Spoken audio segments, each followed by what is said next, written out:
Welcome back to the Encore Audio YouTube channel. I'm Taper Dave, and this is my channel. Well, tonight I've got some Joe and Charlie here. I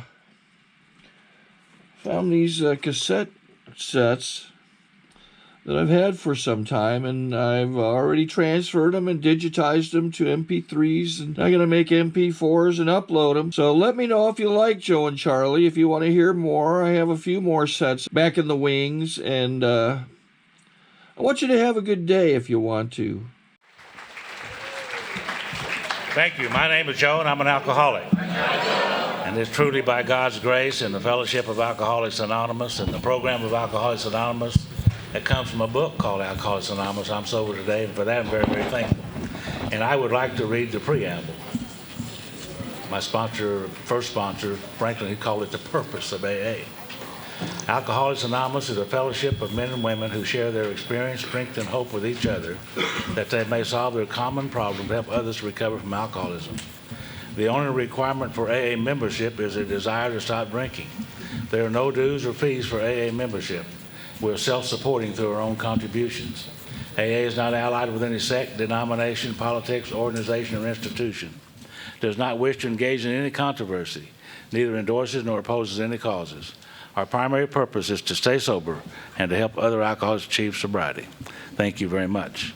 And before we get underway here, I'd like to thank Ken and the committee for all the hard work they've done putting this thing together last year.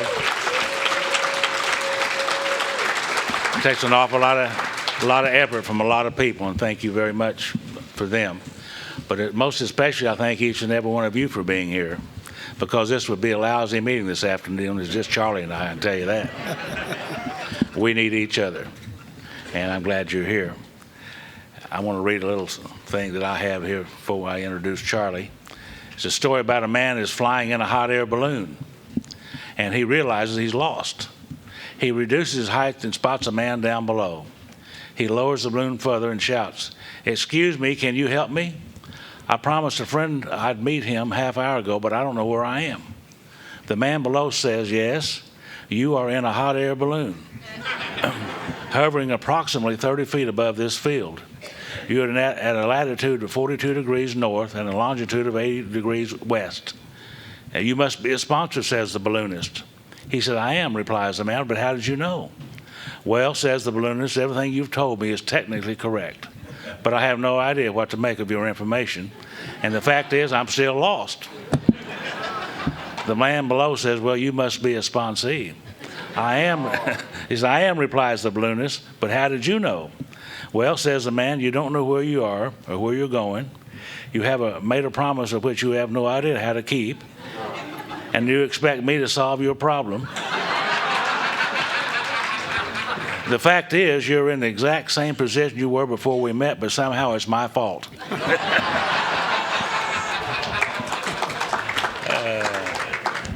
And now I introduce my friend Charlie P. and sponsor Charlie P.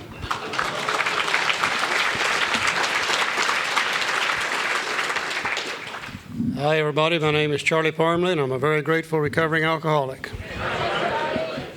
Because I'm a member of the Fellowship of Alcoholics Anonymous, and by the grace of the power that I found through the 12-step program of Alcoholics Anonymous, I haven't found necessary to take a drink for 12,363 days today, one day at a time, and for this I'm very grateful. You guys really, really do look great. Quite a turnout for Thursday afternoon. Joe leaned over here a while ago and he said, "Charlie, isn't this the best-looking bunch of sick people you've seen in a long time?" And I said, "Yeah, it certainly is, certainly is. We're glad to be here. We always like to come to Sacramento. You know, you guys make us feel welcome when we're here. We always have a good time, and we always enjoy ourselves. And as we start in one of these sessions on the Big Book, we always like to first make the statement, we do not consider ourselves to be the gurus of the Big Book Alcoholics Anonymous. We don't consider ourselves to be the experts on anything at all. We're just two old drunks, met together several years ago, found we have a mutual interest in the Big Book. We've studied together for quite some time. And hopefully we've learned a few things about it. And those few things we've learned about it, we just love to be able to share them with other people. We do not attempt to speak for AA as a whole, and you are most certainly free to agree or disagree with anything that we say as you see fit throughout the entire weekend. In fact, if you hear us saying things that can't be reconciled with what's in the big book, we suggest you just don't pay any attention to those things. And we'll try to keep most of our comments centered on the big book itself. We also are fully aware that the mind will only absorb what the rear end will stand. And in looking at your program, you'll notice that some of these sessions do become quite long. And if you feel the need to get up and move around during one of these sessions, please feel free to do so. That's not going to bother us at all. If you feel the need to go back and get a cup of coffee or go out and smoke a cigarette, please feel free to do that. That's not going to bother us at all. Or if you feel the need to go get rid of a cup of coffee, please feel free to do that. That's not going to bother us at all either. Our book tells us we are meant to be joyous, happy, and free. Joe and I love to have fun. We love to laugh. We love to cut up. We love to tell jokes. From time to time, we'll probably stop whatever we're doing, tell a little joke, just get some humor started. And if we tell a joke and it isn't funny, we'll go ahead and laugh anyhow. It'll make you feel better, make us feel better, and make the one next to you feel better too.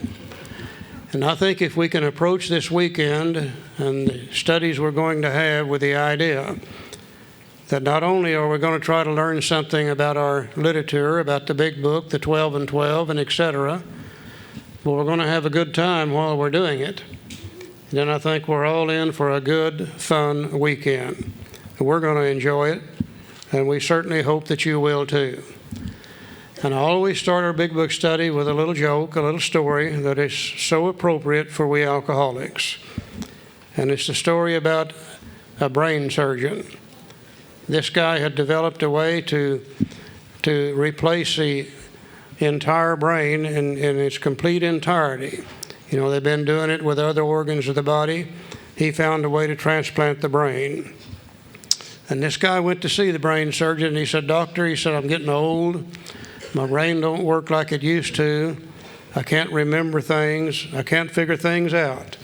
Do you think you might be able to do something to help me?" And the surgeon said, "Well, let's give you a good physical examination first, and we'll see what kind of shape your body's in. And then we'll see about the brain transplant." So he gave him a good physical exam, and he said, "Oh, yeah, your body's in great shape." He said, "I believe I could transplant a brain in your head, and everything would work out just fine." And the old man said, "Well, what do you have to offer?" And the surgeon said, "Well, let's go up in the display room, and I'll show you what we have in stock at the present time." Went up in a display room, and he said, "Now, in this case over here, I have the brains of an attorney." And he said, "I could transplant this in your head, and it'll cost you $20,000. Everything will be great." The old man said, "Well, do you have anything else to offer?" And he said, "Oh, yeah, in this case over here, I have the brains of a doctor." Said, "I could transplant this in your head. Everything would be great. Cost you $40,000. And the old man said, "Well, do you have anything else?" And he said, "Oh, yeah. In this case over here, I have the brains of an alcoholic." He said, "I could transplant this in your head. Everything will be great. It'll cost you $100,000. And the old man said, "Well, I can't figure this deal out. $20,000 for the attorney's brain, $40,000 for the doctor's brain, and $100,000 for an alcoholic brain?" The surgeon said, "Well, hell yes, man. It's brand new. It's never been used before." So,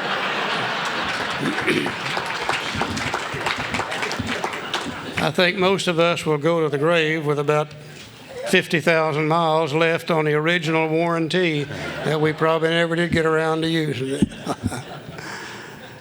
If we're going to talk about the big book, which of course we are this weekend, it's always good to continue talking about the history of the book.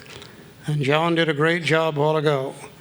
And we want to talk also just a little bit about the history of the book, because if we can really see some of the things that went behind the writing of the book, and see some of the things that Bill and Bob and that first 100 had to do in order to recover, talk a little bit about that. It's going to make it easier to understand the book itself.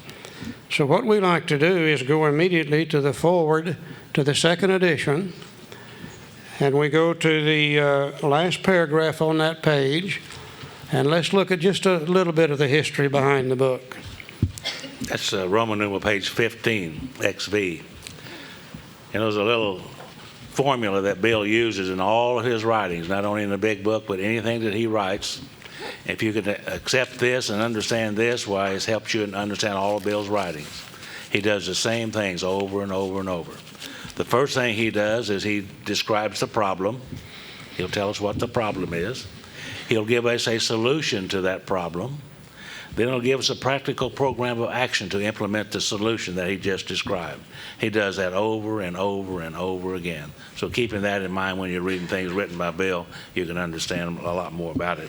But the last paragraph on page Roman numeral 15, he said the spark that was to flare into the first AA group was struck at Akron, Ohio in June 1935 during a talk between a New York stockbroker and an Akron physician. Now, we know this New York stockbroker to be this fellow named Bill Wilson. I think we're treating Bill pretty good when we call him a New York stockbroker. He really was a New York City stock speculator. He made his living out of selling fast-talking to slow-thinking people.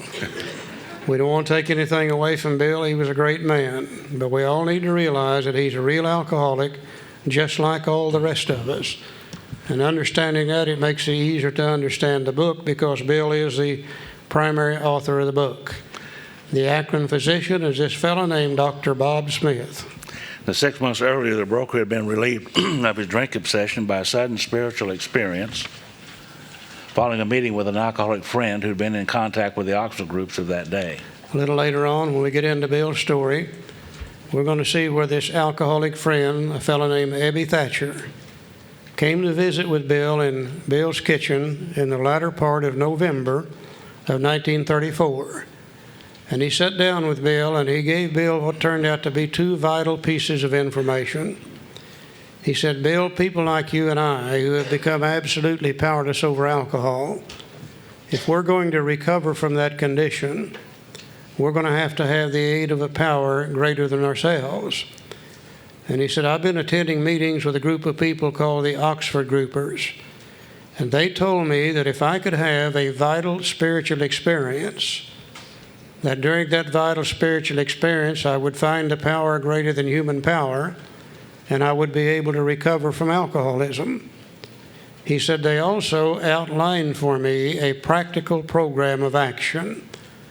And they guaranteed me if I would follow that program of action, I would find a power greater than human power, I would have the spiritual experience, and I would be able to recover from alcoholism. And he said, look at me, Bill. It's been 2 months since I've had a drink. And this made quite an impression on Bill, because Bill knew about Ebby, and he knew how Ebby drank.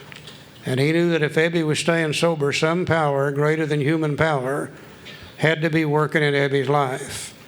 In essence, what Ebby gave Bill was first the solution to alcoholism, the finding of the power greater than human power through the vital spiritual experience, and he gave him the program of action necessary in order to be able to find that solution. So two of the things that Bill needed and had to know came to him from Ebby Thatcher through the Oxford groups.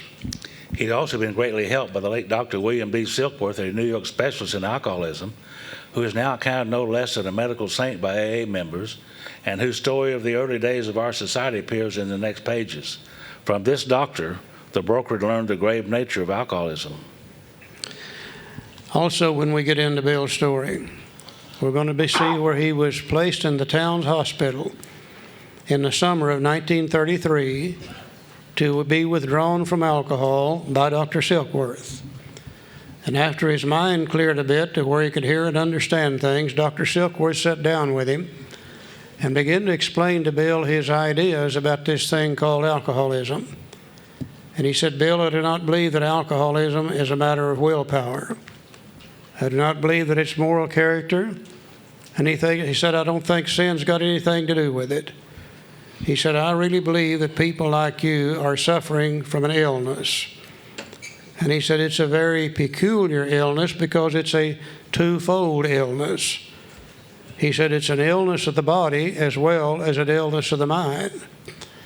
And he said, it's been my experience with people like you, and through that experience I've come to believe that you guys are suffering from what we call an allergy to alcohol. He said, whenever you put alcohol into your system, something happens to you that doesn't happen to normal people. He said, I believe that when you put any alcohol whatsoever into your body, it produces an actual physical craving that demands more of the same. And he said that physical craving is so strong that it's impossible for you to have a drink or two and then stop drinking. After you once start, that craving is so strong, it overcomes your ability to control the amount you're going to take, and you end up drunk every time, over and over and over. He said, also, I believe people like you have developed what we call an obsession of the mind. He said an obsession of the mind is an idea that overcomes all ideas to the contrary. He said an obsession of the mind is an idea that is so strong it can make you believe something that's not true. And he said the great obsession of every alcoholic is someday, somehow, we're going to be able to beat the game. Someday, somehow, we'll be able to find a way to drink and not get drunk. And he said that obsession is so strong, it'll make you believe that it's okay to drink. And based on the idea that this time it's going to be different, this time I'm not going to get drunk, you'll take a drink of alcohol. And that will trigger the allergy, and you'll end up drunk again over and over and over. He said you can no longer safely drink because of the body, nor can you keep from drinking because of the mind. And he said if you can't drink and you can't stay sober, then you've become absolutely powerless over alcohol. And for the first time in his life, Bill Wilson understood what his problem was. You see, he always thought it was weak will. He always thought it was moral character. He always thought it was sin. Why would he not? That's what everybody had told him up until that time. But when Dr. Silkworth explained to him his ideas about the allergy and obsession, for the first time, Bill understood what his problem really was. And he said to himself, now that I know what's wrong with me, I won't have to drink anymore. Self-knowledge will fix it. And we know that shortly after that, when Bill left that town's hospital, it wasn't too long before his mind told him it's okay to drink. And Bill took a drink and triggered the allergy, drank for almost a full year. In the summer of 1934, he was back in the town's hospital for withdrawal from alcohol again. So self-knowledge didn't do him any good. This time, Dr. Silkworth pronounced him incurable and told Bill's wife, Lois, unless you hire a bodyguard to protect this guy, or unless you lock him up somewhere, he's either going to die during DTs or he's going to become absolutely insane. And Bill said he overheard that, and he said fear sobered him up for a bit. He left the town's hospital on Armistice Day, 1934. His mind told him it was okay to drink. He took a drink, triggered the allergy, and couldn't stop drinking. It is only when Abby came to see him in the latter part of November that Bill not only knew the problem, but now he knew the solution, and he knew the program of action necessary to recover from alcoholism.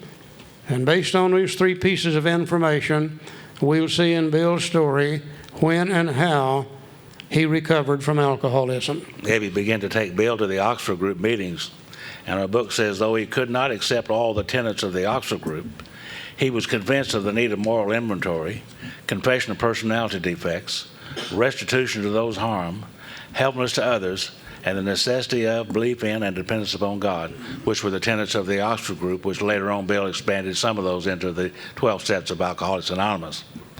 And one of the things that Bill liked about the Oxford movement was that helping other people that had the same problem that you did. Bill really liked that. So Bill set about to help a lot of other people to get sober. He would go down in the gutters, and he'd sing those people up out of the gutters and take them to those Oxford Group meetings. He would go into the bars and pull them off the bar stool and take them to most of them didn't want to go, but Bill was taking them anyhow, and it was helping him stay sober, you see. And after about 6 months of this activity, he went to Lois one night and said, Lois, nobody seems to want what I have. She said, yeah, I know that, Bill. Said, but you're staying sober. So why don't you go talk to Dr. Silkworth and see what he has to say? So he went to talk to Dr. Silkworth. Said, Dr. Silkworth, I've been trying to help these people stay sober, and none of them seem to want what I have. And he said, yeah, I've heard about some of those shenanigans you're pulling out there on the streets with those drunks. They tell me about it. He said, why don't you do for them what I did for you? Why don't you talk to them about the illness of alcoholism? Explain to them, like I did with you on 3 occasions, about the physical allergy and the obsession of the mind. And maybe if they will accept that information, then you can talk to them about your great spiritual experience. He said, Bill, every alcoholic I know has 2 questions.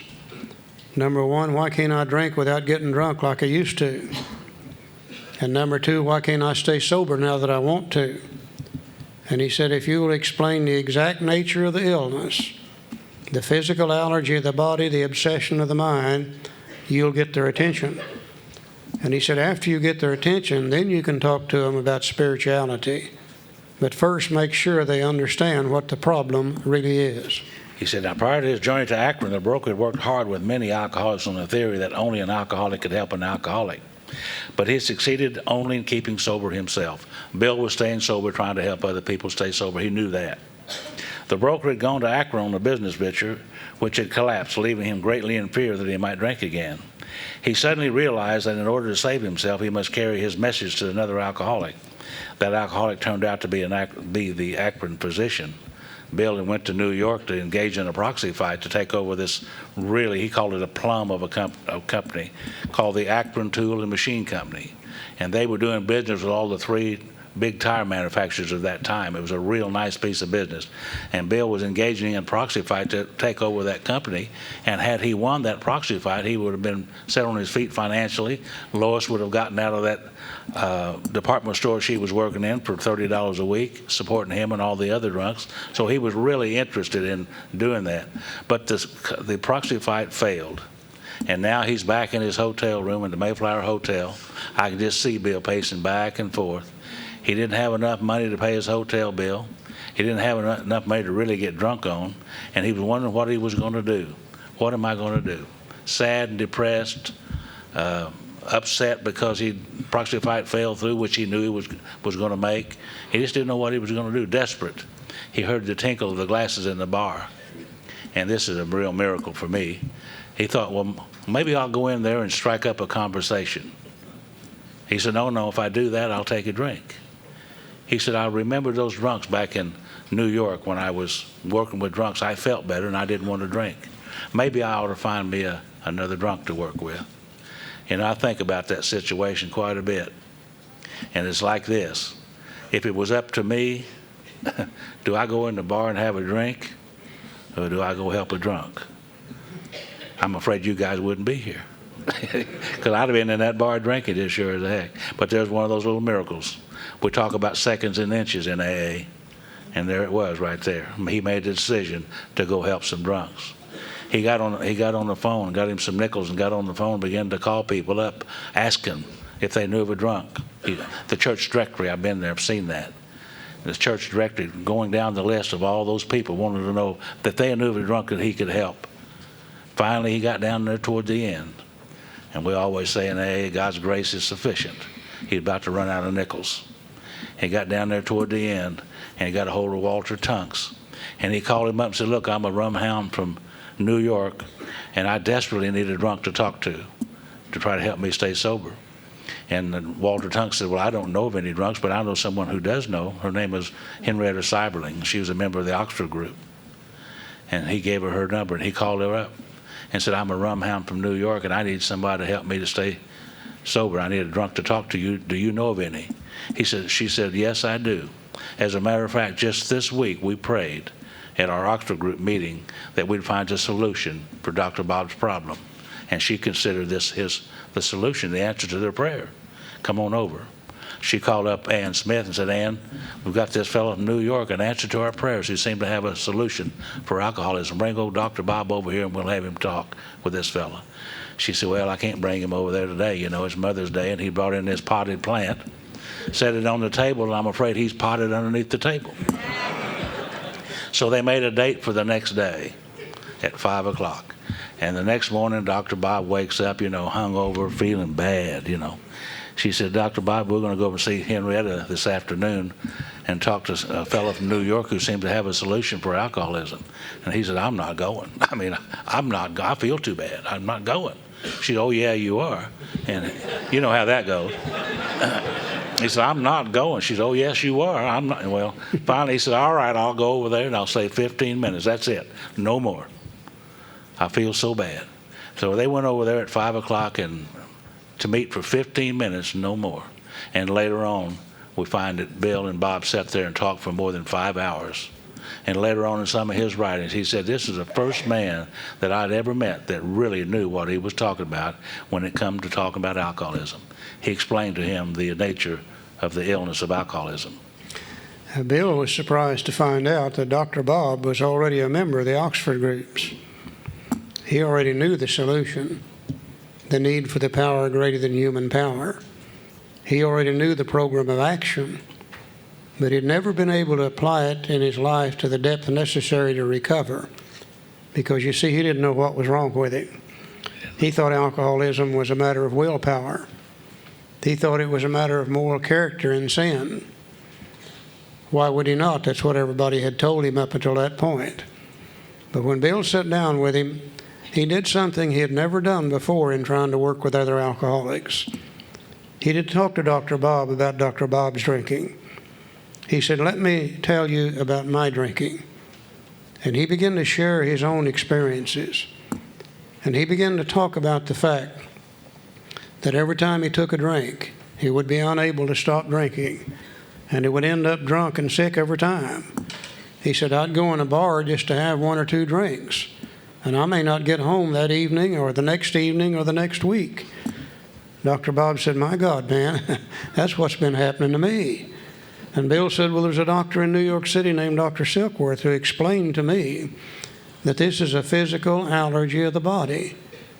And because of that allergy, our body reacts differently than normal people. And alcohol produces a physical craving in our body, and it's impossible for us to stop after we once started. He talked about the obsession of the mind. He said, man, I've got all kinds of willpower. I've always been able to do anything that I want to do, but when it comes to alcohol, willpower seems to be non-existent. He said, I would swear off drinking one morning, and I might find myself in a bar that afternoon asking myself, how in the hell did I get here this time? And Dr. Bob said, my God, man, that's what's been happening to me. And Bill said, well, this same little doctor explained to me that this is an obsession of the mind. And because of that obsession of the mind, we cannot keep from drinking, period. And he said, I found out that I was absolutely powerless over alcohol. That if I couldn't drink without getting drunk and couldn't stay sober, then I'm certainly powerless over alcohol. And for the first time, Dr. Bob understood his problem. And the book says, this physician had repeatedly tried spiritual means to resolve his alcoholic dilemma, but had failed. But when the broker gave him Dr. Silkworth's description of alcoholism and its hopelessness, the physician began to pursue the spiritual remedy for his malady with a willingness he had never before been able to muster. He sobered never to drink again up to the moment of his death in 1950. This seemed to prove that one alcoholic could affect another, as no non-alcoholic could. It also indicated that strenuous work, one alcoholic with another, was vital to permanent recovery. The two things that our whole fellowship are founded upon. One alcoholic can affect another as no non-alcoholic could. And also, it shows that working with another alcoholic is vital for our own recovery. Bill didn't go to see Dr. Bob to sober up Dr. Bob. Bill went to see Dr. Bob to keep Bill Wilson from drinking. And thank God Bill stayed sober and Dr. Bob did sober up. Hence, the two men set to work almost frantically upon alcoholics arriving in the ward of the Akron City Hospital. Their very first case, a desperate one, recovered immediately and became AA number 3. It's Bill Dotson, the lawyer. You've seen that picture around the AA rooms of the man on the side of the bed. It kind of depicts Bill and Bob sitting there talking to Bill Dotson. And they sat down with Bill Dotson a little bit later. I'm going to get into that, I'm sorry. But this ward of the Akron City Hospital, Bill and Bob was sitting one night at their home over there. And Dr. Bob said, Bill, if we're going to do this thing, we better get busy. He said, get busy doing what? He said, well, you said helping drunks would help us, and we need to get busy. He said, well, I don't know any drunks here in Akron, do you? And he said, well, no, not really, but I know the head nurse down at the Akron City Hospital. Surely she'll know of a drunk. So he called up the head nurse and said, do you have a drunk at the hospital that me and this fella could come down and visit? And this fellow seemed to have a solution for alcoholism. And she said, well, Dr. Bob, have you tried this solution on yourself? She was quite aware of his drinking, although he didn't think so. So, oh, yeah, she said, I've got a corker here, blacked the eyes of a couple of guys, a couple of nurses already, and he's a corker. Got him strapped down in the ward. And some of y'all who are older, you know about a ward in a hospital. That's where at the end of the hallway they put some screens around people who can't afford to be in the hospital in a private room or semi-private room. They call them the ward. And if it looks like you're going to die, they'll take you off the ward and put you in a private room so you can die with a little dignity. So he said, well, take this fellow off the ward and put him in a private room. Well, they put Bill Dotson in a private room, and he was quite aware of this thing, I'm going to die. So Bill and Bob went down there and sat down with him and began to talk to him. And this time they didn't talk to him about Bill Dotson drinking. They sat down and talked about their own drinking. And he began to identify, this identification process. He began to identify. I said, yes, I drink just like you fellas. I do the same thing you guys do. You guys really do know about this drinking business, don't you? And he became AA number 3. The next day, he sitting there, and his wife come in and said, honey, he said, get my clothes. I'm getting out of here, and I'm going to do what those 2 fellas did. I'm going to go do what they did. They're staying sober, and I want to stay sober too. He never had another drink. Now, this makes 3 guys there in the summer of 1935. All 3 of them have recovered from alcoholism, and all 3 of them know and have done certain things. They all 3 know what the problem is. They all 3 know what the solution is. And all 3 of them had applied the program of action and recovered from alcoholism. Now, our book tells us this work at Akron continued through the summer of 1935. There were many failures, but there was an occasional heartening success. We look back at that particular period of time. These guys really didn't have any idea what they were doing. They would try different things, and if it worked, they would retain it, and if it didn't work, they would get rid of it and discard it and try something else.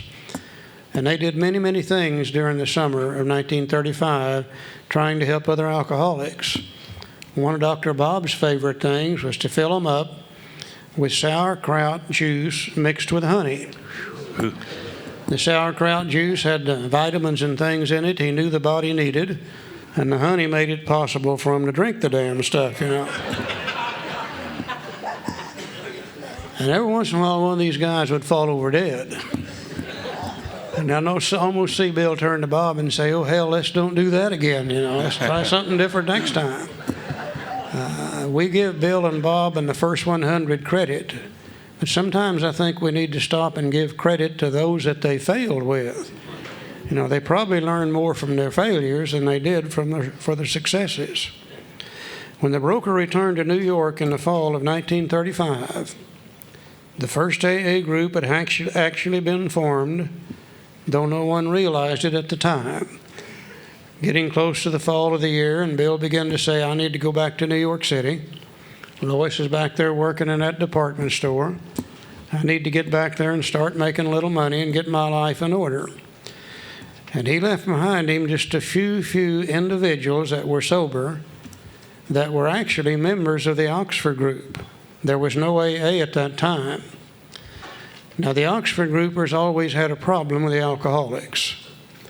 The Oxford groupers, they were more interested in helping out the more elite members of society. That trickle-down thing. Yeah, like maybe help out the mayor, and maybe help out the governor, and maybe help out the president. They were really not into this idea of sobering up drunks. Besides the drunks would go to the Oxford group meetings, and they would smoke cigarettes and drink coffee and drop ashes on the floor, and tell dirty jokes. So the Oxford groupers were not too crazy about the alcoholics. The alcoholics were not too crazy about the Oxford groupers, because they kept speaking in religious terms that the alcoholics didn't like. And they had a thing called the Four Absolutes, where you were to practice absolute love, absolute honesty, absolute purity, and absolute unselfishness. The drunks were having a hell of a time being absolute anything except drunks. So to separate themselves from the regular Oxford groupers, they called themselves the Drunk Squad of the Oxford group. That's what Bill left behind him in 1935.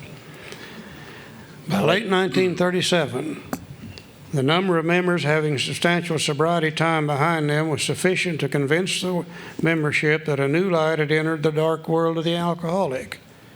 You see, a second small group had promptly taken shape at New York.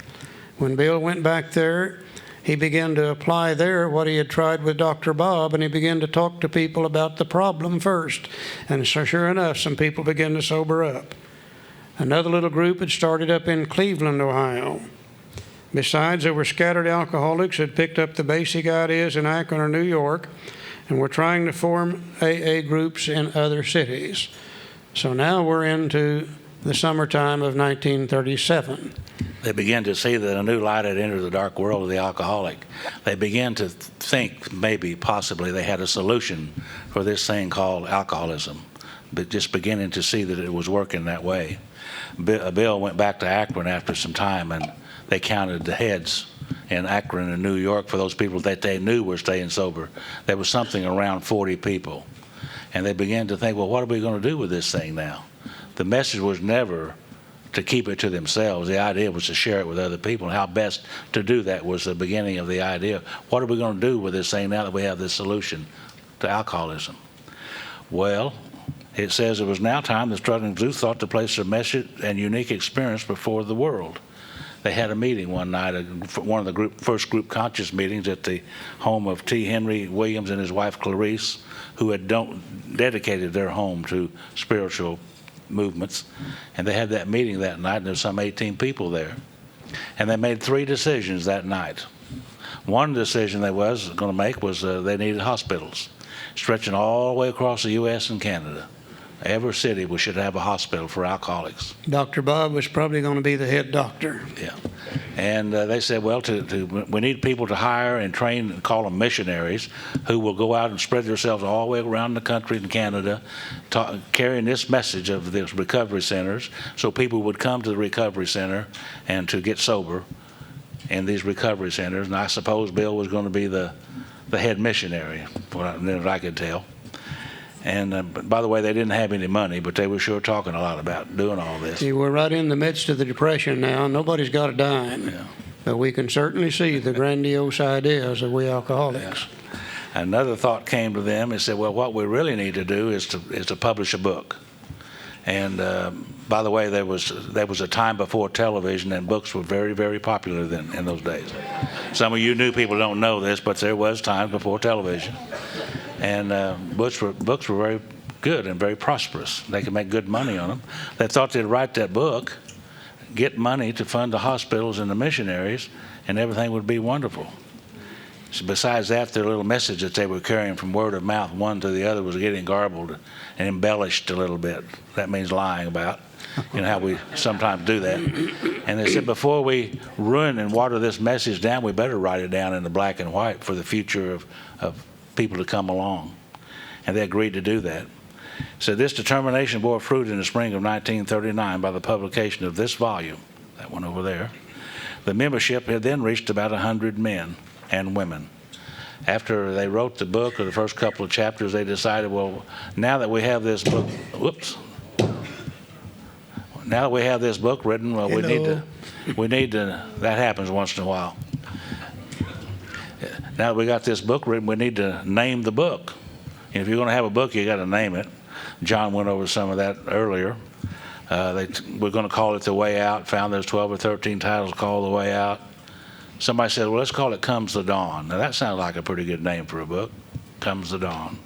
Somebody else said, let's call it 100 Men. Now boy, doesn't that sound good, guys? 100 men, yay. But then a woman joined the group. Well, they couldn't call it 100 men and a woman, so they discarded that. Bill said, let's call it the Bill W. movement, and they discarded that after about 5 minutes.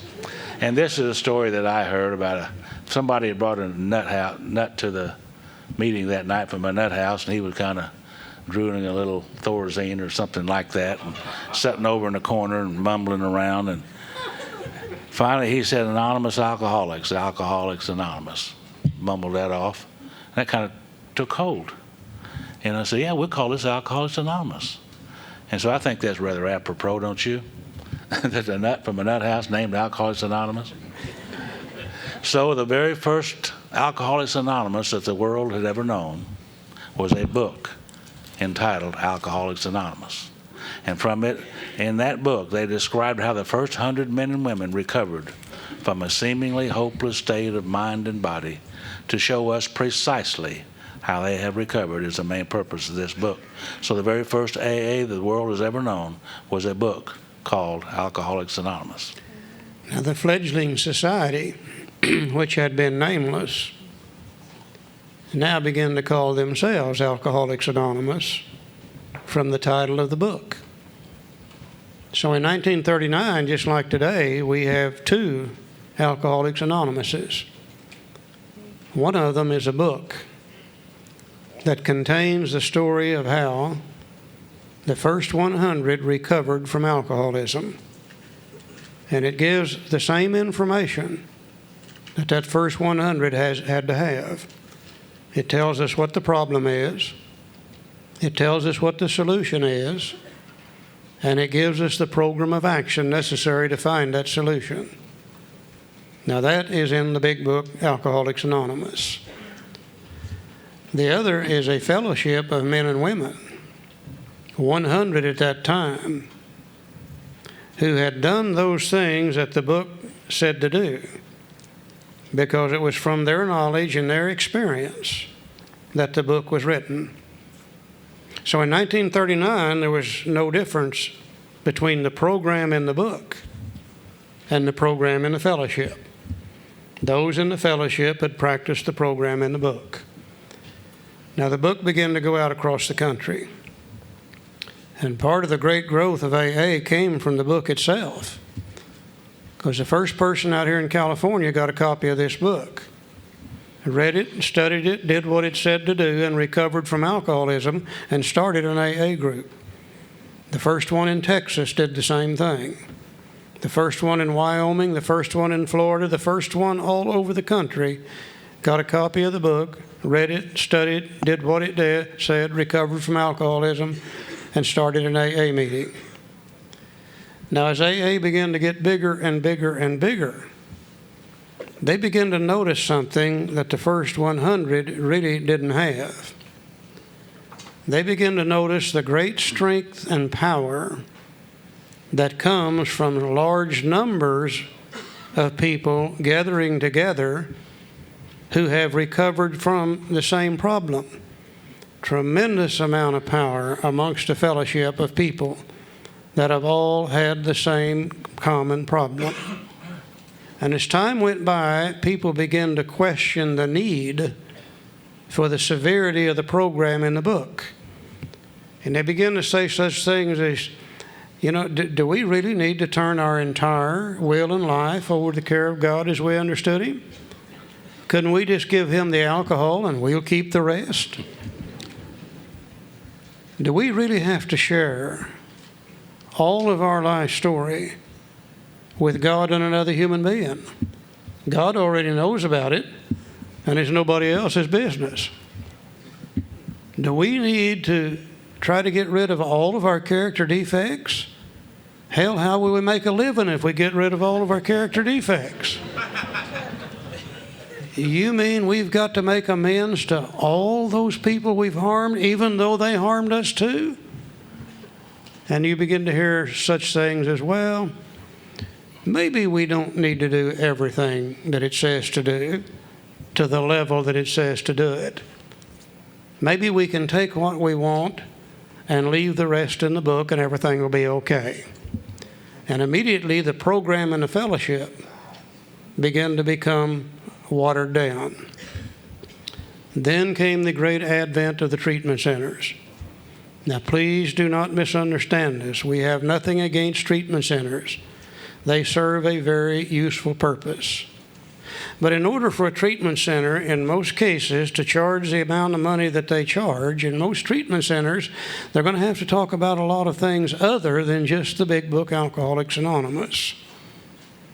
And the people from the treatment centers then begin to come into AA. And we begin to hear terminology in AA that we'd never heard before. You know, we begin to hear about chemical dependency. We begin to hear about dual dependency. We begin to hear about polyaddiction. We begin to hear about dysfunctional sex. We begin to hear about significant others. And people in AA begin to discuss those things rather than the program in the big book, Alcoholics Anonymous. And as time went by, the program and the fellowship got weaker and weaker and weaker and weaker. Now, the number of people involved got bigger, but the fellowship got weaker and weaker and weaker until even today. You know, you go into some AA meetings, and if they didn't read the preamble before the meeting, you wouldn't know you were in an AA meeting, because they talk about everything except alcoholism and recovery therefrom. They don't want to talk about the significant others and the dysfunctional sex and all the various other different things. We call those group depression meetings. You know, they talk about everything except alcoholism and recovery therefrom. So what we're going to do this weekend, we're not going to talk about the program and the fellowship of Alcoholics Anonymous at all, because it varies from group to group to group, from state to state to state, from country to country to country. What we're going to talk about is the program in the big book, Alcoholics Anonymous, which has never been changed from the time it appeared in April of 1939. And thank God we see more and more and more groups moving back into the program contained in the book Alcoholics Anonymous rather than the program that they've been using throughout the fellowship all over the world to a certain extent. Joe? One of the things I've noticed in AA from one side of this country to the other, and that is that people are looking for solutions. We know the problem. I know how to drink. Do you? Those of you who have lived with us, you know about drinking too, don't you? What we need to know is about staying sober and living sober and applying these things to our life. I need solutions, not problems. You know, in Roman numeral page 19 of this book, that's XIX, the last line, it says, while the internal difficulties of our adolescent period were being ironed out, public acceptance of AA grew by leaps and bounds. For this, there were two principal reasons: the large number of recoveries and reunited homes. These made their impressions everywhere. Of alcoholics who came to AA and really tried, 50% got sober at once and remained that way.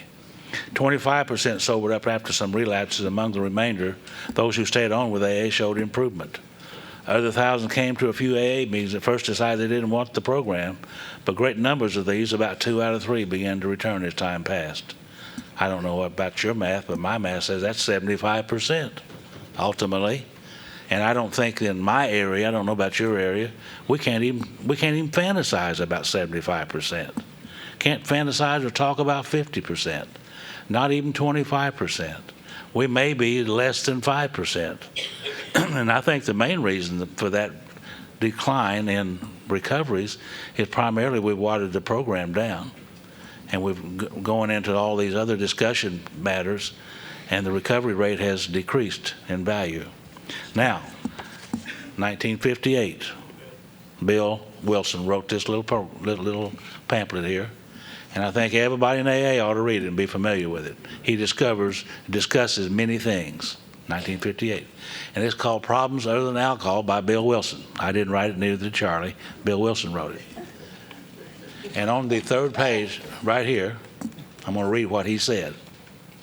He said, sobriety, freedom from alcohol, through the teaching and practice of the 12 steps, is the sole purpose of an AA group. What did that say? I have to read that again. Sobriety, freedom from alcohol through the teaching and practice of the 12 steps is the sole purpose of an AA group. It is the only purpose, is to stay sober and help other people achieve sobriety through the practice and teaching of the 12 steps. That's what an AA group's purpose is, nothing else. Now, he said that. And I believe, and I know this to be a fact in my own experience, if we get back to practicing and teaching of the 12 steps in our group, the recovery rate will go up. Probably never get up as high as 75%, but certainly improve our own sobriety and those other people who come into AA. Now, we're through preaching for the weekend. I'm not going to preach no more. No preaching no more. That's it. I hope you don't believe that. Now, how did this mess come about that we found ourselves in? You know, a lot of the old-timers like to blame this problem on the newcomer. Mm-hmm. And they say, well, the newcomer comes in here and they want to talk about everything except alcoholism. And we can't identify with those new people, and we're just going to stay home. Now, when an old-timer does that, then they've abdicated their responsibility for AA. They've turned it over to the sickest of the sickest, who are the newcomers, and then they stand back and say, look at what those guys are doing to our AA. No, it's not the newcomer's fault. The newcomer comes into AA, they talk about whatever it is they know to talk about. And if they've come out of a treatment center, they're going to have some language that is really not a part of AA. And I think it's up to the old-timer to stand up and say, look, that stuff you learned out there is probably good information, but has nothing to do with AA. Here's the AA program. And we start talking about the program in the big book Alcoholics Anonymous and help them be able to work this program so that they can recover from alcoholism also. And that's our responsibility. That's not the responsibility of the new person. And I'm like Joe, we travel around the country enough to see where groups have gone back to the basics, back to the fundamental program in the big book Alcoholics Anonymous. Then many, many people are beginning to recover more so than what they have been here lately. And I think really we're talking about sponsorship. And I heard John during his session, out at the end of it, say that's one of the things we're lacking in AA is real sponsorship. Somewhere we got the idea that if we pick a fellow up and take him to an AA meeting, we're sponsoring him. Hell, anybody can do that. A taxi driver can do that. You know, those who have recovered from alcoholism through the program of Alcoholics Anonymous can help the next person recover from alcoholism through the program of Alcoholics Anonymous, which brings up the word teaching. And one of the pet phrases I heard for years at AA is, well, you can't teach. Well, I don't know why you can't teach. Teaching is nothing more than transference of information from one mind or a group of minds through the written word or some other means to the mind of another human being. Mm-hmm. And that person then, their knowledge has been increased. We all teach every day. We're all being taught every day. And those of us that have been able to recover from alcoholism through our program can certainly teach and help the next person recover. We can't make them do it. We can't force them to do it. But we can certainly help them to do so. And that's what real sponsorship is. And thank God our fellowship is moving back into that. We see it more and more and more all around the country, everywhere we go. People coming to us today are desperately looking for solutions to their problem. And if they don't understand the solution, if they don't know the solution, and they don't have people to help them with the solution, then they're not going to recover from alcoholism. And we're going to challenge each one of you this weekend that when you leave here this weekend to go back to your home group and see how closely your home group is teaching and practicing the 12 steps of Alcoholics Anonymous based upon the big book Alcoholics Anonymous. And if your home group isn't doing that, then we suggest you might try to talk them into it. Or maybe even start another group. You know, this thing really does work. You know, we all have problems other than alcohol, and I did too. But those problems that I have other than alcohol are reserved for me and my sponsor on a one-on-one basis. There's a lot of things I don't talk about in an AA group because there's people of the opposite sex there, and I respect them too much to talk about some of the things that I need to talk to my sponsor about. That's where I can get down to the nitty-gritty and talk with my sponsor one-on-one. A lot of those things I don't need to be talking about in open forum with a bunch of people, men and women. One-on-one, back and forth to my sponsor. Okay, now that we know a little bit about the history of the book, let's go look at the table of contents.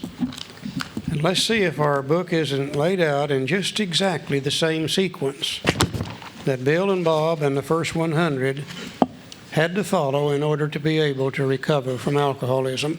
We're going to put a picture up here on the screen, and you've got some handout sheets now that will match what we have up here on the screen. If you're way back in the back, you may not be able to see the screen too good, but you've got the picture in front of you in your handout sheets. And I'll ask one of these fellows right over there by that projector to reach up there and hit that thing. Yeah, good. It says Big Book Goals is the one we want to put on.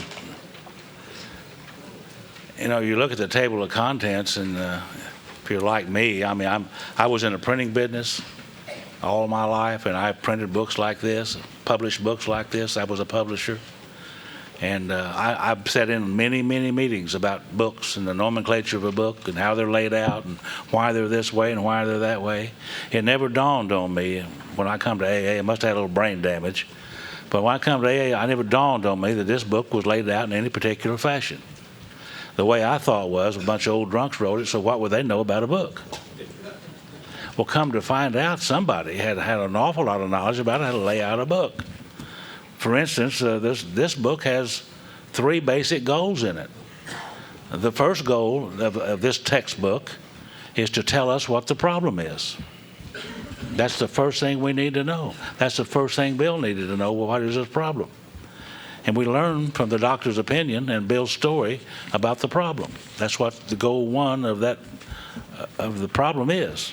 The doctor's opinion and Bill's story. So we can identify with another human being about the problem. The second goal is the solution. Once we see and understand the problem, then we need a solution for it. See, Bill knew what the problem was, but he didn't have a solution for it. And Dr. Silkworth didn't have a solution for it either, other than just don't drink. But here, he gives us a solution. In chapter 2, he says there's a solution. He describes that. And he knew that we weren't going to like that solution any more than he did. Remember, he was aghast at the solution that Debbie brought him. He knew we were going to be aghast also. So he wrote down chapter 3 more about alcoholism, more about what might happen to us unless we accept the solution that was described. And he knew the solution had to do with about God and the talk of God. He knew we were going to be just like him. So he wrote down a chapter called We Agnostics to help us get over some of those old ideas that we brought into here. Gnostic means knowledge, by the way. You put the ag in front of it, means without. Those are us who are without knowledge.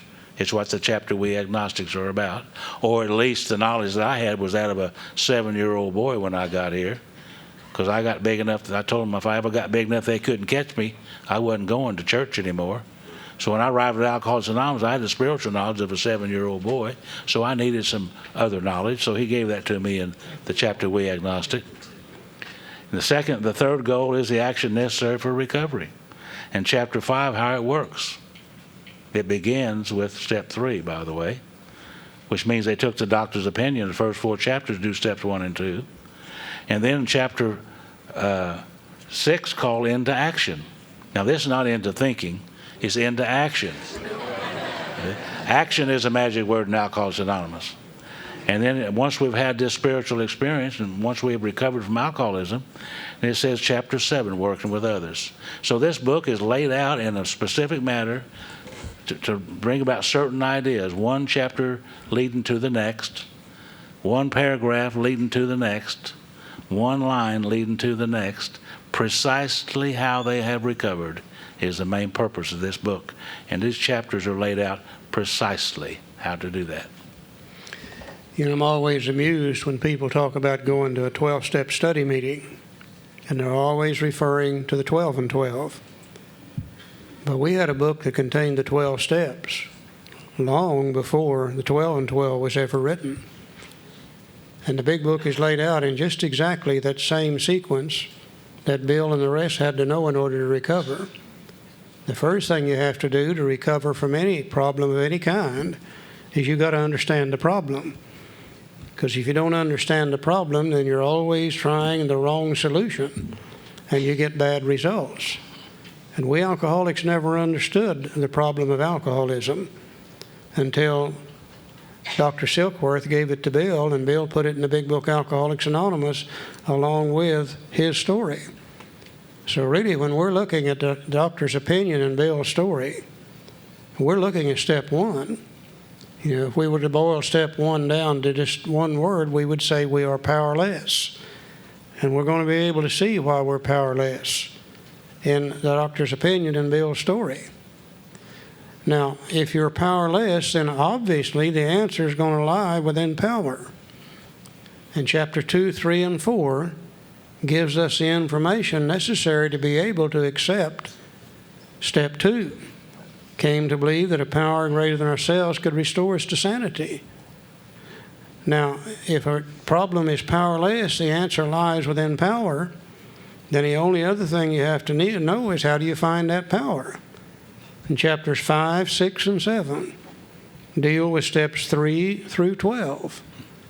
And those of us that have found the power, the spiritual awakening, we can go back and help the next newcomer find the power.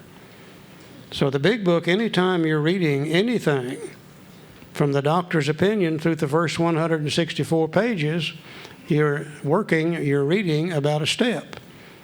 And we actually saw that in the book. Then it becomes really a fascinating book to be able to see this idea and follow up on it, and see how one chapter dovetails and fits in just exactly with the next chapter, and to see how certain chapters of the book are designed to give us the steps themselves. And then it becomes a fascinating book to read it and study it. In fact, even to see how one paragraph goes right into the next paragraph to the next paragraph. Now, with what they are doing to us through these chapters, they are teaching us how they recovered from alcoholism. Then those of us that can accept these ideas and do what they did, then we can expect recovery from alcoholism just like they had it too. Fascinating thing when you really start looking at it. When you get this information that Charlie's talking about right now, this big book comes alive. It just jumps off of the page at you, right into your head, because we can see how it's all laid out. I used to read it kind of like this. I'd read chapter 3 for a little bit. So all that don't apply to me. I go up and see Bill's story. I said, what's an old man like him got to tell me? And jump over that. And I read a story in the back there, so I don't understand. Oh, this guy, I kind of identify with that. You know, I'm just jumped around all over the place. But to have a a point in this book, to realize that these chapters are written in a certain sequence to bring about certain ideas, one chapter to the next, to the next, to the next. This book came alive to me, and I could see it as plain as I'm looking at it today. It's very fascinating. You know, example of that in my own life just recently. In my office, in my home, I've got a damn water leak. And every time it rains, some water leaks in. Now, I get up on the roof. And my problem is the fact that I've got a leaking roof. But I get up on the roof and I try to find that water leak, and I can't find the damn thing. I've tried 4 or 5 different solutions, and so far none of them have worked. Until I'm able to really see the problem and where that leak is and where that water's coming from, I can't solve that problem because I keep taking the wrong actions. But if I ever find the damn leak, then I'll take the right actions, and the damn thing will stop leaking too. See, that's true with all problems. I don't care what they are. First thing you got to do is understand the problem before you can determine the proper solution. And after you determine the proper solution, then you can take the proper program of action and get the results that you're after. That's exactly what our book does. Let's go to the preface for just a few minutes. Roman numeral 11, I believe. Second paragraph. Because this book has become the basic text for our society and has helped such large numbers of alcoholic men and women to recovery, there exists a sentiment against any radical changes being made in it. Therefore, the first portion of this volume describing the AA recovery program has been left untouched in the course of revisions made for both the second and the third, and now the fourth edition. I think there's two ideas we need to look at. Number one, because it's become the basic text for our society. And we see the word text, I think we're alerted to the type book we have in front of us. All kind of books in the world today. There's novels, novels written on fact, and some novels written on fiction. There's biographies and autobiographies. There's concordances. We could name lots of kind of books. But we all know what a textbook is. Now, some of us, our memories of textbooks are not too fond because we remember them from school. Every time I We see had the to word, read and study when we didn't want to, and we had to take tests when we didn't want to. Always the possibility of failure. So many of us have an aversion. every time I think of textbook, I think of cheating. I don't know why that is.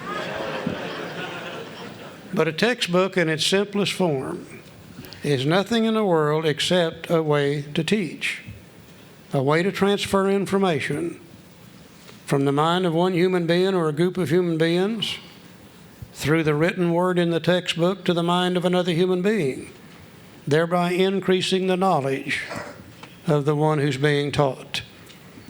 Let's take a textbook on mathematics as an example. And let's say my friend Joe here knows nothing at all about mathematics. He can't add, he can't subtract, he can't do any of those things. Oh, he can count. He can probably count to 21 if he's got everything where it belongs. I imagine he could. 20 and a half, actually. And I walked up to Joe with a textbook on mathematics, and I say, Joe, I want you to go to chapter 5 and work the algebra problems. Now, Joe, being a good fellow, he'll go to chapter 5 and look at it, but he doesn't have any idea what to do.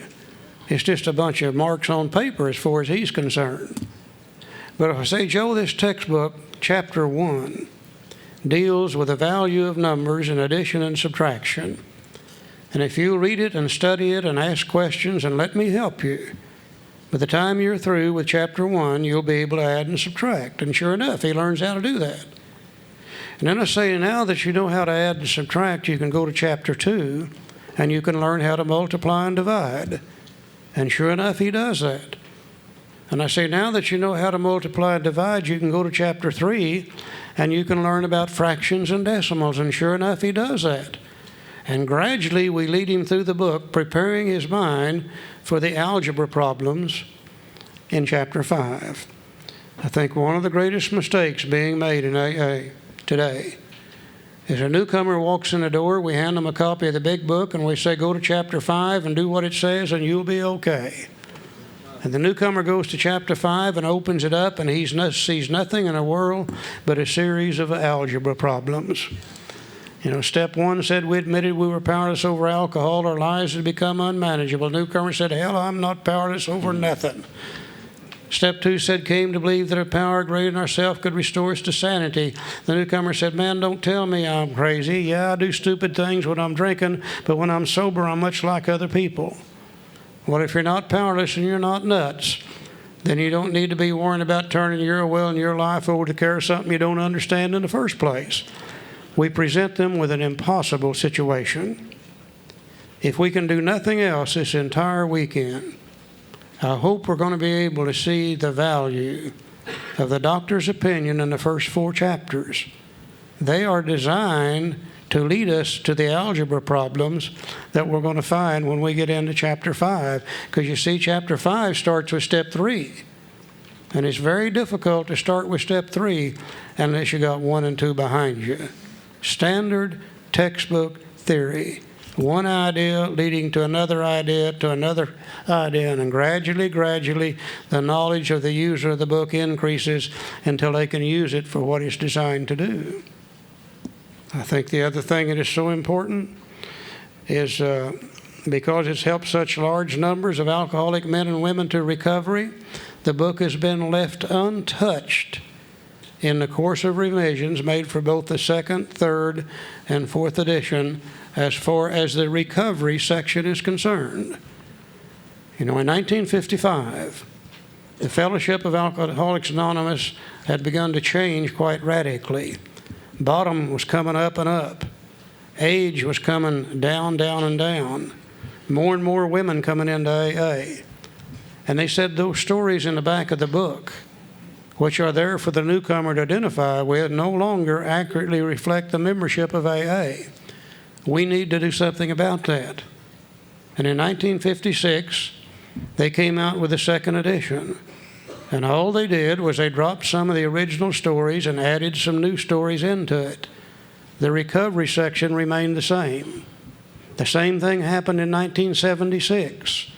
They changed some stories again. Recovery section remained the same. Now then, the same thing has happened in the fourth edition. And I think we need to make every newcomer aware of the fact that this information you're reading in this book is the same identical information that the first 100 used in order to recover from alcoholism.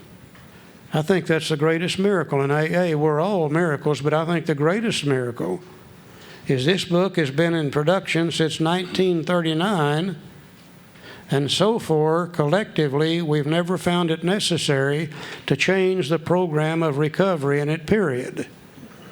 I wonder why. It works. Because it works, doesn't it? People come to me today and they say, man, we ought to change this book.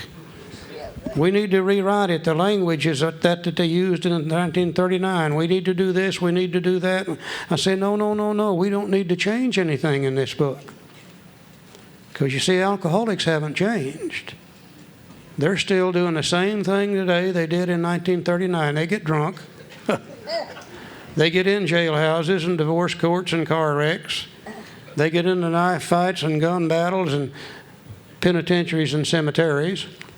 They're doing the same fun things today they did in 1939. Haven't changed a lick. Alcohol hasn't changed. Oh, they've changed the name of it. They've changed the colors of it.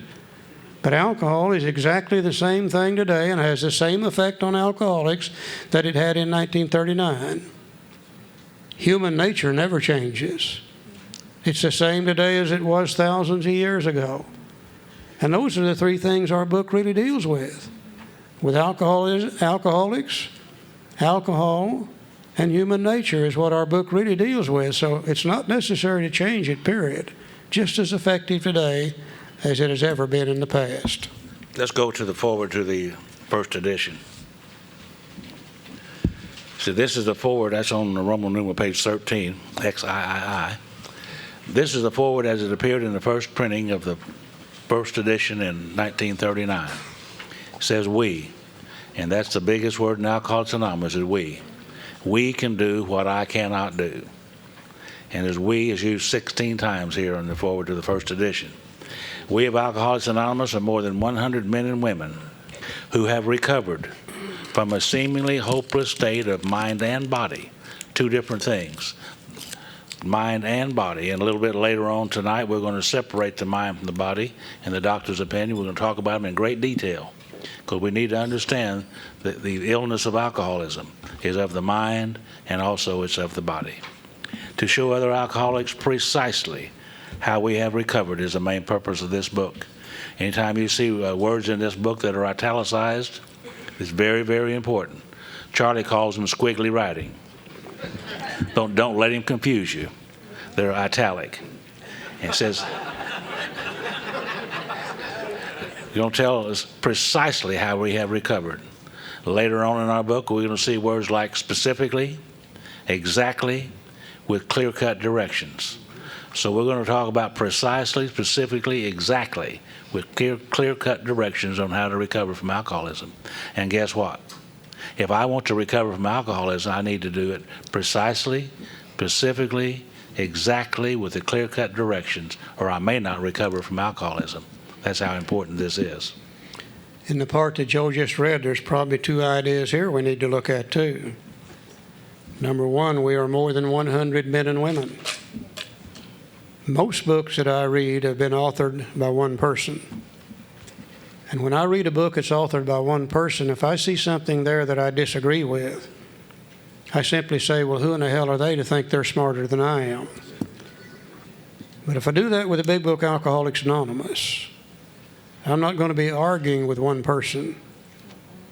I'm going to be arguing with 100 people The first 40 told Bill, they said, Bill, we want you to write the book. You've been sober longer than anybody else has, at that time a little over 3 years. And they said, you know more about it than anybody else, so we want you to write it. But Bill, it's not to be your book, it's to be our book. And as you write those chapters, we want to see them.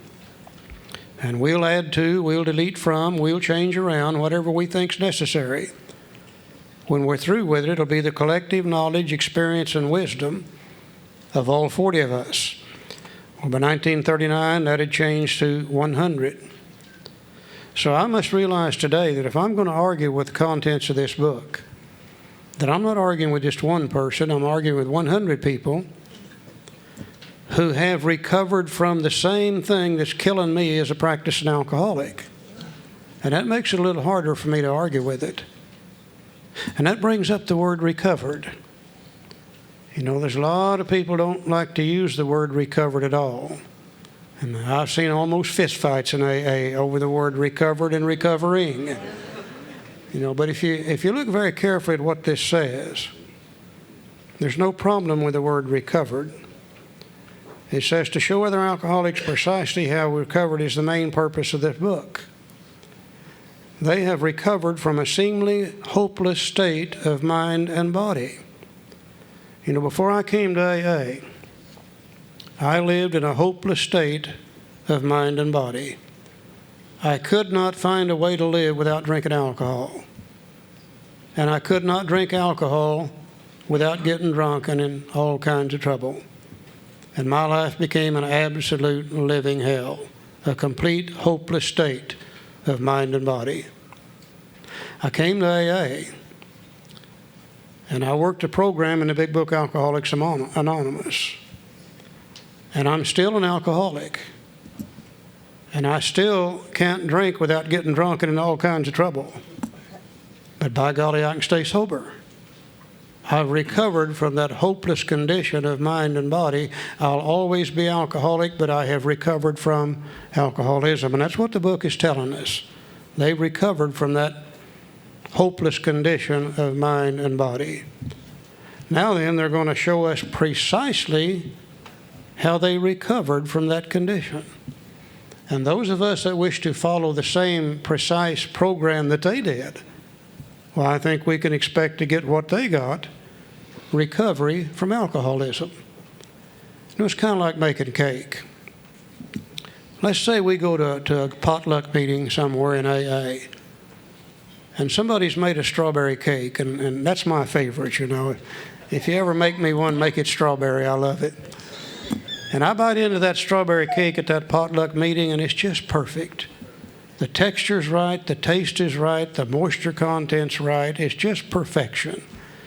And I say, who made this cake? Now, you being a good cook, you'd say, well, yeah, I made that cake. And I'd say, well, would you mind telling me how you did it? And you'll say, no, I'll be glad to. And you'll sit down and you'll write out for me a precise set of directions on how to make that cake. You'll tell me the ingredients to put in it. You'll tell me the quantity of the ingredients to put in it. You'll tell me the sequence in which to mix it together. You'll tell me the temperature at which to bake it. And you'll tell me how long to bake it. Now, if I take your directions in my kitchen and I follow them precisely as you have laid them out, when that thing comes out of the oven and cools off and I bite into it, I think I can expect it to taste exactly like your cake tasted. But if I take your directions in my kitchen and my keen intellectual alcoholic mind begins to work, I begin to say, well, now, I don't think it needs 2 cups of sugar. It ought to have 3 cups of sugar. I don't think it needs to be baked at 350. I'll bake it at 4 1/4. I don't think it needs to be baked for 18 minutes. I'm going to bake it for 30. When that thing comes out of the oven and cools off and I bite into it, sure, I'm going to be biting into a piece of cake. But I wonder how closely it would taste like your cake, which was my reason for making it in the first place. A precise, specific, clear-cut set of directions on how to recover from a hopeless condition of mind and body known as alcoholism. That little marker you have, that little bookmark you have on your table, I was looking at that a while ago. The word recover is mentioned on 48 pages. I mean, I don't know why I got that out of there, but it did. That's how many times it's mentioned in the book, 48 times, 48 different pages. Spiritual means 40 different times, if I counted that correct. I don't know what that means. But this book goes on to say, that paragraph goes on to say, many do not comprehend that the alcoholic is a very sick person. And I don't know about you, but when I first came to my very first AA meeting, I stood in the back of the rooms and I leaned up against the wall and I looked down at my feet and I was ashamed to be there. Many do not comprehend that the alcoholic is a very sick person. I had no understanding about that. They didn't talk about alcoholism as an illness in the bars I went to, did you? So I didn't have any knowledge of the illness of alcoholism, but I thought it was a moral issue. I had become everything I detested in a human being. My first wife had filed for divorce on me 4 different times. My second wife, my current wife, I call her my current wife, keep her on her toes. By the way, she's been sober in AA now for 27 years, thank God. But we divorced 3 times. And she only admits, if she was here, she's no. She only admits to 2. But I've divorced her once and it wasn't even my turn. You see? So when I arrived in Alcoholics Anonymous, I didn't have any idea that I might be a very sick person. I thought I was a no good, rotten SOB. That's what they call me. She still called me that, though, by the way. Today it's sweet old boy, but it wasn't in those days. But most of the time it's sweet old boy. Yeah, most of the time. The way you get along with women, guys, is give them everything they want. Just stop right there, then you got it made. And they're going to get it anyhow. Okay. Now, I'm not sure that can be reconciled with what's in the big book. But You've seen those, by the way, you've seen those little dogs in the back of those cars that do this all the time? That's what you as an alcoholic male does. Yep. You get along just fine. I don't know where that comes from. Anyhow. You know, Charlie said a while ago that this book hadn't been changed, didn't he? And it hasn't been. The recovery section hadn't been changed. But in the doctor's opinion, if you look on that book right here, and the lady come up a while ago in 1946, you can look at it. The doctor's opinion was on page 1. In the first 16 printings of the book, the doctor's opinion was on page 1. Bill's story was on page 11. 1955, the first revisions were made. And we don't know, this wasn't approved by the conference. We don't have any history known where it was changed or why it was changed or even authorizing the change. But in 1955, when the second edition of the big book, Alcoholics Anonymous, came out, the doctor's opinion was moved back into the Roman numeral section off of page 1. And guess what? We alcoholics don't read Roman numeral sections, do we? Skip right over those babies and go right into the recovery section or Bill's story on page 1. In my opinion, in my experience, the doctor's opinion is one of the best pieces of information that we can ever have for ourselves, because I knew it was a moral issue. I knew I was a no good, rotten SOB until I was able to read and understand and have the doctor's opinion explained to me. Back in 1975, I got sober in 73, met Charlie and the other Joe in 1974.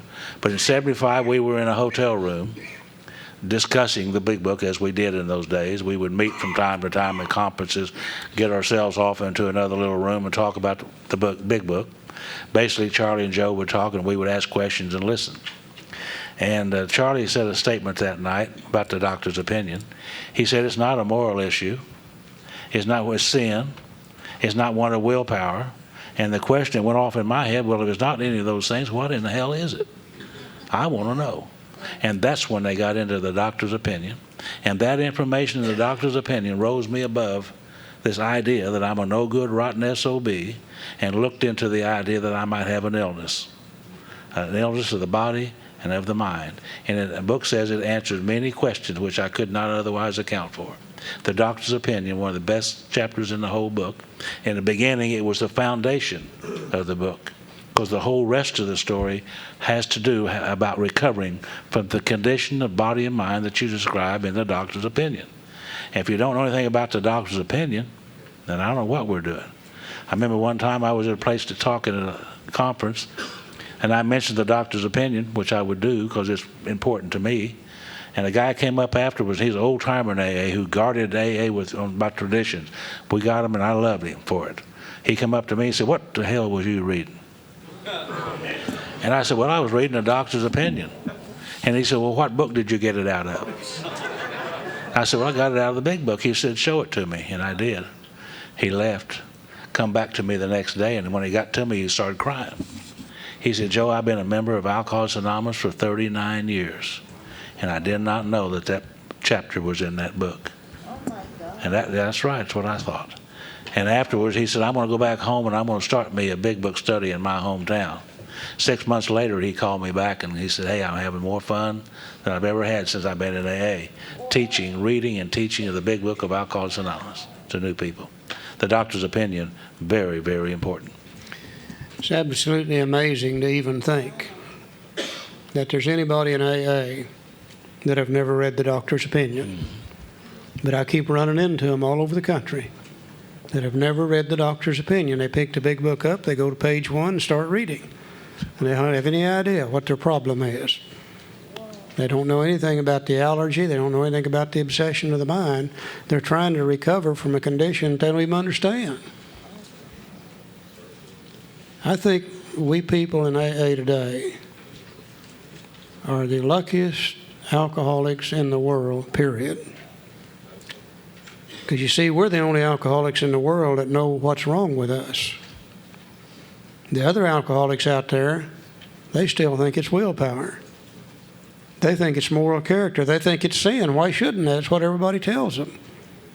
But those of us in AA that have had access to the doctor's opinion, we're the only alcoholics in the world that really knows what our problem is. I think another reason we're so lucky is we were able to live in a century that not only did we discover what alcoholism is, we discovered a solution to that too. And until those two things were tied together, the alcoholics didn't recover from alcoholism.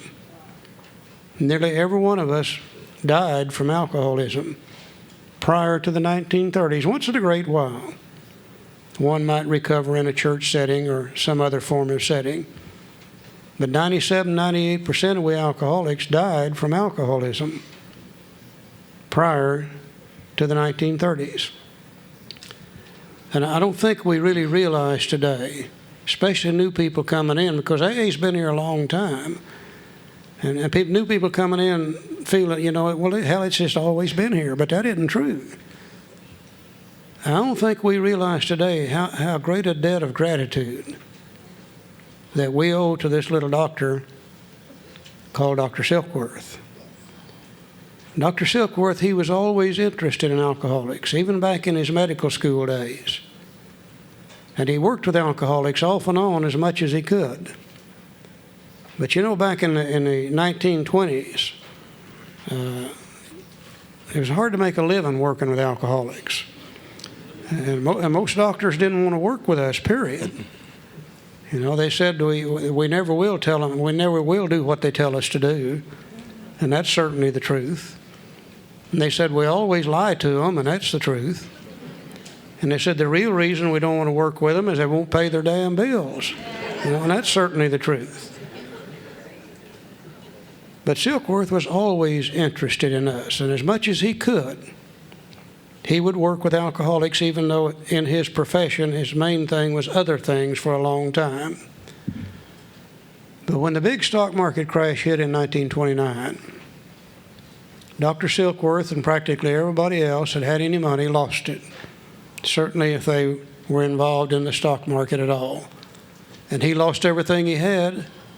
He lost his job, and it was necessary for him to find some kind of work. This is another one of the coincidences that I think is behind the miracle of Alcoholics Anonymous. And this fellow named Charlie Towns in the Towns Hospital, he offered Dr. Silkworth a job working with alcoholics. I think he paid him something like $25, $30 a week, room and board. And it's there that Dr. Silkworth really began to understand alcoholism. You know, alcoholism is nothing new. It's been with humankind as far back as any kind of recorded history shows. We've always had alcoholics. You even find references to alcoholics in the Bible. You know, in Proverbs in the Bible, which was written by a fellow named Solomon. Solomon was a very, very learned individual. First social worker the world has ever known. Yeah, people came to him to solve all their problems. And apparently somebody one day asked him about alcoholics. And he describes this. He says, "Who has woe? Who has sorrow? Who has redness of eyes? They that tarry long at the wine." Everybody was a wino in those days. They didn't have the hard stuff that we got today. And he said, "You will be as one who lieth down in the midst of a sea." Remember how you used to go to bed at night and that old bed start moving around on you? Or he said, "That sleepeth at the top of a tall mast," how that mast would sway back and forth. And he said, "You will say, they have beaten me and I felt it not." You remember how you used to get up in the morning and bruises all over you, but you don't know how the hell they got there, but they were there? And he said, "And thine eyes shall behold strange women." You see, alcoholics really haven't changed very much. And he said, "And thy heart shall utter perverse things." Like, trust me, honey. Please trust me.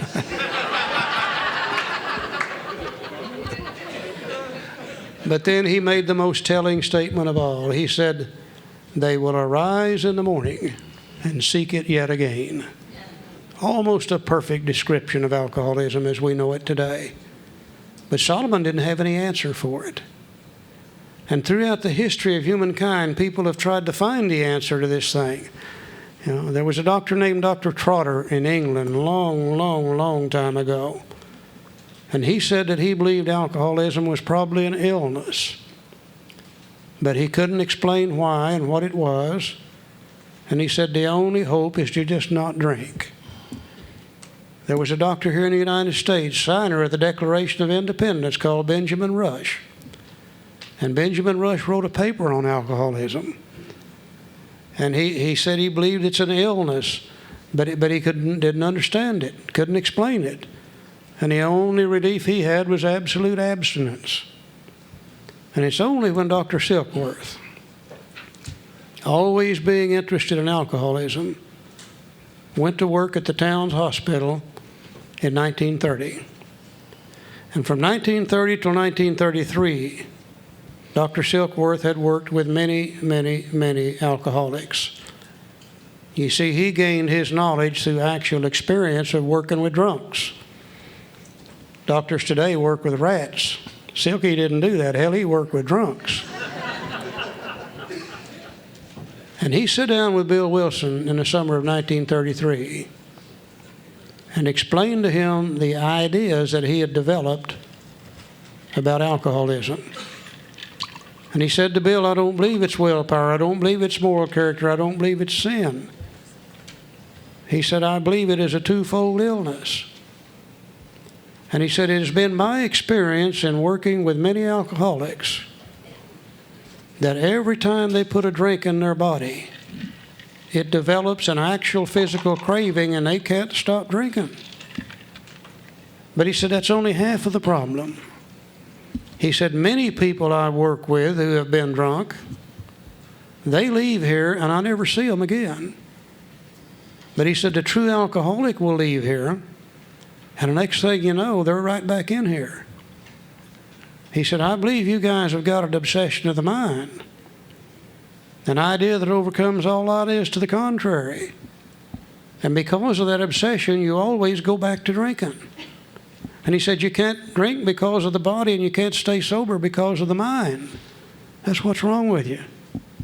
And for the first time, humankind could identify what the problem really is.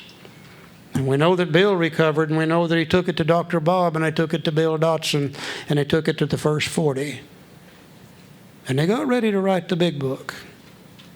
And they went to the doctor, and they said, "Doctor, would you let us use this information that you've given us in this book we're going to write on alcoholism? And would you be willing to write some of this for us?" And Dr. Silkworth said, "Yeah." Said, "You can use anything that I've told you, and I'll be glad to write some of it under one condition." And they said, "What's that?" He said, "Don't put my name in it." He said, "The other members of the medical profession, they don't believe alcoholism an illness. And if you put my name on that kind of information, they're probably going to throw me right out of the medical profession." So the first 16 printings of the big book, first edition, had the doctor's opinion, dash, dash, dash, dash, dash, no name. When the big book was, second edition came out in 1955, the American Medical Association, American Psychiatric Association had recognized alcoholism as a real illness. And Dr. Silkworth said, "Now you can put my name in it." And the second and the third and the fourth edition has Dr. Silkworth. Very interesting information. Let's go to the doctor's opinion. Let's spend a few minutes here looking at his ideas about alcoholism. Let's go to Roman numeral page 24 in the third edition and Roman numeral page 26 in the fourth edition. And it says, "The physician who at our request gave us this letter has been kind enough to enlarge upon his views in another statement which follows. In this statement, he confirms what we who have suffered alcoholic torture must believe." Now, there's no must in the Fellowship of Alcoholics Anonymous that I'm aware of. Nobody can make anybody else do what they want them to. But there's a lot of must in this book, and there's one of them. As a matter of fact, I think there's 73 must in this book, and there's one. We must believe that the body of the alcoholic is quite as abnormal as his mind. Now, this is the first time we can find anywhere in written history a reference to the fact that the body is quite as abnormal as the mind. Everything before that dealt with the mind only. Weak will, moral character, sin, etc. But here he's saying that the body is quite as abnormal as the mind. And I think he's saying two things to us. Number one, that the body is abnormal when it comes to alcohol. But I think he's saying the mind is abnormal when it comes to alcohol too. And we're going to talk about these two different abnormalities when it comes to alcoholism. The first one we're going to talk about is the body. It did not satisfy us to be told that we could not control our drinking just because we were maladjusted to life, that we were in full flight from reality, or were outright mental defectives. Now, these things were true to some extent, in fact, to a considerable extent with some of us, but we're sure that our bodies were sickened as well. In our belief, any picture of the alcoholic which leaves out this physical factor is incomplete. So we're going to talk about the physical factor of alcoholism for a bit, and a little bit later we're going to talk about the mental factor a bit, separating the two so we can learn something about both. He said the doctor's theory that we have an allergy to alcohol interests us. As laymen, our opinions to its soundness may, of course, mean little. But as ex-problem drinkers, we can say that his explanation makes good sense. It explains many things for which we cannot otherwise account. Now, if the purpose of a textbook is to transfer information from the mind of one human being or a group of human beings through the written word to the mind of another human being, increasing the knowledge of the user of the book, and I think that's what they're for, then the transference of that information is going to be based upon an understanding of the words that are used in the book. If the writer of the book uses a word and has a certain understanding of it, and the reader of the book reads that word but has a different understanding of it, then the information that comes through is going to be garbled and incomplete information. And I think one of the most misunderstood words in the big book Alcoholics Anonymous is the word allergy. You know, before coming to AA, most of us had a preconceived idea of what an allergy is. I know I did. And if you were allergic to something and you got around it, ate it or drank it, whatever it might be, there would be some physical manifestation of that allergy that you could see. For instance, if you're allergic to strawberries and you eat them, you break out in a rash, the rash being the physical manifestation of that allergy. If you're allergic to milk and you drink it, you'll usually have a bad case of dysentery. The dysentery being the physical manifestation of that allergy. If you're allergic to certain plants, such as ragweeds, and you get around them, your eyes itch, your nose itch, they water, you begin to sneeze. The itchy, watery eyes, the sneezing, are manifestations of that allergy. So I knew if you were allergic to something, there would be some physical manifestation or indicator that you could see. So I came to AA. And they said, Charlie, you're allergic to alcohol. You'll never be able to safely drink it again. And I said, how in the hell can I be allergic to alcohol? I'm drinking a quart a day. How can you possibly drink that much of something you're allergic to? And I said, besides that, when I drink alcohol, I don't break out in a rash. I don't have dysentery. It don't make my eyes water. I said, I don't understand what you're talking about. You need to explain that to me. And they said, well, you don't need to understand it. All you need to know is you just can't drink it. And I think the reason they told me that is I don't think they understood it a bit better than I understood it. And I went from person to person to person to person to person, trying to find out what this allergy is. I really wanted to understand it. And the usual answer was, what the hell difference does it make? You know you can't drink it, don't worry about it, you're just complicating matters. Another guy said, oh, hell, forget the damned allergy, just come to Eaton's and you'll be okay. Now, if you've got a keen intellectual alcoholic mind like I've got, and you get a question like that dangling out here in front of you, if you don't get the answer to it, sooner or later it's going to run you out of your mind.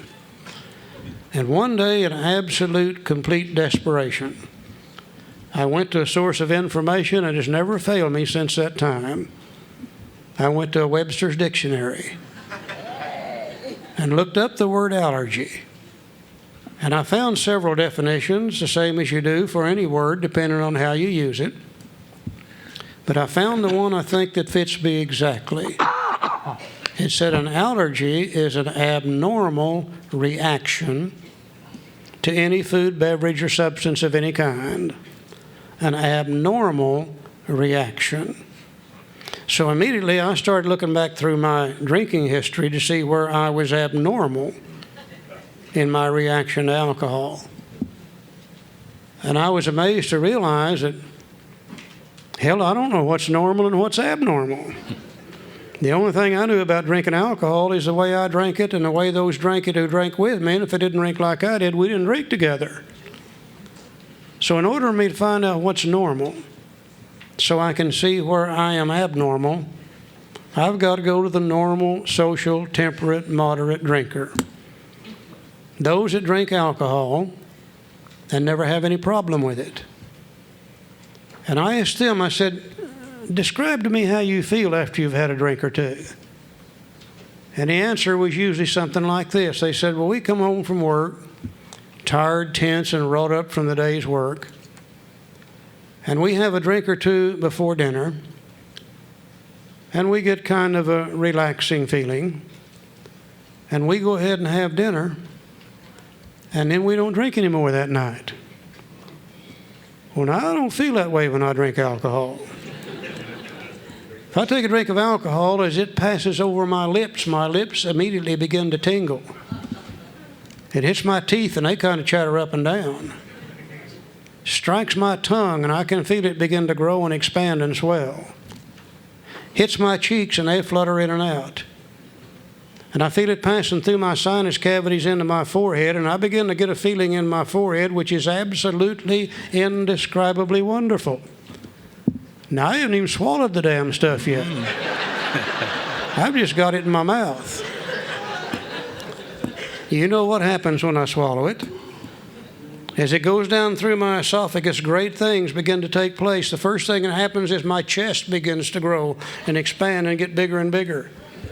And it hits my stomach and it just literally explodes like a bomb.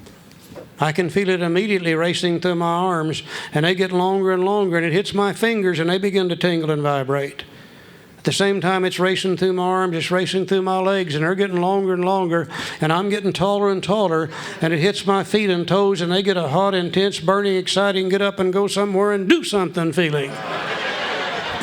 Yeah, I don't understand a relaxing feeling when you take a drink of alcohol.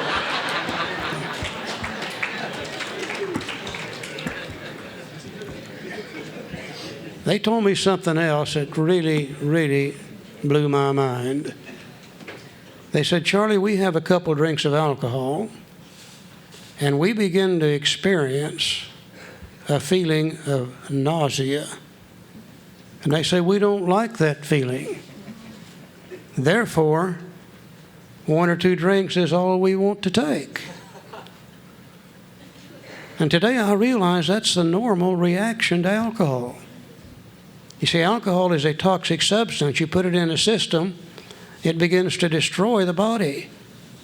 And the mind and body, working with each other, will produce a feeling of nausea so that you won't put any more in it, or you'll puke it up, one of the two. That's the normal feeling.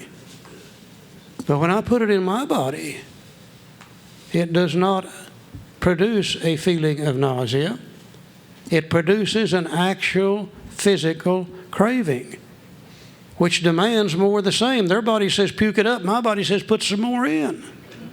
My God, how many times have you tried to get them to drink more than 1 or 2? They say, oh, no, it's making me sick. I don't want any more. That's the normal reaction to alcohol physically. Also, they told me, they said, we take a couple of drinks and we begin to experience a feeling of dizziness, a feeling of being out of control. And they said, we don't like that feeling.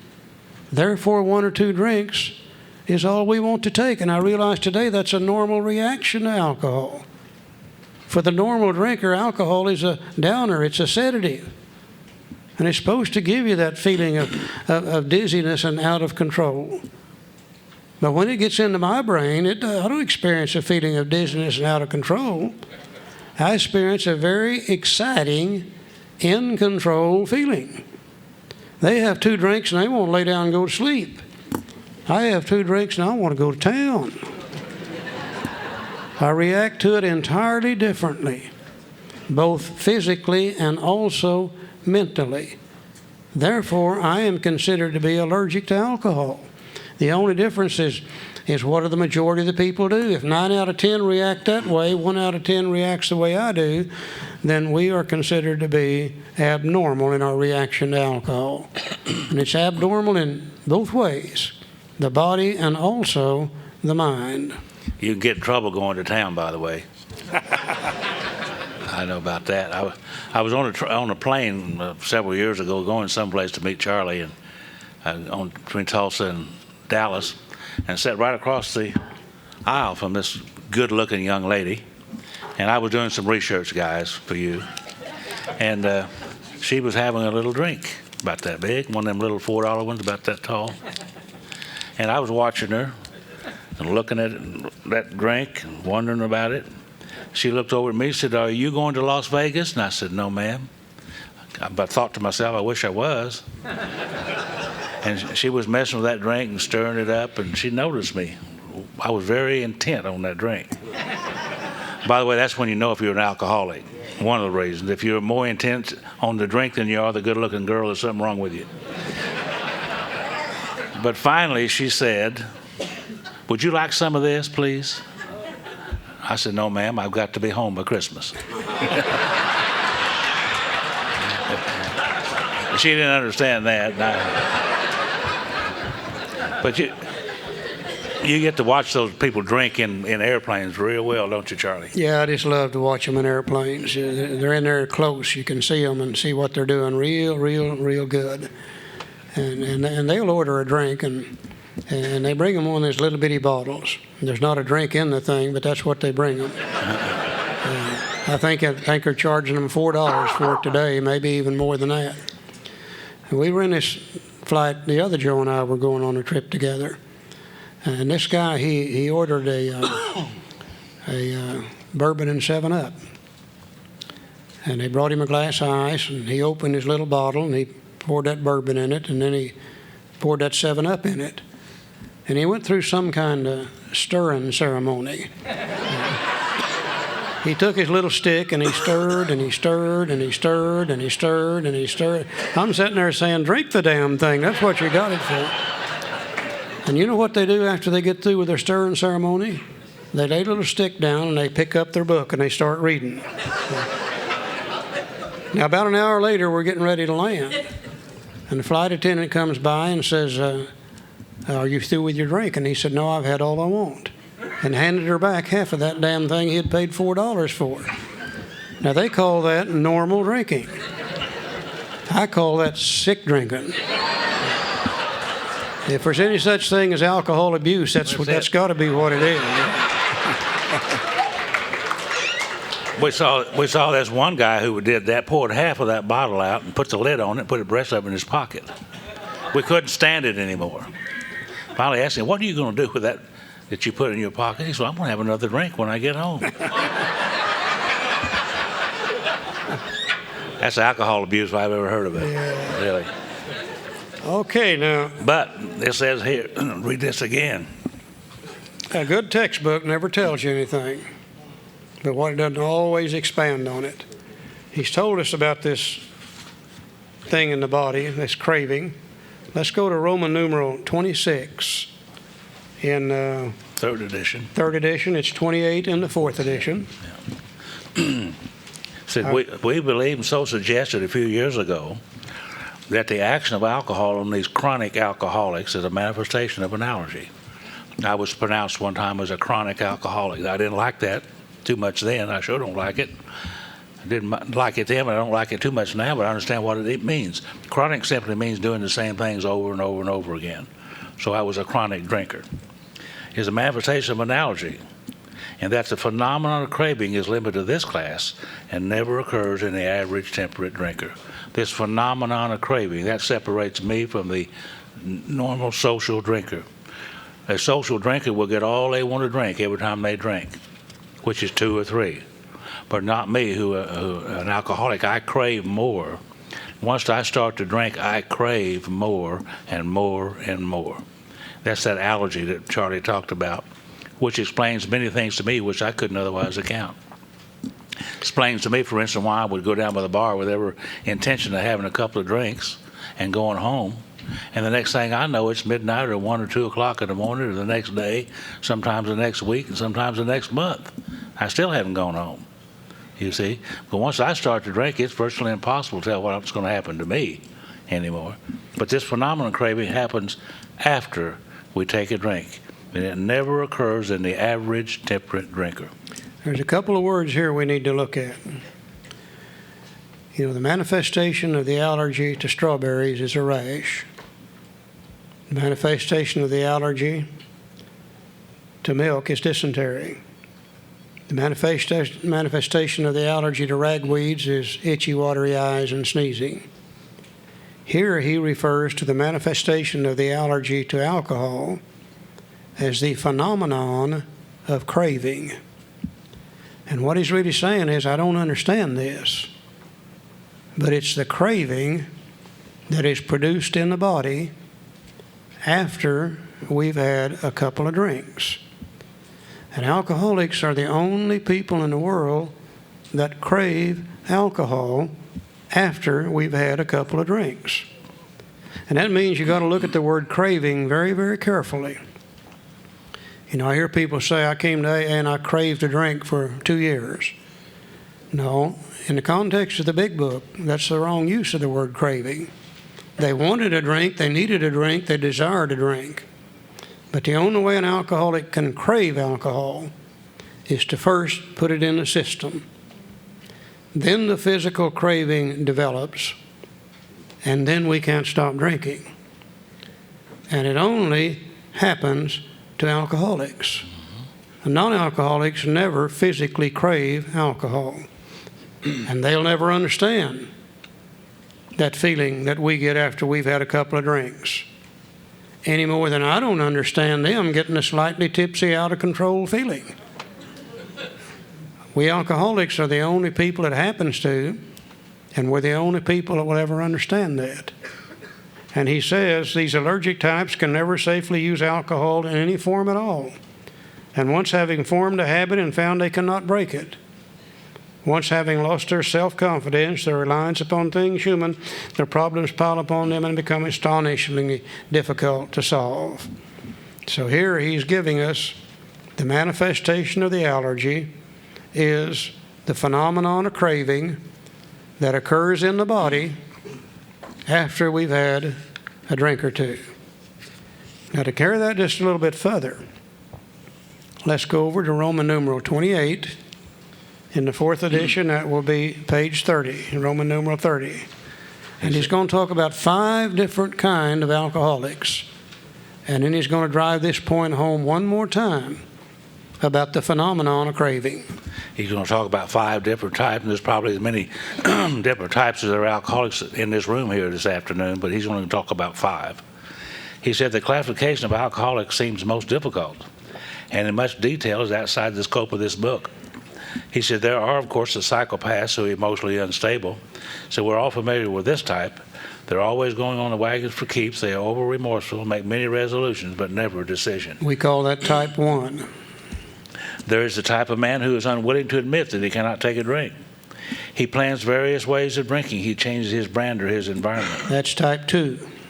There is a type who always believes that after being entirely free from alcohol for a period of time, he can take a drink without danger. That's type 3. There is a manic-depressive type who is perhaps the least understood by his friends and about whom a whole chapter could be written. That's type 4. Now, I always thought I was the next one, a type 5. Then there are types entirely normal in every respect, except in the effect alcohol has upon them. They're often able, intelligent, friendly people. I used to read that and I think, well, how in the hell did he know so much about me anyhow when he wrote that 5 down? Now he makes this point. All these and many others have one symptom in common. They cannot start drinking without developing the phenomenon of craving. This phenomenon, as we have suggested, may be the manifestation of an allergy which differentiates these people and sets them apart as a distinct entity. It has never been, by any treatment with which we are familiar, permanently eradicated. The only relief we have to suggest is entire abstinence. Now, I think what he said is this. If all we alcoholics in this room should take a drink, God forbid that happen, but if we did, we would not all react exactly the same. And just a little bit, one of us would be crying in our beer, oh, boo-hoo-hoo, the world not treating me right. And just a little bit, one of us would be up on top of a table, hooping and hollering and dancing and cutting up and having a hell of a good time. And just a little bit, there'll be a couple back in the back corner getting in a fight, just sure as anything. Probably also be a couple over here, one putting the make on the other one. We tend to do that also when we drink. We would do many different things. But if we're a real alcoholic, there's one thing that every one of us would do. We would start looking for the second drink. The phenomenon of craving has developed. We can't stop, and now we'll have to have a third drink. And then a fourth and a fifth and a sixth and a seventh and on till we're drunk and sick and in all kinds of trouble. Now, I know that's true. Because if that wasn't true, we wouldn't be in this room today, would we? If you and I could drink without developing the phenomenon of craving, well, we wouldn't be sitting in an AA meeting. We would be out there drinking without developing the phenomenon of craving. But each one of us, through experience, has found that we simply cannot do that. And it really doesn't make any difference how long it takes us to get drunk. You know, some of you might have 1 or 2 drinks tonight, and you might have 3 or 4 tomorrow night, but I'm entirely different. If I would take a drink right now at about 5 o'clock in the afternoon, by 8 o'clock I found a policeman and I'm somewhere in jail, as sure as anything. You might have to go another week or two before you get in jail. But the first drink is what sets it off, produces a phenomenon of craving, and we end up drunk and in all kinds of trouble. And it really doesn't make any difference whether we're born with this or whether we drink ourselves into it. You know, I was born with it. I'm convinced of that. First drink I ever took at age 14, the phenomenon of craving developed. I drank for 26 years. I don't ever remember taking one drink of anything that had alcohol in it. One always led to 2 to 3 to 6 to 8 to 10. Some of you, I'm sure, drank for several years, perhaps, with relative safety. But somewhere you crossed the line, and the same thing began to happen to you that happened to me from the very beginning. But what difference does it make? That's the way we are today. See, that's what we got in common in AA. And that's why we have singleness of purpose in AA. That's why we should talk about nothing but alcoholism in AA. Because that's the only thing we really have in common with each other, is these things that happen to us whenever we drink alcohol, Joe. The doctor says that it's never been by any treatment which we are familiar or permanently eradicated. The only relief we have to suggest is the entire abstinence. In other words, if we drink alcohol and crave more and have more and more and more, the only thing he can suggest to us is that we don't drink.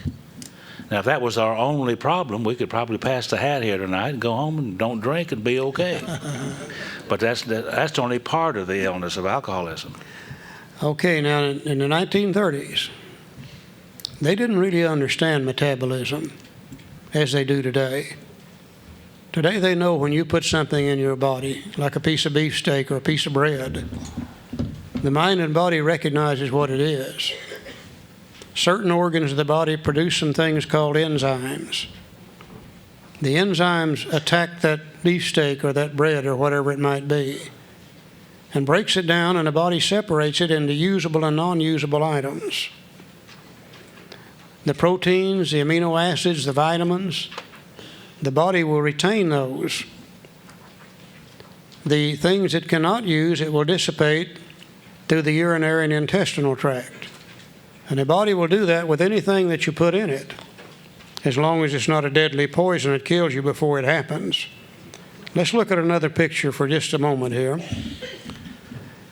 And let us be the first to say this picture you're going to look at is not AA information.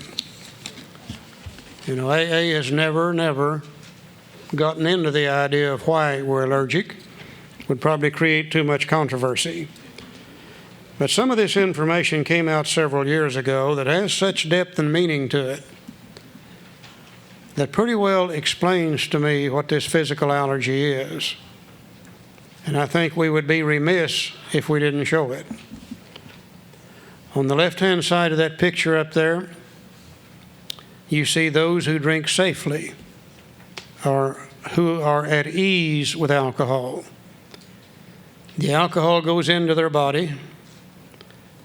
The enzyme production starts. The enzymes attack the alcohol and break it down to a material called acetaldehyde. Then after a period of time, it's broken down to diacetic acid. Then it's broken down to acetone, that's the center line. I think I said the left one, the center line. It's broken down to acetone. And after a while, it's changed into a simple carbohydrate made up of water, sugar, and carbon dioxide. The water will be dissipated, used by the body, and the excess dissipated through the urinary and intestinal tract. The sugar is a form of energy, calories, empty calories. The body will burn that sugar and store the excess to be used as fat to be used at a later date. The carbon dioxide is dissipated through the lungs. Now, in the normal, social, temperate, moderate drinker, this rate of metabolism is approximately 1 ounce per hour. If they don't drink more than 1 ounce per hour, they can't get drunk, because their body will recognize it, metabolize it, and get rid of it at that rate. Very seldom do you see a social, temperate, moderate drinker drinking more than 1 ounce per hour. If they are and you're with them, you better stand way back. because they're probably going to puke on you before long. The left-hand side are we alcoholics. We're the ones that can't drink safely. We are at dis-ease with alcohol. That's all the word disease means anyhow, something that separates you from the norm. We put the alcohol in our system, the same thing happens. The enzyme production starts, attacks the alcohol, breaks it down to acetaldehyde. Then after a period of time, it breaks it down to diacetic acid. Then it breaks it down to acetone. Now it seems as though in the body of we alcoholics, the enzymes necessary to break it down from the acetone to the simple carbohydrate are not there in the same qualities and or quantities as they are in the body of the non-alcoholic. And it stays in our body for a longer period of time as acetone. It's been proven today, acetone ingested into the human system that remains there for an appreciable period of time will create an actual physical craving for more of the same. And that actual physical craving then leads to the second drink, and in the third drink, and in the fourth drink, and in the fifth drink. Just think, I take one drink, that produces the physical craving through the acetone. That requires me to take a second drink. Now I've got all the acetone, most of the acetone from the first drink, now I've added in that from the second drink. And the acetone level goes up. And if the acetone is what produces the craving, then the craving goes up too. And that demands a third drink. I've got most of the first, nearly all the second, now I put that in from the third drink. The acetone level goes up, the craving becomes harder. At midnight, we're laying out in the parking lot. They run over us and broken our leg. And they come running up to us and say, "Can we help you?" And we say, "My God, yes, give me another drink." See, I'm craving it harder at midnight after 15 or 20 drinks than I was at 6 o'clock prior to that when I only had 1 or 2 drinks. That explains to me why I never got enough, why I never got all I wanted. I drank 26 years. I never got all the alcohol that I wanted. Got more than I needed 1,000 times, but I never got all that I wanted. Laying there sick as a dog, beat up, tore up, and craving another drink. Now that wouldn't be so bad if it never got any worse.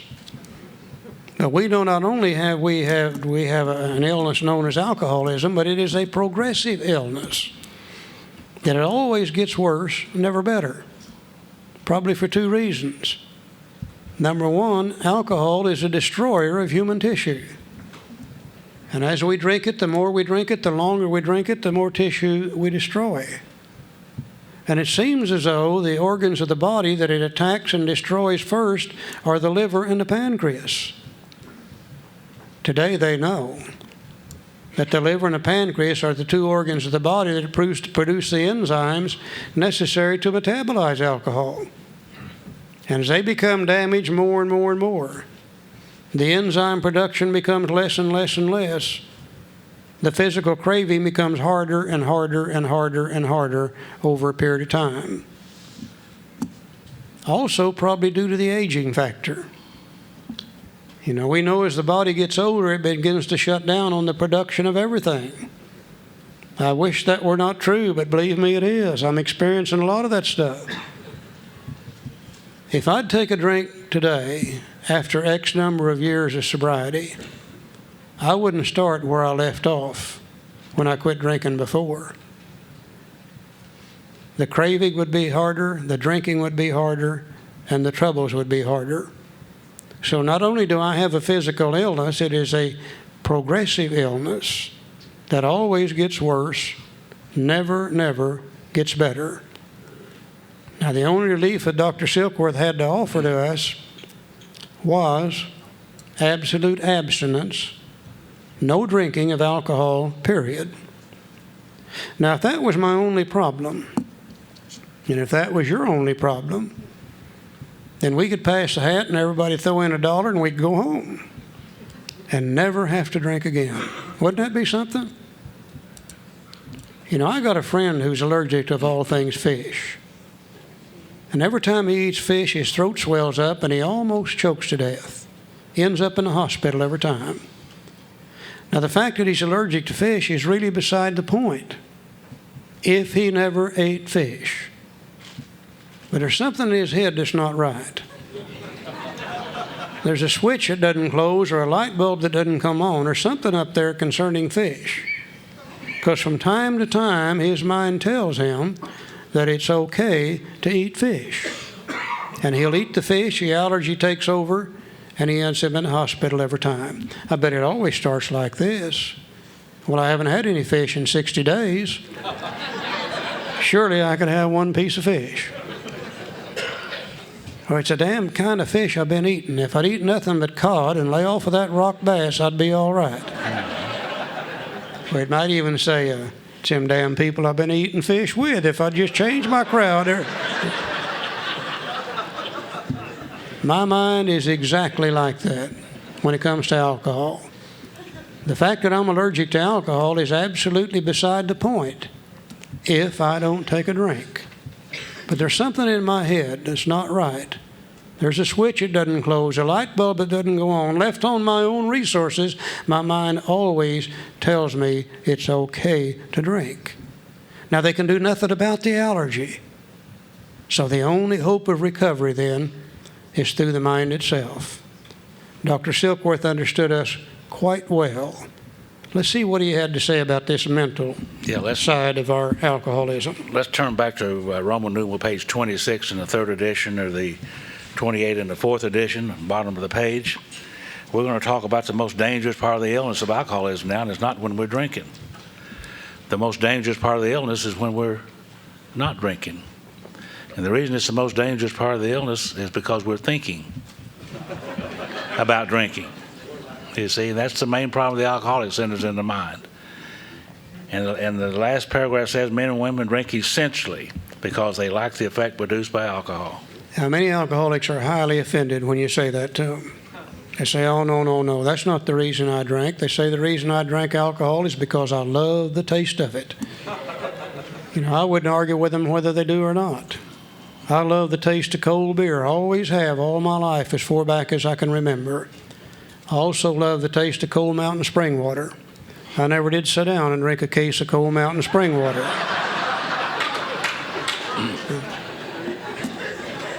Alcohol did something for me that cold mountain spring water didn't do. As a kid growing up, I was always on the outside of the crowd looking in. Always wanted to be a part of. Always knew I could not be. Always knew whatever I said, whatever I did would be wrong. People would laugh and I would be embarrassed.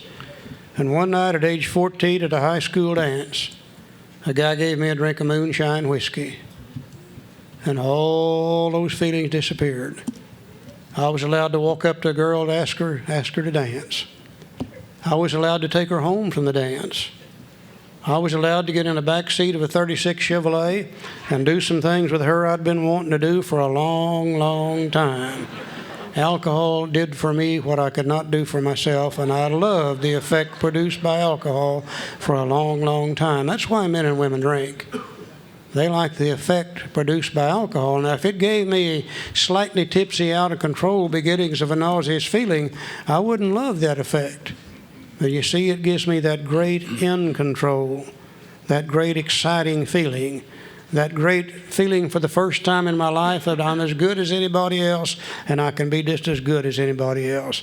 That's why we drink alcohol.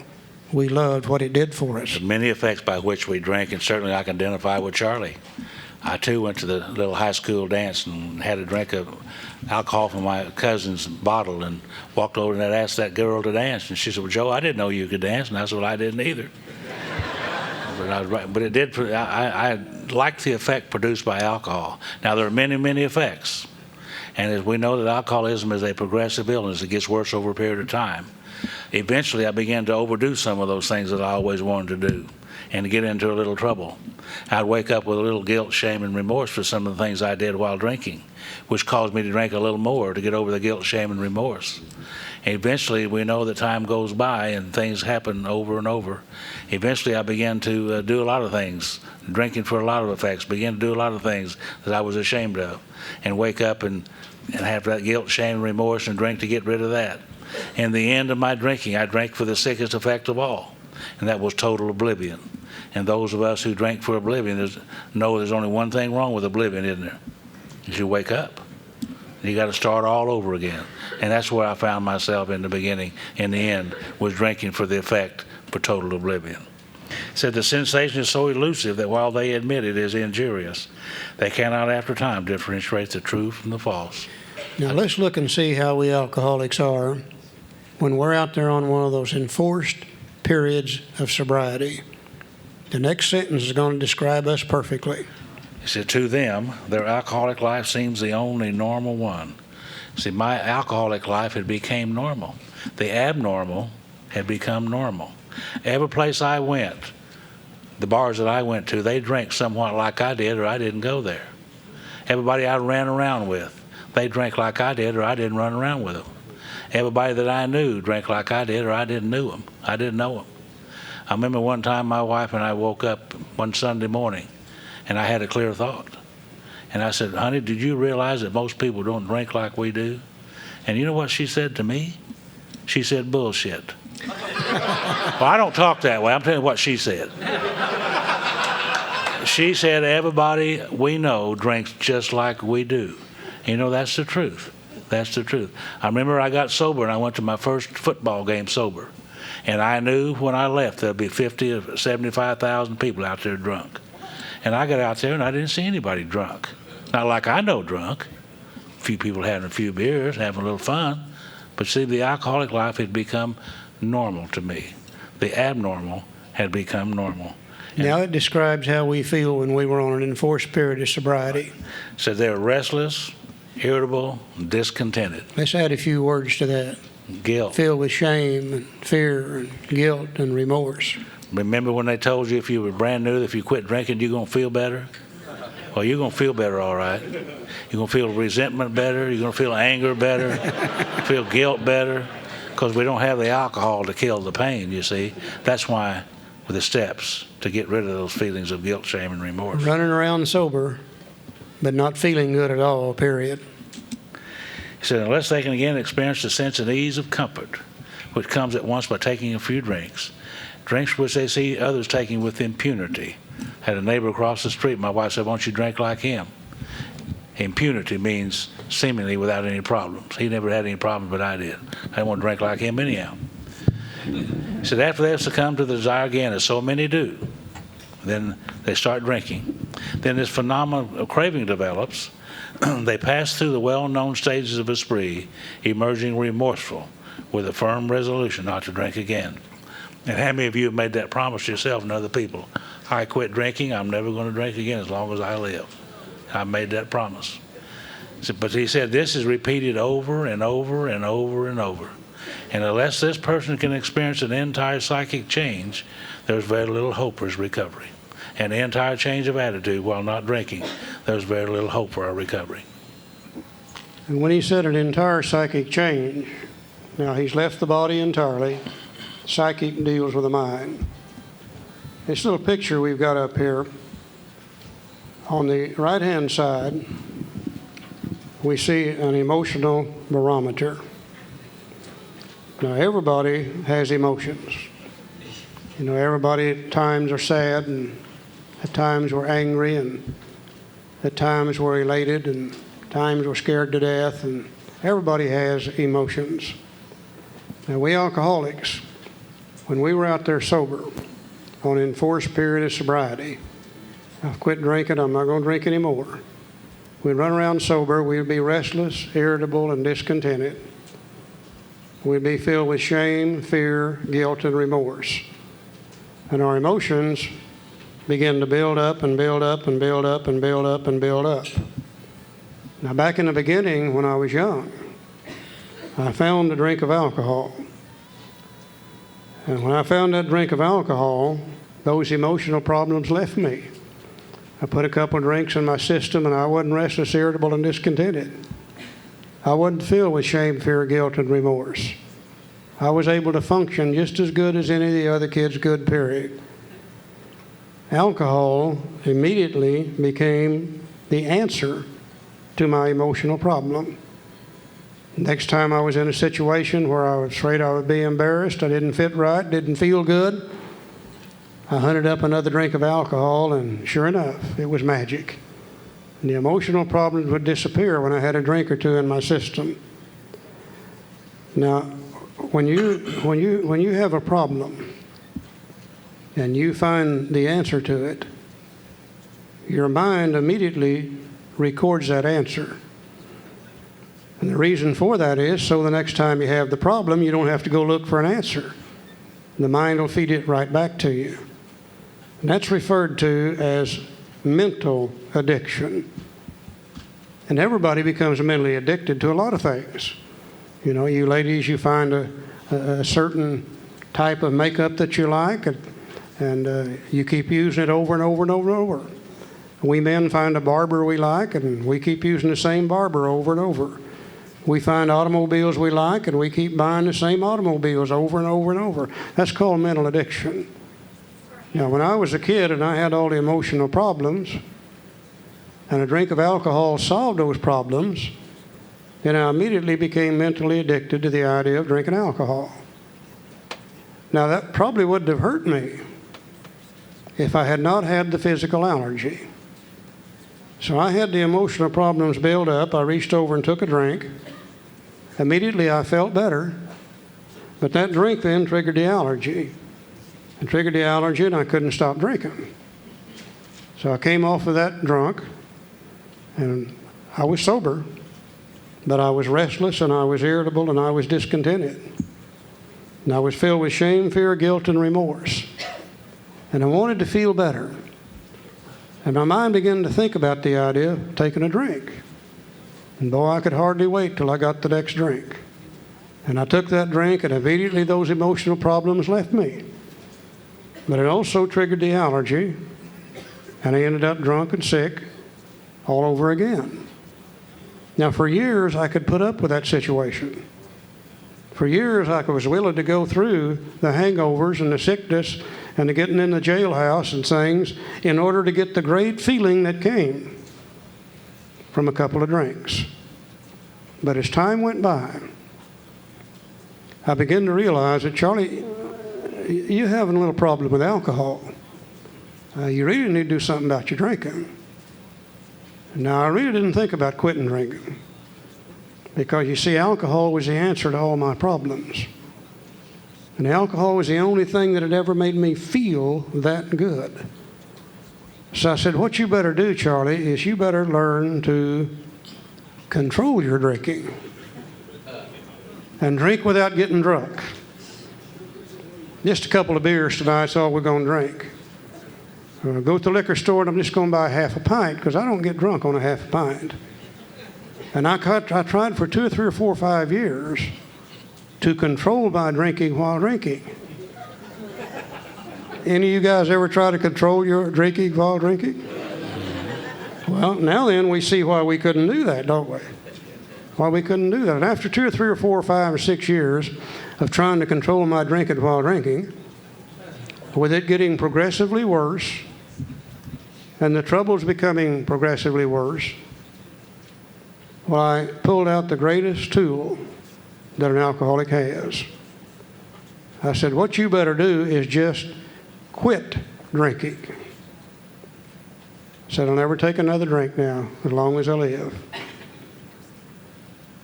And this great tool that we alcoholics have, I put him right there, and it's called willpower. And I said, by God, sick 'em, Will. We through with these hospitals and these jailhouses and these divorce courts. We're through with that drinking. We're not ever going to drink again as long as we live. I was restless, I was irritable, and I was discontented. And I'm still filled with shame, fear, guilt, and remorse from all those things that I did through those years of drinking. And I was sober, but it didn't feel good. And I wanted to feel better. Oh, I remember that so desperately. I wanted to feel better. And I began to think about the great sense of ease and comfort. The great exciting in control feeling that comes at once by taking a couple of drinks. Now, I see other people drinking it. Why can't I? And willpower said, no, sirree, boy. We are through with that drinking. You know, they tell we alcoholics we're weak-willed people. Don't you believe that? We are strong-willed people. Weak-willed people do not become alcoholic. Third time they puke, they quit drinking. Alcoholic knows there's got to be some way to drink without puking and getting in trouble. We damn near kill ourselves trying to find it. And that day I didn't take a drink. The next day when I got up, I'm still restless, irritable, and discontented. Still filled with shame, fear, guilt, and remorse. Don't feel worth a damn. Want to feel better. And I began to think about, well, you know, maybe it wasn't really that bad. Maybe I could have a beer or two. Willpower said, no, sirree. Hell, we're through with that damn drinking, boy. You know what it does to you. So I didn't drink that day. Next day I got up and I'm still restless, irritable, and discontented. Filled with shame, fear, guilt, and remorse. Couldn't get along with my wife, my kids, my bird dogs, or anything else. And I so desperately wanted to feel better. And the only thing I knew that'd make me feel better would be to take a drink of alcohol. Willpower said, no, sir, we've quit that damn drinking. We're not ever going to drink again. Next day I get up and I'm restless, irritable, and discontented. Don't feel worth a damn. Want to feel better. And my mind begins to key in on what a drink would do for me. And as I begin to think about what a drink will do for me, the mind can only hold one idea at a time. As I begin to think about what a drink will do for me, it starts to push out what a drink will do to me. And the next thing you know, I think, hey, it's okay. Yeah. Hell, I've been sober 60 days. I've proven I'm not an alcoholic. I know I could have one drink. And I reach over, it burns through willpower, and I take a drink. And I trigger the allergy, and I go through the well-known stages of a spree. And I emerge remorseful with a firm resolution not to do that again. And I throw a little willpower back in there, and I'm restless, irritable, and discontented. And for a while, willpower holds me. But then after a while, the mind sees nothing wrong with drinking. You see, the reason willpower works for people like, well, it won't work for people like us, is just before we take a drink, our mind sees nothing wrong with taking a drink. It says it's going to be okay. And even if we know we're going to end up drunk, it says, hell, I'd rather be drunk than feel the way I'm feeling now. For an alcoholic to try to stay sober on willpower is the most miserable kind of life you can possibly live. And we repeat that cycle over and over and over and over, gradually getting worse and worse and worse and worse and worse and worse and worse because it is a progressive illness. Now, we can't do anything about my body. Well, the book says someday science may find a way to do this. That was in 1939. They still haven't found it. So the only thing I can possibly do is try to treat my emotions. Just think, if I could find a way to live and be sober and not be restless, irritable, and discontented. If I could find a way to live where I could be sober and not be filled with shame, fear, guilt, and remorse. If I could find a way to live where I could be sober and have peace of mind and serenity and happiness, then I don't need the sense of ease and comfort that comes at once by taking a drink. And that's what's called recovery. You know, sobriety is just the starting of this thing. We can't do nothing until we get sober. But that isn't what AA is about. AA is about a life-changing process. Later on, we're going to see where a psychiatrist told us a long time ago that ideas, emotions, and attitudes, which were once the guiding forces of the lives of these men, are suddenly cast to one side and replaced with a new set of ideas, emotions, and attitudes. And that's what our program of action brings about. My old ideas have been cast aside. My old attitudes, my old emotions have been cast aside. They've been replaced with a new set, and with this new set of ideas, emotions, and attitudes, I feel good enough that I don't need to take a drink in order to feel better. And that's called recovery, and that's what our program is all about. So if you can't drink because of the allergy, and if you can't quit because of the obsession, you're absolutely powerless over alcohol.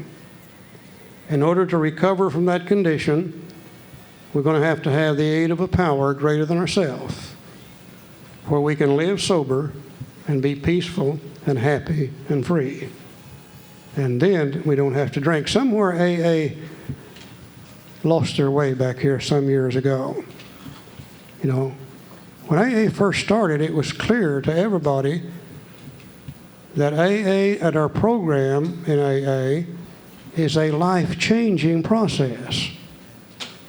Somewhere we quit doing those things necessary to make those changes, and we started staying sober based on fellowship and guts.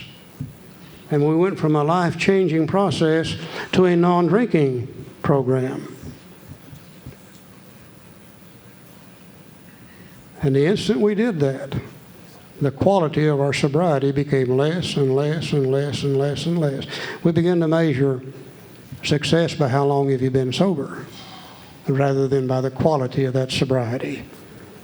And our program is designed to bring out quality sobriety, not necessarily long-term sobriety. Long-term sobriety is great, but that isn't what we're really after. We're after a change in our whole life process so we can be sober and be happy about being sober.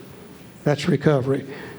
Now, Joe, what's the next thing he says? He says, on the other hand, and strange as this may seem to those who do not understand, once a psychic change has occurred, the very same person who seemed doomed, who had so many problems he despaired of ever solving them, suddenly finds himself easily able to control his desire for alcohol, the only effort necessary being that required to follow a few simple rules, and the few simple rules are the 12 steps of Alcoholics Anonymous.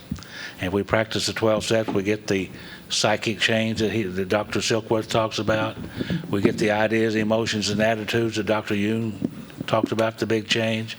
We get a personality change, same thing. Spiritual awakening, same thing. Spiritual experience, same thing. All has to do with change in our mind when we're not drinking, getting rid of the old ideas that we lived with for so long. And the few simple rules, the 12 steps. That's all we've got for this afternoon. Thank you all for being here. We'll see you this evening. 7:30.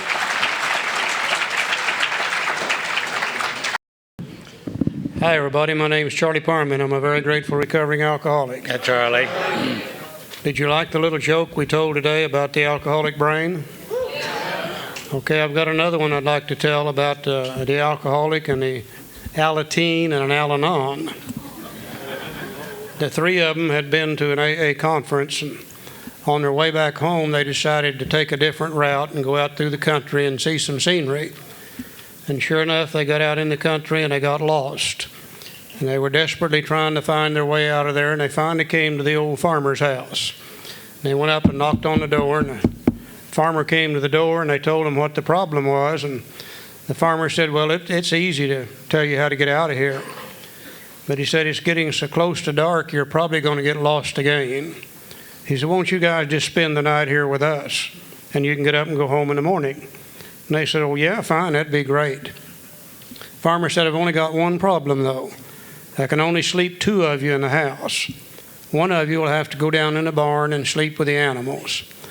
And little Alateen said, well, let me go down there and sleep with the animals. I love animals, and they love me, and everything will be okay.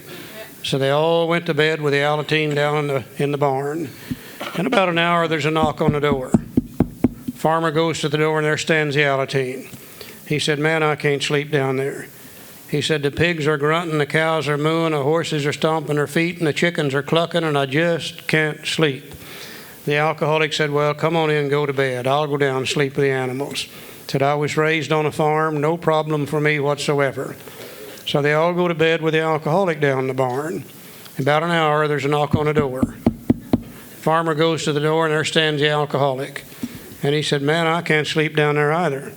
He said, those pigs are grunting, the cows are mooing, the horses are stomping their feet, and the chickens are clucking, and I just can't sleep.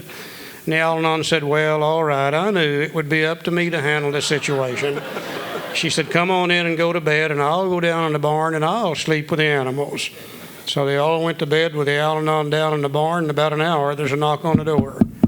Farmer goes to the door, and there stands the pigs and the cows and the chickens.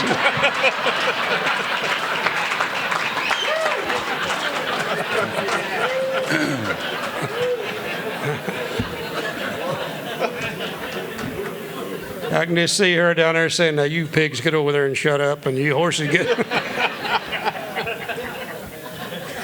We love Al-Anon. Those of you that know me and know Barbara, my wife, know that she's been in Al-Anon for many, many years. Got a great program. I love her deeply today. That wasn't true 30-some-odd years ago, but I love her deeply today. I sure do. I think Al-Anon is one of the greatest things that ever happened to AA. I think it's something that we really, really need to always have a little gratitude in our heart because of Al-Anon. We very generously shared our disease with them. We might as well share our recovery with them also. It works out good. Bob's going to work with us some this weekend. Bob has been around for a long time. He's very knowledgeable when it comes to the big book. And we've been wanting to kind of get him working in on this thing too. And since he's going to be here for tomorrow night, he very graciously consented to sit in with us some and part of the big book. And I think we're going to have fun with it. I think we're going to enjoy it. We've done this before with 3 people. The other one was my friend Joe McQuany from Little Rock.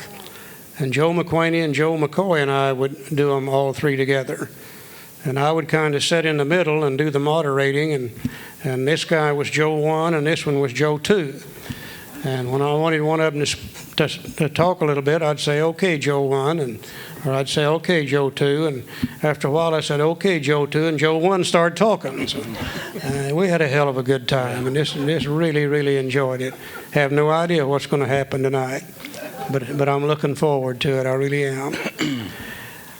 This afternoon, we talked about the doctor's opinion. We talked about the problem being that twofold illness, the illness of the body coupled with the illness of the mind. We found that we had a physical allergy of the body, we had an obsession of the mind. And because of the physical allergy of the body, we could no longer safely drink alcohol. And because of the obsession of the mind, we couldn't keep from drinking alcohol. And if you can't drink without getting drunk and you can't keep from drinking, then certainly we become absolutely powerless over alcohol. And for most of us, that was the first time in our lives that we really understood what our problem is. Now remember when Bill went to see Dr. Bob and sit down to talk with him, he did something there that he had never done before. In working with the other alcoholics back in New York City, he always tried to force the spiritual experience on them, and none of them had responded. But when he went to talk to Dr. Bob, he didn't talk to Dr. Bob about Bob's drinking. He talked to him about Bill's drinking. He said, let me tell you my story. And Bill sat there and shared his story with Dr. Bob, and through the sharing of his story, Dr. Bob was able to see his problem, his allergy and his obsession of the mind, and the real need for an in-depth spiritual experience. So they learned that particular visit that one alcoholic can affect another as no non-alcoholic could through the sharing of our experience, strength, and hope. From that time on, when they went to see Bill Dotson, they sat down with Bill Dotson, and that's exactly what they did. They shared their stories with Bill Dotson, and Bill Dotson was able to see his problem. He was able to see the solution. He was able to see the program of action. And sure enough, he recovered from alcoholism also. So from that time on, whenever they went out to talk to a new alcoholic, remember they're still members of the Oxford group, and they called it making a visit. Today we call it making a 12-step call. From that day on, they always shared their story with the new incoming alcoholic. But when they decided to write the big book, they knew that they wouldn't be able to come out here in California and visit with the first person out here and tell their story. They knew that they wouldn't be able to go down into Texas and up in Oregon and over into Florida. So the big book had to be complete enough to be able to do the whole job. And they said, well, what we need to do is, now that we've told them about the problem, we need to share the story of one of we alcoholics so that they'll be able to identify with another alcoholic. And they decided to put Bill's story in here. Now, a lot of people say, well, we can't identify with Bill because, after all, he was a New York City stock speculator and a night school lawyer, and we were not. A lot of people say we can't visit with him or can't identify with him. A lot of the women do. They say because he's a man and we were women and we didn't think alike. But as we go through Bill's story, if we look for identification, I think each of us in this room will be able to identify with Bill. When he talks about the great drive for success was on, he'd prove to the world that he's important. You know, one of the outstanding characteristics of every alcoholic I've ever known. We're going to see Bill when he first begins drinking, when it was fun and excitement. And we're going to be able to see him progress from fun and excitement to drinking almost every day and every night. We're going to see him progress to drinking out of absolute necessity. And then we're going to see him drinking for the sickest reason of all, complete oblivion. And we'll be able to see Bill reach his bottom. And the greatest thing we can see in Bill's story is he effected a recovery from alcoholism. And if we're brand new and we've never had any contact with the fellowship, period, the only contact is through this book. And if we read Bill's story and we identify with Bill, we're able to say to ourselves, well, we're enough like him that if he could recover from alcoholism, just maybe we can too.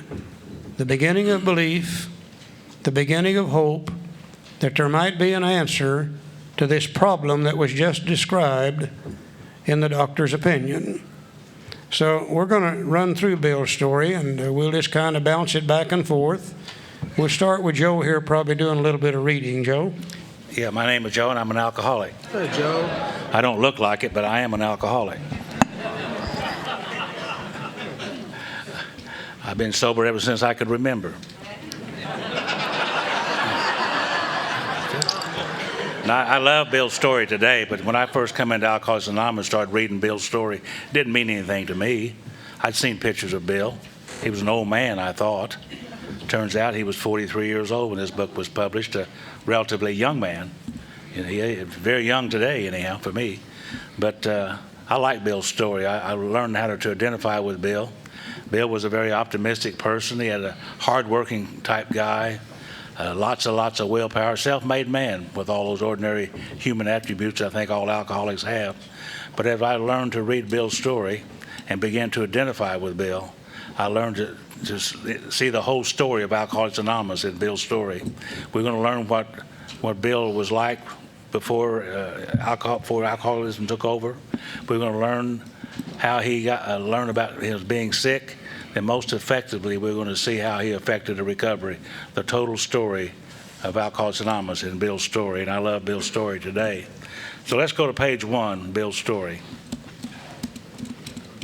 He said, war fever ran high in that New England town to which we knew young officers in Plattsburgh were assigned, and we were flattered when the first citizens took us to their homes, making us feel heroic. Here was love, applause, war, moments sublime with intervals hilarious. Anybody ever have any moments sublime with intervals hilarious while drinking? I like the way Bill writes. He said, I was part of life at last, and in the midst of the excitement, I discovered liquor. I forgot the strong warnings and the prejudices of my people concerning drink. In time, we sailed for over there. I was very lonely and again turned to alcohol. We landed in England. I visited Winchester Cathedral. Much moved, I wandered outside. My attention was caught by a doggerel on an old tombstone. Here lies a Hampshire grenadier who caught his death drinking cold small beer. A good soldier never forgot whether he died by musket or by pot. Now, for you younger guys, that pot he's referring to is not that wacky weed that you know of today. It's He's talking about a pot of beer, which is the way they used to serve it in England and still do to a certain extent, whether he dieth by musket or by pot of beer. I got a picture of this tombstone here, dog rollers on it. More words on it than what was just read there. But it's kind of interesting to note that the name on the tombstone is Thomas Thatcher. Ebby Thatcher, Thomas Thatcher. I don't know that has any connection, but it's on there. And also, I've got a picture of Bill. I might as well show these now. I'll have them up here tomorrow. You can take a look at them for those of you who haven't seen Bill. A picture of Bill. Here's we had Bill and Lois's grave up in East Dorset, Vermont. Simple little tombstone, very humble little place. Nice to see. Dr. Bob Smith's tombstone in Akron. A couple of years ago, Charlie and I was up in, what was that city up there in New York? Albany. Albany. I keep thinking of Akron. Albany. And we found out and learned that Ebby was buried in Albany. We thought he was down in Texas. But we went out there to see his grave, and the weeds were over our head. Didn't look like anybody had been there in years and years and years and years. So we cleaned it all off and took a picture of Ebby's grave. Without him, there's no AA. He carried the message to Bill, and we almost forgot about this guy in Alcoholics Anonymous. Without him, there wouldn't be any. So there's that picture. Dr. Silkworth, some wording that's on Bill's home. And here's the gatehouse where Bill and Bob first met. Just some pictures of the history. We'll be here tomorrow and take a look at it. Go ahead. He said, ominous warning which I failed to heed. 22 and a veteran of foreign wars, I went home at last. I fancied myself a leader, for had not the men of my battery given me a special token of appreciation, my talent for leadership, I imagined, would place me at the head of vast enterprises, which I would manage with the utmost assurance. I can identify with Bill. So I took a night law course and obtained employment as an investigator for a surety company. The drive for success was on. I'd proved to the world that I was important. I already identify with Bill Wilson. It's all I ever wanted to do, just prove to the world that I'm important too. Seems to be one of the driving characteristics behind every alcoholic I've ever known. That great desire to succeed, to be somebody, to show them that we're just as good as they are. I certainly identify with Bill. See, my work took me about Wall Street, and little by little I became interested in the market. Many people lost money, but some became very rich. Well, why not I? I studied economics and business as well as law. Potential alcoholic that I was, I nearly failed my law course. At one of the finals, I was too drunk to think or to write. Though my drinking was not yet continuous, it disturbed my wives. I can identify with Bill. My wives were very disturbed. We had long talks when I would steal her forebodings by telling her that men of genius conceive their best projects when drunk, that the most majestic construction of philosophical thought were so derived. Charlie said earlier that we make our living selling fast talk to slow-thinking people, and here's what Bill's trying to do some of that right now. Lois didn't buy into it very much, though, did she? No. Bob, you got anything there? I identify with the fantasies, Bill Wilson, of just I always had the feeling like I was coming from behind, so I had to have grandiose fantasies and aspire to be great. Not to be great, but just to hope to be equal. You know what I mean? Just to hope to be equal. He said, by the time I had completed the course, I knew the law was not for me. The inviting maelstream of Wall Street had me in its grip. Business and financial leaders were my heroes. Out of this alloy of drink and speculation, I commenced to forge the weapon that would one day turn its flight like a boomerang and all but cut me to ribbons. Living modestly, my wife and I saved $1,000. It went into certain securities, then cheap and rather unpopular. I rightly imagined that they would someday have a great rise. I failed to persuade my broker friends to send me out looking over factories and managements, but my wife and I decided to go anyway. I developed a theory that most people lost money in stocks through ignorance of markets. I discovered many more reasons later on. Bill became really one of the first, I think, real investment counselors on Wall Street. The time he's referring to here is back in the 1920s when the stock market was on the roll. Just about everybody that dealt with stocks made money. About all you really had to do was buy the stock, and you only had to put down about 10% margin payment on it, wait for the stock to go up, sell it, take your profits, and buy some more. And Bill began to say, look, sooner or later this bubble's going to burst. Sooner or later we're going to have to start making our decisions based on fact rather than speculation. And he went to the people who had the money. And he said, no, I don't have the money to do this, but if you guys would back me financially, I'll go out and I'll visit these different companies. I'll examine their books wherever possible. I'll look at the actual plan itself. I'll talk to the employees, and I'll write up reports and send them back into Wall Street. And then we can start making our decisions based on fact rather than speculation. And they said, no, thank you, Bill. We don't need that kind of information. We're making about all the money we want to make anyhow.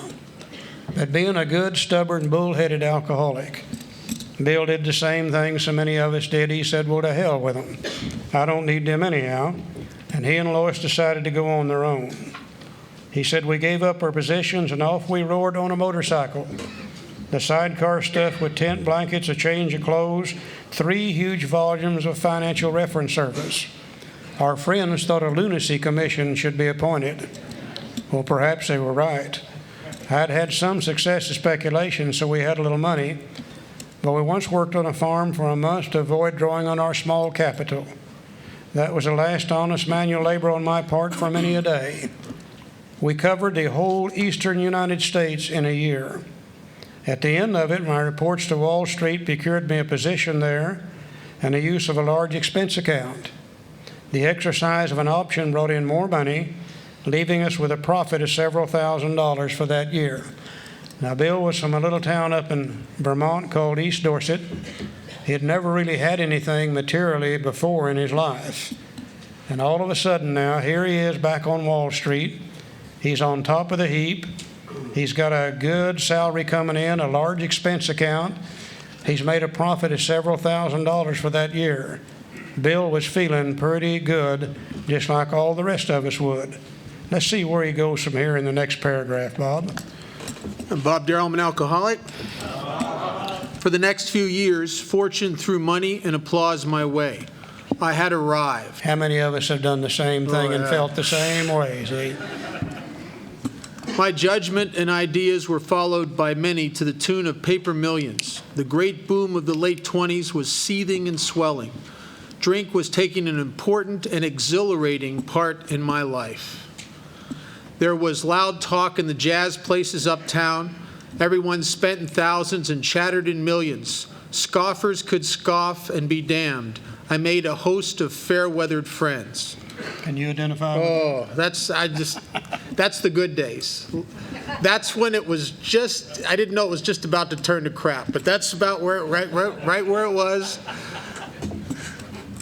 My drinking assumed more serious proportions, continuing all day and almost every night. Now we see the progression of the illness. He's gone from fun and exciting drinking now to drinking almost every day and almost every night. Gradually it gets worse. The remonstrances of my friends terminated in a row, and I became a lone wolf. People began to say to Bill, you're drinking too much. Bill, why don't you cut back? Bill, you're costing us money. Bill, why don't you quit? And Bill did the same thing that I did and most other alcoholics did. He said, to hell with them. I'm not about to quit drinking. I don't need them anyhow. He now becomes a lone wolf, begins to operate on his own. There were many unhappy scenes in our sumptuous apartment. There had been no real infidelity, for loyalty my wife, helped at times by extreme drunkenness, kept me out of those scrapes. I'd always believed about everything Bill wrote, but I'm not sure about that. Yeah. Bill wrote a little book called As Bill Sees It. Lois wrote one called Lois Remembers. There's a little bit of difference between the two. A little bit of difference in there between the two. Let's go over to page 4. First paragraph. Here's old Bill now. He's drinking good whiskey. He's drinking and assumed a more serious proportion. He's got lots of willpower, lots of hope for the future, hardworking individual, optimistic, self-made man, made a lot of money. Now let's see what happens.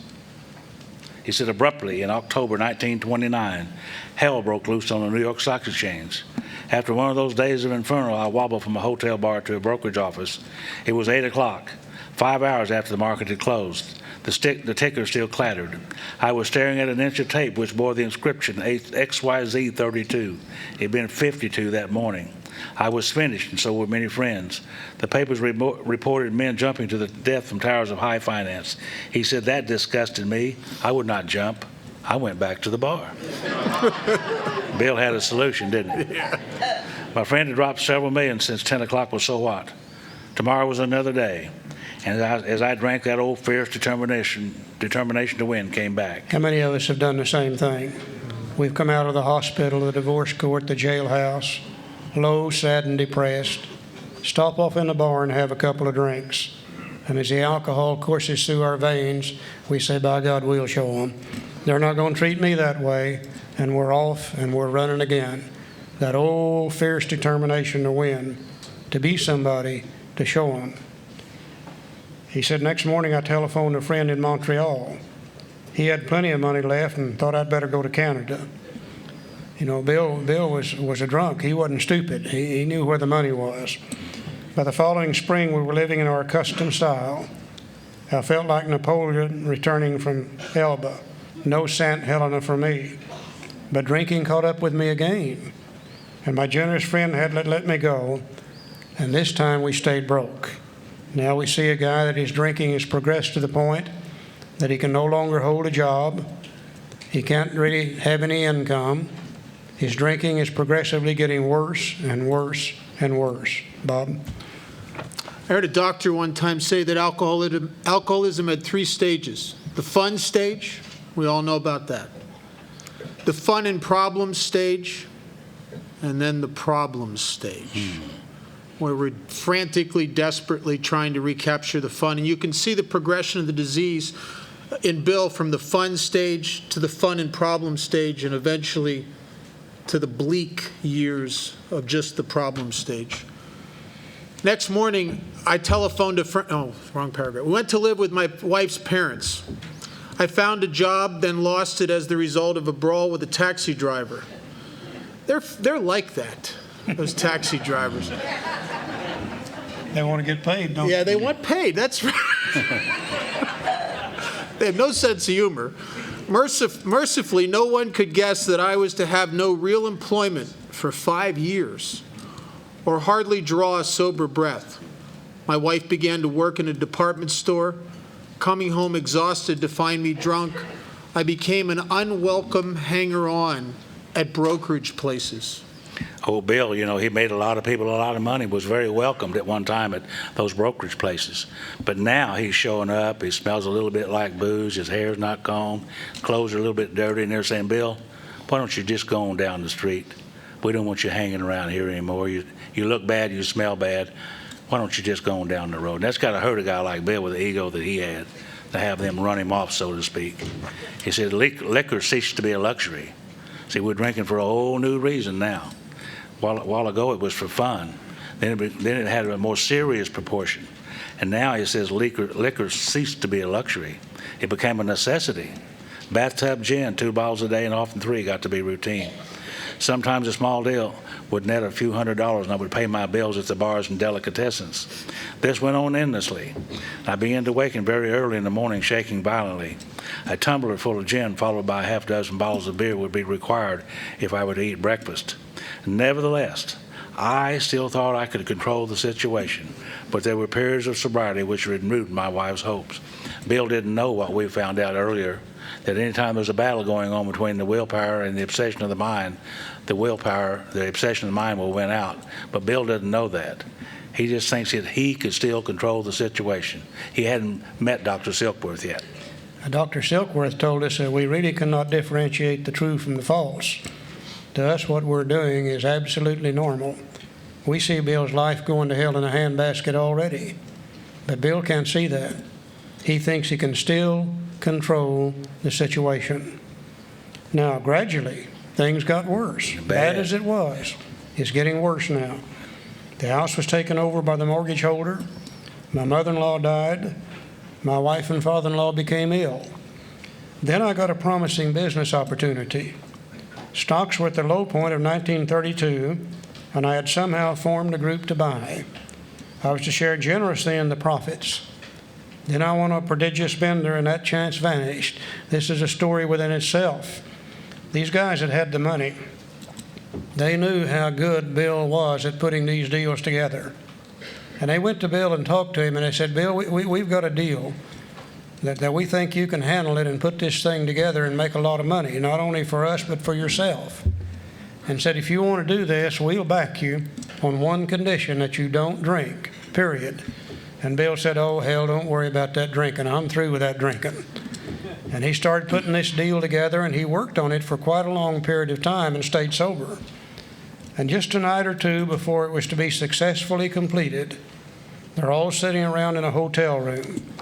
Somebody passes around a bottle of Applejack. This was back during Prohibition days. Came to Bill and he said, no, thank you, I'm not drinking. And it went on by him. After a while, it made the circle and it came back to him again. And the guy next to him said, Bill, you don't understand what's in this bottle. He said, this Applejack is the finest Applejack in the world. It's called Jersey Lightning. And Bill's mind said, I've never tasted any Jersey Lightning.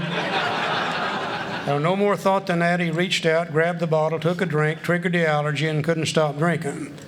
Blew the whole deal. Now, for the first time, he could differentiate the true from the false. He said, I woke up. This had to be stopped. I saw I could not take so much as one drink. I was through forever. Before then, I'd written lots of sweet promises, but my wife happily observed that this time I meant business, and so I did. For the first time, Bill could really differentiate the true from the false. For the first time, he could see the truth about what alcohol's doing to him. So he trots out his willpower. And Bill had a tremendous amount of willpower. Self-made man, he'd always done everything he wanted to do based on willpower. And he assumes that now that I really want to stop drinking, all I've got to do is use my willpower, and I'll not have to drink anymore. Let's see where he went on willpower, Bob. Bill doesn't know what we learned again. Anytime there's a battle going on between the willpower and the obsession of the mind will win out every time. But Bill don't know that. Has anyone here ever quit forever? Yeah. More than once?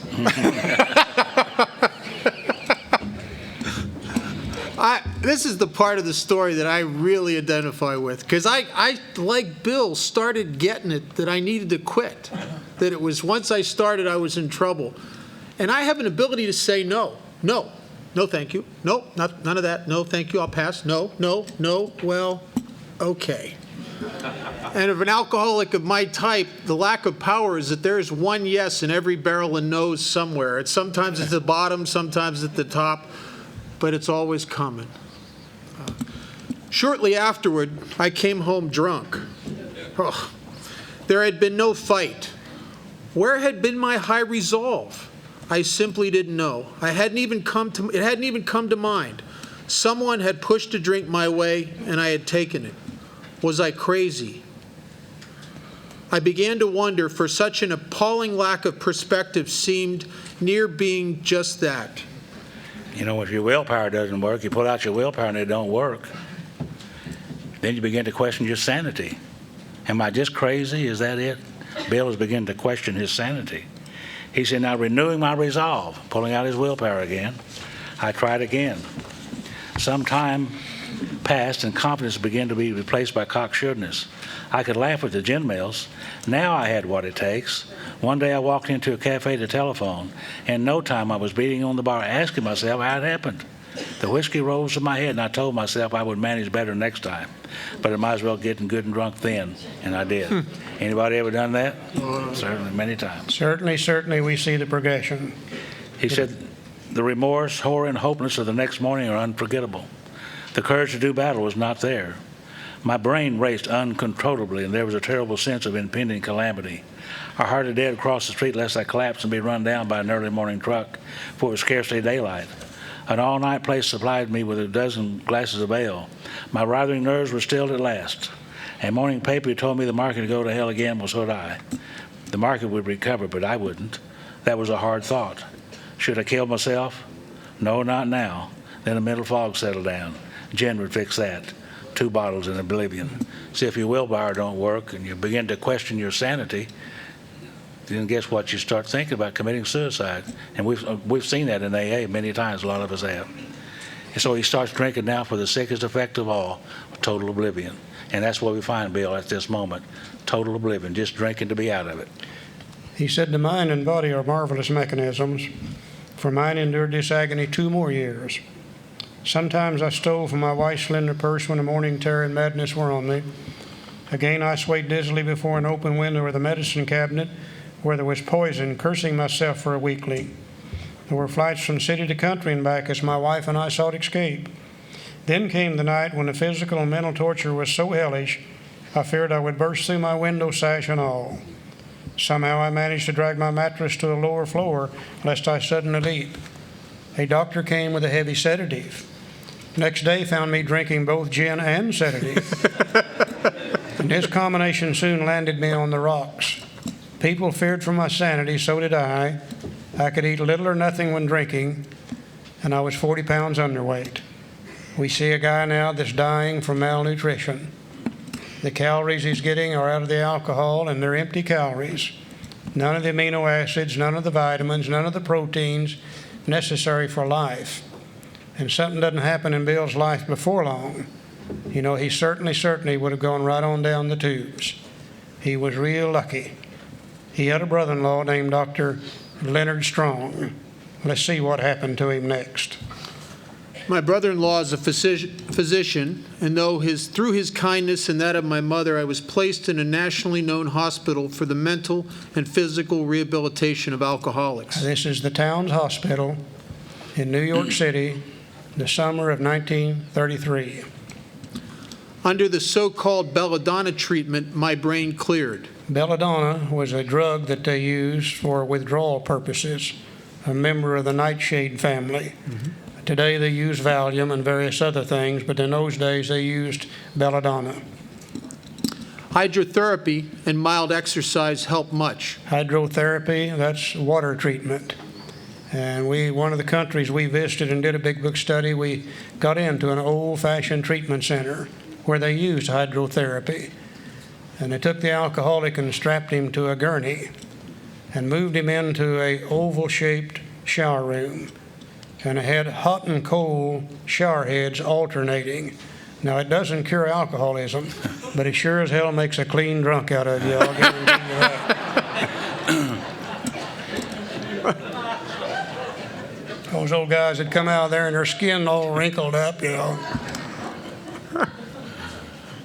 Best of all, I met a kind doctor who explained that though certainly selfish and foolish, I had been seriously ill, bodily and mentally.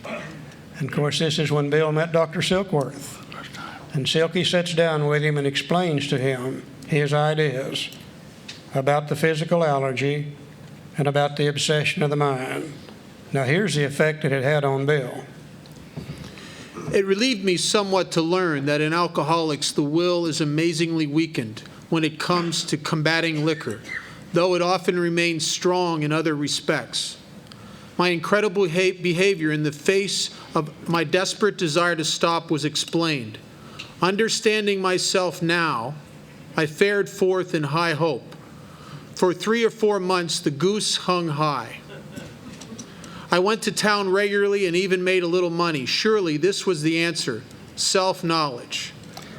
For the first time, Bill understands what his problem is. He understands that it's not willpower, it's not moral character, it's not sin, that he has an illness, a physical allergy, coupled with an obsession of the mind. Now, he said, now that I know what's wrong with me, I'll not have to drink anymore. Let's see where he goes from here. But it was not, for the frightful day came when I drank once more. The curve of my declining moral and bodily health fell off like a ski jump, and after a time I returned to the hospital. This is a year later, the summer of 1934. This was the finish, the curtain, it seemed to me. My weary and despairing wife was informed that it all ended with heart failure during delirium tremens, or I would develop a wet brain perhaps within a year. She would soon have to give me over to the undertaker or the asylum. Bill was laying in the hospital bed very, very sick, She overheard Lois and Dr. Silkworth talking out in the hallway. And she said, Dr. Silkworth, is there any hope for Bill? She said, no. He said, no, Lois, I don't believe he's going to be able to come back this time. We're going to have to take him to the undertaker of the asylum. I don't think he's going to be able to come back. And see, this is one reason why you can't scare alcoholics. Look at the next one. He said, they did not need to tell me. I knew and almost welcomed the idea. You can't scare an alcoholic into staying sober. He's not afraid of staying sober or afraid of dying. He's afraid of living sober. That's what he's afraid of. He said, it was a devastating blow to my pride. I, who had thought so well of myself and my abilities, of my capacity to surmount obstacles, was cornered at last. Now I was plunged into the dark, joining that endless procession of sots that had gone on before. I thought of my poor wife. There had been much happiness after all. What would I not give to make amends? But that was over now. Bill was absolutely hopeless, absolutely powerless. He had given up, totally defeated. Alcohol had defeated him. And you see, but we know we can't live too long without hope. And Bill was at the moment here. He was without hope. And let's look at the next paragraph. Let's look at it very, very carefully. He said, no words can tell of the loneliness and despair I found in that bitter morass of self-pity. Quicksand stretched around me in all directions. I had met my match.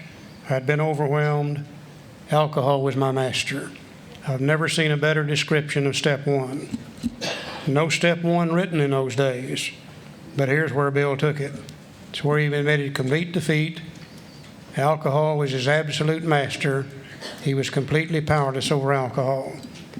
Now, if that should happen to you and I today, we would probably say, well, that being the case, I guess I better go to AA. Bill didn't have any AA to go to. He's in the best treatment facility he knows of. The only thing he can do is leave there and try to stay sober based on his own. Let's see where he goes from here. Trembling, I stepped from the hospital a broken man. Fear sobered me for a bit. Then came the insidious insanity of that first drink. And on Armistice Day, 1934, I was off again. Everyone became resigned to the certainty that I would have to be shut up somewhere or would stumble along to a miserable end. How dark it is before the dawn. In reality, that was the beginning of my last debauch. I was soon to be catapulted into what I like to call the fourth dimension of existence. I was to know happiness, peace, and usefulness in a way of life that is incredibly more wonderful as time passes. I really identify with this part of the story. I had an illusion for a lot of years that because I had a lot of success with willpower in other areas of my life, and the illusion was that I know that I must shut this down and I must stop. And the illusion is that one day I would want to bad enough, and then I would. And the time came, just like Bill, where I wanted to bad enough. And the frightening thing was I couldn't. And then even after seeking human aid through treatment centers and doctors and getting the information and understanding everything about the phenomenon of craving, I still couldn't stop drinking. And I, too, little did I know that that was the part that it talks about in A Vision for You. It calls it the jumping off place, when Bill was talking about wishing for the end. That I also had got to the place where I couldn't live with it and I couldn't live without it. And I had become the alcoholic of the hopeless variety. And that really is step one. And it's the entrance, I think, to Alcoholics Anonymous. Joe? He said near the end of that bleak November, we got to know that Bill was awful bleak November for Bill. Started drinking on Armistice Day, November the 11th. Been drunk now for about 3 weeks. He said, I sat drinking in my kitchen with a certain satisfaction. I reflected there was enough gin concealed about my house to carry me through that night and the next day. My wife was at work. I wondered whether I dared hide a full bottle of gin near the head of our bed. I would need it for daylight. My musing was interrupted by the telephone. The cheery voice of an old school friend asked if he might come over. This was Ebby. He was sober. That's in italic. It's in squiggly writing. He was sober. Yeah. It was years since I could remember his coming to New York in that condition. I was amazed. Rumor had it that he'd been committed for alcoholic insanity, and I wondered how he'd escaped. Bill knew that Ebby had been committed for alcoholic insanity. Matter of fact, Ebby's family was his father was a governor, the mayor of Albany, and the father was running for re-election, and Ebby's drinking was embarrassing him and the family at election time. So he told Ebby to basically go over to Vermont, get out of town basically, but go over to Vermont, to a home place over there, the summer home, clean up, fix up the home place while you're there, make yourself useful, and oh, by the way, sober up while you're over there. So he went over there to do that, and he was cleaning up and fixing up the old home place, and he was having a little drink, of course, and he was outside painting the side of his house one afternoon and standing back, and he was admiring his paint job. And he noticed these pigeons doing some things on the side of his house that he didn't like. So he went and got his shotgun out and began to shoot at the pigeons, blowing holes in the side of the house. Well, the neighbors don't like this. So they call the police, and they come down to arrest Ebby and put him in jail. And they're going to take him before the judge and have him committed for alcoholic insanity. And back in those days, until in the middle 50s, almost anybody could have you committed for alcoholic insanity. The judge, the neighbors, your wife, almost anyone. But they were going to have him committed for alcoholic insanity. Ebby got real lucky along in here because there was two fellows. One guy's name was Roland Hazard, and the other was Zebra Graves. They interceded on Ebby's behalf and asked the judge if they might release Ebby into their care because they were members of the Oxford group and they thought they might have a solution for this fella. And the judge really didn't want to put him in jail any more than they do today. So they released Ebby to their care, and they began to take Ebby to the Oxford group meetings. And sure enough, he began to accept the tenets into his life and stayed sober. After a couple of months, he went back to New York and was living in the Calvary Mission, the headquarters of the Oxford group in New York at that time. And while he was there, he remembered his friend Bill. And he said, I think I'll go over and try to help Bill sober up as someone else had helped me. He said, I wondered how he'd escaped. Of course he would have dinner, and then I would drink openly with him. Unmindful of his welfare, I thought only of recapturing the spirit of other days. There was that time we had chartered an airplane to complete a jag. His coming was an oasis in this dreary desert of futility. The very thing, an oasis. Drinkers are like that. Charlie? The door opened, and he stood there fresh-skinned and glowing. There was something about his eyes. He was inexplicably different. What had happened? I pushed a drink across the table. He refused it. Disappointed but curious, I wondered what got into the fellow. He wasn't himself. Come, what's all this about? I queried. And he looked straight at me, simply but smilingly. He said, I've got religion. Now, I'm damn glad that didn't happen in my kitchen. I have no idea what I would have done. But here's what Bill did. He said I was aghast. So that was it. Last summer, an alcoholic crackpot. Now I suspected a little cracked about religion. He had that starry-eyed look. Yeah, the old boy was on fire, all right. But bless his heart, let him rant. Besides, my gin would last longer than his preaching. But he did no ranting. In a matter-of-fact way, he told how two men had appeared in court, persuading the judge to suspend his commitment. They had told of a simple religious idea, Which is step 2. And a practical program of action. Steps 3 through 12. That was 2 months ago, and the result was self-evident. It worked. You know, Bill knew about Ebby, and he knew how Ebby drank. And he knew that if Ebby had been sober 2 months, something had to be working in Ebby's life, more powerful than Ebby. Made quite an impression on Bill. He said he'd come to pass the experience along to me if I cared to have it. I was shocked but interested. Certainly I was interested. I had to be, for I was hopeless. Bob? He talked for hours. Childhood memories rose before me. I could almost hear the sound of the preacher's voice as I sat on still Sundays, way over there on the hillside. There was that pro-offered temperance pledge I never signed, my grandfather's good-natured contempt for some church folk and their doings, his insistence that the Spears really had their music, but his denial of the preacher's right to tell him how he must listen. His fearlessness, he spoke of these things just before he died. These recollections welled up from the past. They made me swallow hard. That wartime day in Old Winchester Cathedral came back again. And you can feel Bill's hopelessness opening him up gradually.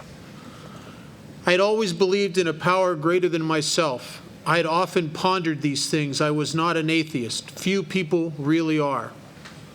For that means blind faith in the strange proposition that this universe originated in a cipher and aimlessly rushes nowhere.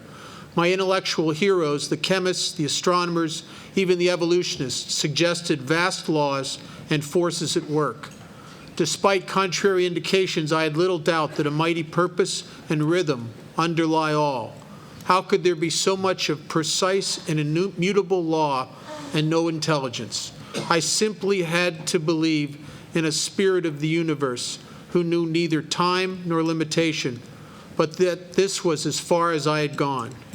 Now remember, Ebby's coming out of the Oxford groups, a group of people practicing first century Christianity to the best of their ability.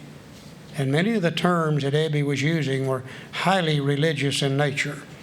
And we can see that Bill didn't like that at all. He was having a real problem. Even though he could see it was working in Ebby, he had a hard time accepting these religious ideas from the Oxford group. The next paragraph is where I really, really identify with Bill.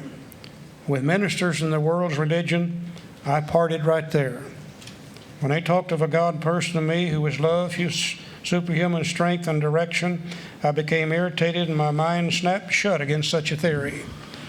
To Christ I conceded the certainty of a great man, not too closely followed by those who claimed him, his moral teaching most excellent. For myself, I'd adopted those parts when seemed convenient and not too difficult.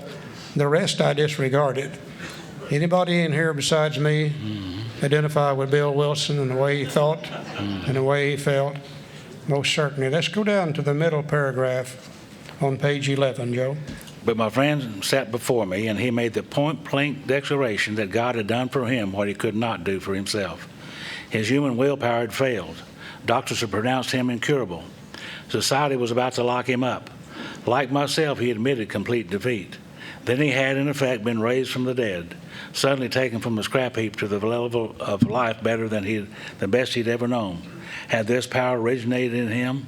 Well, obviously it had not. There had been no more power in him at that moment than there was in me, and that was none at all.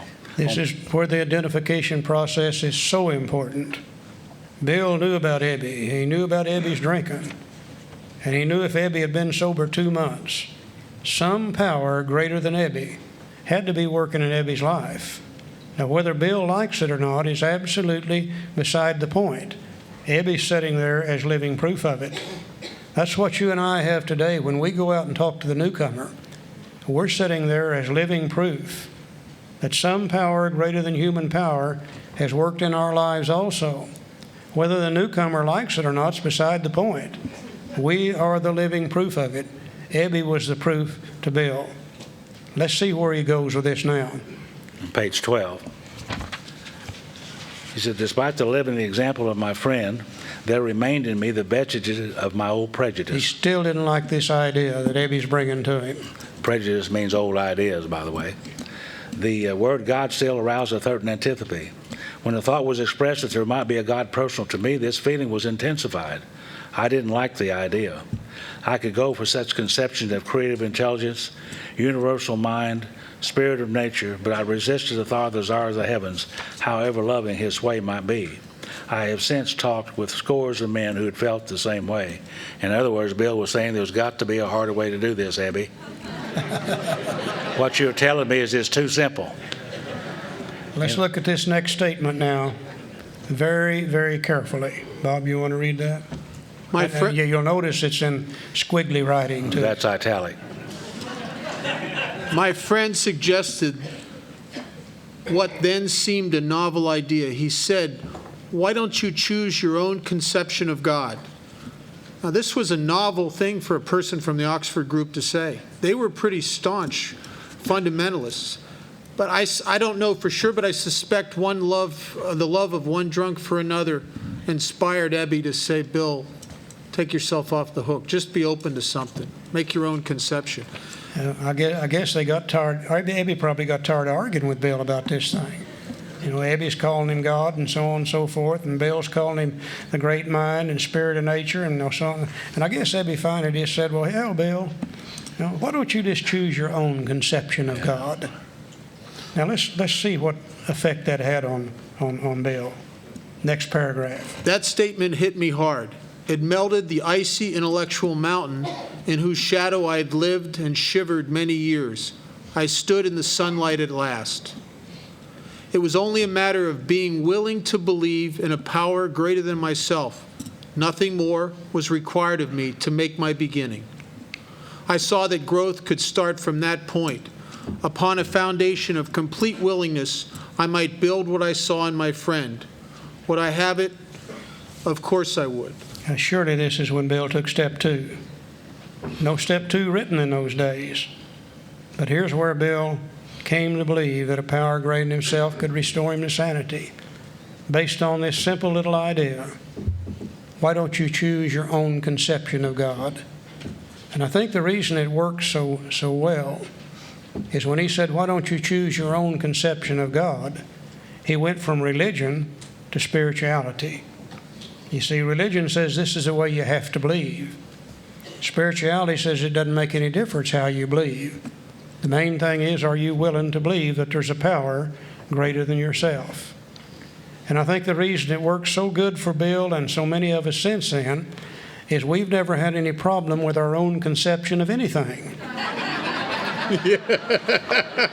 Yeah, you let me believe in God the way I want to, and I'm ready to go. It's my idea. It's got to be good. I've never argued with one of my own ideas. Right. Now, if you'll notice, he said, upon a foundation of complete willingness, I might build what I saw in my friend. This is Bill's first reference to a wonderfully effective spiritual structure through which we're going to pass to freedom. And as we go through the book, he's going to paint a picture in our mind using words. And the first reference is willingness is the foundation of this thing. Willingness comes from step 1. When we can see that what we're doing is no longer going to work, period, and we're ready to give up, then we become willing to change. So willingness is the foundation. Later on, we're going to see where believing is the cornerstone. And then later on, he'll tell us exactly what we're going to build. And we always like to emphasize that we do not have to wait till we get to step 12 to get something out of this. As we progress through this thing, certain positive things begin to happen as we begin to build this spiritual structure. Now, Bill has taken step 1, and he's taken what we know today as step 2. Abby starts taking him to Oxford group meetings. But remember, Bill started drinking on November the 11th. The allergies got him, and he can't stop. He now has to be placed back in the town's hospital for withdrawal by Dr. Silkworth for the 3rd time. Let's go to page 13. And he said, at the hospital I was separated from alcohol for the last time. Treatment seemed wise, for I showed signs of delirium tremens. Now, we've seen him take steps 1 and 2. Let's see if we can't find the last 10 steps of Alcoholics Anonymous on page 13. This is the 3rd time in the hospital. This is about December the 11th, 1934. Abby came to see Bill and began to talk to him about the 6 tenets of the Oxford group. And he said, there I humbly offer myself to God as I then understood him, to do with me as he would. I placed myself unreservedly under his care and direction. I admitted for the first time that of myself I was nothing. Without him I was lost. Their first step or first tenet was surrender. And Bill knew no self-respecting alcoholic was going to want to surrender to anything. So he changed that statement to make a decision to turn our will and our life over to the care of God as we understood him. There we see Bill taking what we know today as step 3. He said, I ruthlessly faced my sins. Their next step was examine your sins. And Bill knew no alcoholic's going to do that. So he changed that to make a searching and fearless moral inventory of ourselves. There he's taking what we know today as step 4. And became willing to have my newfound friend take them away root and branch. I've not had a drink since. Became willing to have my newfound friend take them away root and branch. You'll notice friend is capitalized. another one of the words that Bill uses for God. And that little statement became, later on, step 6 and 7. We're entirely willing to get rid of these things, and we ask God to take them away. There we see him taking what we know today as 6 and 7. My schoolmate visited me, and I fully acquainted him with my problems and deficiencies. We see him now taking what we know today as step 8 and 9. Now, step 5.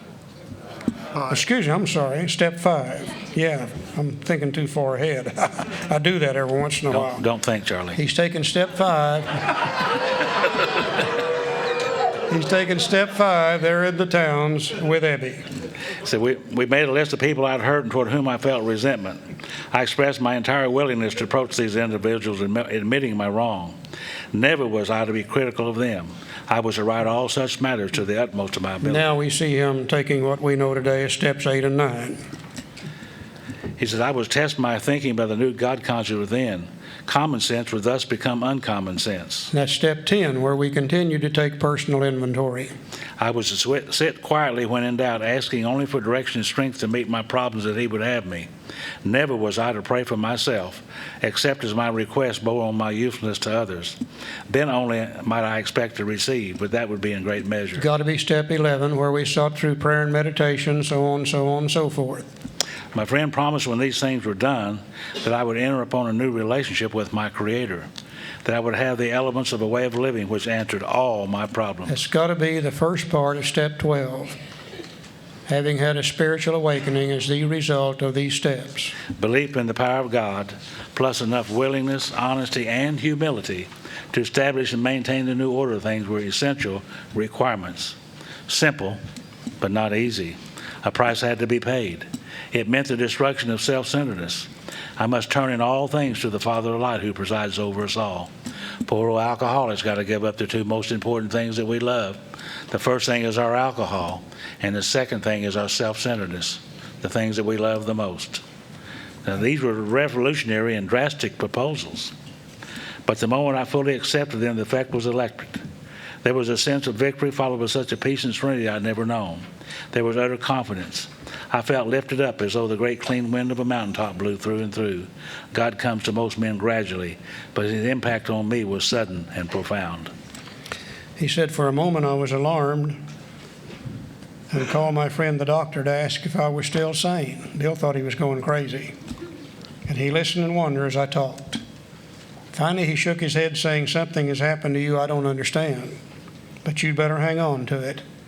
Anything is better than the way you were. Now, we don't know what happened to Bill that day. We were not there to see that. But we do know this was probably about December the 12th or 13th of 1934. We know that Bill didn't die until January of 1971. He never found it necessary to take another drink as long as he lived. Something profound took place in Bill's life that day. He always said he had a vital spiritual experience as the result of these steps, during which old ideas were cast aside and replaced with a new set of ideas.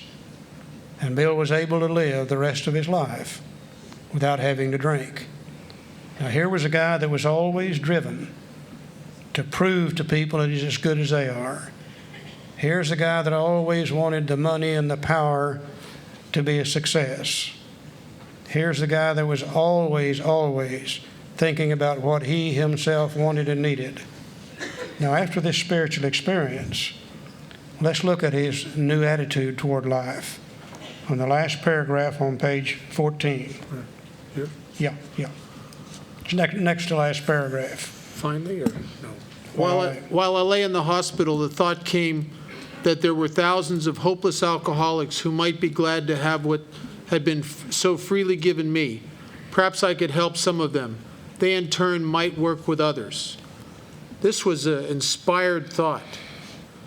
You know, I wonder often how lucky we were that if Silkworth could have squashed Bill's whole deal right there and say, Bill, it's DTs. It's not a spiritual experience. You know, or your brain's gone. And Silkworth said, Bill, hold on to it. And Charlie can probably tell you exactly when, but sometime around this time, Bill was given a copy of a book by William James called The Varieties of Religious Experience. And in there, William James chronicalized experiences just like Bill had had, the born again, the conversion experience. And he noticed that those experiences had two things in common. One, they'd never happen to you when you're on a roll. You never hit the megabucks and look for God. It just doesn't happen that way. Mm-hmm. And then the second thing that these experiences had invariably, not always, was that they were transitory, which means that they evaporate. And we all know that. I bet you there's people in this room that have had born-again experiences and drank again. And out of that, I think that was part of the knowledge that cemented Bill's conviction that he might be able to keep this alive if he helped other drunks. What a tremendous inspiration. Now, to back that up, let's look at this next paragraph.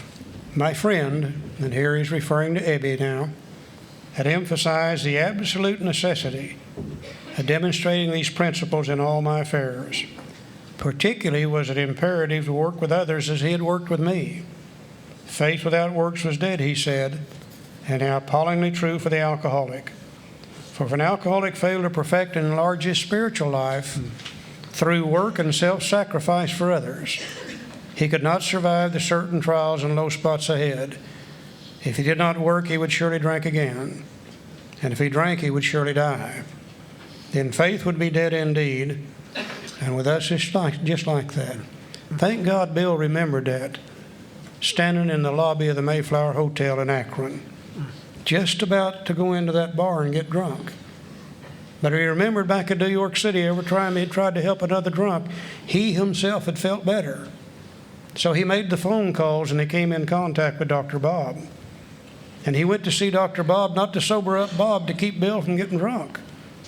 Bill was convinced of the absolute necessity of one alcoholic working with another to keep this thing that he had found there in the town's hospital. Without it, he probably would have lost it also. No ifs, ands, or buts about it. Joe? See, my wife and I abandoned ourselves with enthusiasm to the idea of helping other alcoholics to a solution to their problems. It was fortunate for my old business associates remained skeptical for a year and a half, during which I found little work. I was not too well at the time and was plagued by waves of self-pity and resentment. This sometimes nearly drove me back to drink. But I soon found when all other measures fail, work with another alcoholic would save the day. Many times I've gone to my old hospital in despair. On talking to a man there, it would be amazingly lifted up and set on my feet. It's a design for living that works in rough going. You know, the work is really, really hard, but the pay is good too. You see, with us, it's just like that. It has to be for us in Alcoholics Anonymous who have had this experience. We must carry it on. You know, we have to give it away to keep it. And that's the way it is with us. So all we have to do is sit around these meetings, find us a brand new person or someone less sober than we, and go over and shake their hand, say, hello, how are you? I'm glad you're here. And we're passing on a message as we're doing that. It's not hard to do, not hard. But you get to feel better yourself about it. That's all I know. Okay, now if we're brand new, we've never had any contact with the fellowship. The first contact is through the book. We've read the doctor's opinion. We've been able to see what our problem really is. We've read Bill's story. We've been able to identify with another alcoholic. We've been able to see the progression of his illness. We've been able to see him going from fun drinking to drinking for absolute oblivion. We've been able to see him going all the way to the bottom. Then the great thing is we've been able to see him affect a recovery from that condition. And if we're brand new and we've read the story and we've identified, we can begin to believe and begin to hope that I'm enough like this guy, that if he could recover from that condition, then just maybe I could do. The beginning of belief, the beginning of hope. Bill's story fits in here just exactly where it should. Perfect example of the doctor's opinion. Now, I can almost see Bill as he's writing in the book, probably able to say to himself, well, you know, I've been able to show them the problem through the doctor's opinion and my story. And he said, I think I've given them enough information to be able to see that hopeless condition of mind and body.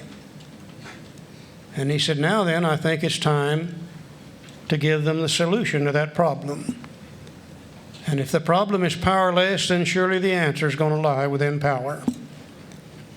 And he sits down and he writes chapter 2. There is a solution.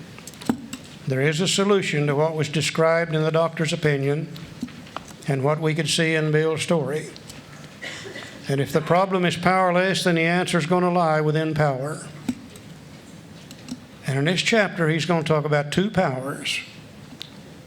He's going to talk first about the power of the fellowship which supports us. But then he's going to warn us that that in itself is not sufficient. And he's going to talk about another power, the power of the common solution, which turns out to be the vital spiritual experience. And for those of us who are powerless, if we can get the power of the fellowship coupled with the power of the vital spiritual experience, then we can find enough power to overcome our powerless condition. In the first half of this chapter, he's going to show you and I why fellowship alone is not sufficient. And the last half of the chapter, he'll talk about the common solution or the vital spiritual experience. So let's begin looking at the two powers necessary for us to overcome our powerless condition. And a friend back home I used to sponsor before he died, but he said, I said, there's only one solution. He said, oh no, there's many different types of solutions there are people in AA. I said, well, if you look at the chapter heading on chapter 2, it'll tell you how many solutions there are. There is a solution, only one. Two different powers, but one solution. Said there's that big word again. We of Alcoholics Anonymous know thousands of men and women who were just as hopeless as Bill. Nearly all have recovered. They have solved the drink problem. Said we're average Americans. Today I think we're average citizens of the world because AA has transcended the world. And to my last count, there was 154 countries that AA is involved in. So we're average citizens of the world today. All sections of this country and many of its occupations are represented, as well as many political, economic, and social and religious backgrounds. We are people who normally would not mix. And we're probably the most mixed up group of people in Sacramento here today. We are people who normally would not mix. But there exists among us a fellowship, a friendliness, and an understanding which is indescribably wonderful. And I got sober on the Fellowship of Alcoholics Anonymous. No program. That's why they say go to a lot of meetings. You know, there's enough power in the fellowship to keep a man sober if you go to a meeting. There's enough power in this room here tonight to keep a new person sober because there's a lot of power in the fellowship. But that alone is not enough, you know. Eventually I got to be involved in the vital spiritual experience which changes us. So we're like the passions of a great liner the moment after rescue from shipwreck, when camaraderie, joy, and democracy pervade the vessel from steerage to captain's table. Charlie. And we see Bill here doing something which most good writers do, using an example of something we already know about to teach us something new and to put his point across.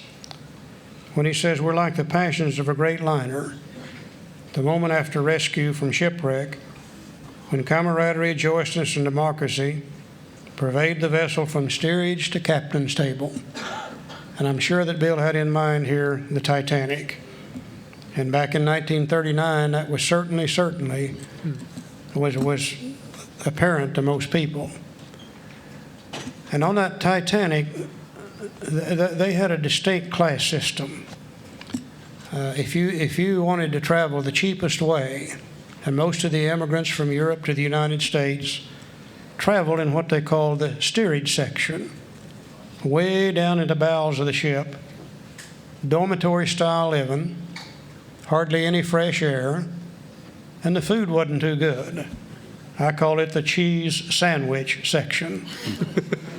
But it didn't cost very much to travel that way. Now, if you want to travel a little bit better, you could come up with a little more cash, and you could go up to third class. Dormitory style living wasn't like that up there. They actually had some cabins. The fresh air, you got in there once in a while. The food was better. But if you wanted to be better than that, you could spring up a little more money and go to the second class. Better accommodations, better food, better everything. But if you wanted to travel the best, you come up with a little more money and you went to the first class section. Now, in the first class section, they had the finest staterooms. They had the best restaurants, the best food available, period. And everything was just fine.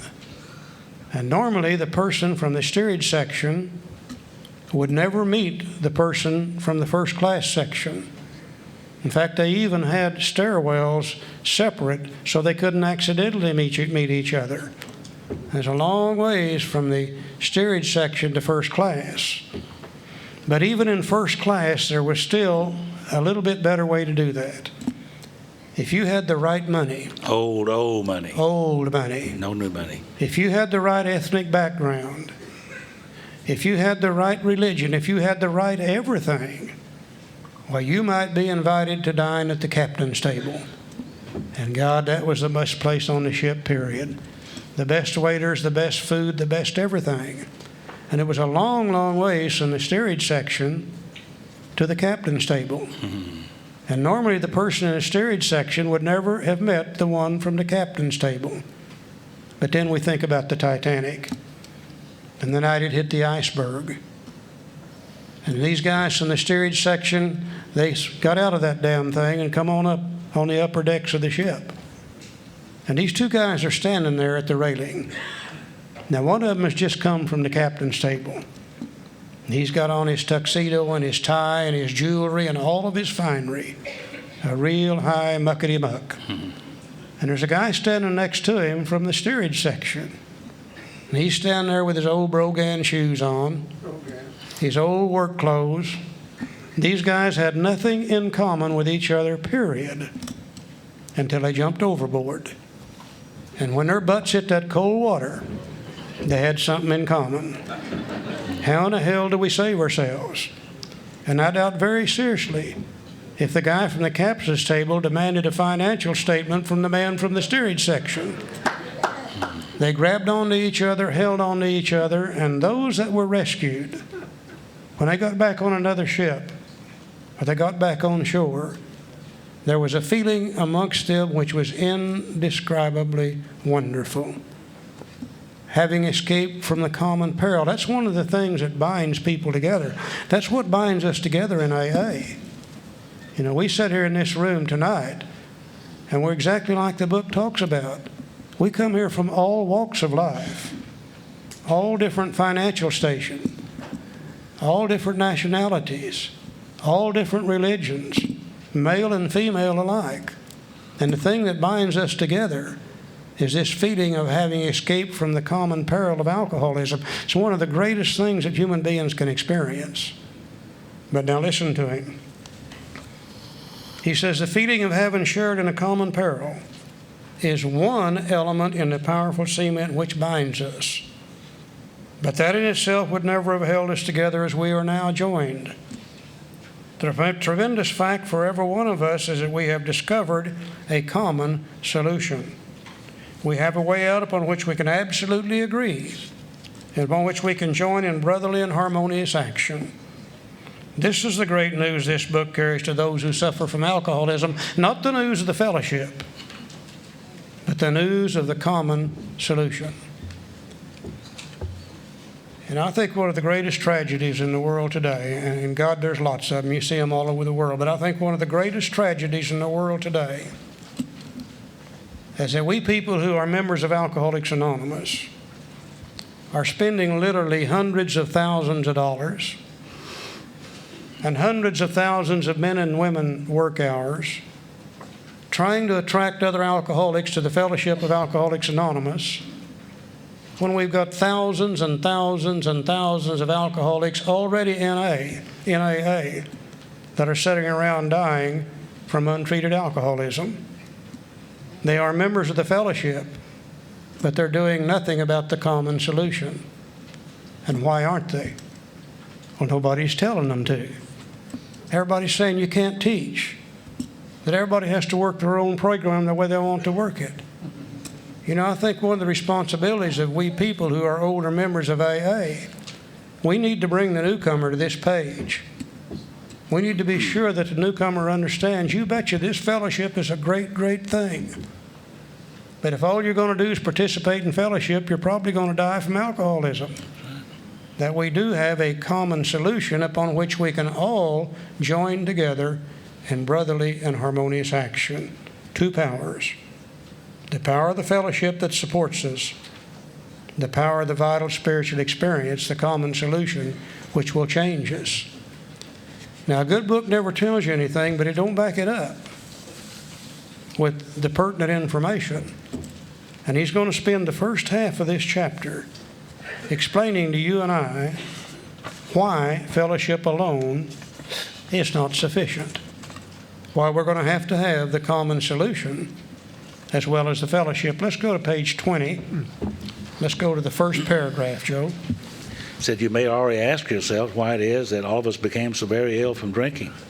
Doubtless you're curious to discover how and why, in the face of expert opinion to the contrary, we have recovered from a hopeless condition of mind and body. Now, if you're an alcoholic who wants to get over it, you may already be asking, well, what do I have to do? Well, it's the purpose of this book to answer such questions specifically. Remember a while ago I said precisely, specifically, with clear-cut directions. There's one of those words. We shall tell you what we've done. Before going into detailed discussion, it may be well to summarize some points as we see them. How many times people have said to us, I can take it or leave it alone, why can't he? Why don't you drink like a gentleman or quit? That fella can't handle his liquor. Why don't you try beer and wine and lay off the hard stuff? His willpower must be weak. He could stop if he wanted to. She's such a sweet girl. I should think he'd stop for her sake. Yeah. The doctor told him that if he ever drank again, it would kill him. But there he is, all lit up again. Now, these are commonplace observations on drinkers which we hear all the time. Back of them is a world of ignorance and misunderstanding. We see that these expressions refer to people whose reactions are very different than ours. You know, we have a couple of words in this book, and that word is ignorance. It's used again later on in the book. But a lot of people would have us to believe that we're into denial. I was never into denial. I've always been into ignorance. See, I just didn't know that I didn't know that I didn't know. And this book is trying to teach me something. And the only way I can stay in everlasting ignorance is have contempt prior to investigation. So I need to look at these things and realize that I just don't know and try to learn with an open mind. Now, he's going to talk about three different kind of drinkers, and then he's going to drive his point home over and over and over again. Let's look at the first drinker. Moderate drinkers. Moderate drinkers have little trouble in giving up liquor entirely if they have good reason for it. They can take it or leave it alone. Very few of them get to AA. Then we have a certain type of hard drinker. He may have the habit, so he's drinking habitually. He may have the habit badly enough to gradually impair him physically and mentally. Not good. It may cause him to die a few years before his time. Really not good. If a sufficiently strong reason, and this is kind of the kicker between this guy and the next guy. If a sufficiently strong reason, ill health, falling in love, change of environment, or the warning of a doctor becomes operative, this man can also stop or moderate, although he may find it difficult and troublesome and may even need medical attention. He may even need detox. Now, I know guys like that. I grew up with people who drank, got DUIs, were in trouble. They'd meet a gal, fall in love, and she'd give him an ultimatum. If you love me, you got to quit this. And he'd come to his senses and he'd say, sweetheart, you're right. Or what was I thinking? And he puts the plug in the jug, and he doesn't become restless, irritable, and discontent. He's not prone to depression. He's not filled with anxiety. He is just, after weaning himself off the alcohol, restored to normal living. And then there's guys like me who, and this really happened to me. There was a time when I was in love when I was drinking. Well, kind of in love. She had a job and a place to live, and I didn't. And that's as close to love as you're going to get for a guy like me. And she was tired of, she had no sense of humor. She was tired of me wetting the bed and stuff, little things like that, no sense of humor. And she gave me an ultimatum. Well, I thought to myself, oh my God, what am I going to do? I need her. I love her. I'll be lost without her. And I swore off and I weaned myself, holed up for a weekend, kicked the wine out habit I was drinking. I was drinking a lot of cheap wine, swore to myself I'd never touch that stuff again. And I meant it because I really loved her and needed her in my life. Without her, I felt like I'd be nothing. And then as the days wore on, I started feeling restless and irritable and discontent, and I started seeing what was wrong with her all of a sudden. Her defects just became real glaring, and I had the sense of urgency to tell her. Until we get in a beef one night, and she says the words I've longed to hear. I liked you better drunk. You know something? I liked me better drunk. I liked her better drunk. I liked everything better drunk. I couldn't carry it out. I'm not the hard drinker. I'm the real alcoholic. So we've talked about two kinds of drinkers now, and neither one of them have the physical allergy. Neither one of them have the obsession of the mind. They're both able to either control their drinking or quit drinking entirely. They drink like we alcoholics drink, this heavy drinker does, but they're non-alcoholic. They're not alcoholic, and you see them all the time. They're the ones that say, when I was in the service, I was an alcoholic also. And I got out of the service, and I got married, and I quit drinking, and I don't see why in the hell you can't. They're not alcoholic. They're heavy drinkers. They drink like us. But if a good enough reason presents itself, they will learn to control their drinking, moderate it, or they will quit drinking entirely. Now here's the third one. But what about the real alcoholic? Now, he may start off as a moderate drinker. He may or may not become a continuous hard drinker. But at some stage of his drinking career begins to lose all control of his liquor consumption once he starts to drink. Now on the rest of page 21 and into 22, we're going to describe the real alcoholic. And when you see a description there that fits you, would you please hold your hand up? We'd like to see if we're in a room full of real alcoholics. And one says, but at some stage of his drinking career, he begins to lose all control of his liquor consumption once he starts to drink. Charlie said earlier that we cross over that line. I don't know what line he was talking about, but I was drunk when I went over it. I know that. Now here's the fellow who's been puzzling you, especially in his lack of control. He does absurd, incredible, tragic things while drinking. He's a real Dr. Jekyll and Mr. Hyde. Anybody like that in here? Yeah. I never knew what they meant by Dr. Jekyll and Mr. Hyde because I only was familiar with the Hollywood version. The Hollywood version depicts this kind, gentle, altruistic, inquisitive scientist, Dr. Jekyll, who in his search for knowledge discovers this potion, drinks it, becomes this awful, hideous, terrible monster, Mr. Hyde. At about 10 years of sobriety, I went to the library and I got the original book written by Robert Louis Stevenson, who, one of the greatest writers of his time, died of alcoholism, a horrible alcoholic death. Mm-hmm. And I read the original version and I was astounded because I identified awfully much with both Dr. Jekyll and Mr. Hyde. See, Dr. Jekyll was a self-absorbed, judgmental, self-involved, self-righteous individual who didn't fit very good. He was temperamental and moody, and he drank this elixir and became Mr. Hyde, and for the first time in his life he could come out and play. And as I did, he went too far. He did a lot of damage, hurt a lot of people, brought a lot of shame onto his house and his reputation. And then in the end, there's a part where there's like a confession, and he says something that touched me. He said that even in the face of all the damage I did and the shameful things I did and all the stuff that happened and the people that were hurt, I still liked myself better as Mr. Hyde than I ever liked myself as Dr. Jekyll. And I know exactly what he's talking about. I am the real Dr. Jekyll and Mr. Hyde. He's seldom mildly intoxicated. He's always more or less insanely drunk. Anybody get that way? His disposition while drinking resembles his normal nature but little.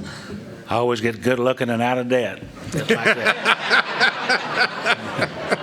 He may be one of the finest fellows in the world. You let him drink for a day, and he frequently becomes disgustingly and even dangerously antisocial. Anybody get that way? Anybody get that way in here? Have all kinds of fights, never win any, but you have a lot of them. He has a positive genius for getting tired at exactly the wrong moment, particularly when some important decision must be made or engagement kept. He is often perfectly sensible and well-balanced concerning everything except liquor, but in that respect he is incredibly dishonest and selfish. He often possesses special abilities, skills, and aptitudes, has a promising career ahead of him. He uses his gifts to build up a bright outlook for his family and self, and then pulls the structure down on his head by a senseless series of sprees. He's a fellow who goes to bed so intoxicated he ought to sleep the clock around. Yet early next morning he searches madly for the bottle he misplaced the night before. Anybody in here ever lose your bottle from the night? Oh. If he can afford it, he may have liquor concealed all over his house, to be certain no one gets his entire supply away from him to throw down the waste pipe. My wife and I buy a lug of whiskey, which is 3/5, one to share and one to hide from each other. As matters grow worse, he begins to use a combination of high-powered sedative and liquor to quiet his nerves so he can go to work. Then comes a day when he simply cannot make it and gets drunk all over again. Perhaps he goes to a doctor who gives him morphine or some sedative to which to taper off. Then he begins to appear at hospitals and treatment centers, sanitariums. That same thing. Same thing, we just got a better word for him today. Now, this is by no means a comprehensive picture of the true alcoholic, as our behavior patterns vary, but this description should identify him roughly. Now, thank God today, if our government has ever spent anything right in the field of alcoholism, it's an education of the public as to what alcoholism is and what it isn't.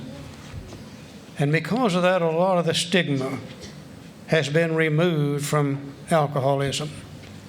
And many, many people are getting to us today before they have to do all these things that describes the real alcoholic. But I'll guarantee you, if you're a real alcoholic, you found yourself in there somewhere. At least one of them is going to apply. In my case, practically every one of them. One in particular, if he can afford it, he may have liquor concealed all over his house, to be certain no one gets his entire supply away from him. 7 years after I got sober, I sold a 40-acre, 45,000 broiler chicken operation.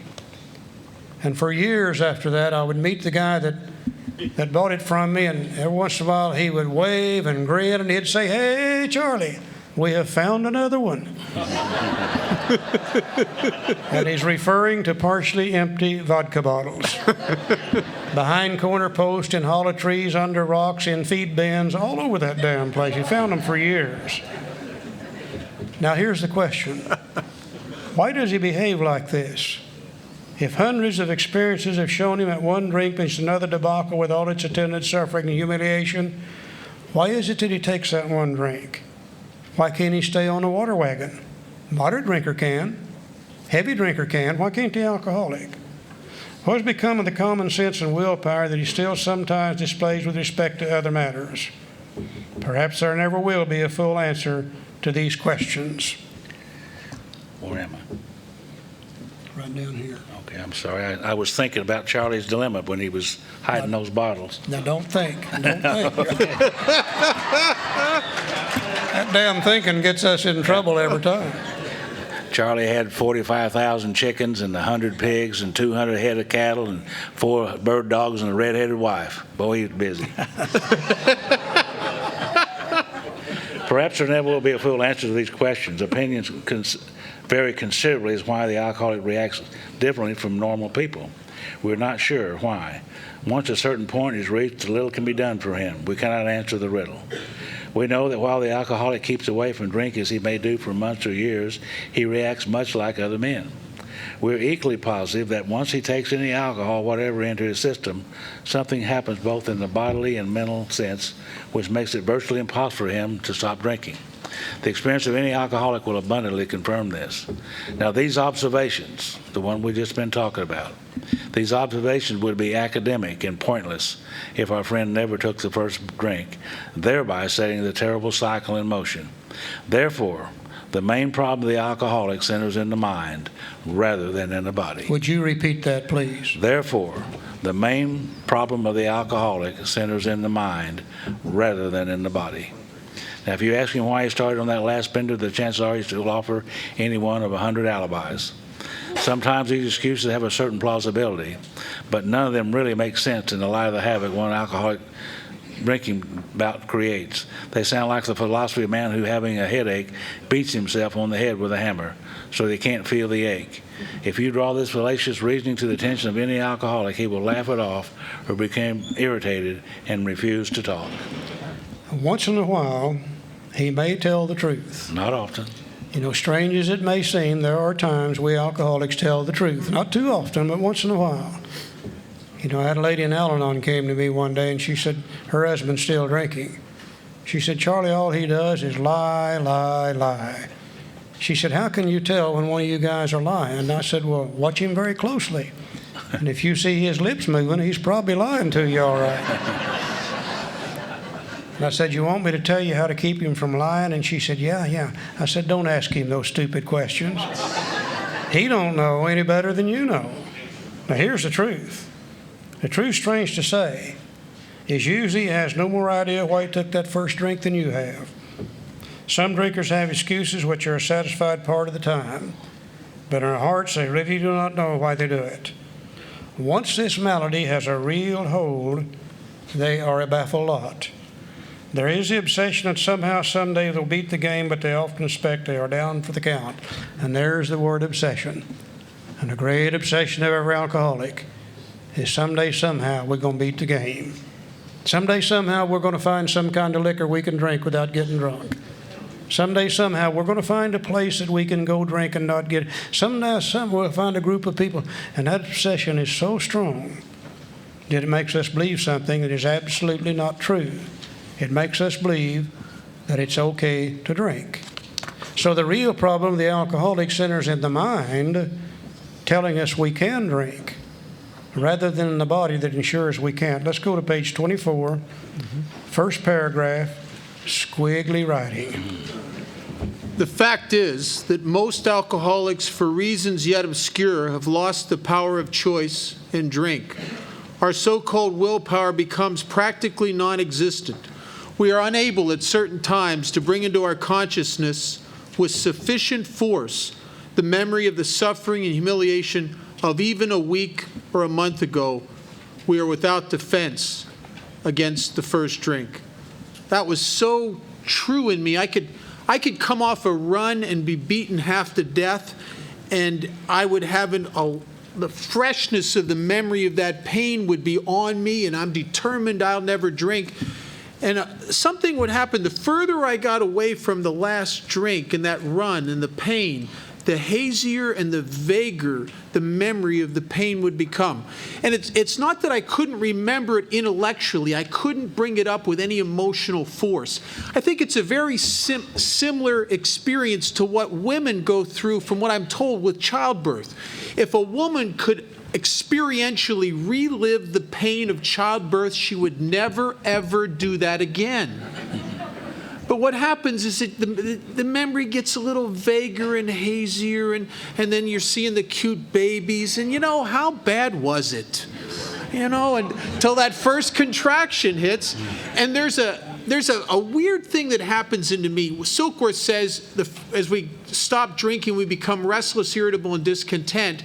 And here it says that the memory of the suffering, humiliation doesn't have enough force after a while to deter me.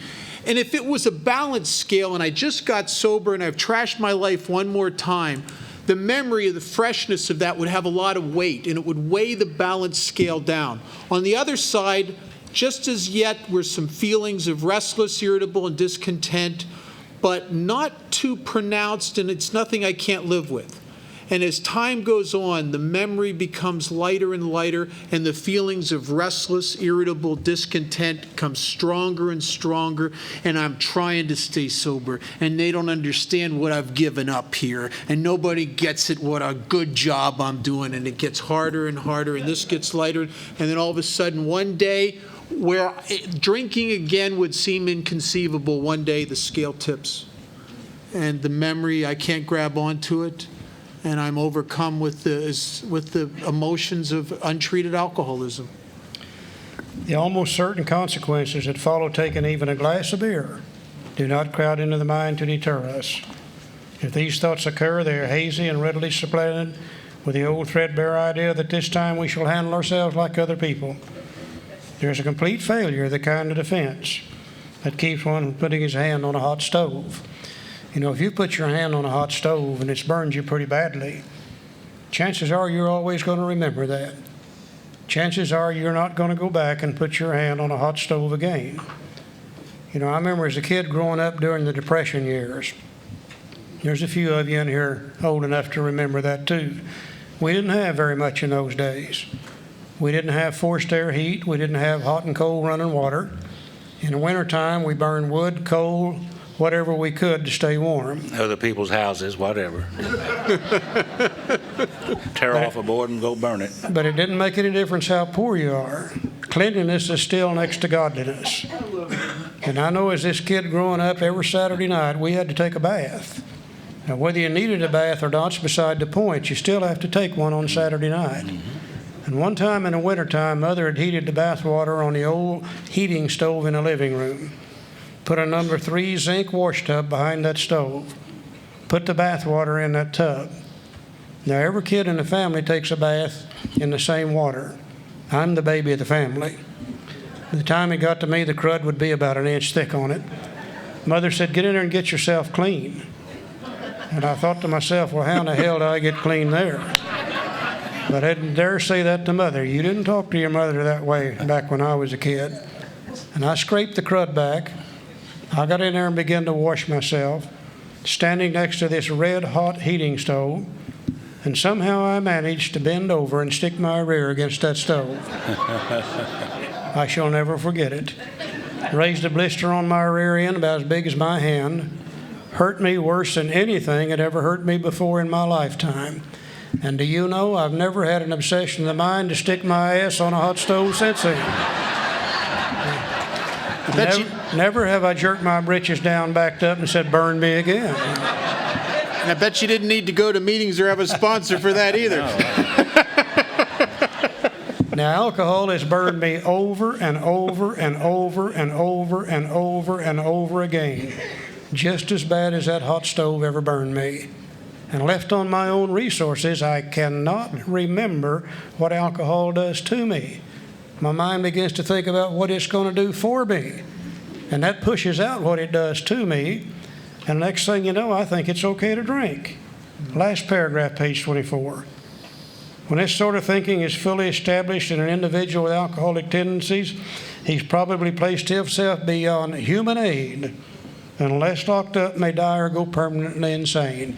If we've placed ourselves beyond human aid, then the Fellowship of Alcoholics Anonymous will not bring about recovery from alcoholism, because the fellowship is made up of a group of human beings who are just as powerless over alcohol as I am. My power is going to have to come from some source greater than human power. Page 25. There is a solution. Now we'll look at the real solution. Yeah, that's in italic. There is a solution. Thank God there's a solution. It's almost none of us like the self-searching, the leveling of our pride, the confession of shortcomings which the process requires for successful consummation. But we saw that it really worked in others, and we'd had come to believe in the hopeless and futility of life and we'd been living it. When therefore we were approached by those in whom the problem had been solved, there was nothing left for us but to pick up the simple kit of spiritual tools laid at our feet. We have found much of heaven, have been rocketed into a fourth dimension of existence, which we had not even dreamed. See, I saw when I was going to meetings that people said that they'd worked those steps and the obsession to drink had left them. I saw that it worked in them, and I wished that I could have what they had. And the only way I could get what they had was to do what they did, which was basically to take the steps of Alcoholics Anonymous. So I stayed sober on the fellowship. I stayed sober watching other people stay sober and getting their families back. But he said here that the great fact is just this and nothing less, that we've had deep and effective spiritual experiences, which have revolutionized our whole attitude toward life, toward our fellows, and toward God's universe. The central fact of our lives today is the absolute certainty that our Creator has entered our hearts and lives in a way which is indeed miraculous. He's commenced to accomplish those things for us which we could never do by ourselves. You see that little asterisk there beside the word spiritual experience? That really kind of scared me, that word spiritual experience did. And for people like me, they put that asterisk there and said fully explained on Appendix 2 back in page 569. Later on page 27, referring to that same asterisk, it said, for further application, see Appendix 2. Page 47, it says, please see Appendix 2. They want to make sure that we understand what they meant by those terms, spiritual experiences and spiritual awakenings. Because Charlie mentioned a while ago that if the writer of the book is writing in one context and I'm reading in another, then the message is going to come through and it will be garbled. And certainly it was with me. Because when I saw those words, spiritual experience and spiritual awakenings, it conjured up a bunch of old ideas that I had as a young child. As I said earlier, if I ever got big enough they couldn't catch me, I wouldn't go anymore either to church. Well, they would catch me from time to time and take me to church. And one time I was there, had a revival. It lasted all week. Man, like to wore me out. And my Aunt Much, she's much of a woman, that's why we call her Aunt Much. But Aunt Much got into the spirit of this thing one night, and I think she was jumping over some of those pews or something, I'm not sure. But she was rolling around there in the sawdust in that floor there, and she was talking in a strange language that I never heard, and hadn't heard before, and it scared the heck out of me. And she was having a spiritual experience. When they talk about spiritual experience and spiritual awakenings, I was dreading them, to tell you the truth, because that's what I understood. I thought I was going to have one like that. Thank God for people like me who didn't understand. They put some information in the back of the book to explain to me what they meant by those terms. In the first printing of the big book, this asterisk was not here. No. With just the word spiritual experiences. And people became very confused about this. And they began to write into that little office in New York City and say, Bill, we're confused by your usage of the word spiritual experience. We're not having what you had in that town's hospital. We're not feeling as if the great clean wind of a mountaintop blew through and through. We're not seeing any lights flash or hearing any bells ring. What do you mean by spiritual experience? And Bill realized that he had left a blind spot in the book. So in the second printing of the book, he put the asterisk here, bottom of the page, fully explained in Appendix 2. In Appendix 2, he explains what they mean by the words spiritual experience. So if we're going to have a spiritual experience, maybe we better go back here in the back of the book to Appendix 2 and see what they're really talking about. That scared me to death. I knew it was some kind of religious thing, and I didn't want any part of that. Thank God for the appendix. It's on page 569, third edition, page 567 in the fourth edition. Let's go back and see what they are talking about. Appendix 2, spiritual experience. The terms spiritual experience and spiritual awakening are used many times in this book, which upon careful reading shows that the personality change sufficient to bring about recovery from alcoholism has manifested itself among us in many different forms. Okay, I've already learned something new. It might be called a spiritual experience. Which happened suddenly. Or it might be called a spiritual awakening. Developed slowly over a period of time. In either case, it's a personality change sufficient to bring about recovery from alcoholism. We come here restless, irritable, and discontented. We come here filled with shame, fear, guilt, and remorse. We come here very selfish, self-centered human beings. Now, if we can change our personality from that condition to a different condition, then maybe we can recover from alcoholism. So it's a personality change sufficient to recover. Yet it is true that our first printing gave many readers the impression that these personality changes or religious experiences must be in the nature of sudden and spectacular upheavals. Is that like projectile vomiting? Yeah. Happily for everyone, this conclusion is erroneous. In the first few chapters, a number of sudden and revolutionary changes are described. Though it was not our intention to create such an impression, many alcoholics have nevertheless concluded that in order to recover, they must acquire an immediate and overwhelming God consciousness, followed at once by a vast change in feeling and outlook. That sounds like what I would get after about a pint of whiskey, a vast change in feeling and outlook. Among our rapidly growing membership of thousands of alcoholics, such transformations, though frequent, are by no means the rule. Most of our experiences are what the psychologist William James calls the educational variety because they develop slowly over a period of time.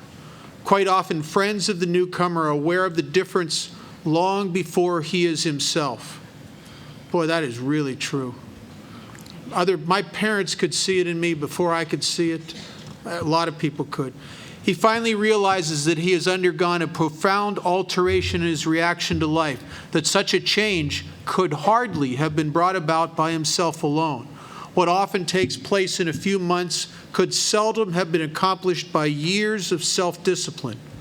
With few exceptions, our members find that they have tapped an unsuspected inner resource which they presently identify with their own conception of a power greater than themselves.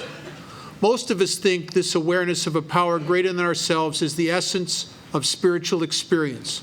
Our more religious members call it God consciousness.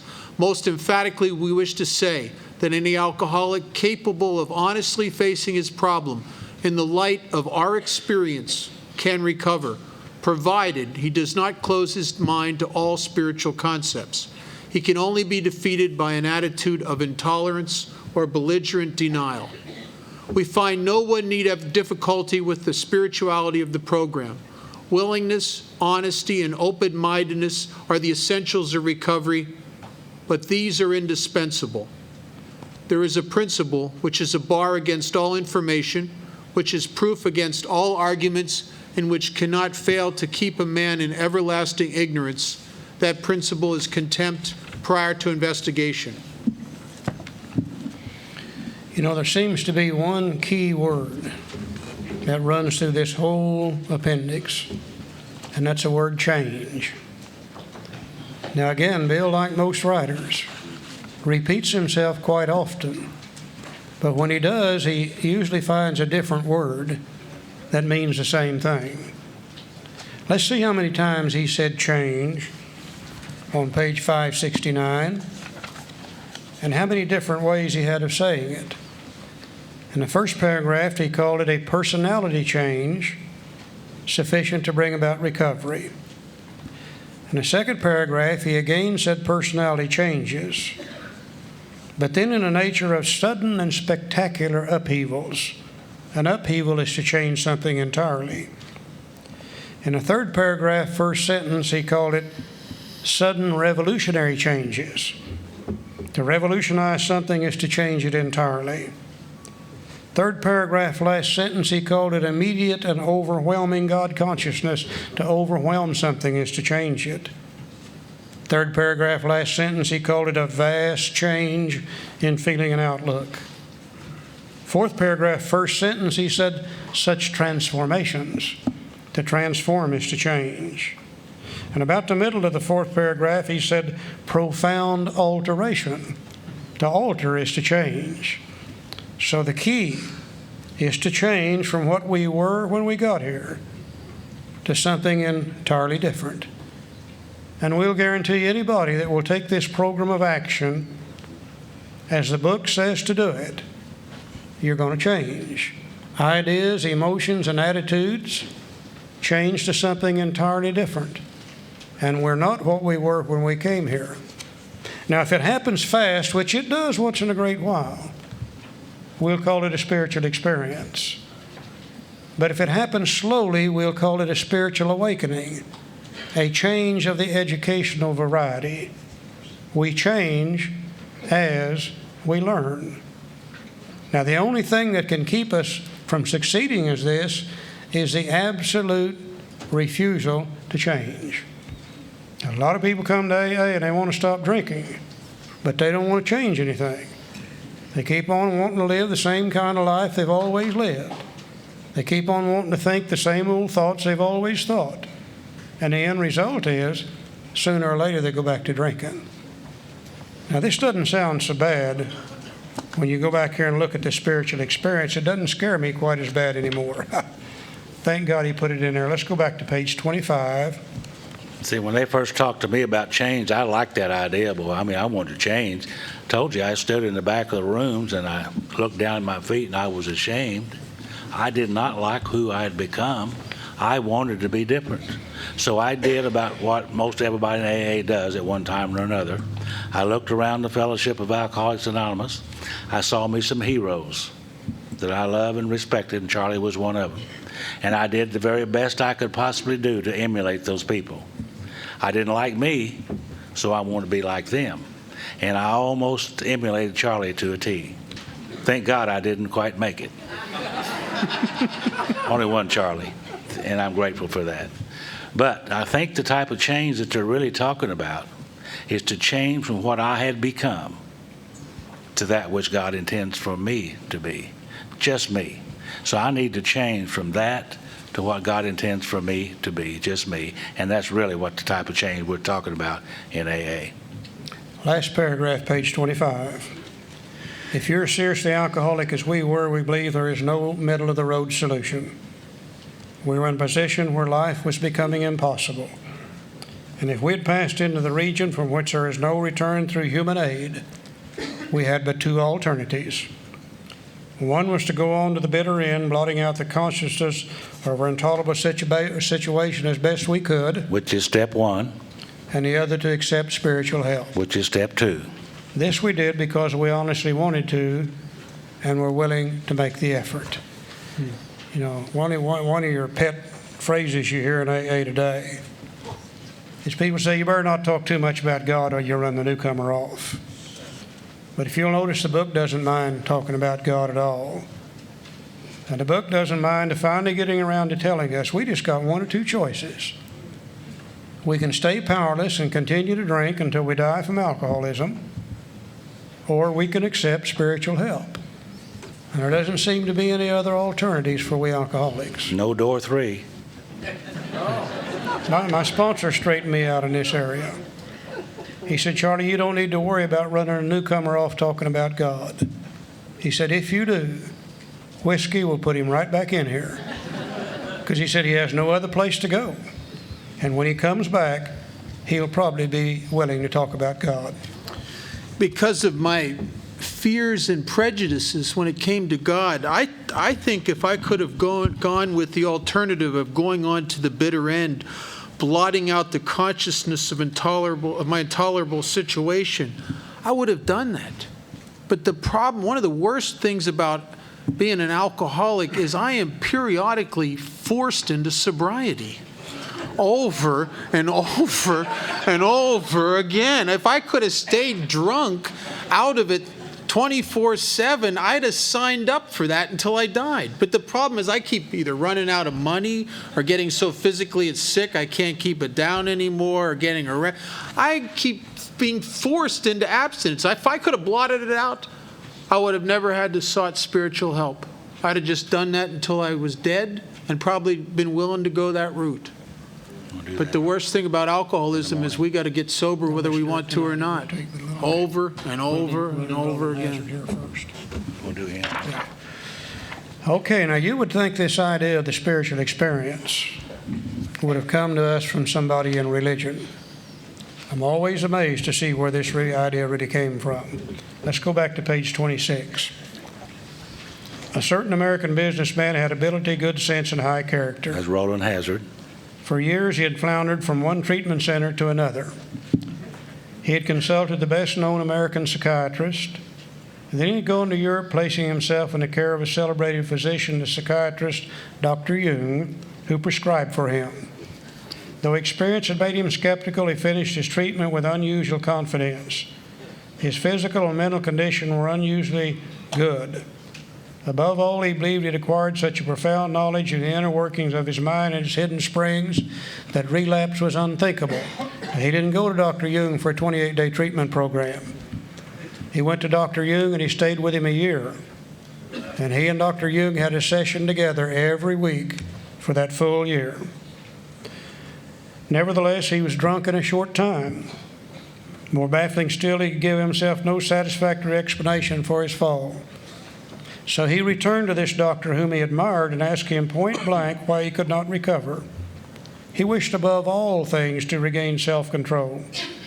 He seemed quite rational and well-balanced with respect to other problems, yet he had no control whatever over alcohol. Why was this? He begged the doctor to tell him the whole truth, and he got it. In the doctor's judgment, he was utterly hopeless. He could never regain his position in society and would have to place himself under lock and key or hire a bodyguard if he expected to live long. That was a great physician's opinion. But this man still lives and is a free man. He does not need a bodyguard, nor is he confined. He can go anywhere on this earth where the other free man may go without disaster, provided he remains willing to maintain a certain simple attitude. Now, some of our alcoholic readers may think they can do without spiritual help.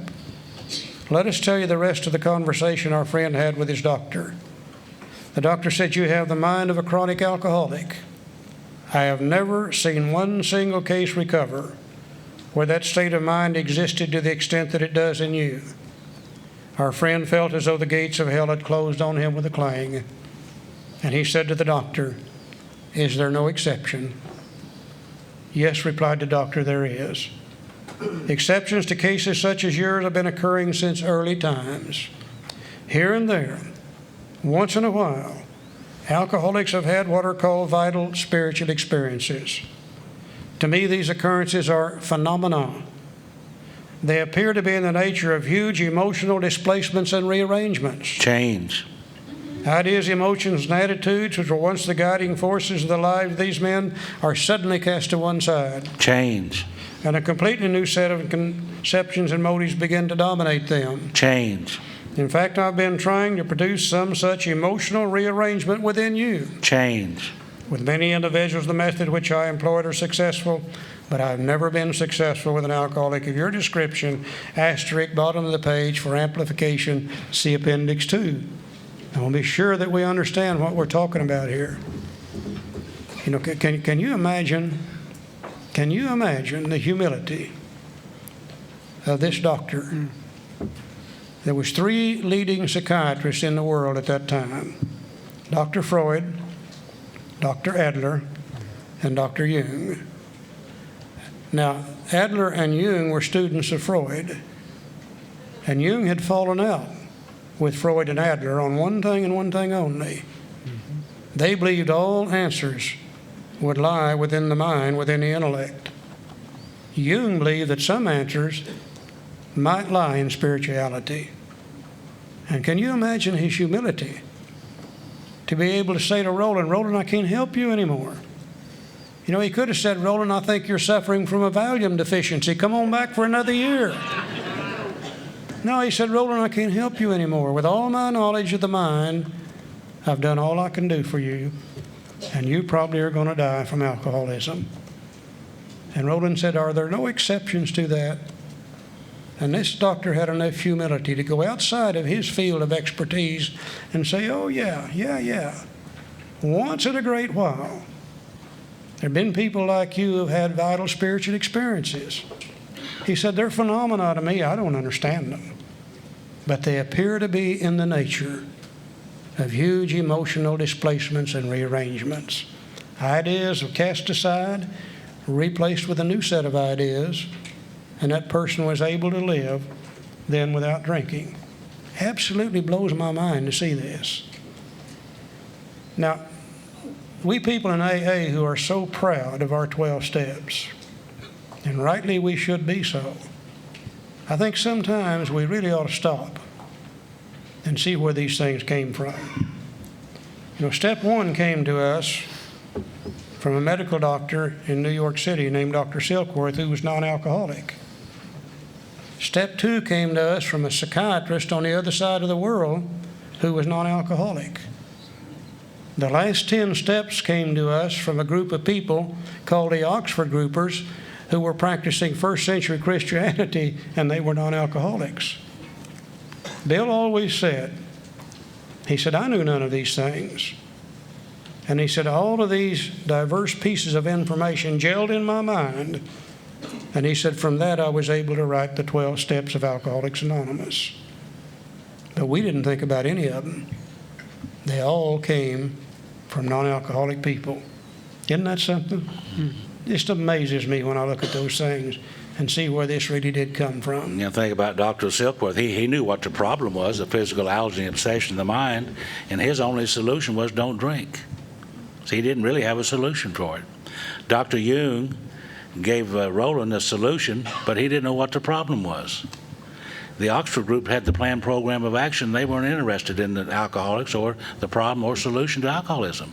All these things gelled in the mind of Bill through the experience of other people, and he was able to write it down in this book. A wholesale miracle happened for us, starting right there what Dr. Jung said, that here and there, once in a while, alcoholics have had what are called vital spiritual experiences. To me, these are phenomenon. He told Roland to get involved with some spiritual organization, and hopefully he could have a vital spiritual experience too. But back in those days, it was just here and now. Here and there. Here and there, once in a while. But today, we can look around these rooms at each other and say here and now.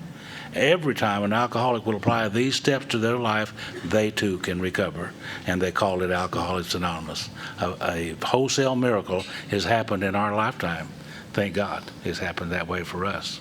Because we could have been one of those who just went on to the bitter end, wandering around drunk until we died.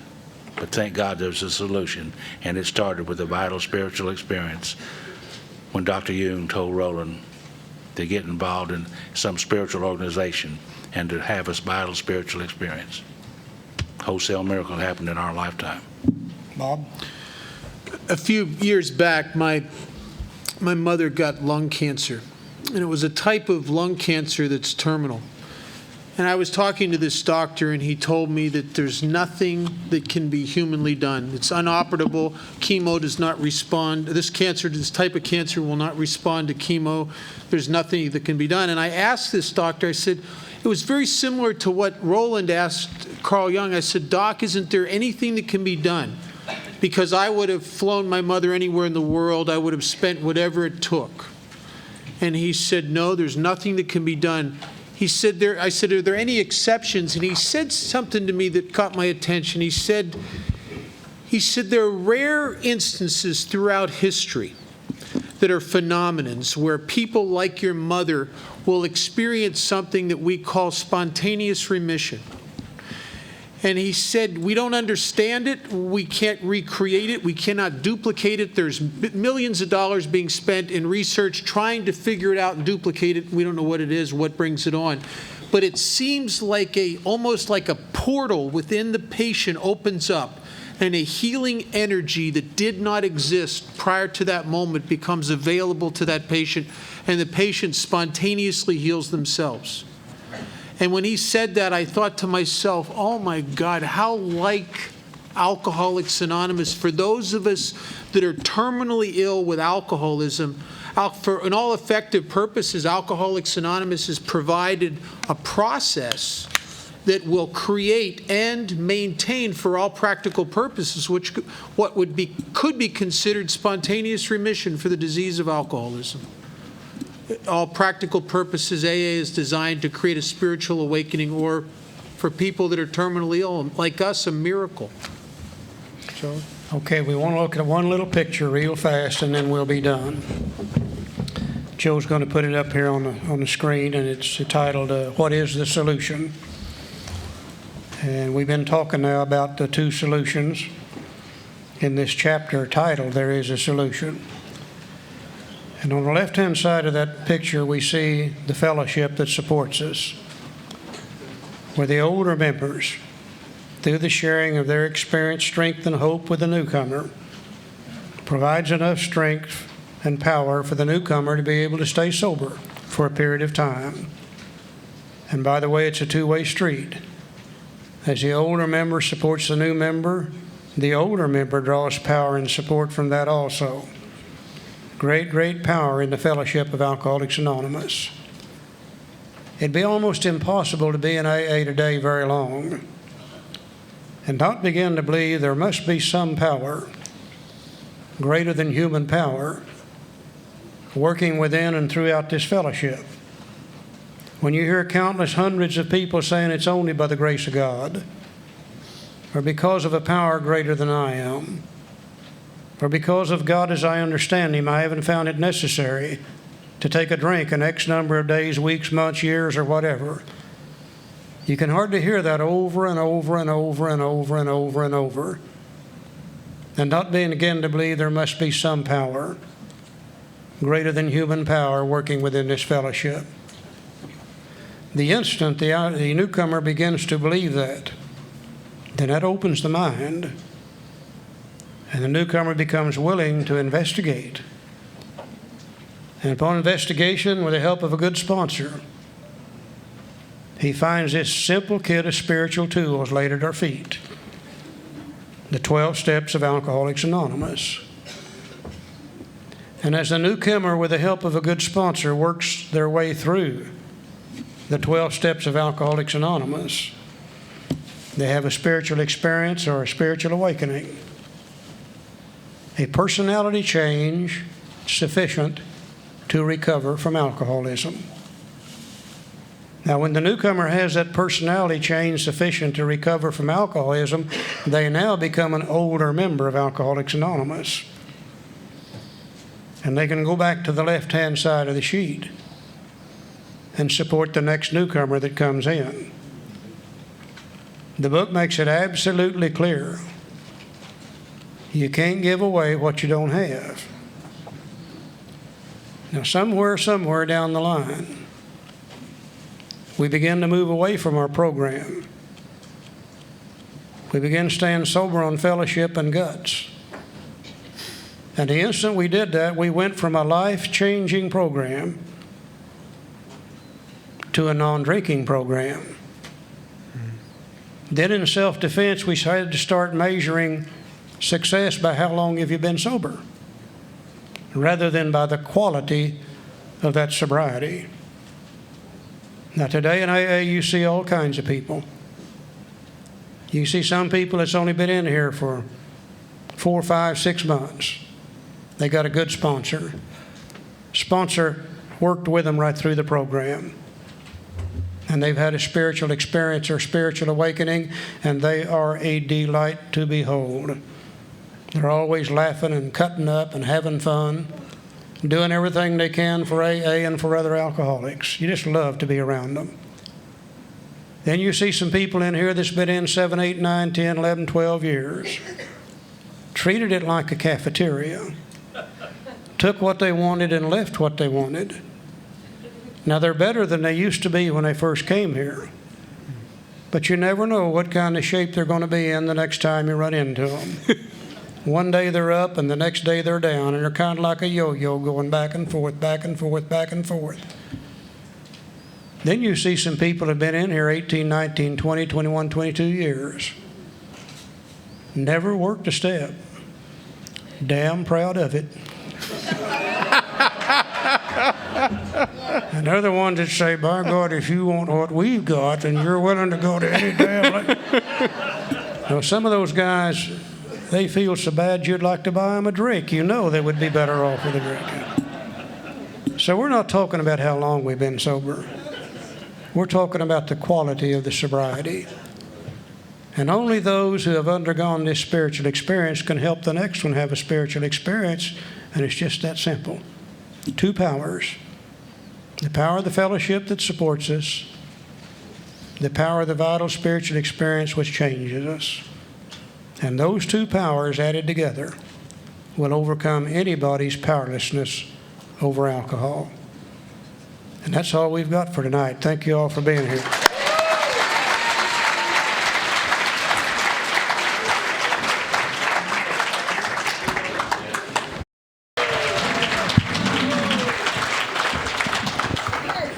Thank you, everyone. My name is Joe, and I'm an alcoholic. And it's truly by God's grace and the fellowship of Alcoholics Anonymous and the program of Alcoholics Anonymous that I found in a book called Alcoholics Anonymous, I'm sober today. And for that, I am very, very thankful. And so are a lot of other people. And I'd like to read the preamble, please. Alcoholics Anonymous is a fellowship of men and women who share their experience, strength, and hope with each other that they may solve their common problem to help others recover from alcoholism. The only requirement for membership is a desire to stop drinking.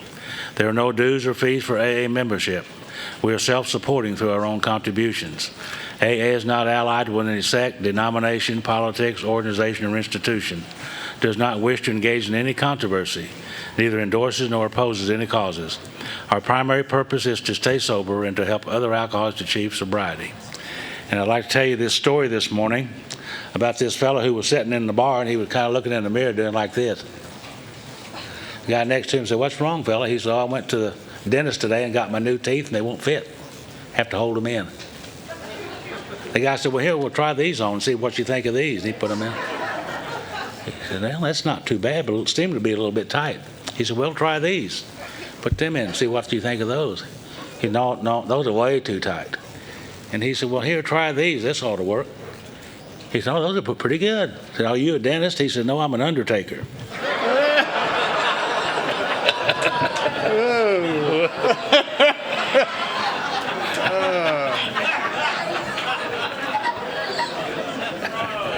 Are you through? I'm through. Good morning, everybody. My name is Charlie Parmley. I'm a very grateful recovering alcoholic. Lack of power, Charlie. Turn your mic on. Because I'm a member of the Fellowship of Alcoholics Anonymous, and by the grace of the power that I found through the 12-step program of Alcoholics Anonymous, haven't found it necessary to take a drink for 12,364 days today, one day at a time, and for this I'm very grateful. You guys are looking great this morning. You really look great this morning. Everybody having a good time? Yeah. Huh? You know, we promised you at the beginning we were going to have a fun time this weekend, so certainly we're going to do our best to do so. I've been asked to talk for just a moment or two on this raffle that we're having, so everybody will feel comfortable with it. Bob, you want to say anything before we start? On three. Tell them who you are. My name's Bob Darrell. I'm an alcoholic. Hi, Bob. Through God's grace that I've accessed and maintained in my life through the process in this book, I haven't had a drink or anything else to treat my alcoholism other than Alcoholics Anonymous since Halloween 1978, and that's a miracle. And I hope some of you get a chance to join us on one of these big book cruises. They're phenomenal. They're really phenomenal. Okay, we finished up in our session before this with chapter 2. I can almost see Bill once again as he finishes chapter 2, kind of sitting there and reviewing what he's done up to this point. And he probably says to himself, "I was able to show them the problem in the doctor's opinion and my story, Bill's story." He said, "I was able to show them the solution to the problem in chapter 2.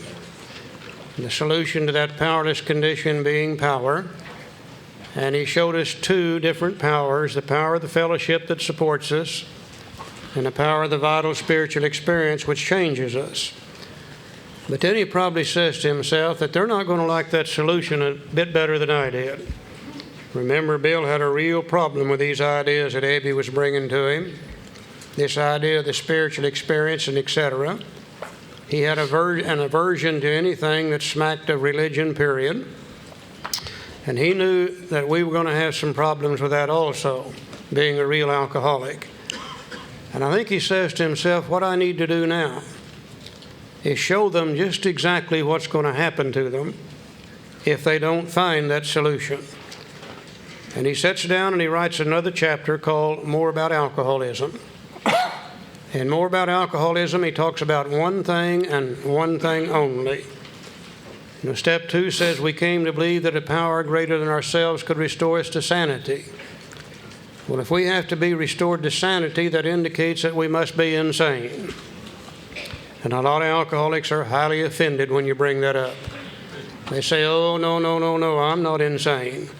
Oh, yeah, I do some pretty crazy, stupid things when I'm drinking. But when I'm sober, I'm much like normal people. Many other alcoholics say, well, we don't have any trouble with that insanity because we remember all the crazy, stupid things we did while drinking. In both cases, they're referring to the crazy, stupid things we did while drinking as the insanity. No, that's not insanity. The crazy, stupid things we do while drinking, that's caused by a mind that is filled with alcohol. Alcohol lowers the inhibitions. And if your mind is filled with something that lowers the inhibitions, look out, you're going to do some pretty crazy, stupid things, okay. But that's not insanity, that's caused by alcohol itself. It bugged us and bugged us and bugged us and bugged us until finally we went back to the dictionary again. And we looked up the word sanity or the word sane. And the dictionary defines a sane mind as wholeness of mind. A mind that is whole, a mind that is complete, can usually see the truth about everything around it, makes decisions based on truth, and life turns out to be pretty good. An insane mind is one that is less than whole, cannot always see the truth, makes a decision based upon a lie, and usually runs into very, very serious difficulties. To be insane does not mean you're crazy. You know, if you're crazy, that means you've lost more than half your marbles. And you got to be locked up somewhere to protect you and society from you. To be insane does not mean that you're crazy. It simply means you cannot always see the truth.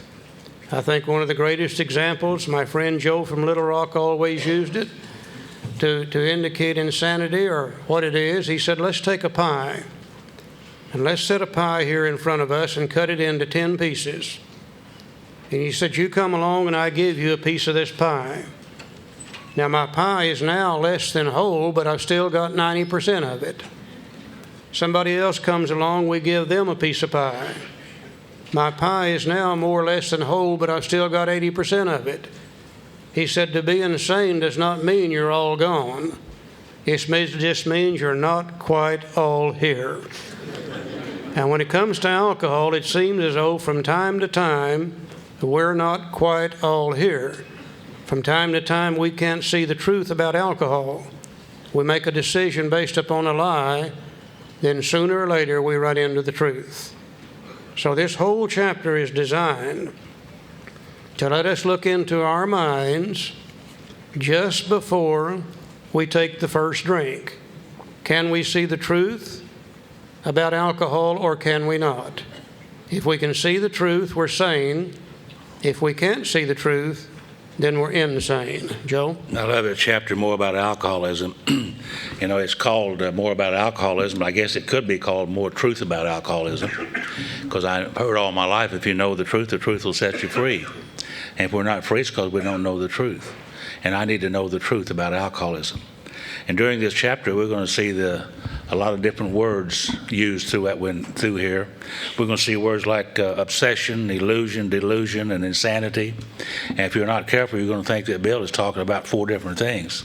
He's actually only talking about one thing, because he learned in college, when he's writing courses in college, to never use the same word to describe the same idea over and over and over. It shows how dumb you really are if you do that. So every time he wanted to change a word, he changed the word to find another word just exactly like the first word he just changed, because he didn't want to just keep saying the same things over and over and over. For instance, the word obsession is an idea that overpowers all other ideas. I looked that up in the dictionary, And it said an obsession is a disturbing preoccupation with an idea or feeling. An illusion is mistaken idea. A delusion, a persistent belief in something false, typical of some mental disorders. Insanity, foolish, not mentally sound. To me, that all sounds like the same thing, doesn't it? It all sounds like insanity. And that's what he's talking about in this chapter, insanity. What does an alcoholic think just before we take a drink? And that's insanity. Bob, you got anything? Let's start right on page 30. Page 30, chapter 3, more about alcoholism. Most of us have been unwilling to admit we were real alcoholics. That could be a membership requirement. If you've ever been at a place where you're unwilling to admit you're an alcoholic, you probably belong here. My grandfather died with 87 years of sobriety. He never took a drink in his life. And at his deathbed, if you would ask him, how many times in your life have you been unwilling to admit you were an alcoholic? He'd have probably said, never thought about it at all. Because he didn't have alcoholism. No person likes to think he is bodily and mentally different from his fellows. I am bodily and mentally different. I have a body that cannot drink because of a physical allergy, and I have a mind that wants to drink even when it's overwhelmed with evidence that it's a bad idea. Therefore, it is not surprising that our drinking careers have been characterized by countless vain attempts to prove we could drink like other people. The idea that somehow, someday, he will control and enjoy his drinking is the great obsession of every abnormal drinker. The persistence of this illusion is astonishing. Many pursue it into the gates of insanity or death. I spent 7 years in and out of Alcoholics Anonymous because of this. Because secretly in the back of my mind, I believed that I could jumpstart the party back to the good old days when it was still fun, and that I could get away with it. And I was never so deluded to think that I could control it enough not to pay a price. My delusion was that I could control it enough to keep the price down to something I could live with. That was my delusion. That I could jumpstart the party and get away with it. We learned that we had to fully concede to our innermost self that we were alcoholics. This is the first step in recovery. The delusion that we're like other people or presently may be has to be smashed. Now, Bill has used in those 2 paragraphs 4 different terms that all mean the same thing. And if you know what he's doing, you recognize what's going on. Otherwise, he's going to confuse you. He said the great obsession of every abnormal drinker. An obsession of the mind is an idea that overcomes all ideas to the contrary. It is strong enough that it can make you believe something that is not true. And our great obsession is someday, somehow, we will control and enjoy our drinking. He said the persistence of this illusion is astonishing. We all know what an illusionist is. An illusionist is a magician. They can stand in front of you and sleight of hand and a few props. They can make you believe something that is not true. So obsession and illusion means the same thing. Many pursue it into the gates of insanity or death. To be insane simply means that you can't always see the truth. And if you can't see the truth, you make a decision based upon a lie. Means the same thing that obsession and illusion means. Then in the next paragraph, he said the delusion that we are like other people or present it may be has to be smashed. The word delusion means the same thing. If you've deluded yourself, you've come to believe something that isn't true. So we may see him as we go through this chapter talking about obsession, illusion, insanity, or delusion. All 4 mean exactly the same thing. To believe something that is not true or to believe a lie. Now, he's going to teach us by giving examples of the insanity or the illusion or the delusion or the obsession. He's going to show us about the man of 30. He's going to show us about a fellow named Fred. He's going to show us the jaywalker. He's going to show us a fellow named Jim. And in each case, we're going to look into the mind just before they take that first drink, or in the case of the jaywalker, just before he jaywalks, can they or can they not see the truth? If they can, they're sane. If they can't, they're insane. Let's go over to page 32, second paragraph, a man of 30. Said a man of 30 was doing a great deal of spree drinking. He was very nervous in the mornings after these bouts and quieted himself with more liquor. He was ambitious to succeed in business, but saw that he would get nowhere if he drank at all. Once he started, he had no control whatever. Now, he made up his mind that until he had been successful in business and had retired, he would not touch another drop. An exceptional man, for sure. He remained bone dry for 25 years and retired at the age of 55 after a successful and happy business career. Then he fell victim to a belief which practically every alcoholic has, that his long period of sobriety and self-discipline had qualified him to drink as other men. Out came his carpet slippers and a bottle. In 2 months, he was in a hospital, puzzled and humiliated. He tried to regulate his drinking for a while, making several trips to the hospital in the meantime. Then, gathering all his forces, he attempted to stop altogether and found that he could not. Every means of solving his problem which money could buy was at his disposal. Every attempt failed. Though a robust man in retirement, he went to pieces quickly and was dead within 4 years. Now, this case contains a powerful lesson. Most of us have believed that if we remained sober for a long stretch, we could thereafter drink normally. But here's a man who at 55 years found he was just where he'd left off at 30. We've seen the truth demonstrated again and again. Once an alcoholic, always an alcoholic. Commencing to drink after a period of sobriety, we're in a short time as bad as ever.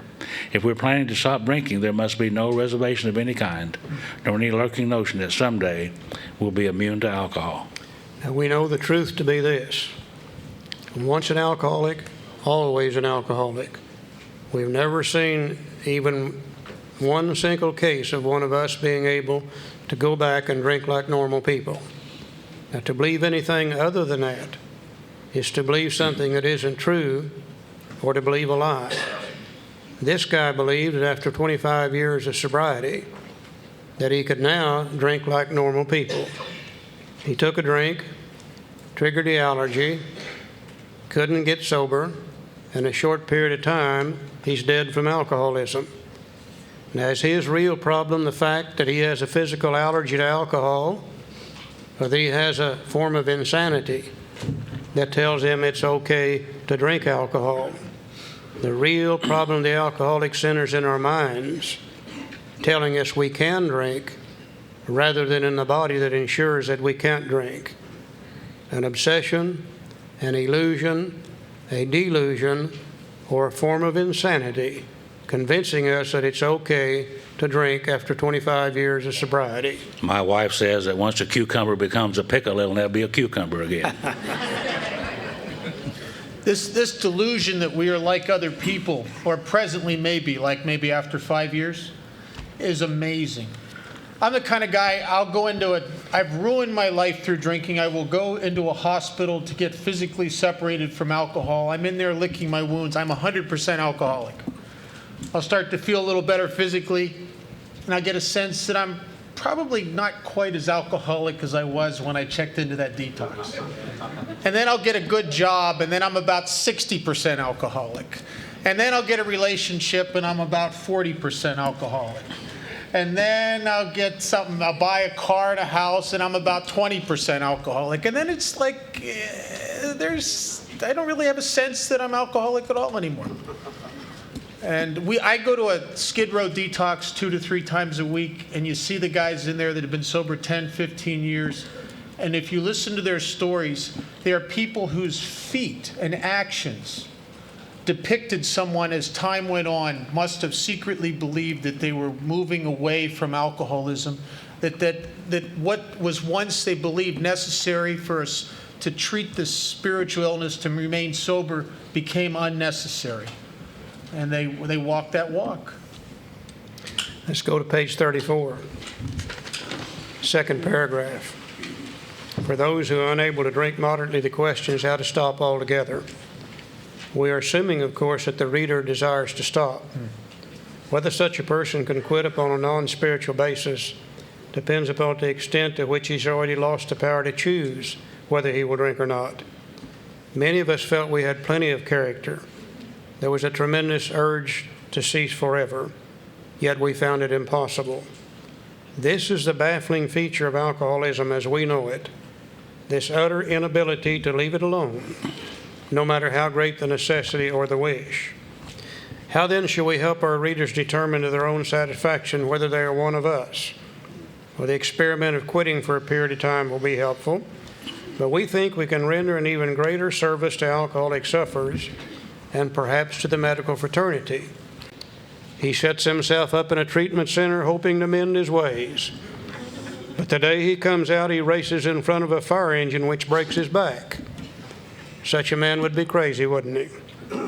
Now, you may think our illustration is too ridiculous, but is it?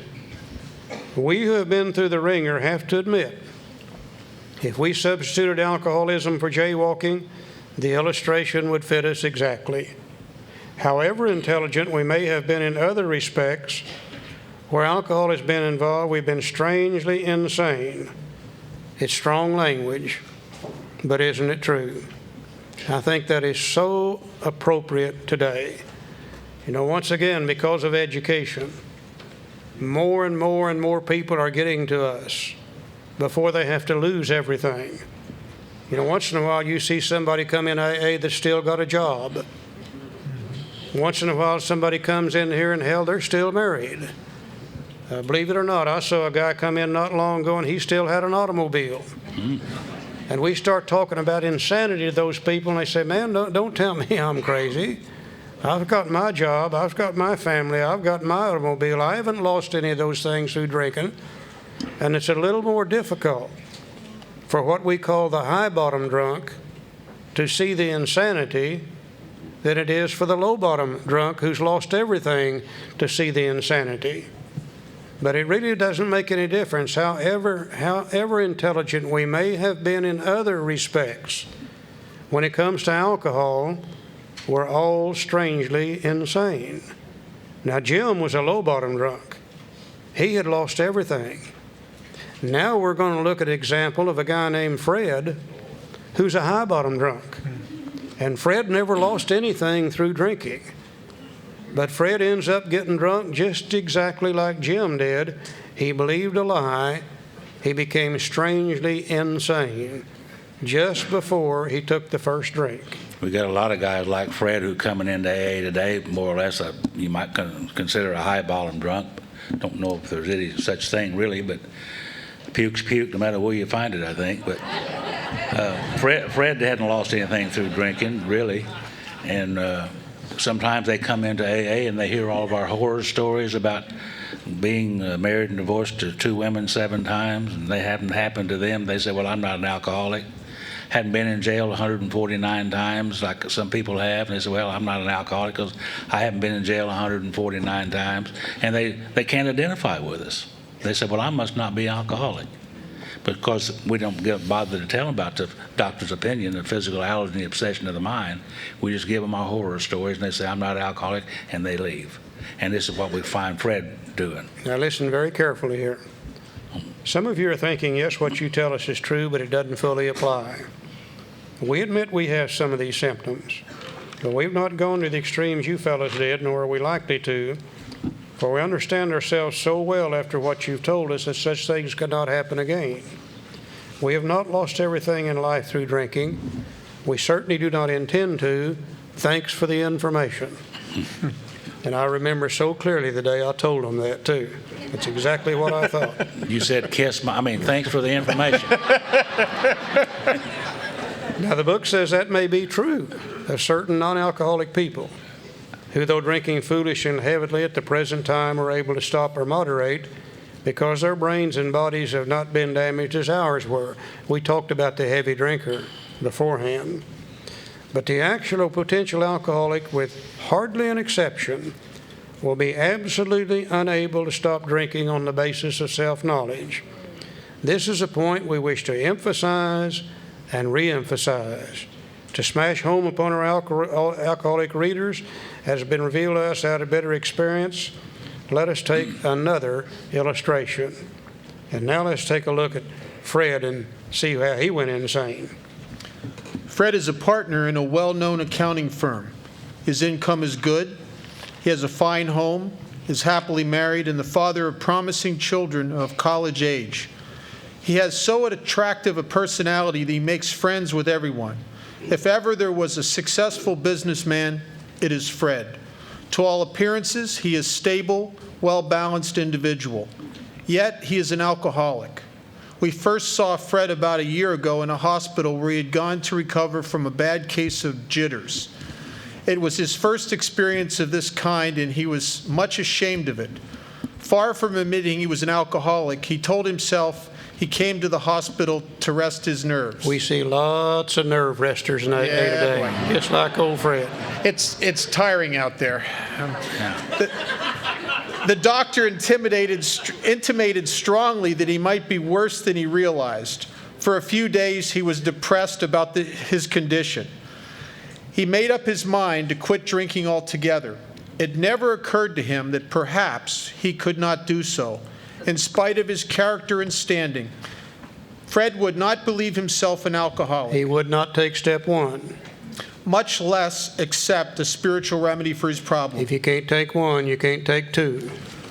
We told him what we knew about alcoholism. They told him about the doctor's opinion of physical algae and mental obsession. He was interested and conceded that he had some of the symptoms, but he was a long way from admitting he could do nothing about it himself. He was positive that this humiliating experience, plus the knowledge he had acquired, would keep him sober the rest of his life. Self-knowledge would fix it. I understand that completely. I had an illusion that if I ever got...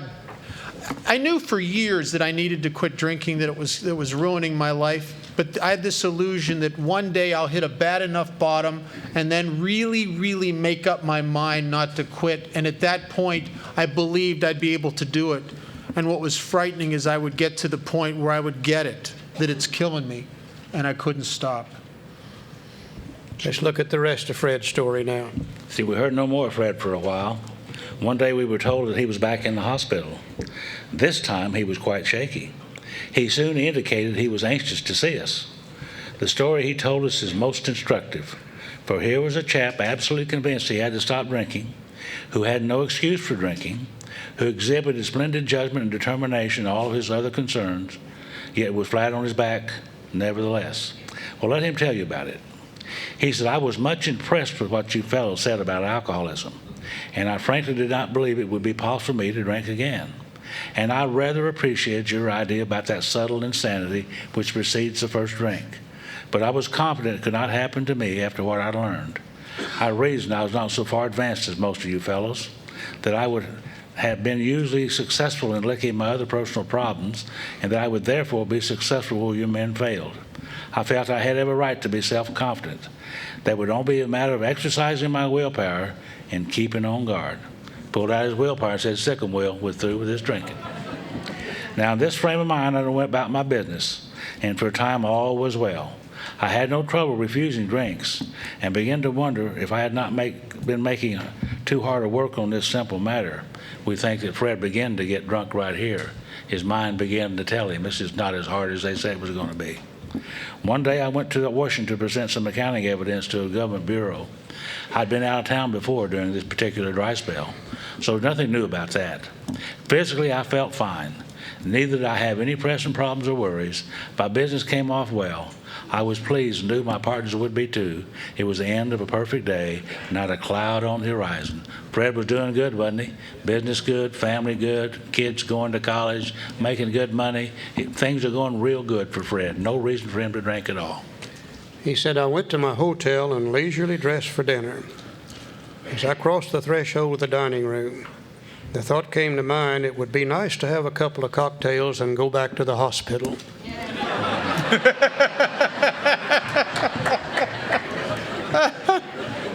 Now that's the truth, isn't it? But he couldn't drink on the truth. His mind simply said it would be nice to have a couple of cocktails with dinner. That was all, nothing more. Now, based on the insane idea, he makes a decision take some action. I ordered a cocktail on my meal. Then I ordered another cocktail. We've got it inside ourselves now. The physical allergy takes over. The phenomenon of craving develops. And now then we can't stop. After dinner, I decided to take a walk. When I returned to the hotel, it struck me a highball would be fine before going to bed. So I stepped into the bar and had one. I remember having several more that night and plenty next morning. I have a shadowy recollection of being in an airplane bound for New York and of finding a friendly taxicab driver at the landing field instead of my wife.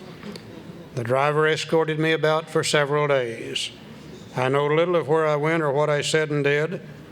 Then came the hospital with unbearable mental and physical suffering.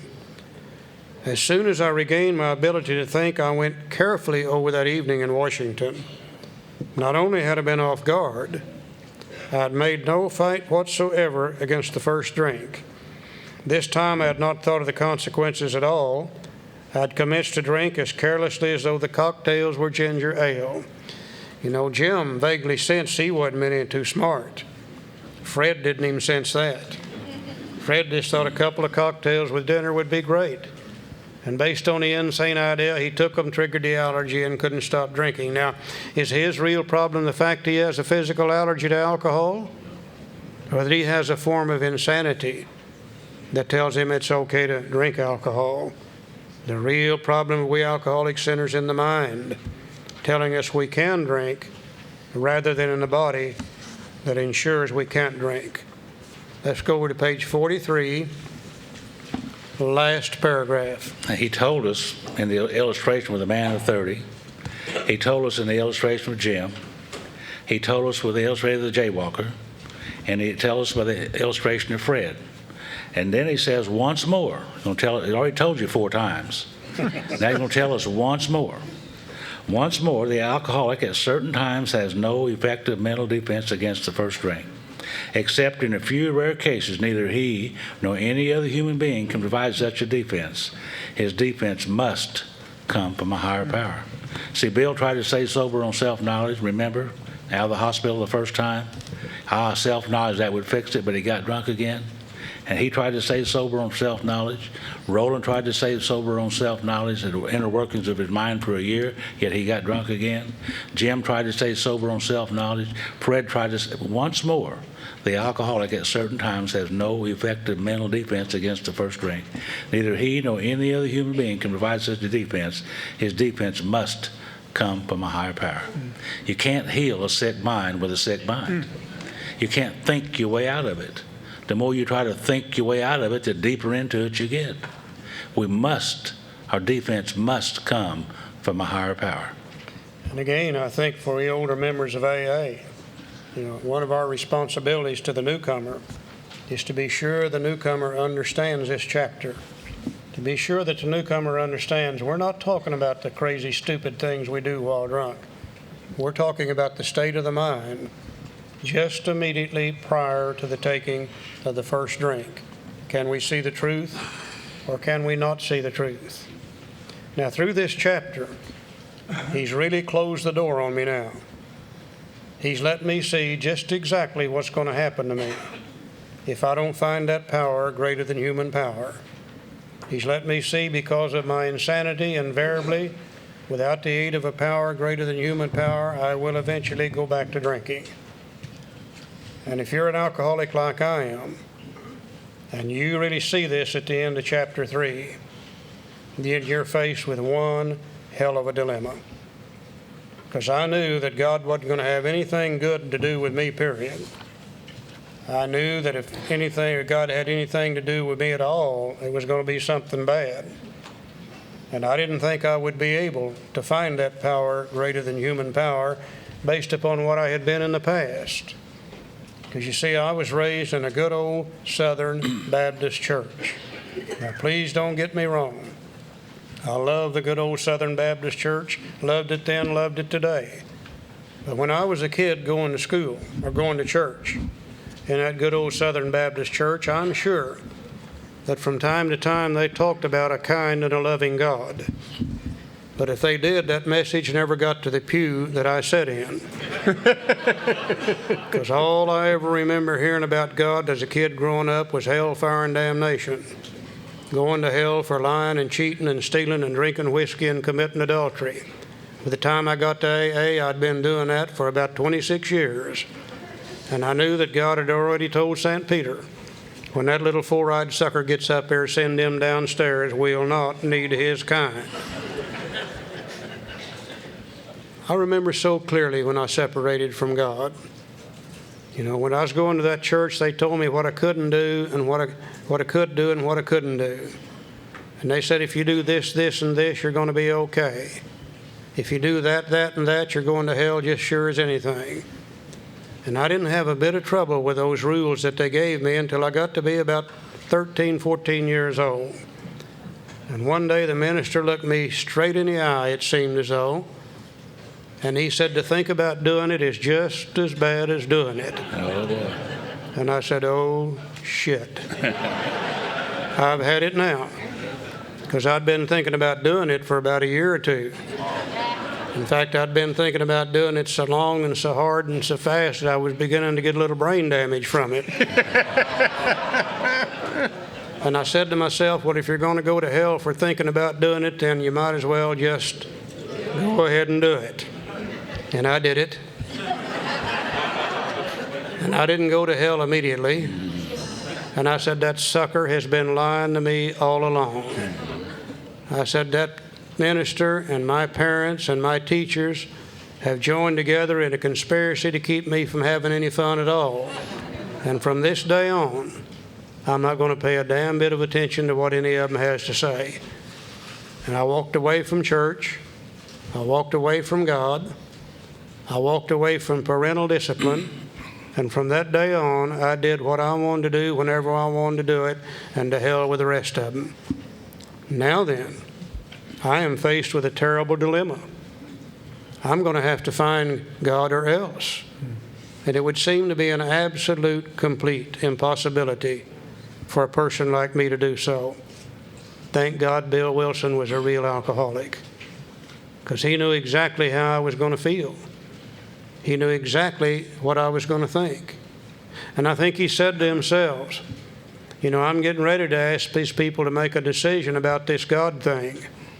And based on their old ideas, it would be impossible for them to make that decision. Maybe I better give them some new information, some new ideas about this God thing, so they can possibly discard some of those old ideas and be able to make a decision as far as God is concerned. And he sits down and he writes chapter 4.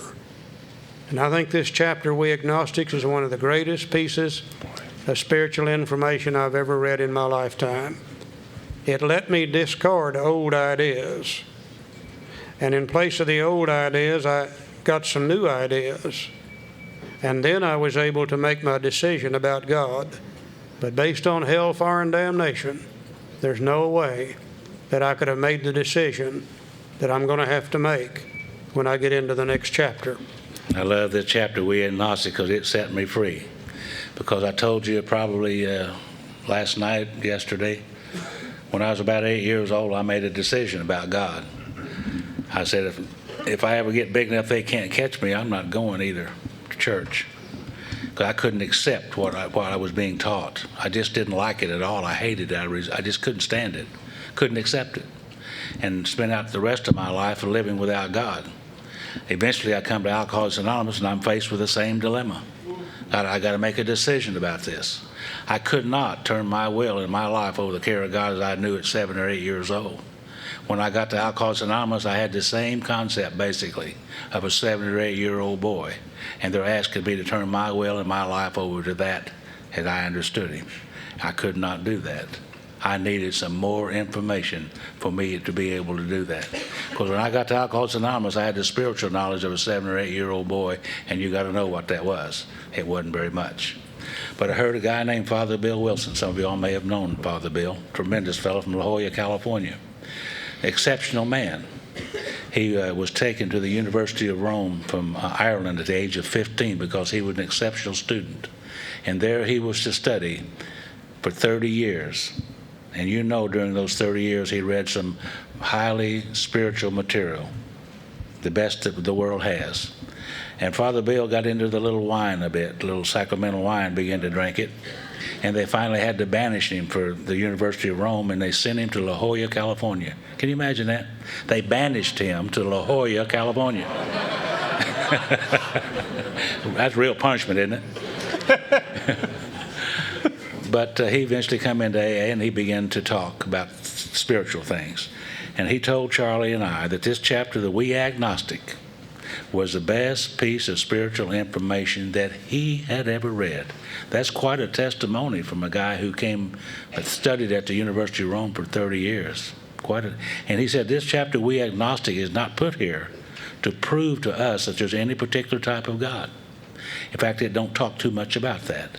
He said, this chapter here is simply to open up my mind to a point that God might prove to me that there's a God.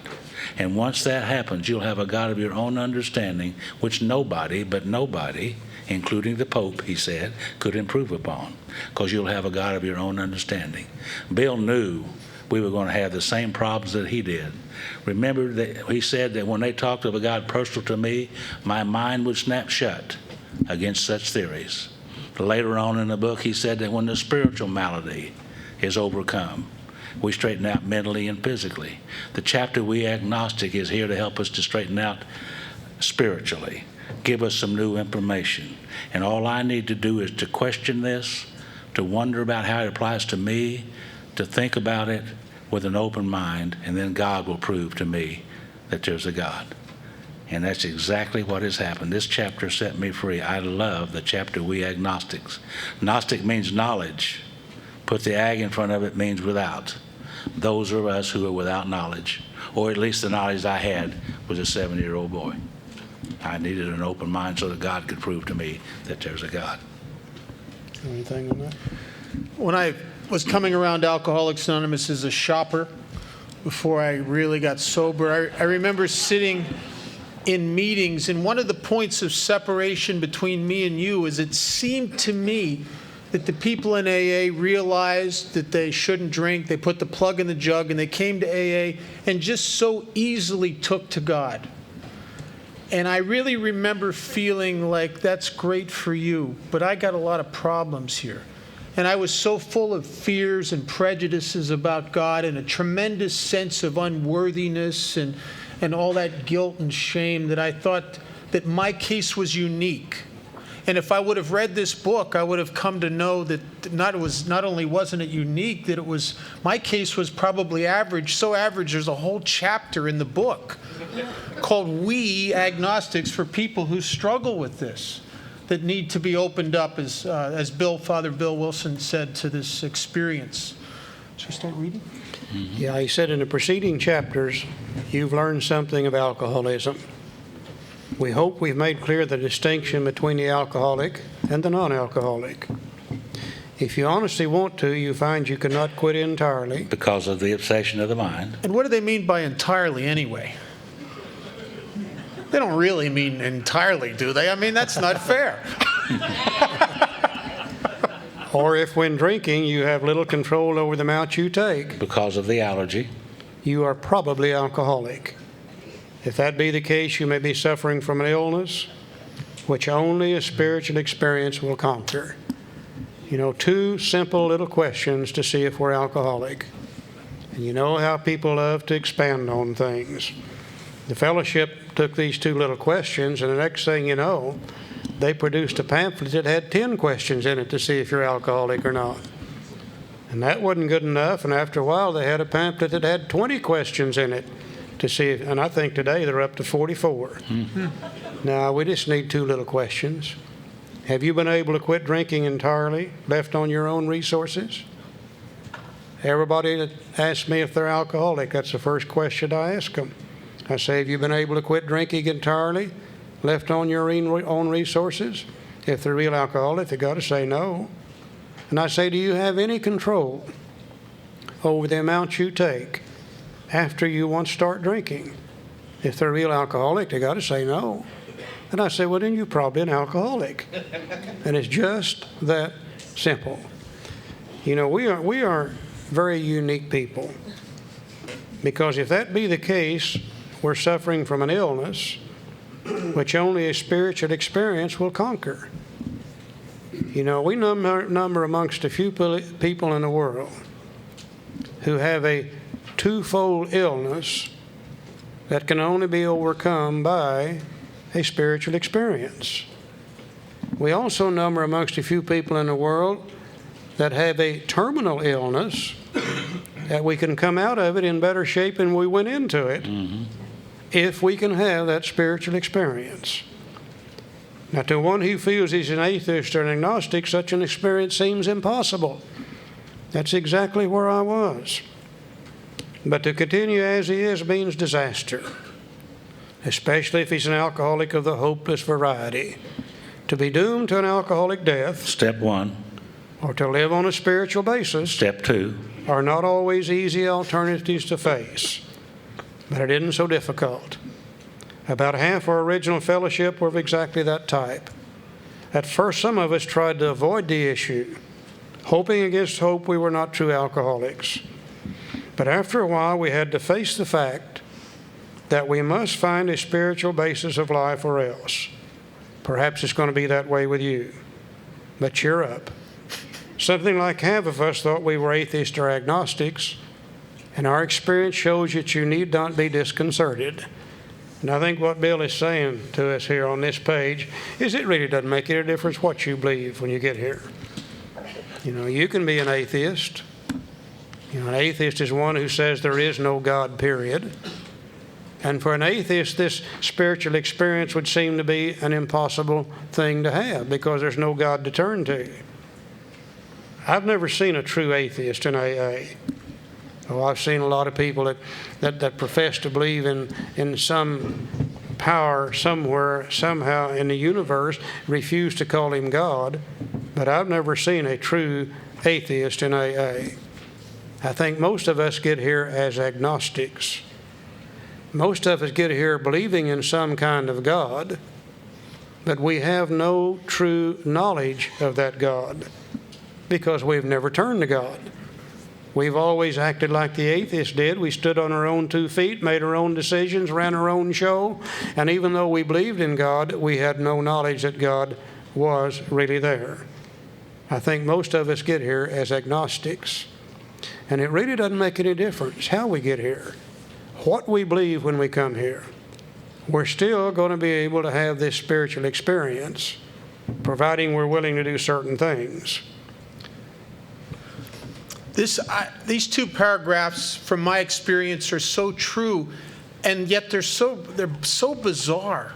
When you think about what Bill's saying, and it really is true, he says for us, we have a hard choice to make. He says to be doomed to an alcoholic death. Now, if you've ever watched anybody die of alcoholism, there's nothing worse. By the time you're dead, everyone you've ever loved hates you. You're all alone. You die in shame and self-pity. There can't be a worse way to die. And he says to be doomed to an alcoholic death or to live by a spiritual basis, for us, are not easy alternatives to face. I mean, that's so bizarre. You go down to where people are dying of alcoholism, and you present them with those alternatives, and they'll usually say something like, well, tell me about that alcoholic death again. How bad could it be, really? I mean, you know, and what spiritual basis? I mean, I'm not writing nothing here, you know. I did that in Catholic school, and I don't want to go to those meetings, and I don't really want to do much here. If you go to a cancer ward where people were dying, were doomed, terminally ill, and you were to say to those people, we got a deal that has worked for several million of us, people like me that have died, were dying of cancer, and it worked, they would be begging you to tell them what to do. Well, you do that with alcoholics, they say, well, I better think about it. I don't know. I am kind of busy. That's real. It's so true, though. Now listen to the book.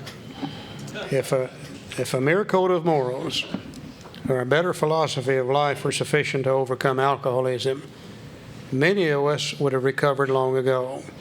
You know, we alcoholics are not drunken bums. Drunken bums are about where they want to be. They're not too interested in changing the situation. But we alcoholics, we have a set of morals, and we have a philosophy of life. And if those morals and those philosophies would have saved us, many of us would have recovered a long time ago. But we found that such codes and philosophies did not save us, no matter how much we tried. We could wish to be moral. We could wish to be philosophically comforted. In fact, we could will these things with all our might, but the needed power wasn't there. Our human resources, as marshaled by the will, were not sufficient. They failed utterly. Lack of power, that was our dilemma. And that's got to be 100% true. Because if you and I could have found the power in any other way to overcome alcoholism, we wouldn't be members of AA today. You know, AA is the court of last resort.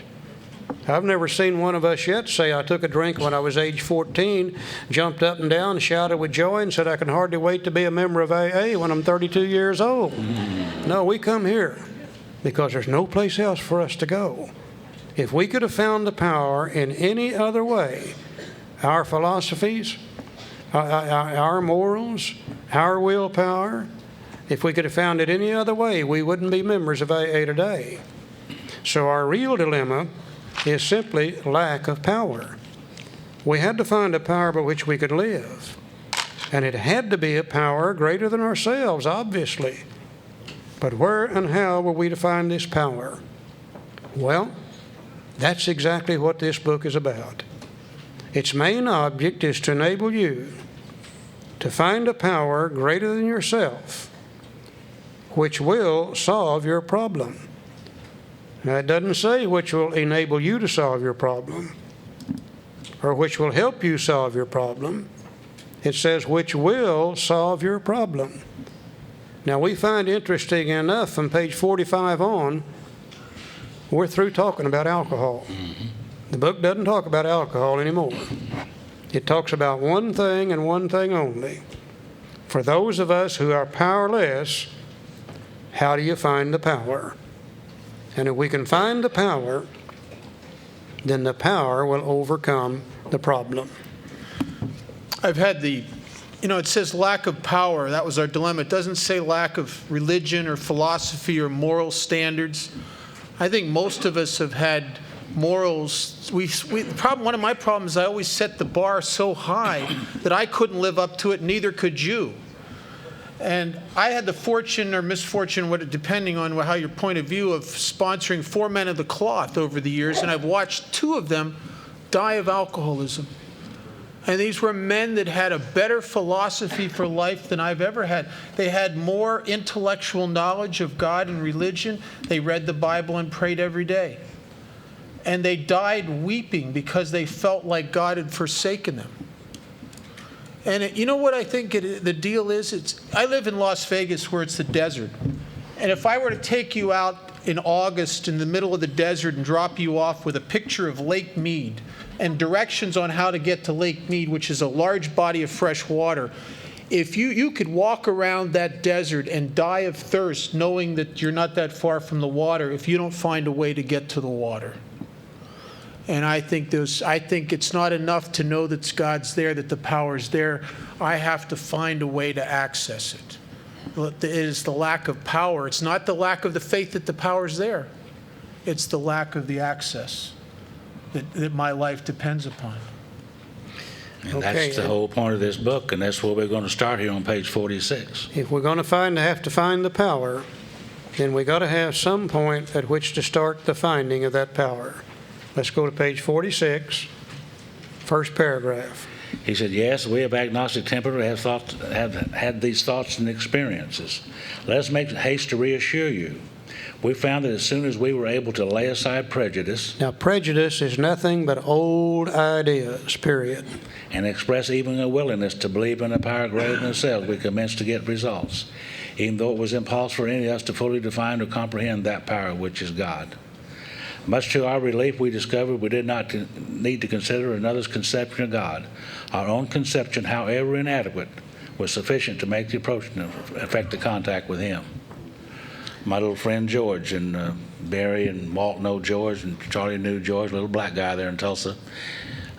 Sammy Davis looked like George. George was a lovely man. Everybody loved him. If you knew George, you loved George. It's just the way it was with him. He helped me so much. And right here, he told me one day, he said, Joe, you're having an awful hard time with this God idea, aren't you? I said, George, I'm having a terrible time. And that of a 7-year-old boy. He said, yeah, I can see that in you. He said, why don't you do what the books suggest or what he did? He said, why don't you go home tonight, get you a pencil and a piece of paper, and lay aside those old ideas that you come in here with, and write down on a piece of paper what you would like God to be. Realize that you can't make God, but if you could, what would you want it to be? And I went home and I got me a pencil and paper and I wrote down some things. I told George, I said, George, you mean I got to find God? And he said, Joe, God's not lost. He said, you write down what you would like God to be. And I showed him to George, and he said, that's good. You can start with that. See, that's what I needed, was a starting place. You know, they used to ask me to have faith in a lot of things. I remember one time I threw a little sober spell and went to my other wife's preacher and went to counseling with him. He sat me down across the table and he said, Joe, what seems to be your problem? Well, I don't know what the problem is, so I told him what I thought it was, and it was her. And if you lived with her, you drink too, I said. And he said, well, Joe, and they'll give you a solution. He said, Joe, you must, and boy, he emphasized that word must, you must have faith in these things. And he told me what they were. I could not have any faith in those things. You know why? Because I didn't even believe them. How can you have faith in something that you don't even believe? I had to start with a much simpler level. I had to start with believing. Thank God for the second step where it said we came to believe. It didn't say we came to have faith. It said we came to believe. And George gave me a starting place, and I needed permission, a place to start, and that's what I needed. It's that simple level. Okay, here's the first old idea cast aside. Much to our relief, we discovered we did not need to consider another's conception of God. Our own conception, however inadequate, was sufficient to make the approach and to effect a contact with Him. I didn't know you could do this. Because, see, if you were raised in a good old Southern Baptist church, you believed as they believed or you went to hell, period. You know, I didn't know you could have your own conception of God. So the first old idea is cast aside. I don't have to believe as they believed. I can have my own conception of God, however inadequate that it might be. And as we said before, we alcoholics have never had any problem with our own conception of anything. You let me believe in God the way I want to believe in God, then I'm ready to go. I could not believe in the God that they talked about when I was a kid growing up, hellfire and damnation and etc. That's the first old idea cast aside, replaced with a new idea. As soon as we admitted the possible existence of a creative intelligence, a spirit of the universe, underlying the totality of things, we begin to be possessed of a new sense of power and direction, provided we took other simple steps. We found that God does not make too hard terms with those who seek Him. To us, the realm of the Spirit is broad, roomy, all-inclusive, never exclusive or forbidding to those who earnestly seek. It is open, we believe, to all men. Another old idea cast aside. I was taught the way to God is a very straight and narrow path. And if you fall off of it to one side or the other, you're going to hell just sure as anything. And what our book says to us the realm of the Spirit is broad, roomy. Also, I was taught that if you don't believe as they believe, you're going to hell just sure as anything. And our book says this is all-inclusive, never exclusive or forbidding to those who earnestly seek. We can believe as we wish to believe and still be able to find this power greater than human power. See, it's not old ideas cast aside, replaced with some new ideas. It's not in the finding. It's in the seeking. See, through those who earnestly seek Him. It's in the seeking. It's not in the finding. And as I look back almost 30 years in my life into AA, every year my will changes, my thinking, my life changes, my action, and my understanding of God changes because I'm different. I continually seek God in my life, always seeking God in my life. And I believe there's more of God than anything I could ever understand. So I got plenty of seeking to do. And one day at a time, he discloses himself to me a little bit at a time. God is everything or else he's nothing. And I choose to believe he's everything. It's in the seeking. It's not in the finding. And not in the understanding. It's in the seeking. Page 47, first paragraph. When therefore we speak to you of God, we mean your own conception of God. This applies too to other spiritual expressions which you find in this book. Do not let any prejudice, any old ideas you may have against spiritual terms deter you from honestly asking yourself what they mean to you. At the start, this is all we needed to commence spiritual growth, to effect our first conscious relation with God as we understood him. Afterward, we found ourselves accepting many things which then seemed entirely out of reach. That was growth. But if we wished to grow, we had to begin somewhere. So we used our own conception, however limited it was. We needed to ask ourselves but one short question. Do I now believe? The agnostic can come to believe. Or am I even willing to believe? The atheist can become willing to believe. That there is a power greater than myself. As soon as a man can say that he does believe, the agnostic, or is willing to believe, the atheist, we emphatically assure him that he's on his way. It has been repeatedly proven among us that upon this simple cornerstone, a wonderfully effective spiritual structure can be built. Asterisk, bottom of the page, please be sure to read Appendix 2 on spiritual experience. See, this wonderfully effective spiritual structure that we're building, it is the spiritual experience. Willingness was the foundation of it, step 1. Believing is the cornerstone, step 2. And all we got to do is ask ourselves, do I now believe that there's a power greater than human power? The agnostic has always believed that. The atheist can become willing to believe that. And the book assures us we're on the way toward the spiritual experience if we can answer those questions satisfactorily. He said, if you can't find a power greater than yourself, at least find one other than yourself. Now the book says that was great news for us. For we'd assume we could not make use of spiritual principles unless we accepted many things on faith which seemed difficult to believe. Now then, he's separating those two words, the words belief and the word faith. My minister always said, son, all you got to do is have faith and everything will be okay. Well, faith implies knowledge. Faith implies surety. Faith is after the fact information. I never had faith that God would do for me what I couldn't do. The best I can possibly do is believe that he will do so. Belief is upfront information. Belief is nothing more than suspicion. Let me give you an example. Let's say I moved here into the Sacramento area, and I'm here 3, 4, 5 months, and I have a problem with my car. And I don't know a good mechanic anywhere in this area. But you've been living here for a long time. And I assume that you will know somebody, so I come to you and I say, look, I've got a problem with my car. Can you recommend a good mechanic? And you say, why, sure. Take your car over there to John. He'll do you a good job and he'll charge you a reasonable price. Well, I don't know whether that's true or not. The best I can do with that information is if I believe you strong enough, I'll take my car to John. And sure enough, John does a good job and charges me a reasonable price. When I went there, I believed he would do so. When I leave there, I know he will do so. Now, the next time I have a problem with my car, I don't ask you or anybody else where to take it. I take it right back to John. Only this time I took it on faith. We cannot start with faith.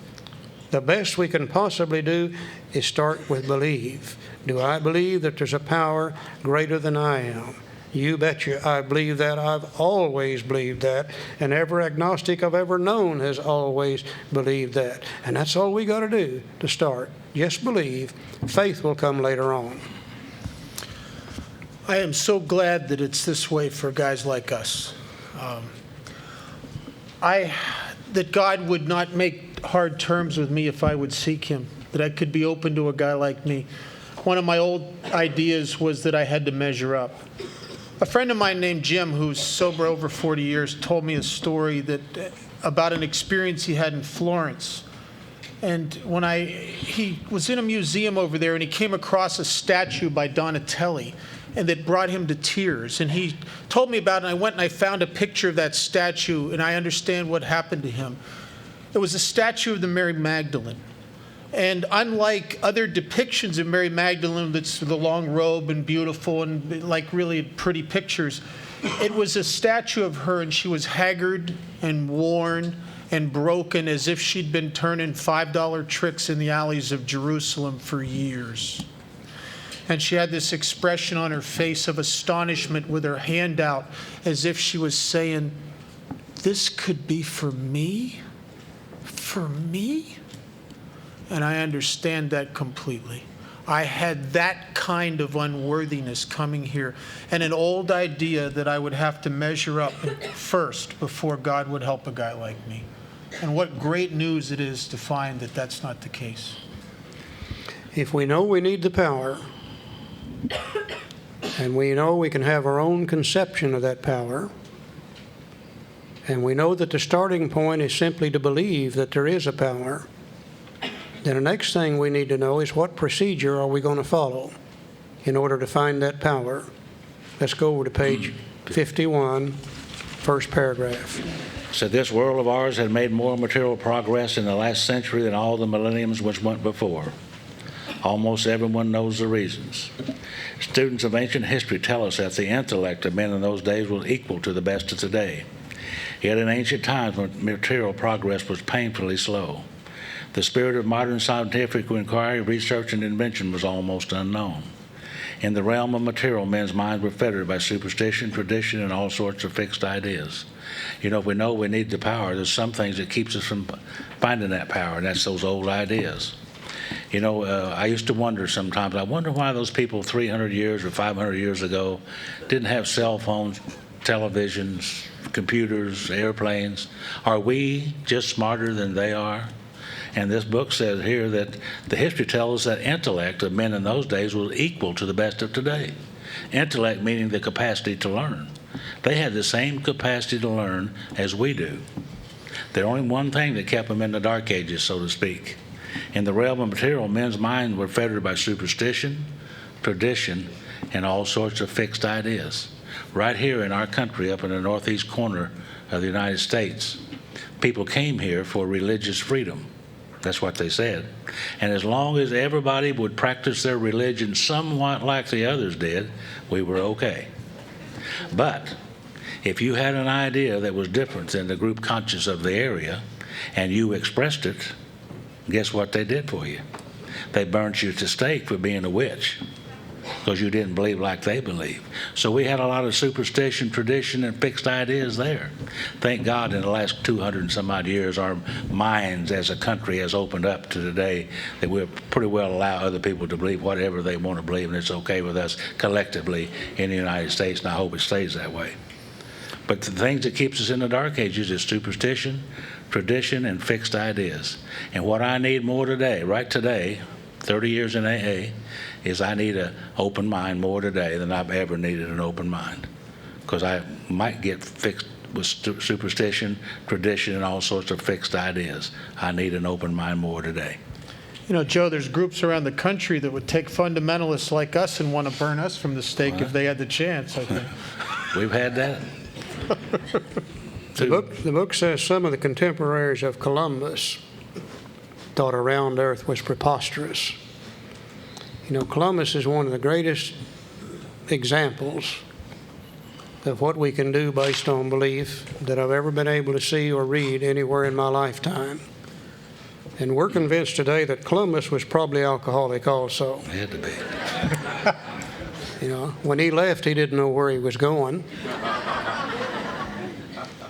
When he got there, he didn't know where he was. When he got back, he didn't know where he had been.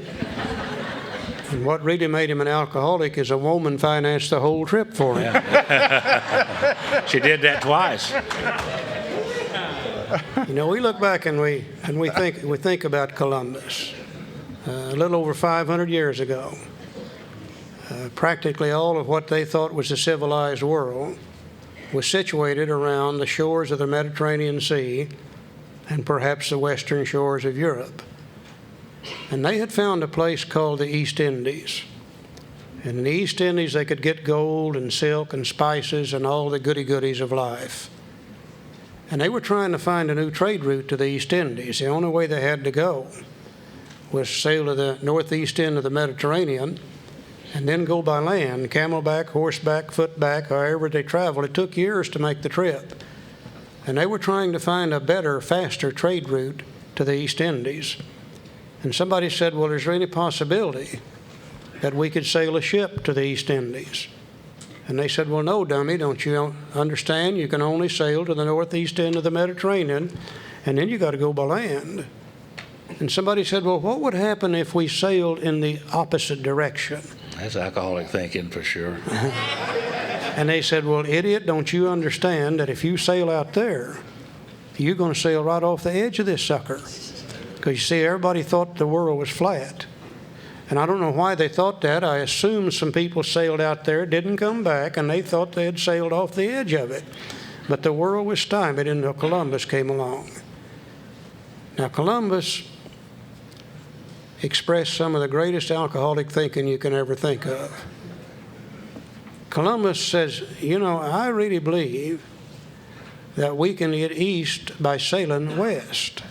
Now, if that isn't alcoholic thinking, I don't know what is. And what really, really made him different than everybody else, he said, I believe that this world is round.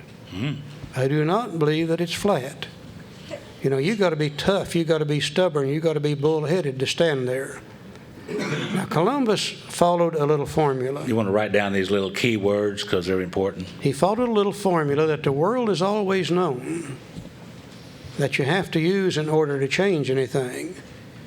The first thing you have to do to change anything is to be willing to change it. And Columbus became willing to change his belief based on the fact they were trying to find a new trade route to the East Indies. So the first thing you had to do was be willing to change. The second thing you have to do is to believe you can do so. And Columbus said, I believe this thing is round. I don't believe it's flat. I believe you can get east by sailing west. But his belief did him no good, because he's still standing on the shore of the ocean the day he expressed that belief. Some days, weeks, months, years later, he did the third thing you have to do. He made a decision. He said, by golly, I'm going to go find out. I'm going to find out if this sucker is really round or flat, if he can really get east by sailing west.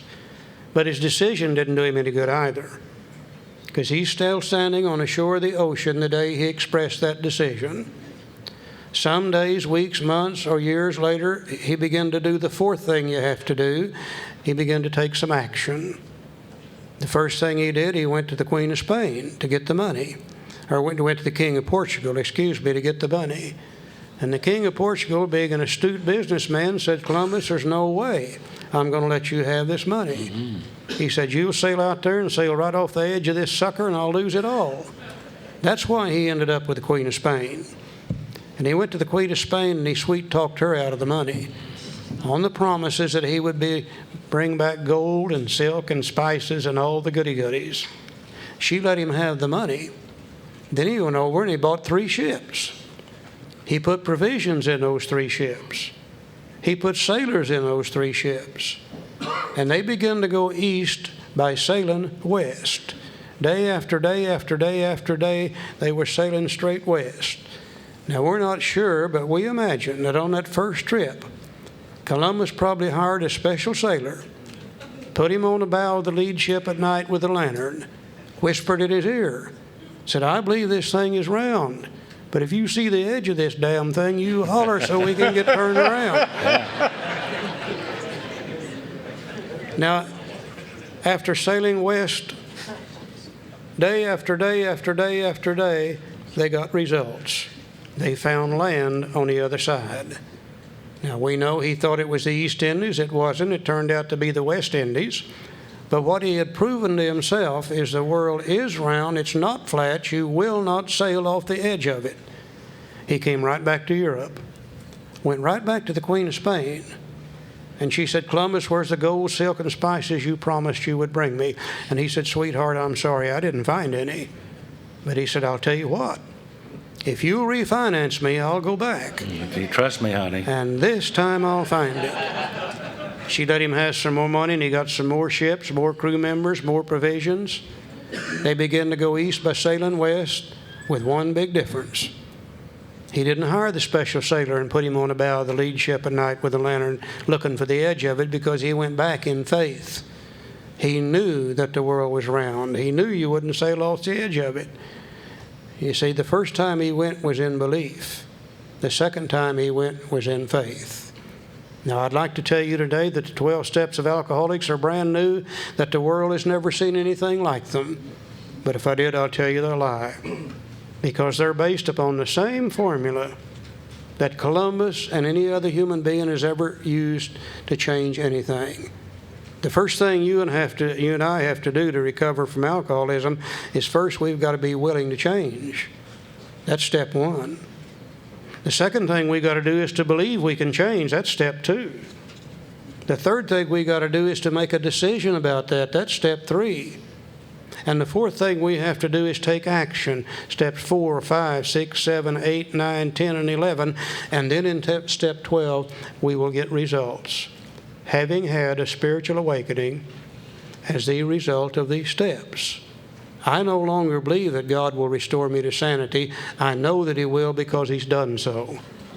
Now, those of us that have been restored to sanity through the spiritual awakening, we can now go back and we can help the next newcomer come to believe. They can decide. We can help them take their action. They'll have a spiritual awakening, and then they will know also. There's only one thing that you and I can't do for the newcomer. We can't make them willing. How does a newcomer become willing to change? Very simple. Drinking whiskey. A lot of it. You drink lots and lots of it. And when you can see that what you're trying to do is not going to work any longer, when you just can't stand it anymore, then you become willing to change. Then we can help you believe. We can help you act. I thought this was going to be a very complicated procedure. You know, this finding of the power is really not that difficult, providing we're willing to do so, providing we believe in the power, providing we're willing to decide, providing we're willing to act, then we will find the power greater than human power.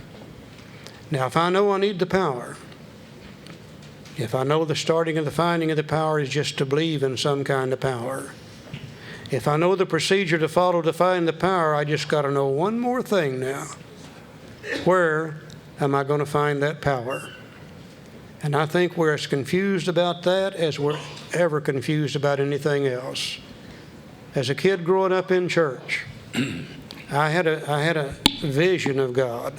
I don't know whether I saw it or whether I dreamed it, but God was a tall, elderly gentleman standing on a cloud up in the sky, long, flowing white robes on, long white hair, golden halo around his head, sun rays shooting out of it, and a big stick in his right hand.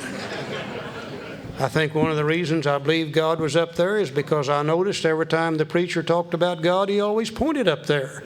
So I knew God had to be up there somewhere. But then what confused me is I noticed every time the preacher wanted to talk to God, he always looked down here. He points up. Hell, no wonder we get confused about this God thing, you know. And I looked and I looked and I looked and I looked. I could never find God. Until finally one day the big book Alcoholics Anonymous told me just exactly where I'm going to find him, Joe. It's on page 55.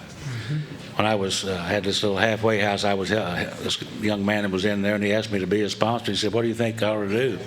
I said, well, I think you ought to get you a job and get out of here. For one thing, it's not a very good place for you to be.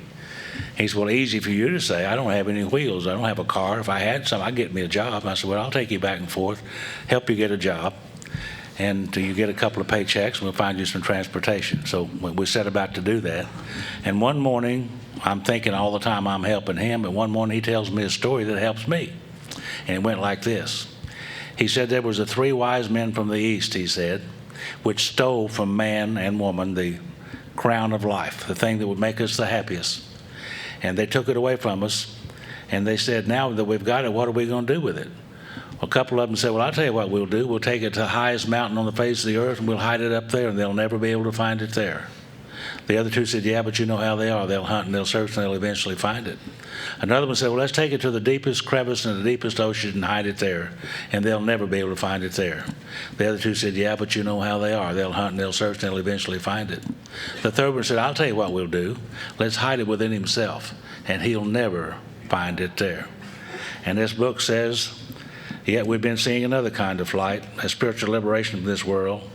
People who rose above their problems. They said God made these things possible, and we only smiled. We'd seen spiritual release, but like to tell ourselves it wasn't true. Actually, we were fooling ourselves, for deep down in every man, woman, and child is a fundamental idea of God. It may be obscured by calamity, by pomp, by worship of other things, but in some form or other it's there. For faith in a power greater than ourselves, miraculous demonstrations of that power in human lives, are facts as old as man himself. See, we've just been born with it. It's just there. No matter how much I tried to deny it, it's just there. We're born with it. We finally saw that faith in some kind of a God was a part of our makeup, just as much as the feeling we have for a friend. Sometimes we had to search fearlessly, but he was there. He was as much a fact as we were. We found the great reality deep down within us. In the last analysis, only there that it may be found, and it was so with us. Bob? In the last analysis, I've looked everywhere else for power. I've looked everywhere else for something to fix me. About 4 years ago, I read a story. It was a true account of this farmer who lived in South Africa back in the 1800s. And he had inherited a ranch, and it was a nice ranch. And it was at a time when they were discovering diamonds in South Africa, and he started to observe these people in South Africa becoming mega rich, Bill Gates kind of rich overnight through diamonds. And he became envious and jealous, and he decided to sell his ranch and take the money and go out into the bush to look for diamonds because he wanted to be rich like they were rich. And he sold his ranch and he took the money and he went out into the bush and he never did find diamonds. And he died out there angry, resentful, and alone and broke. And the 2 gentlemen he sold his ranch to were a couple developers named Johnson. And one day, they're moving some of the ground away, and they uncovered this rock that was about this size that they'd never seen a rock quite look like it before. And as they uncovered it and scraped away, they found that it was a diamond. And that it was not only the diamond, it was the Hope Diamond. And they had discovered that the property that this poor guy sold was the largest diamond field ever existed on the face of the earth. And these 2 Johnson brothers didn't know what to name this new company, this all of a sudden that they were going to need to market these diamonds. So they decided to name it after that poor, pitiful wretch who died out in the bush looking for diamonds, and his name was De Beers. And they named the company after him. Today is the largest company of diamond producing company in the world. And the deal is he had it right there all the time. And he's out here looking out here. And that's the story of my life. I had already been given all the power I need, but I was looking in the wrong place. And when it says in the last analysis, after I've looked everywhere else, that it's only there that he can be found.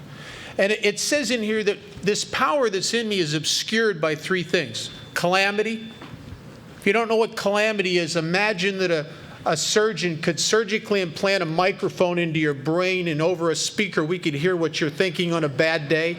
That's calamity. That's calamity. God could be inside me with a megaphone trying to talk to me, and I'm not going to hear him over my head some days. And also by pomp. which is to me is another word for ego. I could actually be so full of my judgments in myself, there's no room for anything else. That I could be that cut off by my over exaggerated sense of myself. And then the last thing, worship of other things. And that was hard for me to see. And really quickly, when I was about 1.5 years sober, I was coming out of my first sober relationship. There's not a person on the face of the earth more self-obsessed than an alcoholic ending his first sober relationship. You can go up to a guy like that and say, I just came from the doctor, I have terminal cancer and 3 weeks to live. And he'll say, and you know what else she said, man? You know, right? You know what I'm saying? And this guy, this old timer, I'm telling him about this relationship one night after a meeting. I'm telling him about it till his eyes have glazed over. And he listened to me, and then he said something to me that changed my life. He said, have you ever thought about the first commandment? And I said, I'm not really into that. I'm just into AA. And he says, yeah, I know. He says, you and I are a lot alike. He says, guys like us never get past the thou shalt not. You know, he said, I think those were really originally written as statements of spiritual cause and effect.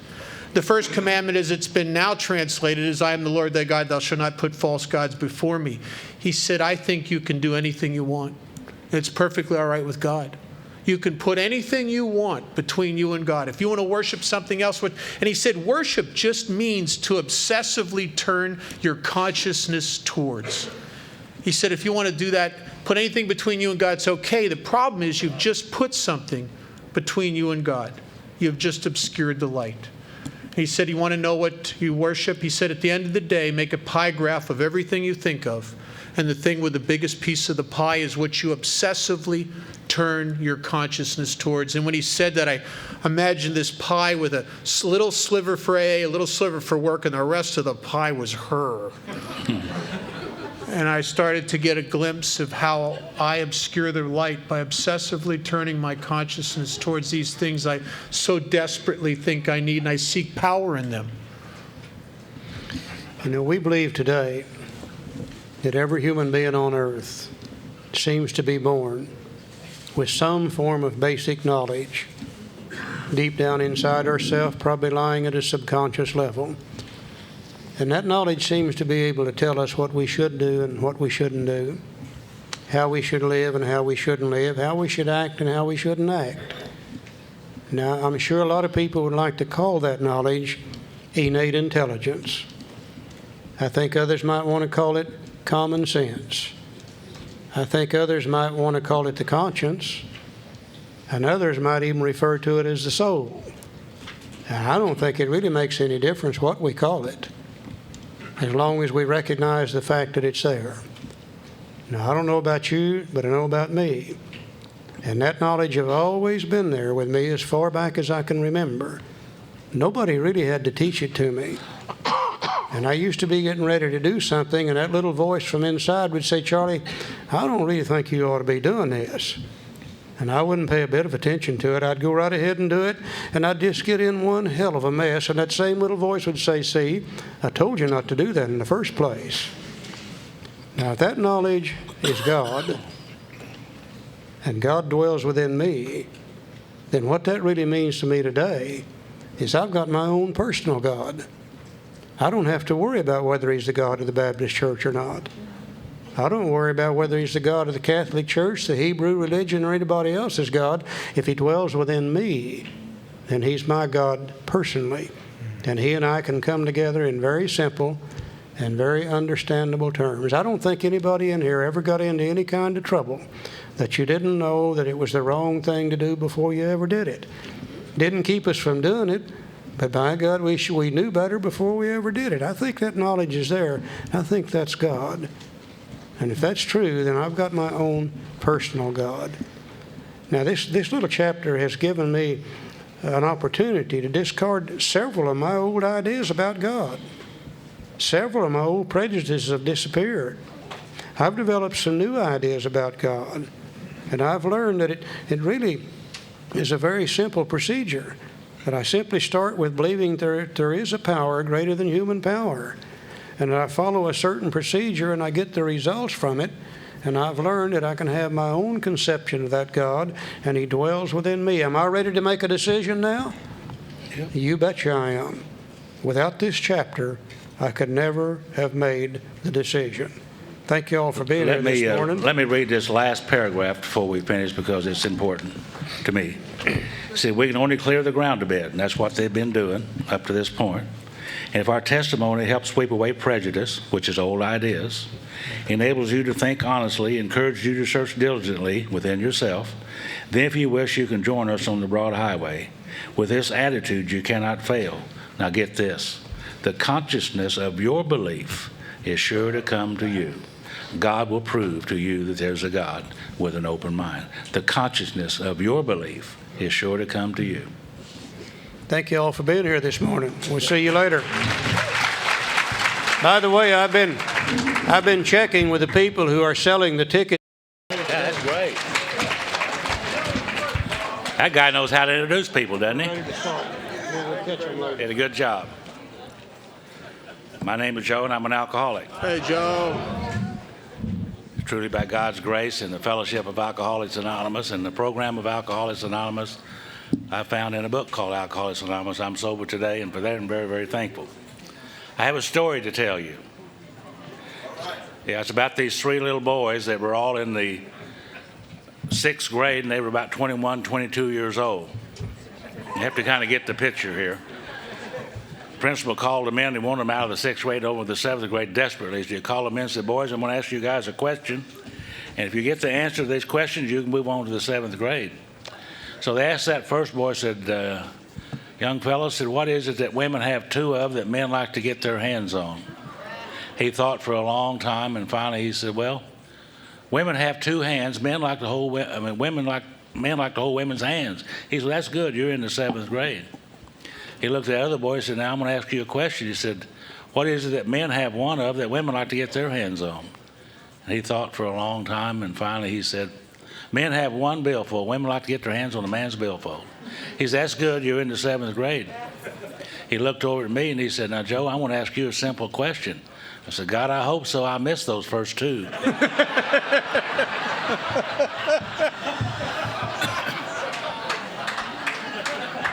The main problem of the alcoholic centers in the mind. Okay. Lack of power, Charlie. Lack of power. Lack of power, that's my dilemma. Yeah. We got her fixed. Everybody having a good time? Yeah. Great. We finished up our last session with chapter 4, the chapter two-way agnostic. I can see Bill again sitting down and kind of reviewing what he's done up to this point. Probably being able to say to himself, hey, I was able to show them the problem in the doctor's opinion and my story, Bill's story. I was able to show them the solution in chapter 2, the power of the fellowship that supports us, the power of the vital spiritual experience which changes us.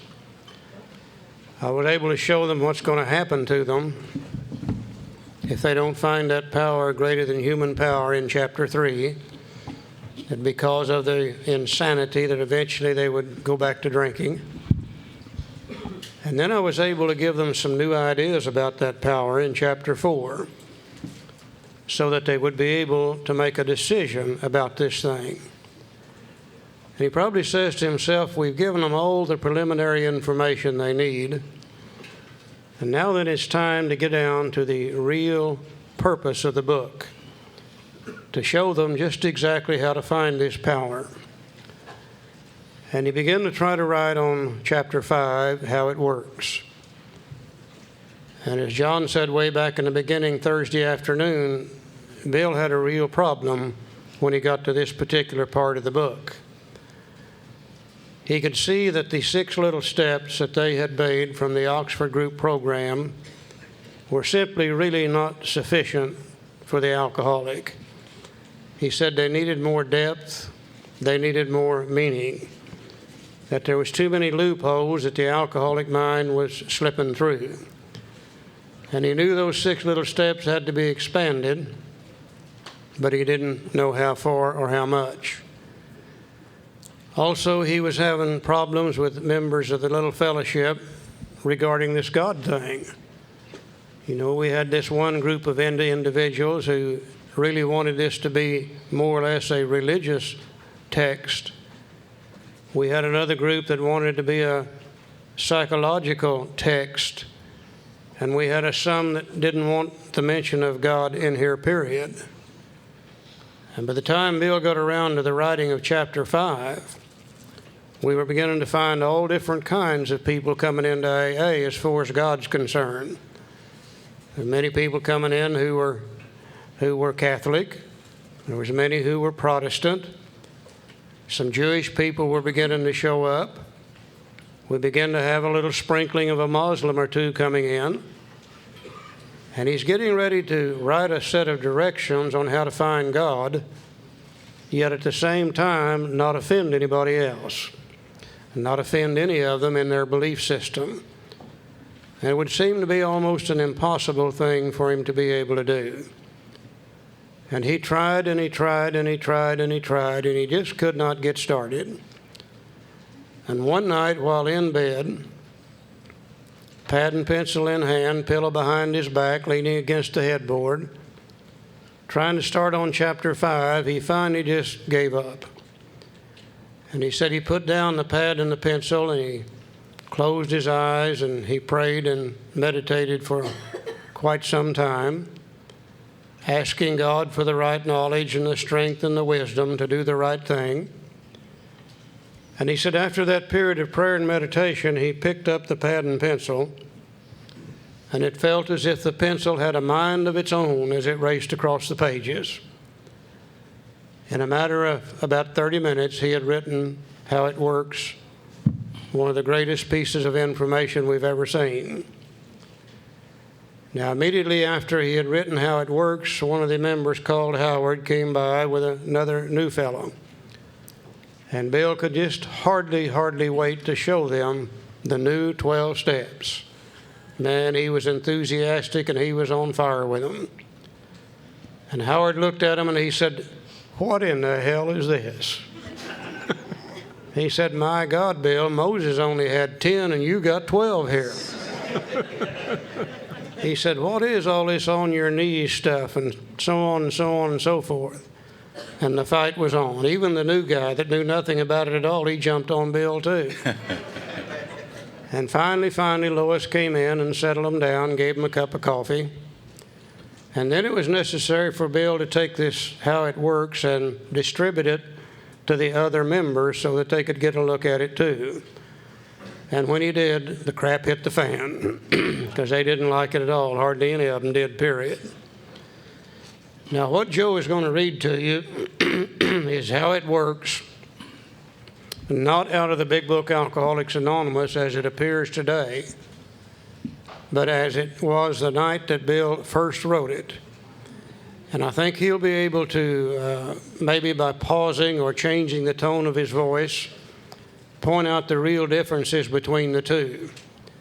And if you'll go through it with him, I think you'll see some of the things that they objected to also. So, Joe, if you would, let's read How It Works. Okay, this is How It Works, original manuscript. Rarely have we seen a person fail who has thoroughly followed our directions. Those who do not recover are people who cannot or will not completely give themselves to this simple program. Usually men and women who are constitutionally incapable of being honest with themselves. There are such unfortunates. They are not at fault. They seem to have been born that way. They are naturally incapable of grasping and developing a way of life which demands rigorous honesty. Their chances are less than average. There are those, too, who suffer from grave emotional mental disorders, but many of them do recover if they have the capacity to be honest. Our stories disclose in a general way what we used to be like, what happened, and what we're like now. If you've decided you want what we have and are willing to go to any lengths to get it, then you are ready to follow directions. At some of these, you may balk. You may think you can find an easier, softer way. We doubt if you can. With all the earnestness at our command, we beg of you to be fearless and thorough from the very start. Some of us have tried to hold on to our old ideas, and the result was nil until we let go, absolutely. Remember that you are dealing with alcohol, cunning, baffling, powerful. Without help, it is too much for you. But there is one who has all power, and that one is God. You must find him now. Half measures will avail you nothing. You stand at the turning point. Throw yourself under his protection care with complete abandon. Now we think you can take it. Here are the steps we took, which are suggested as your program of recovery. 1, we admitted we were powerless over alcohol, that our lives had become unmanageable. 2, came to believe that a power greater than ourselves could restore us to sanity. 3, made a decision to turn our will and our lives over to the care and direction of God as we understood him. Over to the care and direction of God as we understood him. Remember that. We'll refer to it later on. 4, made a searching and fearless moral inventory of ourselves. 5, admitted to God, to ourselves, and to another human being the exact nature of our wrongs. 6, we're entirely willing that God remove all these defects of character. 7, humbly, on our knees, asking to remove our shortcomings, holding nothing back. 8, made a list of all persons we had harmed and became willing to make complete amends to them all. 9, made direct amends to such people wherever possible, except when to do so would injure them or others. 10, continued to take personal inventory, and when we were wrong, promptly admitted it. 11, sought through prayer and meditation to improve our contact with God, praying only for knowledge of his will for us and the power to carry that out. 12, having had a spiritual experience, as a result of this course of action, we tried to carry this message to others, especially alcoholics, and to practice these principles in all of our affairs. Now you may exclaim, what an order, I can't go through with it. Do not be discouraged. No one among us has been able to maintain anything like perfect adherence to these principles. We're not saints. The point is that we are willing to grow along spiritual lines. The principles we have set down are guides to progress. We claim spiritual progress rather than spiritual perfection. Our description of the alcoholic. That's the doctor's opinion. Bill's story. Some of it in chapter 2 and 3, but most of it in the doctor's opinion and Bill's story. The chapter to the agnostic. That's chapter 4. And our personal adventures before and after. Again, Bill's story and those stories in the back of the book. Have been designed to sell you 3 pertinent ideas. Well, Bill was a salesman, you know. A, that you are alcoholic and cannot manage your own life. Step 1. B, that probably no human power can relieve your alcoholism. Part of step 2. C, that God can and will. The rest of step 2. Now, if you're not convinced on these vital issues, you ought to reread the book to this point or else throw it away.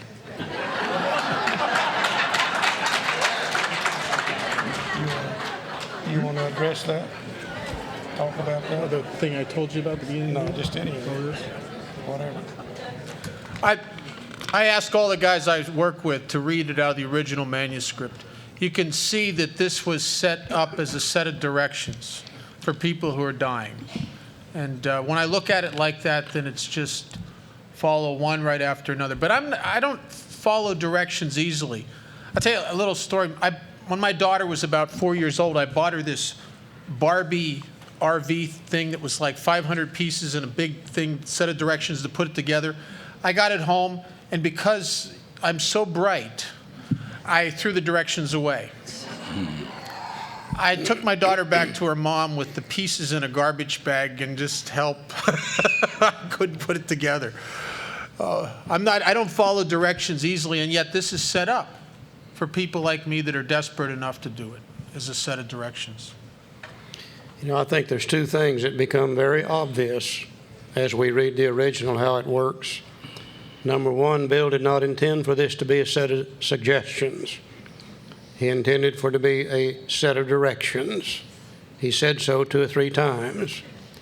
A set of directions to the individual alcoholic on how to recover from alcoholism.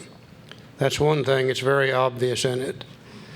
The other thing that is so obvious in it is all the information that we need for steps 1 and 2.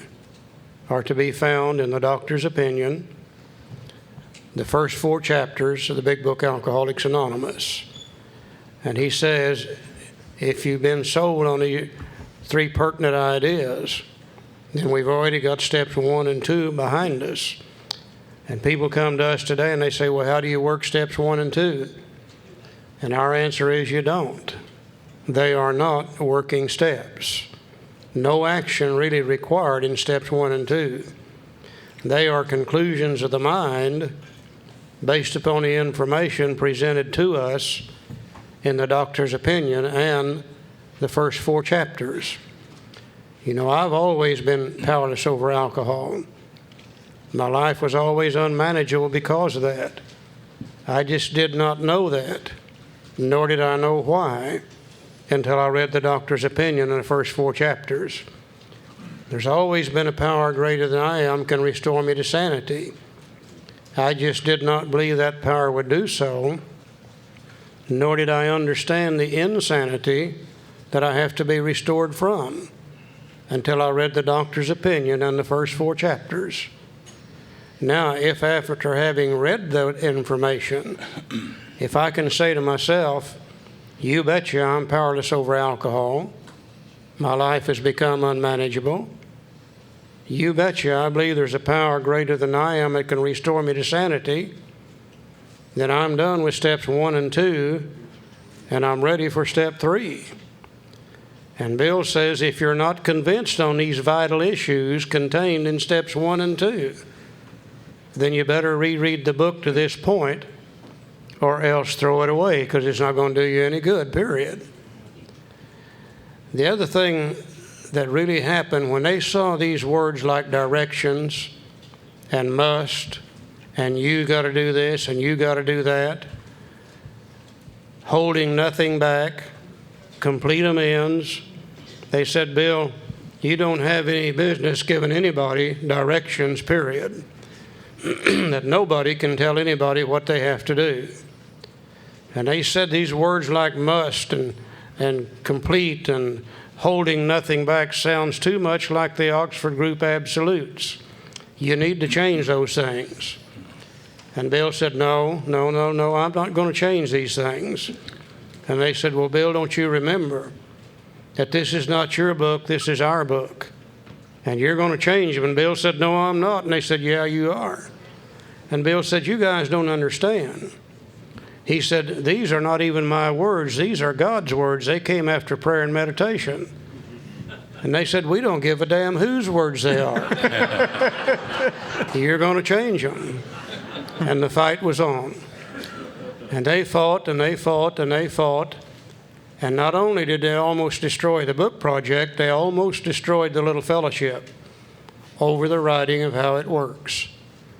And Bill finally realized that he was going to have to compromise. And at the suggestion of a non-alcoholic psychiatrist who was around in those days, they made a few changes. The psychiatrist said, why don't you change it from directions to suggestions? You'll still get your message across, and probably more people would be able to accept it. And he said, where you are saying you must do this, you must do that, he said, change that kind of wording to we ought to do this, or maybe we have to do that. He said more people would accept it. And where you keep saying, you got to do this, you got to do that, he said, don't do that. Say, this is what we had to do. And more people will accept it, and you're probably going to help more people. Now, we don't know. If those changes hadn't been made, if they had left it like he originally wrote it, maybe today, instead of 2 million worldwide, we might have 7 or 8 million worldwide. But also, if they hadn't changed it, instead of 2 million worldwide, we might only have 10,000 worldwide. Who knows? Nobody really knows. We just know that this is the history, the background of this particular part of the book. But now Bill himself was also cunning, baffling, and powerful. Because he said to them, okay, I'm going to compromise with you, but you're going to have to compromise with me. And they said, well, what do you want? He said, I'm tired. I've been fighting with you all the way through the book, fighting with you here. And he said, I'm tired and I'm just not going to do this anymore. He said, if you want me to finish the book, you give me the authority to do so. And if you don't want to give me that authority, then you finish the book. Well, certainly they didn't want to give him that authority, but they didn't want to have to finish the book either. So they very reluctantly agreed to that. Now, what Bill knew that they didn't know is 2 pages later, he's going to put directions and you and must right back in the book. Okay? He's had it that way all the way up until now. 2 pages later, he puts it right back in and leaves it that way through the rest of the book. Cunning, baffling, and powerful. Yeah. And when they took those words out of this thing, they ruined some of the continuity of the book. But now that we see what happened, we can see what he really intended for us to do. Now, if you've been sold on those 3 pertinent ideas, if you've got steps 1 and 2 behind you, then the very next statement in the book says, being convinced.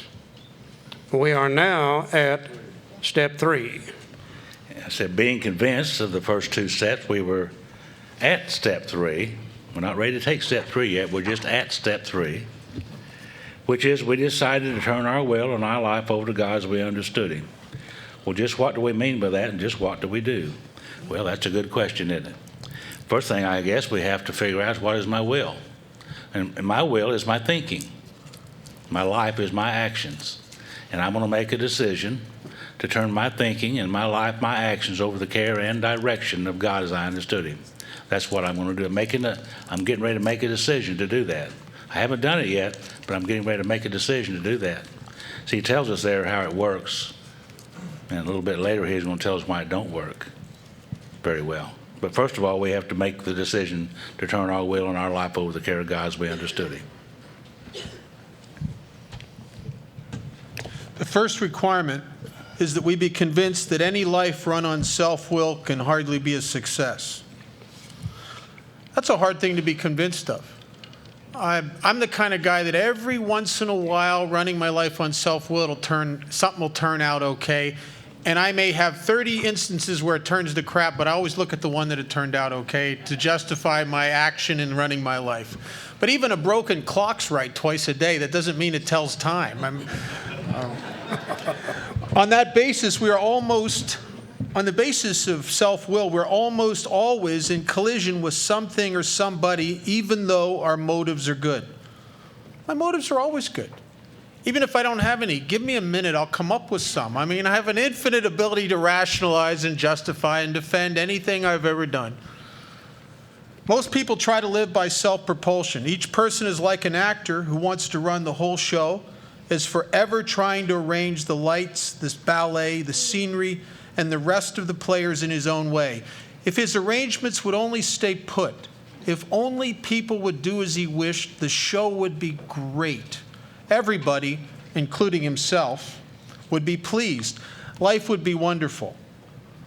What a tremendous analogy that is of a guy, just one little actor in a huge, not even the lead actor, just a guy part of a cast trying to tell everybody else in the play production what to do.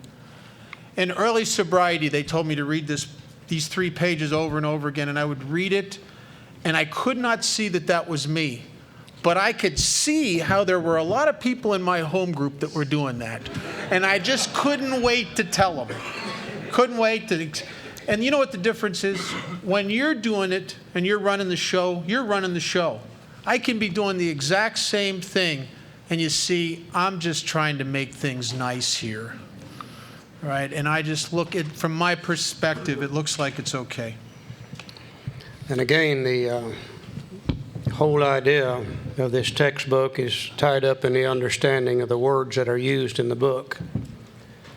And I think we've used 3 words here in step 3 that if we don't understand them the way the writer understood them, then chances are we're really going to be confused. And I think the first word is this word decision. You know, I hear a lot of people in AA today say, well, I've been in AA 4 or 5 years. My life's still all screwed up. And I don't understand why, because I turned it over to God 3 years ago when I took step 3. No, we don't turn anything over to God in step 3. All we do in step 3 is make a decision to turn something over to God. And the fact that it's a decision implies it's going to be further action necessary in order to carry out that decision. A good example in my own personal life. Several years ago, my wife Barbara and I, we decided to come to California, go to Los Angeles, and visit some of our relatives. But we didn't do anything to carry that decision out. So sure enough, that year we didn't get to California either. The second year in a row, we made the same decision. And again, we didn't do anything to carry it out. And sure enough, the second year in a row, we didn't get to California either. The third year in a row, we made that same decision. Only this time it was a little bit different. I took the car down and had it serviced. Barbara packed the clothes and a little food, and we got in our automobile and we drove from our home to Tulsa, Oklahoma. Then we drove to Oklahoma City.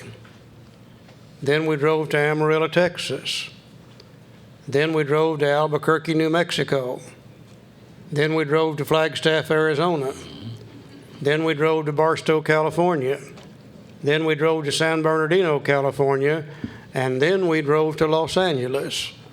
And one day we ended up sitting in the living room of our relatives, visiting with them. Not because we made a decision, but because we took the action necessary to carry out that decision. And our book's going to tell us before long that step 3 is a very vital and crucial step, but it will have little permanent effect unless at once followed by a strenuous course of action. Steps 4, 5, 6, 7, 8, 9, 10, and 11.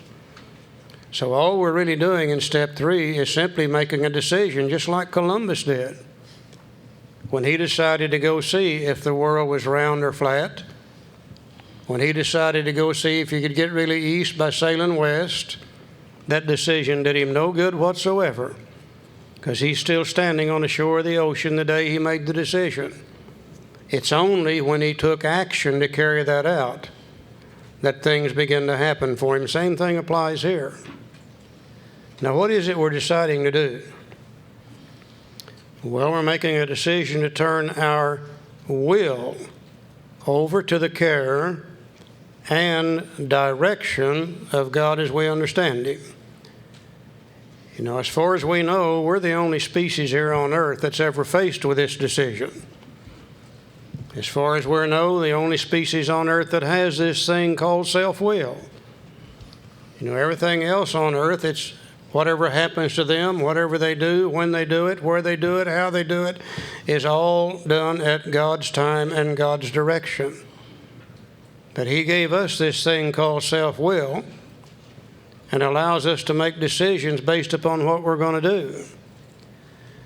Now, what is our will? Well, our will is nothing more than our thinking apparatus. This thing up in my head that tells me what to do, what not to do, and etc. My mind, that's my will. Now, a good example of tying will and thinking together. Let's say that some of us are beginning to approach the end of our lives, and a few of us in here are getting pretty close.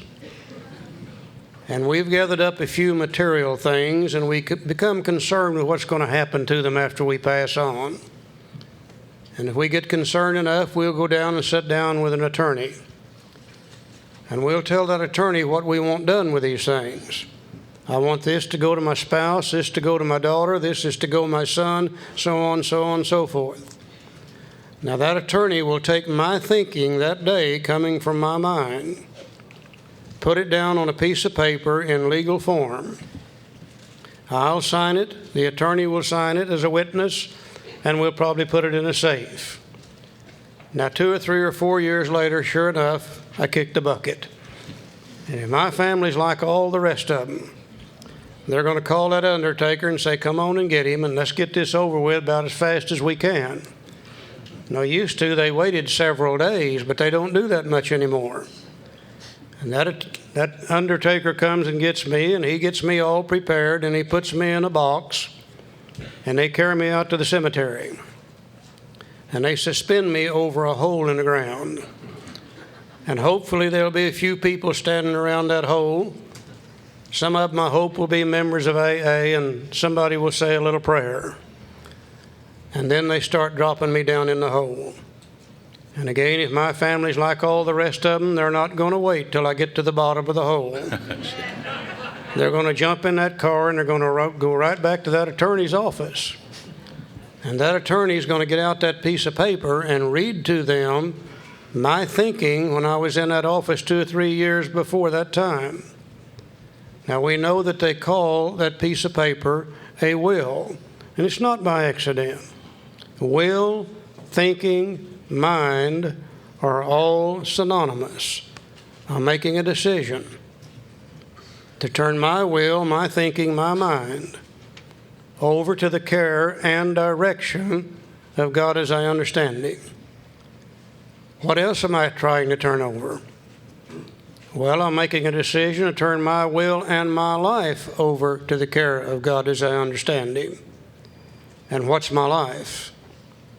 Well, my life is nothing more than my actions. What I am right now, as of this moment, sitting behind this microphone, is the sum accumulative total of all the actions I've taken throughout my entire lifetime has made me just exactly what I am today. Now, we know all action is born in thought. Say that again, please. All action is born in thought. A lot of people read this step backwards. They say we made a decision to turn our life and will over to the care of God. No, that's backwards. Will and life. Now, if all action is born in thought, then it stands to reason the way I think is going to determine how I act, which is going to determine what my life is. If my thinking is okay, chances are my actions will be okay, and chances are my life's going to be okay.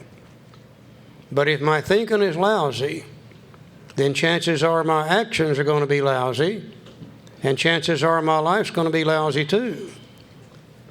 And I'll never forget when I got to step 3. And I went to my sponsor and I said, Neil, I don't think I'm going to be able to take step 3. And he said, well, why? I said, because if I turn my will and my life over to the care of God as I understand Him, I have no idea what He would have me be. And He may want me to be a missionary, and He may want to send me to China, and I sure as hell don't want to go to China. And he just laughed a little bit, and he said, well, let's look at it this way. He said, at least it wouldn't be in the hands of an idiot, would it? He said, Charlie, let's look back in your lifetime. He said, you've always been a selfish, self-centered, self-willed human being. You've always done what you wanted to do whenever you wanted to do it, and to hell with the rest of them. Is that right? And I said, well, you know it is. And he said, the end result of that is you damn near destroyed your life. And he said, just as important, you've almost destroyed the lives of those around you that care for you. He said, just think. If God could direct your thinking, it might become better. And if your thinking becomes better, then surely your actions will become better. And if your actions become better, then surely your life, and just as importantly, the lives of those around you that care for you might become better also. But he said, left on your own resources, you don't stand a chance. He said, you'll continue to think you've always thought. You'll continue to act the way you've always acted. You'll continue to get the same old results. And your life will continue as an absolute living hell. He stepped back about a foot, pointed his bony old finger right in the middle of my chest, and he said, now you have to make the decision. He said, I wish I could make it for you, but this is one you'll have to make by yourself. And he gave me enough incentive to go ahead and make the decision by helping me understand what this thing really means by will and life. See, he told us how it works. Now he's going to tell us a little bit about why it won't work. And it says there that the first requirement, that's one of the instructions, the first requirement is that we be convinced that any life run on self-will could hardly be a success. On that basis, we're almost always in collision with something or somebody, even though our motives are good. Most people try to live by self-propulsion. Each person is like an actor who wants to run the whole show, is forever trying to arrange the lights, the ballet, the scenery. The rest of the players in his own way. If his arrangements would only stay put, if only people would do as he wished, the show would be great. Everybody, including himself, would be pleased. Life would be wonderful. Now, wouldn't that be true if everybody minded me? But the problem is they don't mind very well. I've been trying to get my wife to mind me for 37 years. I don't believe she's going to. You know? See, the reason is because I have a will for her, and she has a will for her. We all got a self-will. That's the problem with it. Everybody's got one. And I've got a will for her, and her will, and she got a will for herself, and my will for her is one thing, and her will for her is another. And every time I try to force my will on my wife, we have problems, I guarantee you. And you don't know my wife. Charlie knows her. And she pushes back. She has a will for herself. So I just have to leave her alone, quit trying to do that. And as long as I don't try to force my will on her, we get along just fine. And she don't push her will on me, we get along just fine. That's the reason it won't work. That any life run on self-will could hardly be a success. And what is our self-will? Bill didn't go into great detail explaining what self-will is here in the big book. But in the 12 and 12, in the area of the fourth step, if you read it, they'll talk about it a little bit later, but the first 2 or 3 pages of the 12 and 12, Bill writes some of the best information that I guess we've ever seen dealing with the self-will.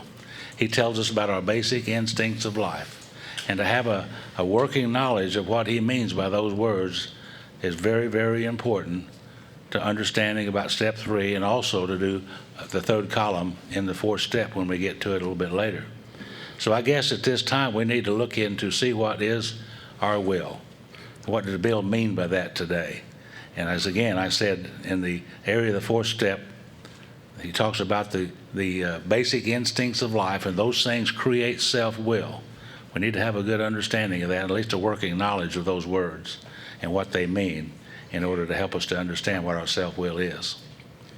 You know, I think we need to face the fact that when Bill was started writing the big book in 1937, Bill was not a great spiritual giant at that time. He'd only been sober just a little, right about 3 years. Bill was not a great student of human nature. Bill was a night school lawyer, a New York City stock speculator. Yet he was able to write one of the greatest books the world has ever seen, dealing with spirituality and human nature. You know, I'm convinced today that God used Bill's hand to write this thing. And when he wrote it, he did the absolute best that he could. But 10, 11, 12, 13 years later, Bill knew a lot more about spirituality than he did in 1937, 38, and 39. He had worked with some of the greatest spiritual minds in the world. He knew a lot more about human nature. He had worked with many, many alcoholics on an individual basis. And I think Bill had some information that he wanted to give to us, so we would better be able to use and understand the program in this book. There's always been questions about why did he write the 12 and 12. I think he wrote it primarily for 2 reasons. Number one, he had so many difficulties in getting the fellowship to really accept the 12 traditions. And I think he thought if he could put the 12 traditions in a book along with the steps, that they would be more acceptable to more people. But I think the real reasoning behind it is that he could see loopholes in this thing and things that were not really clear that he really wasn't able to explain back in 37, 38, and 39. So he sat down and he wrote a series of essays in the 12 and 12 on the 12 steps to give us additional information so we could better work the steps according to the Big Book Alcoholics Anonymous. If you'll notice in the 12 and 12, there are no directions on how to work the steps. They are information essays to give us additional information. And in this area of self-will, the basic instincts of life, the things that cause us to be the way we are, as he describes us here on page 60 and 61. He taught me more in about 2 or 3 pages about what makes me tick and what makes me do the things that I do and think the way that I think than I had learned in 40 years of living. So we're going to borrow just a little information out of the 12 and 12. We're not going to go to the 12 and 12.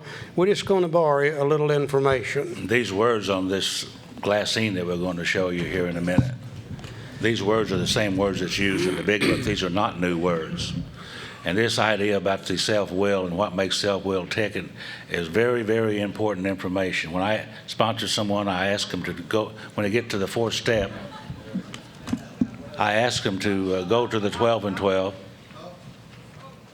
and to read about the basic instincts of life, get a little working knowledge of these words, because we're going to use that information in the 3rd column in the 4th step when we get there. So we need a working knowledge of these words. And Charlie's going to go through them now with us. In the 12 and 12, he tells us that all human beings are born with 3 basic instincts of life. They are God-given. They are absolutely necessary for survival of the human race. Therefore, they are a good thing. He talked about the social instinct, the security instinct, and the sex instinct. And under the social instinct, he said all human beings are born with a desire to be liked, to be accepted, to be respected by other people. He said all human beings are born with the desire to come together in groups with other people.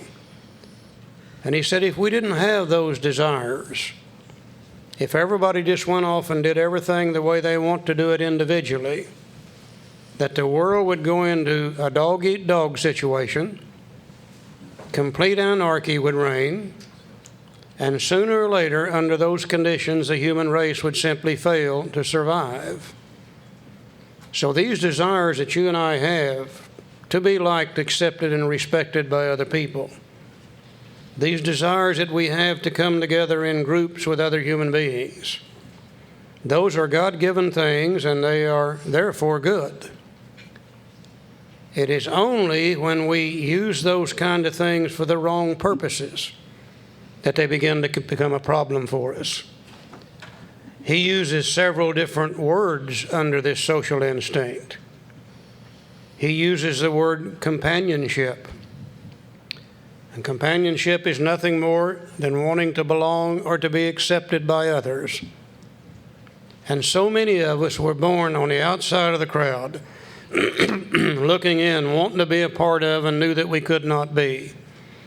That great desire to be a part of. He uses the term prestige. And prestige is wanting to be recognized as the leader of the group. And the world needs leaders. You know, somebody has to be a decision maker. And I expect back in the old caveman days, somebody had to say, Joe, get behind that tree with your spear. Bob, you get over there with your club. And Billy Jack and I'll run this sucker through here, and we'll jump it. We'll have somebody has to make those kind of decisions. And most of us take one of 2 directions. Either let me be a part of, or let me be the leader of.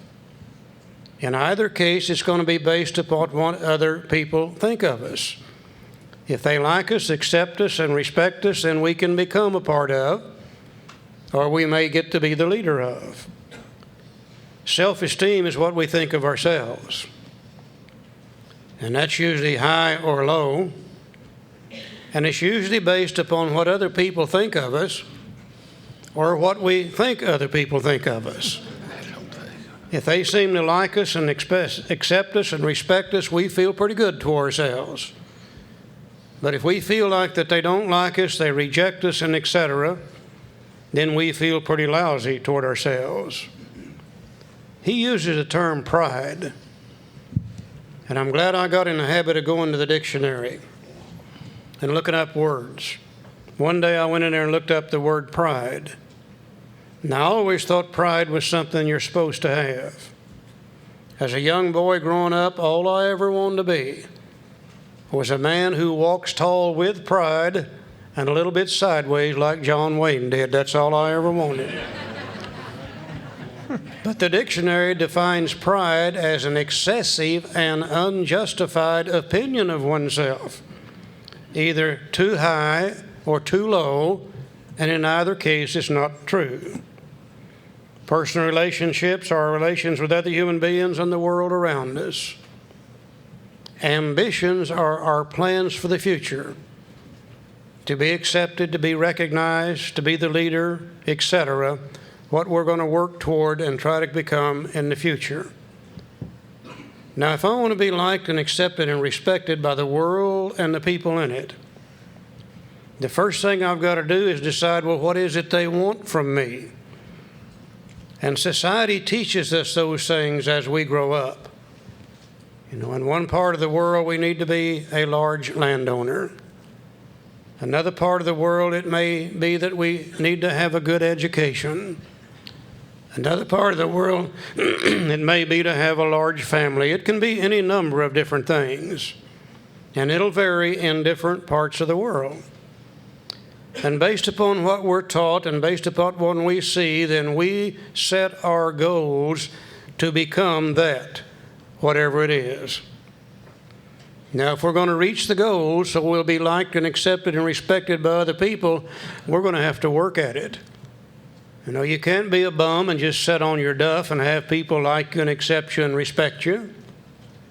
And by the same token, if I want to be liked and accepted and respected by the world and the people in it, I'm going to have to make some sacrifices. You know, there are some things that I would really like to do as a human being that are very, very exciting things to do.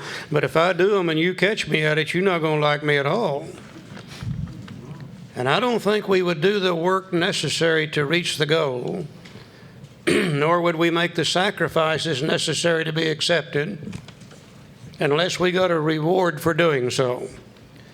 And the great reward comes at the moment of successful completion of the goal. Bill said it in his story when he said, "I had arrived."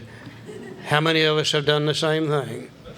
We set the goal for the education, for the land, or whatever it might be, and we work and we work, and we strive and we strive, and we sacrifice and we sacrifice, and the day we reach the goal, my God, what a great feeling it is. They pat us on the back and they say, "Oh, Joe, you're a fine fella. You're really, really doing great."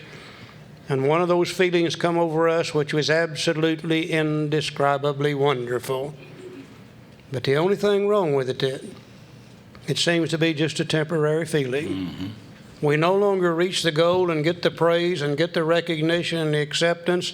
Feels good for a while, but after a while we look around and we say, well, hell, is this all there is to it? And we set another goal. And we work and we work and we strive and we strive and we sacrifice and we sacrifice and we reach the new goal and we get the praise and the recognition and the acceptance, but it doesn't last very long, and we set another goal. And it seems to create within we human beings an insatiable desire for more and more power, more and more recognition, more and more acceptance, and are not giving it to us the way we think they should. We're not getting it fast enough, so what do? Well, we start taking a few shortcuts.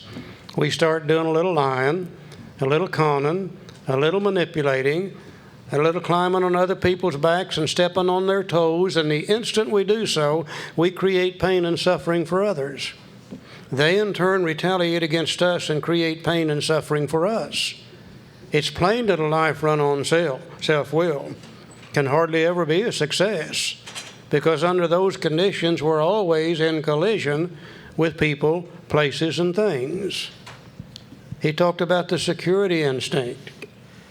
He said all human beings are born with the desire to be secure in the future. He said if we were not concerned about that, we wouldn't provide the food, the clothing, the shelter, the things that we need in the future. And the next drought season, we would just simply starve to death. The next winter season, we would freeze to death. And under those conditions, the human race would simply fail to survive.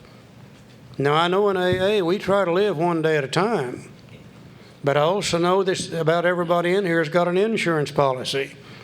And the purpose of that insurance policy is to protect ourselves in the future, a basic God-given desire. Now, once again, if we're going to be secure in the future, we're going to have to decide what is it we need to be secure. And again, society teaches us those things as we grow up. And based upon what we're taught and what we see as we grow up, then we begin to set our goals in order to be secure in the future. You know, one part of the world, it may need just $4. Another part of the world, you know, may need 4,000. Another part of the world, you may need 192 coconuts, whatever it is that they use and trade and barter with as we go through life. And we set our goals and we begin to strive toward that goal. Now, if you're going to reach the goal to be secure in the future, whether it be a new piece of land, or whether it need to be a new home, whether it's a car, whatever it might be, if you're going to reach that goal, you're going to have to work at it. You can't be a bum and sit on your duff and be secure in the future. By the same token, we're going to have to make sacrifices. You can't blow it all today and be secure tomorrow. And I don't think we would do the work necessary to reach the goal, nor make the sacrifices necessary to reach it, unless we got a reward for doing so. And the great reward comes once again at the moment of successful completion of the goal. How many of us have done it? My God, we've set out to buy that new piece of land. We've set out to buy that home. When we were kids growing up, we set out to buy a bicycle, a new dress, a new suit, a new car. And we work and we work and we strive and we strive. And the day that sucker's paid off, nobody can take it away from us. What a great, great feeling that is. You know, back when I was a kid growing up, hardly anybody owned their home. Nearly everybody rented. And once in a great while, somebody would get enough money together to make a little down payment on a little old house of some kind. And they would pay and pay and pay and pay and pay and pay. And one day, when that sucker was paid off, hell, we would have a celebration. They would call in all the neighbors and we would celebrate by burning the mortgage. What a great feeling that was. The only thing wrong with it's just a temporary feeling. Hell, you no sooner reach the goal, you get the satisfaction from it, the happiness, and you look around and you say, well, hell, is this all there is to it? This guy right here is driving a Cadillac, and I'm still driving a Chevrolet. This one over here has got a Brooks Brothers suit, and I bought mine at Kmart's. This one over here has got a great big 2-story split-level house, and I'm a little 4-room shack. And it causes us to set another goal. And we work and we start work and we strive and we strive. We reach the new goal. It feels great. Doesn't last very long. We set another goal. And it creates an insatiable desire within we human beings for more and more and more and more and more of these things. Not getting them fast enough. Not giving them to us the way we think they ought to. So what do? Well, we start taking shortcuts. We lie. We cheat. We con. We manipulate. We steal. And the instant we do so, we create pain and suffering for others. They in turn retaliate against us and create pain and suffering for us. It's plain that a life run on self-will can hardly ever be a success, because under those conditions, we're always in collision with people, places, and things. Third basic instinct he talked about is the sex instinct. I'll get you a drink of water on that. I've got to have a drink of water before I do that one. He gets excited about this, I can tell you that. He said all human beings are born with a desire to have sex. That it may get turned off by bad teachings or bad happenings. But he said all human beings are born with a desire to have sex. Because if we don't have sex, we can't reproduce ourselves. And if we don't reproduce ourselves, then sure enough, the human race is going to fail to survive. And just like the other two, if you're going to reproduce yourself through the sexual act, you're going to have to work at it. Hell, you can do more work in 3 minutes of sex If you can last that long, then you'll do all day digging a ditch. Don't you older guys remember how it used to be when we got through with it? My God, you just fall over sideways, the sweat's just pouring off of you. You can hardly get your breath. You feel like you've died, gone to heaven, and come back 2 or 3 times. Gets excited, doesn't he? I don't think you and I would do that kind of work if we didn't get a reward for doing so. And the great reward we get, both physically and mentally, emotionally, is at the moment of successful completion of the sex act, one of the greatest feelings a human being can experience, period. But also, just like the other two, it's just a temporary feeling. Hell, you no sooner get through with doing it than you get to thinking about doing it again. And it's such an exciting and pleasurable thing. The next thing you know, we get to thinking about it, doing it in different ways, in different positions, with different people. And the next thing you know, we're doing it at the wrong time and the wrong way with the wrong people. And the instant we do so, we create pain and suffering for others. They, in turn, retaliate against us and create pain and suffering for us. Plain little life run on self-will could hardly ever be a success, because under those conditions, we're always going to be in collision with people, places, and things. If every human being on earth today could fulfill these 3 basic instincts on the board to the level that God intended for us to do, there would be no conflict in the world today. Bill tells us that all emotional problems stem from these 3 basic instincts of life. In trying to get the satisfaction that comes from their completion, we will always overdo in certain areas. We will always hurt people. We will always then have to suffer the retaliation from those that we hurt. Now, if you look, there's a little circle coming out of the 3 basic instincts of life. It's called self. That's where self comes from. That's what makes up the self-will. And if you'll notice, coming out of self, there's another circle called wrongs. That's another word we have to look at. Somewhere in AA, we got the idea that wrongs would be a list of dirty, filthy, nasty items. But you go to the dictionary and look it up, and you'll find several definitions of the word wrongs. One is incorrect judgment of others. A little later on, we're going to find out that is exactly what a resentment is.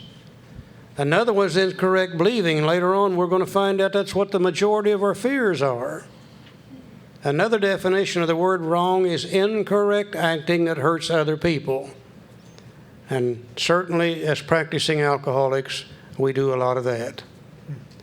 Now, it's very easy to spot a selfish, self-centered human being. They will always display 3 common manifestations of self-will. They're always madder than hell. Damn him and damn her, and by God, I'll show them, and they're not going to treat me that way, and blah, blah, blah, blah, blah, blah, blah, blah, blah, blah, blah. A selfish, self-centered person's always scared to death.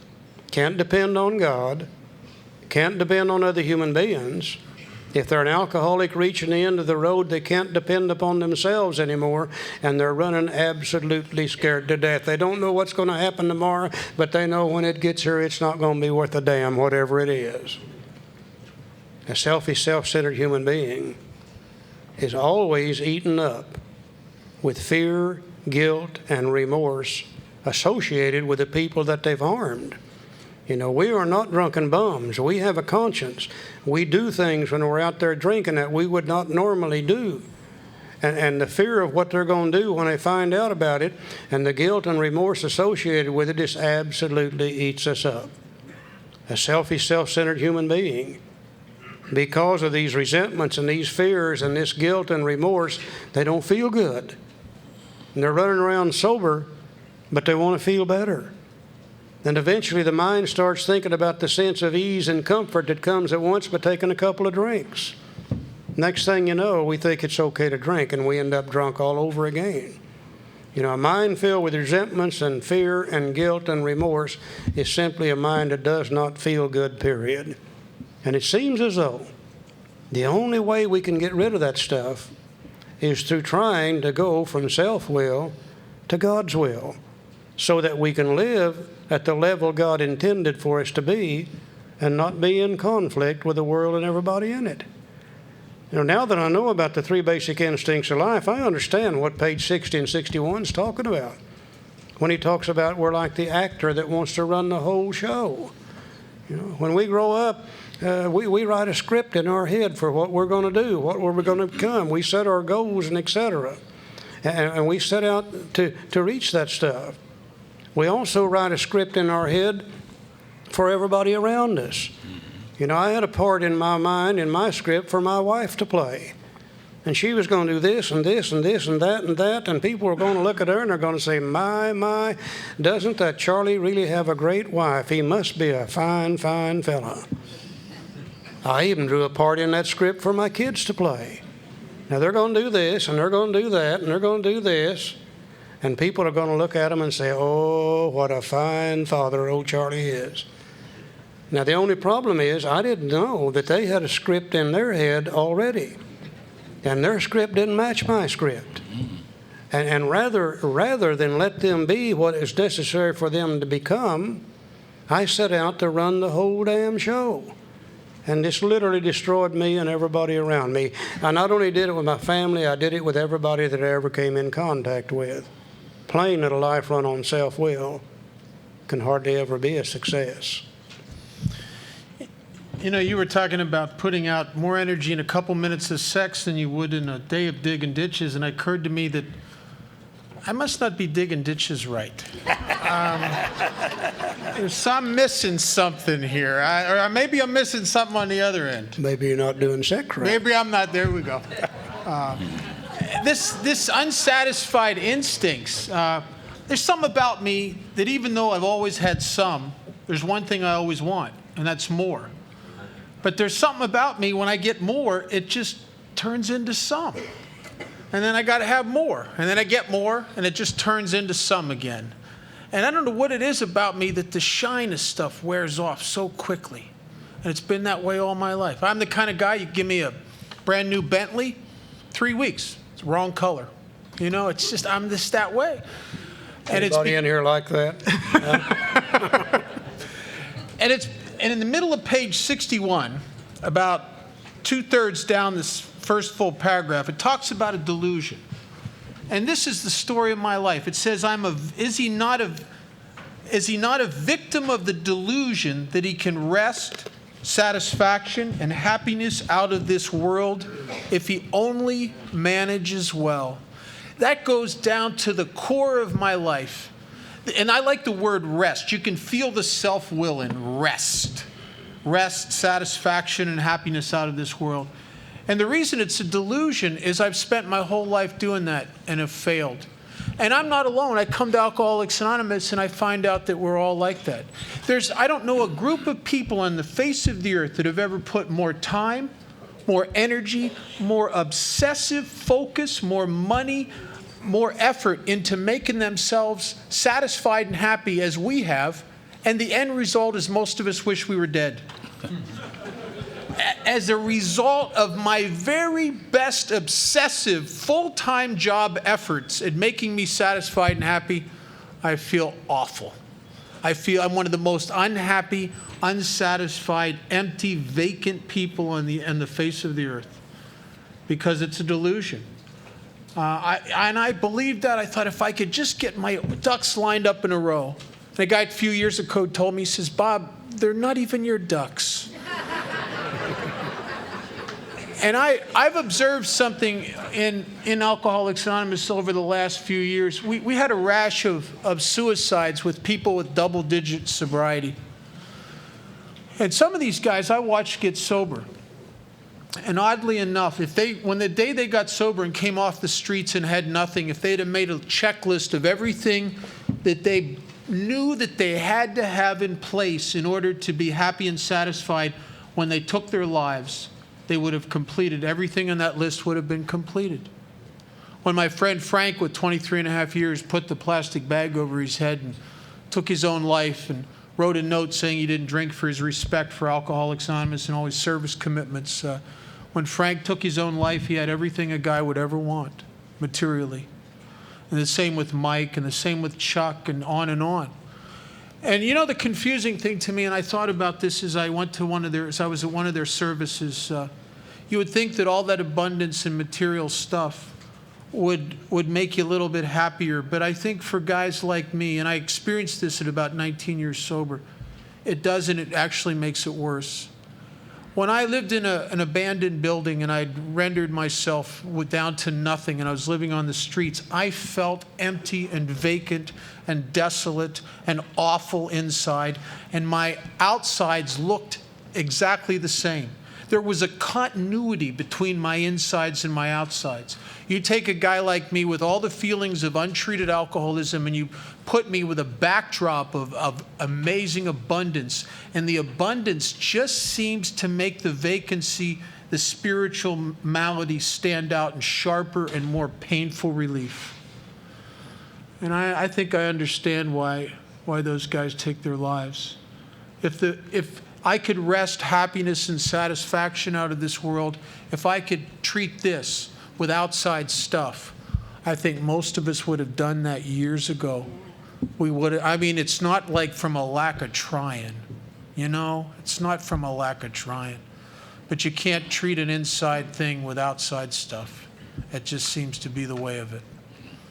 Now that we can see where self-will comes from, now that we can see what causes self-will, now that we can see what it does to us, let's go on page 62, first paragraph, and let's see what we can start doing about this self-will thing. See, he told us how it works. Then he tells us why it won't work. He's going to give us some more of why it won't work. He said selfishness and self-centeredness. That, we think, is the root of our troubles. We're driven by 100 forms of fear, self-delusion, self-seeking, self-pity. We step on the toes of our fellows and they retaliate. Sometimes they hurt us seemingly without provocation, but we invariably find that at some time in the past, we've made decisions based on self, which later put us in a position to be hurt. Joe, would you read that last statement again, please? Yeah, sometimes they hurt us seemingly without provocation, but we invariably find that at some time in the past, we have made decisions based upon the satisfaction of those basic instincts, which later put us in a position to be hurt. So our troubles, we think, are basically of our own making. They arise out of ourselves.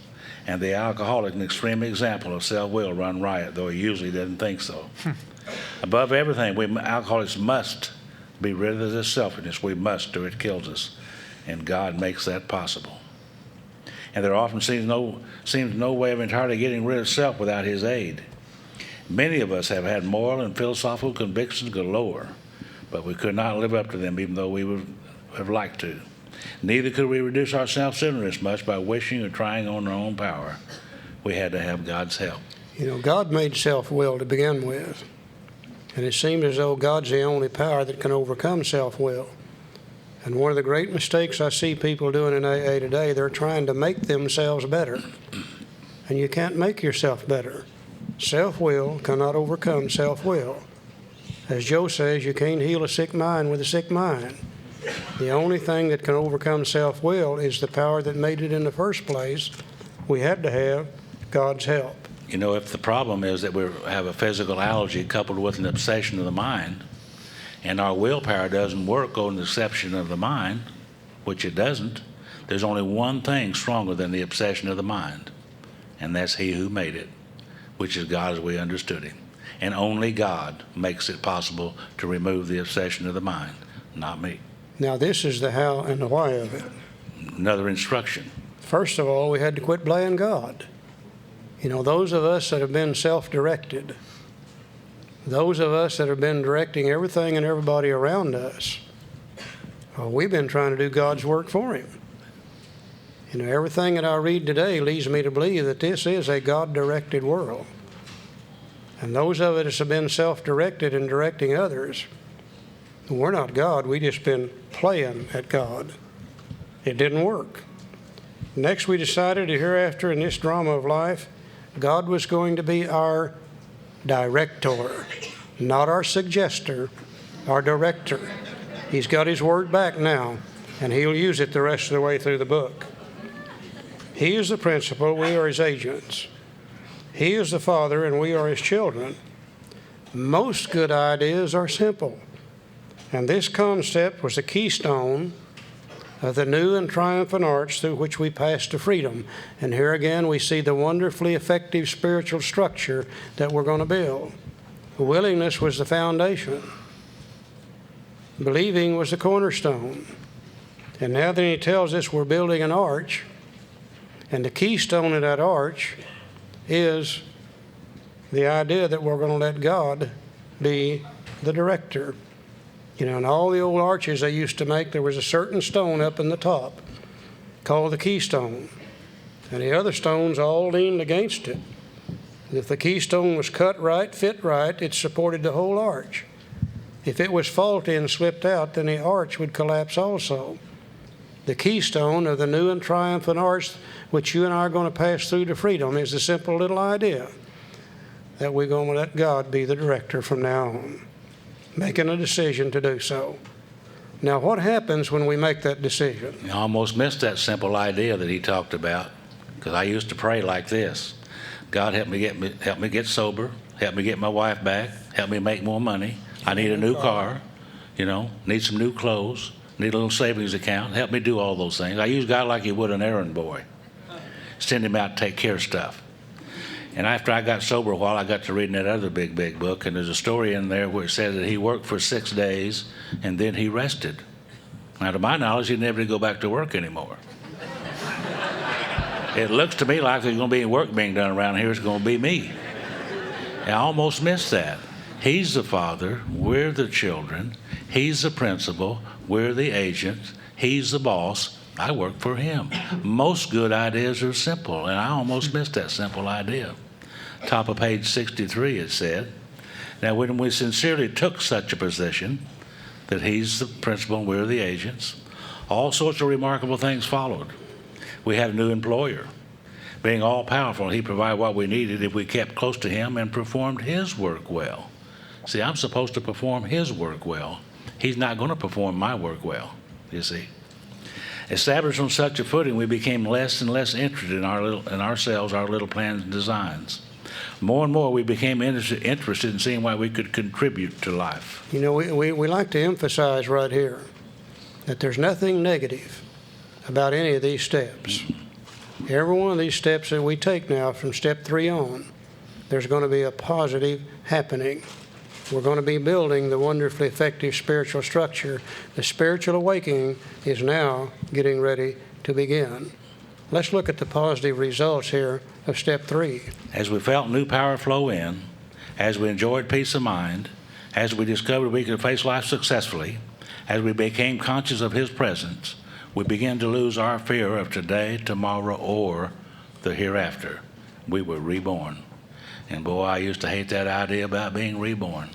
And more boys from that church up the road from where I used to live come over to my house on Monday night and want to talk to me about being reborn. And I said, man, do you realize this is Monday Night Football? And I'm drinking and having a good time, and you guys are here interfering. I'd run them off is what I did. I talked ugly to them. Get out of here. I don't even want to talk to you. Move. They want to talk to me about being reborn. But now I understand. I read in that other big book again. There's a story in there. This guy's name was Nicodemus. He about like me. Dumb as a stump. Really. And he went to this fellow who was talking about being reborn. And he said, what do you mean about being reborn? Do you mean I got to go back into my mother's womb and be reborn? And he looked at me about like Charlie's looked at me many times. And he said, man, he said, didn't you go to the university? Aren't you educated? Don't you know you can't be reborn like that? When I'm talking to you about being reborn, I'm talking about the renewing of your mind. Old ideas cast aside, new ones accepted. Then I could understand about being reborn. And then our book says, we were now at step 3. Once I understand all this, I'm ready to take step 3. And I knew what those guys did up there on Sunday morning about 11 o'clock. They'll be doing it here probably this coming Sunday morning about 11 o'clock. They're basically asking people to come there and do the 3rd step prayers, what they want us to do. So I went down there the next Sunday, couldn't wait to get there. I got there about 2 or 3 minutes before 11. Well, I won't get there too early. I might hear something to help me, Yeah. So I got there about 2 or 3 minutes before 11, and sure enough, they asked people to come and do the third step prayer, and that's what I went for. And I went there as humbly and as honestly and sincerely as I knew how. And this is what I did. I said, God, I offer myself to you to build with me and do with me as you will. Take away my difficulties, that victory over them may bear witness to those that I would help of your power, your love, and your way of life. May I do your will always. So we thought well before taking this step, making sure that we were ready, that we could at last abandon ourselves utterly to him. Now, I don't know exactly what happened that morning, but I'm not smart enough to know. But I do know this. From that morning until this day, my life hasn't been the same. It was like I'd been walking on the dark side of the street all that time, and all of a sudden I'm on the sunny side, walking the street. I went home after that and went over to my mother's house, and my mother looked at me, she said, Benny Joe, that's my name. Benny Joe. Yeah. She said, Ben Joe, what happened to you? See, they always want to know what happened, don't they? And I told her what I did that morning, and she said that was good. And she smiled. She'd always wanted me to do that. And then I remember Bill there asking Ebby, said, come, what's this all about, he said. He said, well, I've got religion. Bill was aghast. See, he had got religion. That's what happened.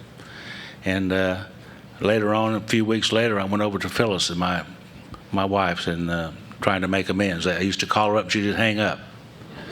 But I finally got to her. She let me come over for a few minutes. I said, 5 minutes.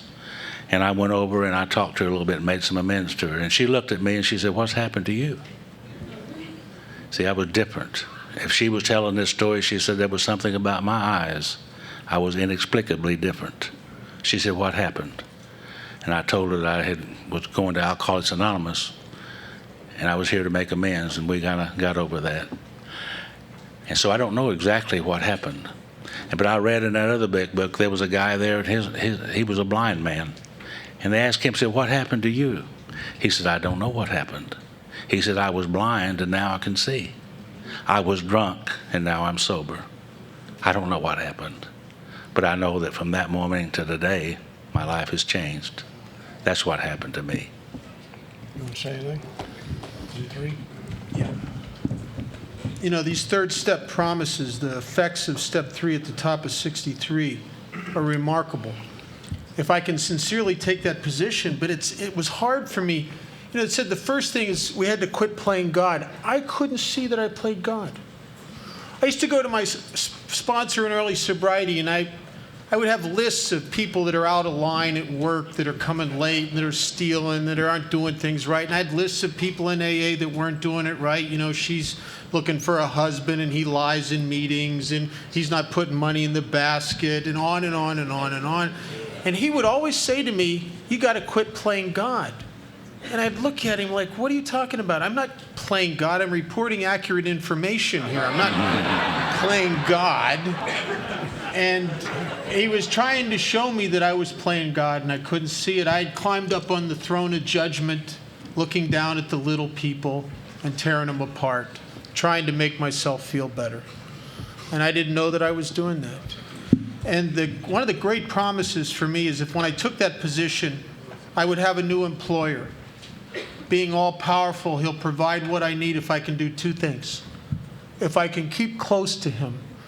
And earlier we talked about God does not make too hard terms with those who seek him. If I will just take the action of turning my consciousness towards him every day and perform his work well, and I don't think it takes a rocket scientist to figure out what that is, and it's to help his kids. That if I do those 2 things, if I will turn my consciousness towards him and I will help his kids, he will take care of me. All my needs will be met. And that has been true nonstop since I got here. Nonstop. I got down on my knees like Joe and most of us in early sobriety, and I took that third step prayer. But I'll tell you, I don't think I knew what I was doing, really. It says we thought well, and I guess I thought well, but I didn't really know. And I'll tell you something, the next 8 months of my life were the most chaotic. They were insane. I lost a job, a relationship, my roommate, the place to live. I started having these emotional upheavals, like stuff from years was coming out of me. I felt like I was out of control. And what I didn't realize is that God was building with me and doing with me, and like a burnout building that's going to be rehabbed, he was tearing crap out to replace it with new stuff. But the problem is he didn't give me a game plan. If he would have sent me a letter and said, Bob, you got to lose this job because we're going to get you over here and you're going to learn something that's going to be a business for you that'll set you up for the rest of your life, would that be okay with you? And I'd say, oh, well, sure, God, that'd be fine. But he didn't give me the game plan. If he'd have told me we got to get rid of your roommate because there's a new guy coming to town with a lot of sobriety and you guys are going to live together and do a lot of 12-step work, it's going to enhance your sobriety, would that be okay for you, Bob? I said, sure, God, that'd be fine. But he didn't tell me. And he was building with me and doing with me. And I'll say one more thing. I started saying this prayer every morning as part of my prayer life. And I'm embarrassed to tell you that I said this prayer 365 plus days a year for over 10 years, and I didn't really get what I was saying until my 11th year of sobriety. I was taking a guy through this, and we're talking about it. And he said to me, he said, let me see if I understand what we're going to say here. And he said, God, I offer myself to thee to build with me and do with me as thou wilt. So we're really kind of trying to head in the direction, making a decision to head in the direction of making our life none of our business. He says, is that right? And I thought, I think that's right. That seems right to me. And he said, we can't do that, so we're going to ask God to relieve us of the bondage of self. Because how does a guy who thinks nothing except about himself stop doing that without being relieved of the bondage of self? I said, yeah, that's right. And then the third line I didn't get. And it says, take away my difficulties. Now, I got that part. Take away my difficulties. God, I got a list, and here they are. Take away my difficulties. But it doesn't say that. And it says, take away my difficulties, that victory over them would bear witness to those I would help. And this new guy says to me, he says, so we're doing all of this just so we can help other people? And I'm almost 11 years sober, and I went, oh my God, that's right. But of course I said, yeah, I knew that. You knew that? Yeah, I knew that. That Alcoholics Anonymous, in my view, is not, will not be, and never was a self-help program. It's a program of self-abandonment and service.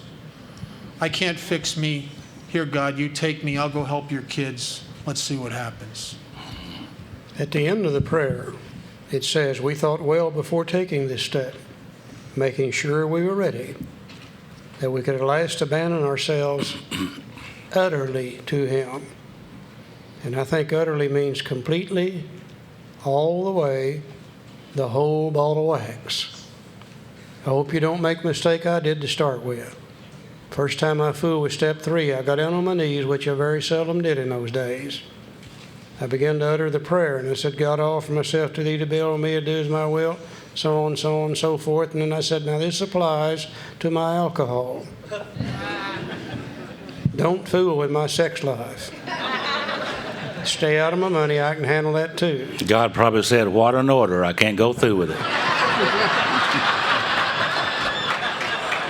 I was willing for him to take the alcohol, but I still wanted to control the rest of it, and the end result is I got very little from it.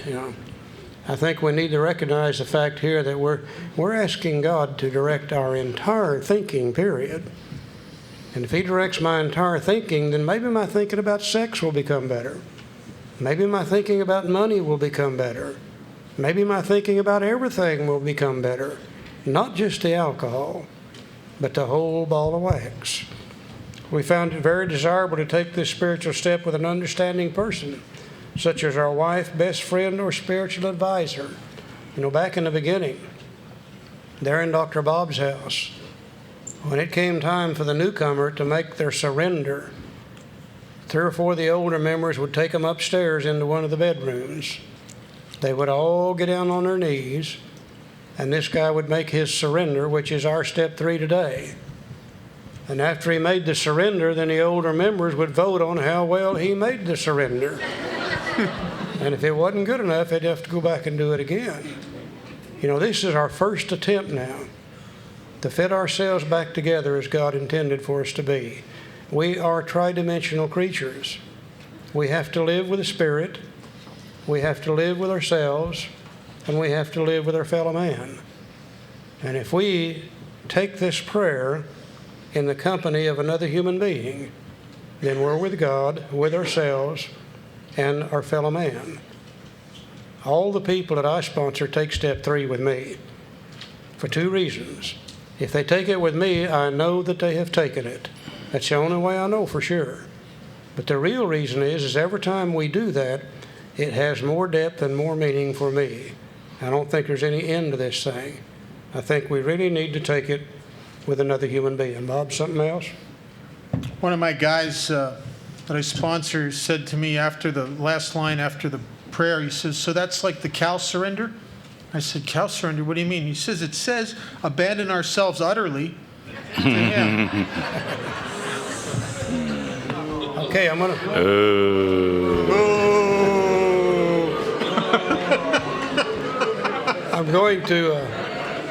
to ask you to do a favor for me, just for me. And if you don't want to do it, you don't have to do it. But I'm going to ask you to reach out and hold the hand of those on each side of you, if you would, please. We'll close the meeting with this. Now, I'm going to read this prayer, and as I do so, I ask that you repeat it after me. God, I offer myself to Thee. God, I offer myself to Thee. To build with me and do with me as Thou wilt. To build with me and do with me as Thy will. Relieve me of the bondage of self. Relieve me of the bondage of self. That I may better do Thy will. That I may better do Thy will. Take away my difficulties. Take away my difficulties. That victory over them. That victory over them. May bear witness to those I would help. That bear witness to those that I would help. Of Thy power. Thy power. Thy love. Thy love. And Thy way of life. And Thy way of life. May I do Thy will always. May I do Thy will always. Amen. Amen. Amen. You'll never have to worry about taking step 3. You just now took it. Thank you all for being here today.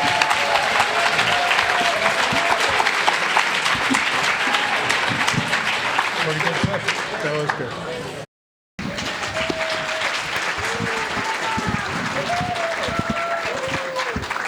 My name is Joe, and I'm an alcoholic.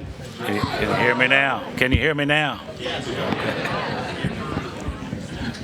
I'll tell you this story. You guys probably heard this, but the guy run into the bar and said, bartender said, "Give me 10 doubles and make it quick." Boy, he poured him 10 doubles. He drank them all down. He said, "Give me 10 more doubles and make it quick." And drink 10 more doubles. He said, "What's the hurry, fella? What's going on?" He said, "I want to get my drinking in before the trouble starts." He said, "What kind of trouble?" He said, "I don't have any money."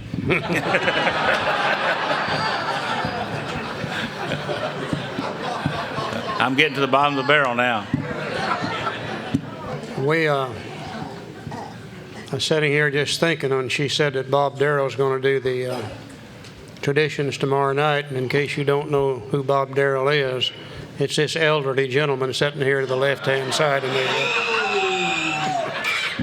I tell you who he reminds me of, Bob. Every time I had 4 or 5 drinks, I looked just like him. You like that, don't you? This really is a disease of perception.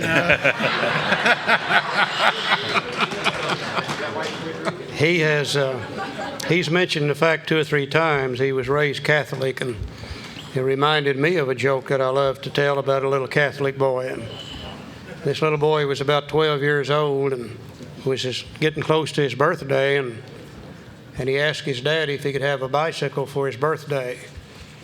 And his dad said, "Well, son, I'd love to be able to provide you with a bicycle, but," he said, "you got 4 or 5 brothers and sisters, and I can just barely make a living for you, period. And I just don't have any way to get the money to get you a bicycle." And the little boy said, "Well, what could I do?" And his father said, "Well, why don't you write a letter to God and see what might happen?" So the little boy goes in his room and sits down at a desk and gets a pencil and a piece of paper, and he begins to write. And he said, "Dear Jesus," he said, "I'm a little Catholic boy, and I'm 12 years old, and I've always gone to church." And he said, "Oh, shit, that won't work." And he tore it up and threw it away. And he sat there and thought a little bit, and he got another sheet of paper and got his pencil out, and he began to write. And he said, "Dear God," he said, "I'm a little Catholic boy, and I'm 12 years old, and I've never had a bicycle, and I sure would like to." Oh, he said, "Oh, hell, that won't work." And he tore it up and threw it away. And while he's sitting there thinking, he happened to look up on the dresser, and there was a statuette of the Virgin up there. And all of a sudden, his eyes lit up, and he jumped up, and he grabbed the little statuette and reached in his underwear drawer and got out a roll of socks. Unrolled them, put the statuette inside, rolled them back up, put them way back in the back of the underwear drawer. He sat down and got his pencil and his piece of paper, and he said, "Dear Jesus, if you ever want to see your mama again..." I got a little...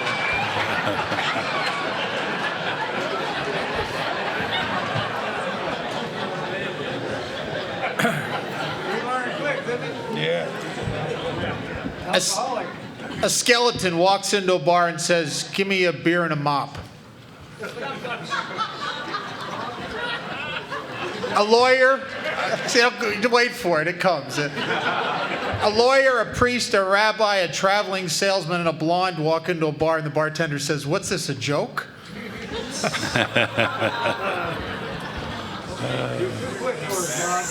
All right. I won't quit my day job. You can tell he's from Las Vegas, can't you? Okay, we enough fooling around. We finished up our session this afternoon by all of us joining together and voicing the third step prayer, and we've made our decision to turn our will and our lives over to the care of God as we understand Him.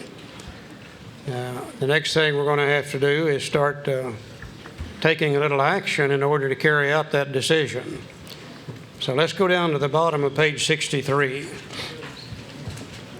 And there it says, "Next we launched on a course of vigorous action, the first step of which is a personal house cleaning, which many of us had never attempted. Though our decision," Step 3, "was a vital and crucial step, it could have little permanent effect unless at once followed by strenuous effort to face and to be rid of the things in ourselves which had been blocking us. Our liquor was but a symptom, so we had to get down to causes and conditions."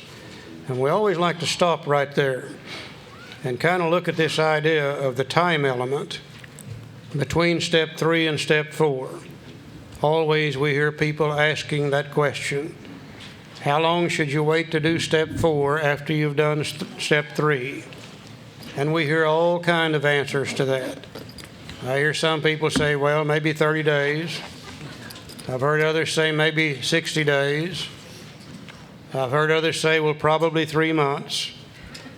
We heard a professional in the field of alcoholism counseling people to wait a minimum of 2 years. And our question back to that counselor was, how many people have you killed with that statement? You see, we're trying to find a way to live where not only can we be sober, but we can be peaceful and happy and free and not have to go back to drinking alcohol. And every day we put off step 4 is another day we remain restless, irritable, and discontented. It's another day we're filled with shame, fear, guilt, and remorse. And our minds are going to run around feeling that way just so long. And then in order to seek a little relief, we begin to think about the idea of the sense of ease and comfort that comes at once by taking a couple of drinks. And next thing you know, we end up drunk all over again. I don't know how long I could go between steps 3 and 4 without getting drunk, and frankly, I'm really not too interested in finding out. The big book tells us when we ought to take step 4. It says step 3 will have little permanent effect unless followed at once by strenuous effort to face and be rid of those things within ourselves which had been blocking us. And you know, that does make sense, doesn't it? As far as I can tell, 4 is always followed directly after 3. Now, knowing that,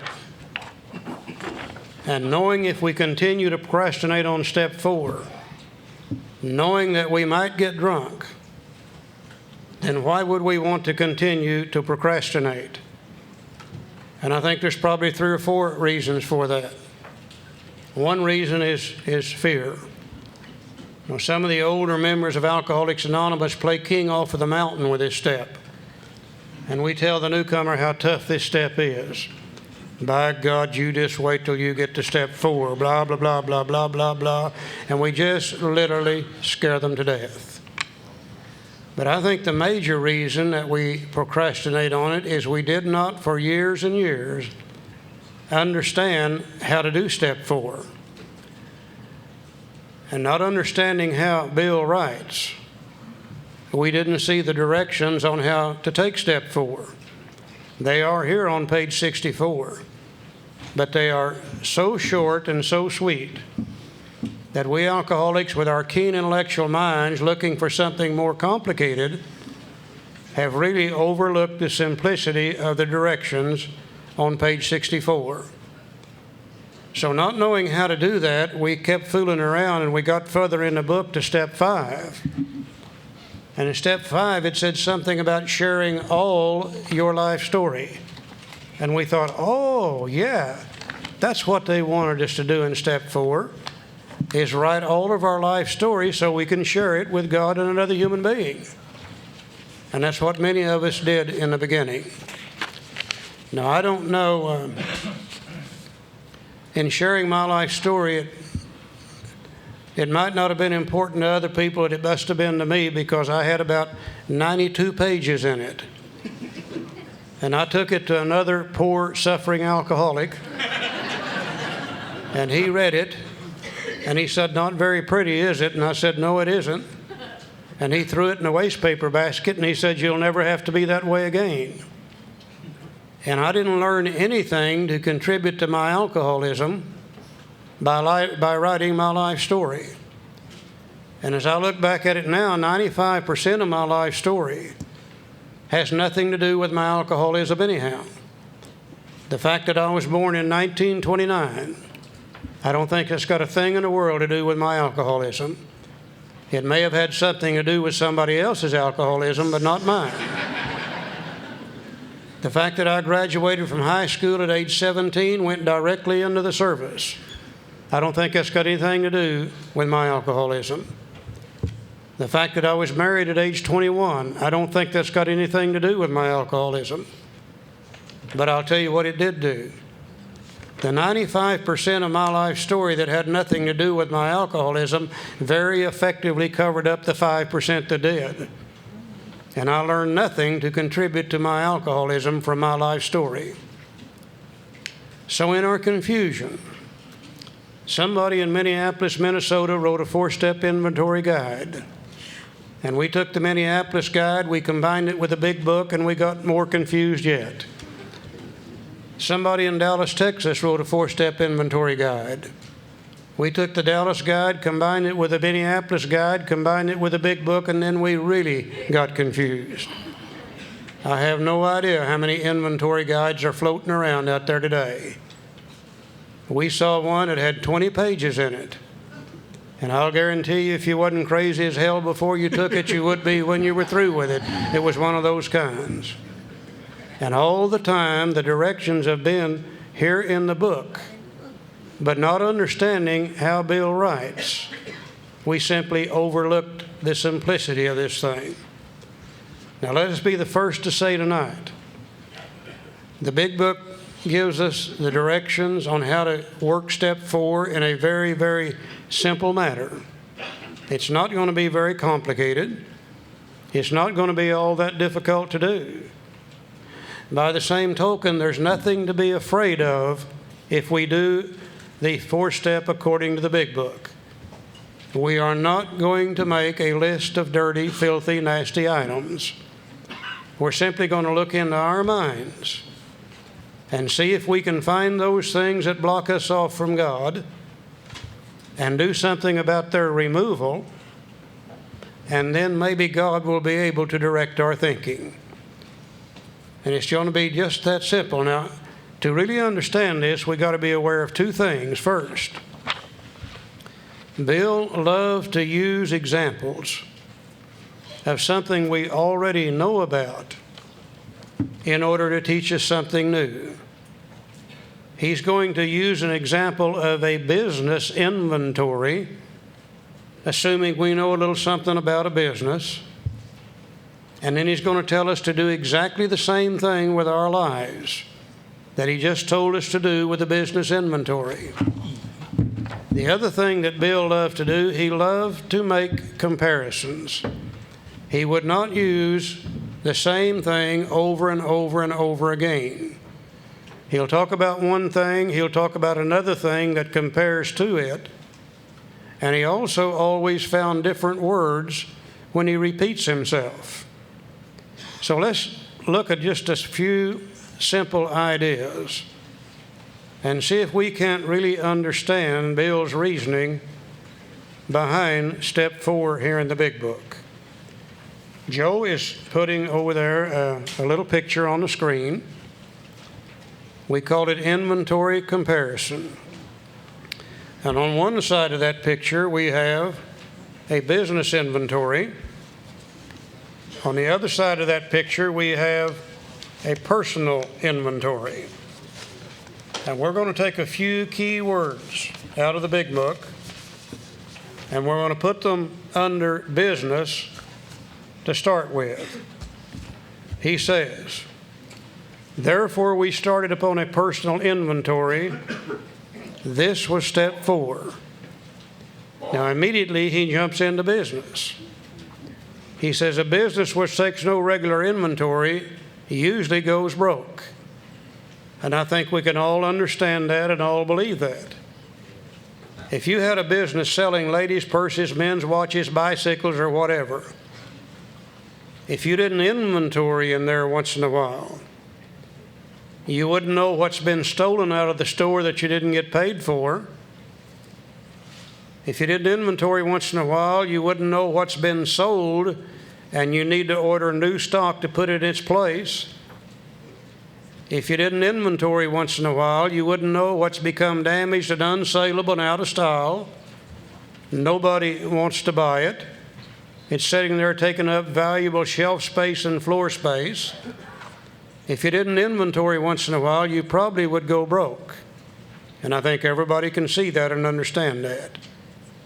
Now, his first comparison is this. We have in our personal lives a personal business also. And our business is the business of finding a way to live where we can have a little peace of mind, serenity, and happiness. And if we don't inventory in our personal business of staying sober, then chances are we might go broke also. And going broke for us is simply to go back to drinking. So I think what he's doing is saying to us, whether we're dealing with a business inventory or a personal inventory, without that inventory, we are probably going to go broke. Now then he's going to proceed to tell us how to take this business inventory. He says, taking a commercial inventory. Now, Dad burn him, he could have said business again, couldn't he? But he don't want to use the same words twice, so he'll call it commercial instead of business, meaning the same thing. Taking a commercial inventory is a fact-finding.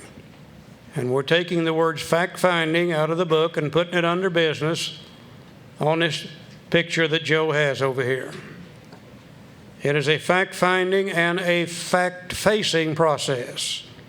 And we're putting the words fact-facing under the business inventory. It is an effort to discover the truth, and we're putting truth under the business inventory, about the stock in trade, and we're putting stock in trade under business inventory. Now, the stock in trade, that's those items that we have in there for sale. The ladies' purses, the men's watches, the bicycles, or whatever. One object is disclosed damaged or unsaleable goods, and we're putting the object is to disclose damaged or unsaleable goods under business inventory, and to get rid of them promptly and without regret. And we're putting to get rid of them promptly and without regret under the business inventory. In other words, we're looking for the stock in trade that is damaged. the good items in our little business does not cause us to go broke. They sell over and over and over every day, and we make money off of them. But the stock in trade that is damaged, that's become out of style, and nobody wants to buy it, those are the things we're going to have to get rid of, because they're taking up the good floor space and the shelf space, and we can't put good items in their place until they are removed. He said if the owner of the business is to be successful, he cannot fool himself about values. In other words, he's really going to have to be just as completely honest with himself as he can. And once in a while, he'll try to fool himself. Once in a while, he may say, well, the reason the ladies aren't buying these purses is they just don't understand what they need. And he may keep them in there much, much longer than he should, and it's going to cost him money every day that they're in there, period. Now, is there anybody in here that would have any argument with what Bill just told us about this business inventory? We're going to try to find the facts. When we find them, we're going to try to face the facts. We're looking about the truth about the stock in trade. We're trying to find the damaged and unsaleable goods. When we find them, we're going to get rid of them promptly and without regret. And we're really looking for the stock in trade that is damaged. Anybody have any problems with that? I don't think we do at all, do we? Okay, now look at him. Watch him. He wrote a step for us called Step 4. And he used a series of words in Step 4 that mean just exactly the same thing as those words that he's used with the business inventory. On the right-hand side of the sheet, we made a searching. And we're putting searching straight across from fact-finding, to search out the facts, to find the facts. We made a searching and fearless. And we're putting fearless straight across from fact-facing, to face those facts as they really are, to look at them fearlessly. We made a searching and fearless moral. And there's where we got in trouble. We said, oh, crap, there it is. There's that list of dirty, filthy, nasty items. And we don't want to look at them ourselves, and we sure as hell don't want to show them to somebody else. I'm not exactly sure what all Bill Wilson knew. But I know this guy understood the English language. I really believe if he had wanted you and I to make a list of dirty, filthy, nasty items, I think he would have said we made a searching and fearless amoral or immoral inventory. And he didn't say that, he said moral. Bugged us and bugged us and bugged us till finally we went back to the dictionary. And moral, defined in the dictionary, is nothing more than truth. Things as they really are. The right and wrong of any given situation. The truth about the matter. That's all moral means, is truth. We made a searching and fearless moral inventory of what? Of ourselves. We are the only stock in trade that we have in this business of staying sober. Nobody else can make us sober, and nobody else can make us drink. Oh, I'll agree that they can make us thirsty as hell once in a while, but they can't make us drink. We decide whether we drink or not. Now, what part of us decides whether we drink or not? Is it our mind or is it our body? The real problem the alcoholic centers in the mind, telling us we can drink. So as I make this searching and fearless moral inventory of myself, I'm going to look into my mind, and I'm going to find the flawed thinking processes, the damaged and unsaleable goods, that block me off from God's will, that block me off from carrying out the decision I've just made in step 3. And when I find those flaws, I'm going to try to get rid of them promptly and without regret. As long as those flaws are in my mind, then they control the way that I think. And God can't, and it's just that simple. Now, we will find in our minds certain damaged and unsaleable goods, certain flawed thinking processes. We've already talked about them.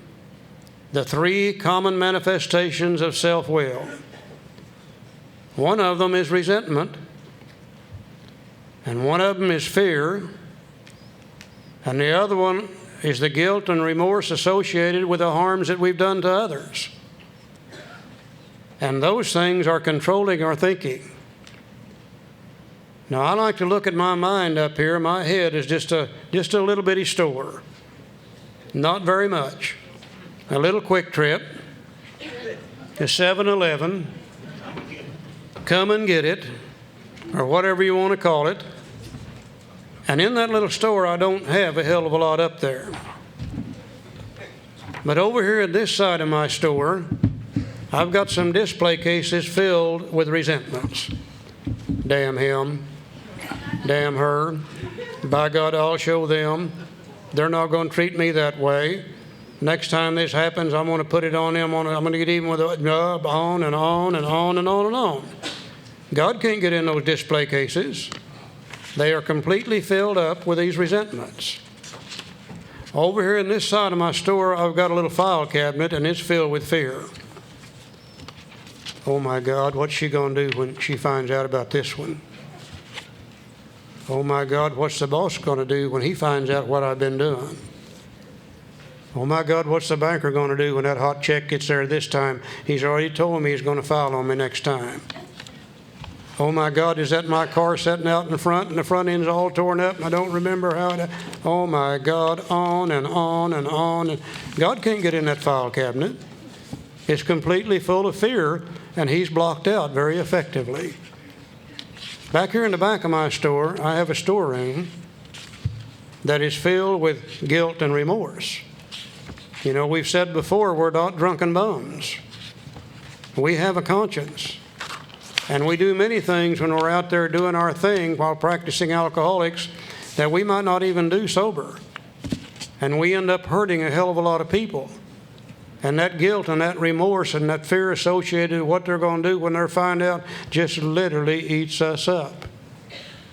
Now, if I want God to direct my thinking, I'm going to have to do something about the removal of these resentments. If I want Him to direct my thinking, I'm going to have to do something about the removal of these fears. If I want Him to direct my thinking, I'm going to have to do something about the removal of this guilt and remorse.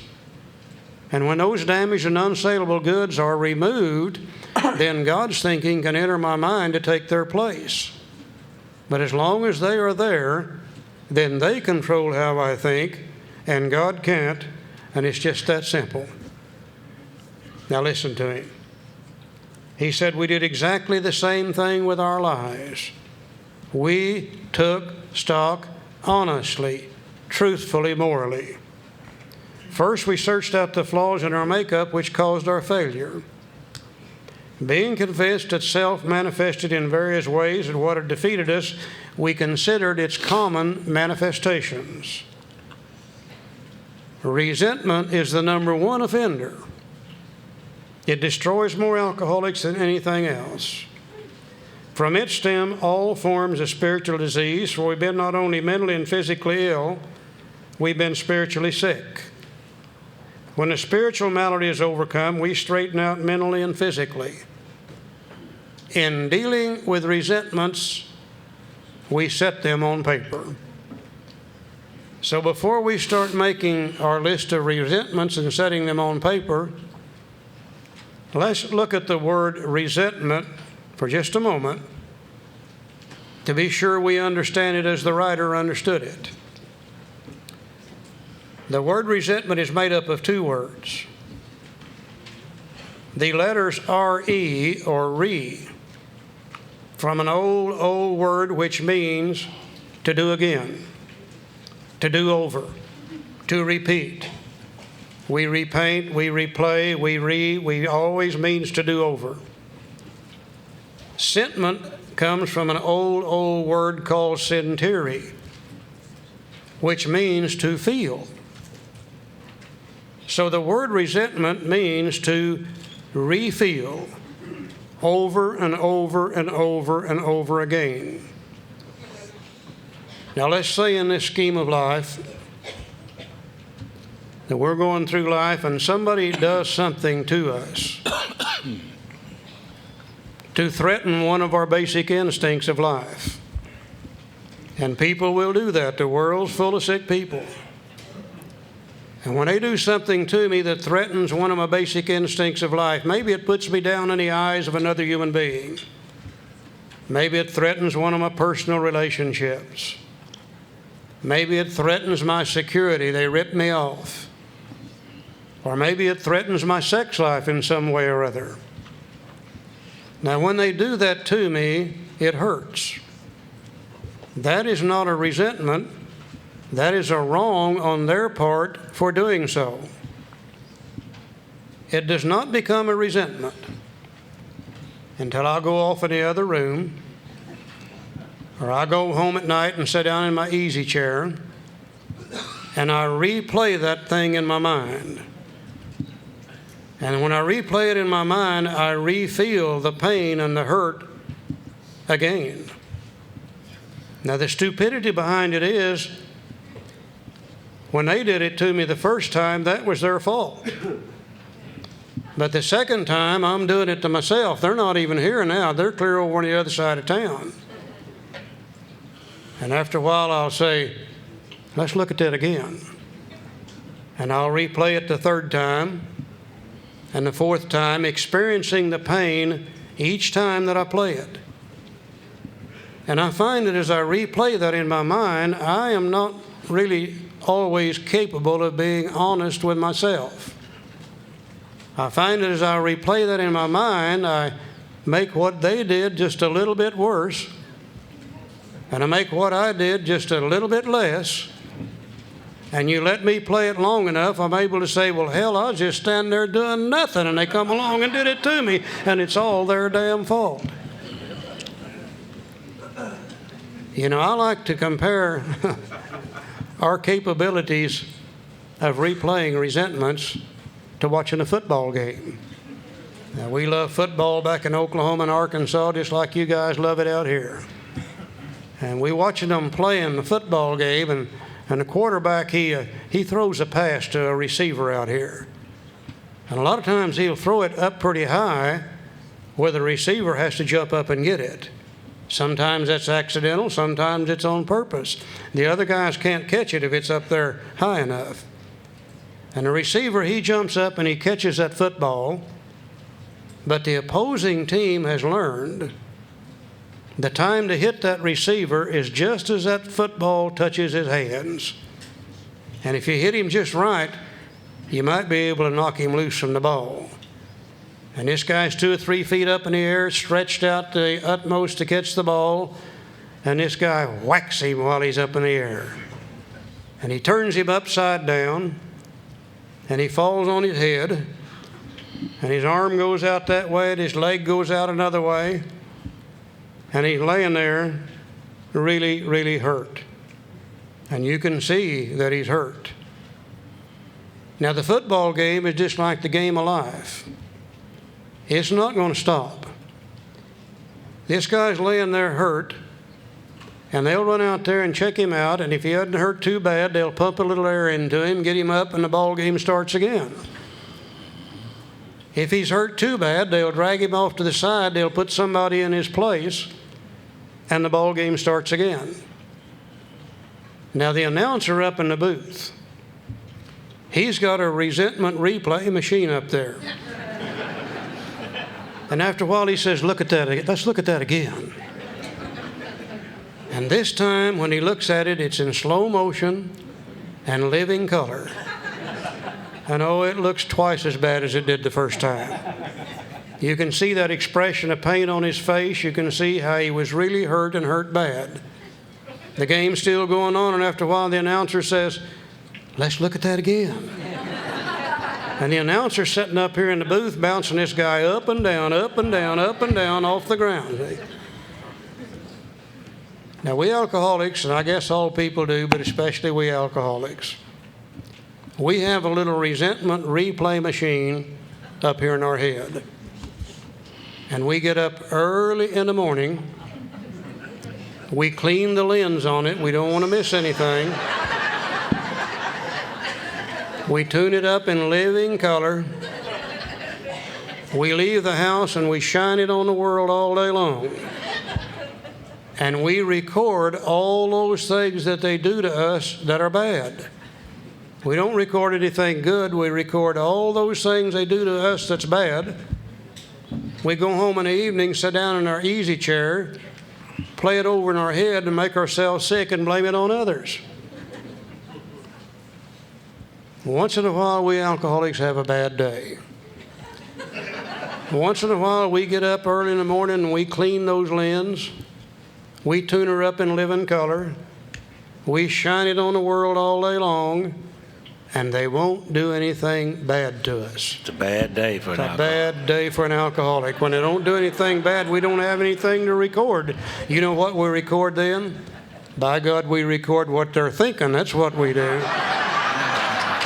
And we take that home and play it over and make ourselves sick. See?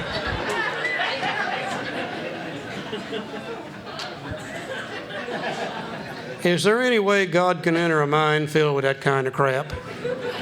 He is very effectively blocked out by these resentments. Now, my book is getting ready to tell me just exactly how to look at these resentments and see the truth behind them. It's going to show me just exactly how to get rid of those resentments. And then the greatest thing of all, it's going to show me how to keep them from coming back in the future. And if I can do those three things, then God's thinking can enter those display cases and begin to direct that part of my mind. But until I do my part, God can't, and it's just that simple. Bob, you got anything you want to say? Every once in a while I run into guys that are doing their four-step and they say, "You know, I don't think I have any resentments." I said, "Really?" They said, "Yeah, I really don't resent anybody." I said, "Well, if you can't find a list of resentments, how about starting with the list of people you feel smugly superior to?" They go, "Oh." The list starts growing right before their eyes. The book says that we're convinced that self manifested in various ways. And when I'm running on self, I am never enough. And when I'm never enough, I am driven to judge and find fault with you, hoping to level the playing field based on self. Because self, when I'm coming from self, I'm never enough. So I've done that all my life. I can measure my distance from God and my distance into self by the judgments in my life. The book says that resentment is a number one offender. From it, that's the big word, it, from it, the resentment, stem all forms of spiritual dis-ease. He said we've not only been mentally and physically ill, we've been spiritually sick. When the spiritual battle is overcome, we straighten out mentally and physically. Spiritual not only means my relationship with God, but my own moral fiber. When I'm straightened out spiritually, my own spirit gets straightened out. I straighten out mentally and physically. But resentment is the number one offender. And I don't get resentment with just one thing.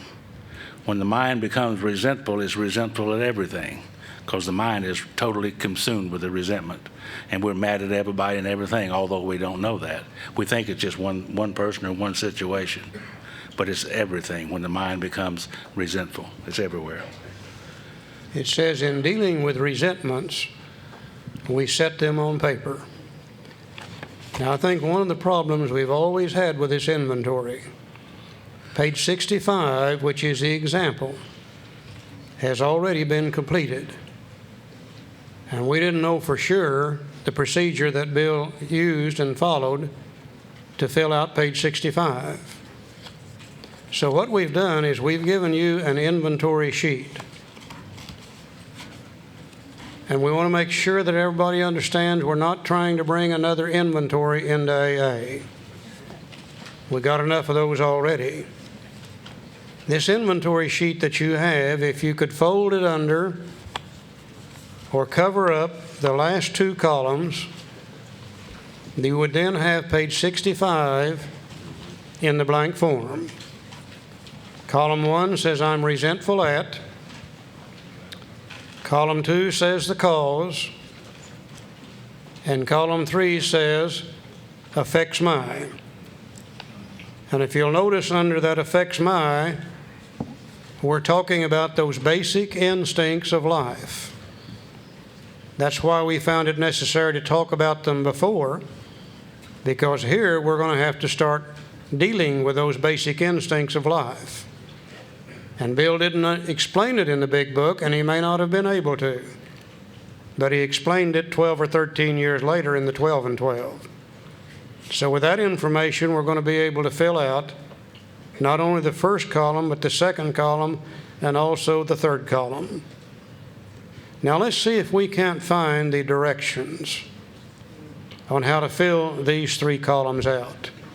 Joe? If you were like me, and you're doing an inventory without any help from a sponsor much, you sit down and look at page 65 and you say, now how do I do this inventory? Well, I look at Mr. Brown and say, well, I'm resentful at Mr. Brown. I change my mind, I go to the second column, the cause, and say, well, his attention to my wife. Told my wife of my mistress. Brown may get my job at the office. I don't know about you, but I'm getting a little upset with Mr. Brown myself already. And then I change my mind and go to what part of the self was affected by it. Then I move back to Mrs. Jones, change my mind again, and then the cause and what part of the self, back and forth. We're taught to read from left to right, you know. We go from left to right. And we do that 3 or 4 times. If you have a little pea brain like I do, first thing you know, your mind says, oh, heck. Or words to that effect. Oh, heck. They don't want me to fill this out anyhow. What they want me to do is write my whole life story. So I just skip over this baby and start down writing all my life story.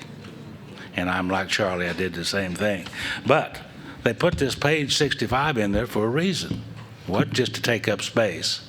It was in there for me to do the inventory, but I didn't know what the instructions were. The instructions are on page 64. And I believe it goes like this. From top to bottom, one column at a time, while our minds are on one thing and one thing only. Let's see if we can see the first instruction. In dealing with resentment, we set them on paper. All right, we got our paper. We listed people, institutions, or principles whom we're angry, period. Period. Stop right there. And we go from top to bottom while our minds are on one thing and one thing only, people, principles, or institutions, and we fill them out, that first column from top to bottom, and we leave a little space in there just like Bill did an example on page 65. That space is important. And we just list them down while our minds are on one thing and one thing only. People, that's self-explanatory. Institutions are those things such as the police department, the Internal Revenue Service, the post office, the church, all those institutions that we get upset with. Principles are those old guiding principles that we've heard all of our lives that interfered with our style of living. The 10 Commandments are a set of principles. And when I'm out there drinking and doing my thing, I don't want to hear nothing from anybody about the 10 Commandments. I'm breaking all of them except one, and maybe did that also during the blackout. I have no idea. Another old principle I never did like said, what goes up must come down. Another one said, there are no free rides. You'll have to pay for everything you get. Another one said, what you give out's what you get back. My dad had one that I always hated. He said, son, when you lay down with dogs, you'll get fleas on you every time. Those old principles that people used to spout off about, and always they interfered with our style of living. Now, really, this is not very difficult to do. I have never seen an alcoholic yet who did not know just exactly who and what by God they're mad at. Hell, we spend hour after hour after hour sitting around in bars talking about it. All we have to do is take it out of our head, put it down on this sheet of paper, top to bottom, leaving a little space in between each name, as Bill has done here in his example. He said, I'm resentful at Mr. Brown. Leave some space, Mrs. Jones.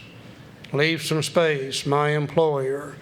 Leave some space, my wife. Leave a lot of space. You don't have to have any great education to do this. If you can't write, you feed the names to somebody else and have them write them down for you. They came to me and they said, Charlie, make a list of your resentments. And I said, I don't have any resentments. They said, oh, surely you do. Maybe you just don't understand what a resentment is. And they explained to me that it was to refeel, replay those old hurts and old angers and etc. I said, oh, yeah, I've got a couple of those. And they said, we'll put them down on paper. And I got a standard size sheet of paper, and I began to list those names, leaving those spaces, and I got about 8 names on that sheet of paper. I reached over and got another sheet of paper. And next thing you know, I had 8 more names, and then I got another sheet of paper. And next thing you know, I had 8 more names, and I got another sheet of paper. And I got up to about 162. And I said, man, you matter in hell at everything. I did not know that. You can only see one resentment at a time in your head. And I don't think any of us are ever going to really realize how many resentments we really do have and how much they control and dominate our thinking for us till we get them all down on a sheet of paper and see them in their entirety for the first time. Absolutely blew my mind. And if I've got that many resentments, then they are directing my thinking, and God can't, and it's just that simple. So I learned something very valuable just by filling out the first column. Now let's look at the next instruction. See, we ask ourselves why we were angry, period. Stop right there. And we look in the second column, and beside each name, while our minds are on one thing and one thing only, is why we're angry, we write down. And you notice that Bill only used 4 or 5 words to write down the cause. Just 4 or 5. Simplicity is the key. Simplicity. Because he only used 4 or 5 words. For instance, he's mad at Mr. Brown, his attention to my wife. Told my wife of my mistress. Brown may get my job at the office. Make you upset, won't it? He's mad at Miss Jones. Well, why? Well, she's a nut. She snubbed me. She committed her husband for drinking. He's my friend, and she's a gossip. Put his best drinking buddy in the insane asylum. That's what she did. She did, yeah. He's really upset with his employer. Why? Well, he's unreasonable and unjust and overbearing. Probably said, say, Bill, by the way, where were you all day Monday anyhow? And he threatens to fire me for drinking and padding my expense account. Now, that's unreasonable as hell, isn't it? Narrow-minded individual, really. He's really upset with his wife. Why? Well, she misunderstands and nags, and she likes old Brown. And she wants the house put in her name. You start tying that all together, that she likes old Brown, wants the house put, it's time to get upset with somebody, I guarantee you. Simplicity is the key. I'll tell you later why that's true. Simplicity is the key. We're not going to write any great essays. Just a few simple words. By one name, there may be one cause, or there may be multiple causes, depending on who and what it is. As I filled out the second column, I began to realize something that's become very valuable to me. I began to realize it's really not them I'm mad at. It's what they've done to me that's got me upset. I could take Mr. Brown out of here and put Mr. Green in, and I'll be just as mad at Green if he does the same thing that Brown did. I can take Mrs. Jones out of here and put Mrs. Smith in. Well, I'd be just as mad at Mrs. Smith as I am Jones if she did the same thing. I begin to realize It's really not them that's got me upset. It's what they've done to me that's got me upset. And I think the reason that that is so important is it begins to get the names out of the picture. I'm getting ready to start out on a lifetime changing process. And part of that change is to develop the best possible relationship that I can with the world and everybody in it. And part of that process is I'm going to ask people to forgive me for what I've done to them. By the same token, I'm going to have to forgive them for what they've done to me. And some of that forgiveness can start right here in column 2, when I begin to concentrate on what they've done rather than who they are. Very valuable information. Now let's look at the third instruction. You notice here in the third instruction, all these little words that are in here in the next 3 or 4 or 5 sentences are the same words that we used to look at when we look at our basic instincts of life earlier today. In most cases, it's found that our self-esteem, our pocketbooks, our ambitions, our personal relationships, including sex, were hurt or threatened, so we were sore, we were burned up. On our grudge list, we set opposite each name. Our injuries. Was it our self-esteem, our security, our ambitions, our personal sex relationships that had been interfered with? We were usually definite as this example. That's why we need to working knowledge of those words so that we can fill out what part of self was affected. I'm not going to get upset with you unless you've done something to threaten one of my basic instincts of life. Maybe you've done something to threaten my personal relationships, my self-esteem, so on and so forth. Maybe you've done something to threaten my security. Maybe you've done something to threaten my sex life. But if I'm upset with you and mad at you, you have done something to threaten at least one of those basic instincts of life. So I go back to that third column. And by the side of each cause, I put down the part of self which has been affected or been threatened. In Bill's example, he's resentful at Mr. Brown because his attention to my wife. What part of self is threatened there? Well, it's a threat to his sex relations. You know, after all, if she gets to fooling around with old Brown and finds out that he's better than Bill, she may cut him off at home. There may not be any sex relations left. Also, it's a threat to his self-esteem. What are other people going to think about me if my wife gets to fooling around with Brown and it becomes common knowledge? He's mad at Mr. Brown because he told my wife of my mistress. Now, boy, that's a threat to sex relations. Because as soon as the wife found out about the mistress, she cut him off at home. And then she went over there and beat the hell out of the mistress, and the mistress has cut him off over there. No sex relations left at all. It's also a threat to his self-esteem.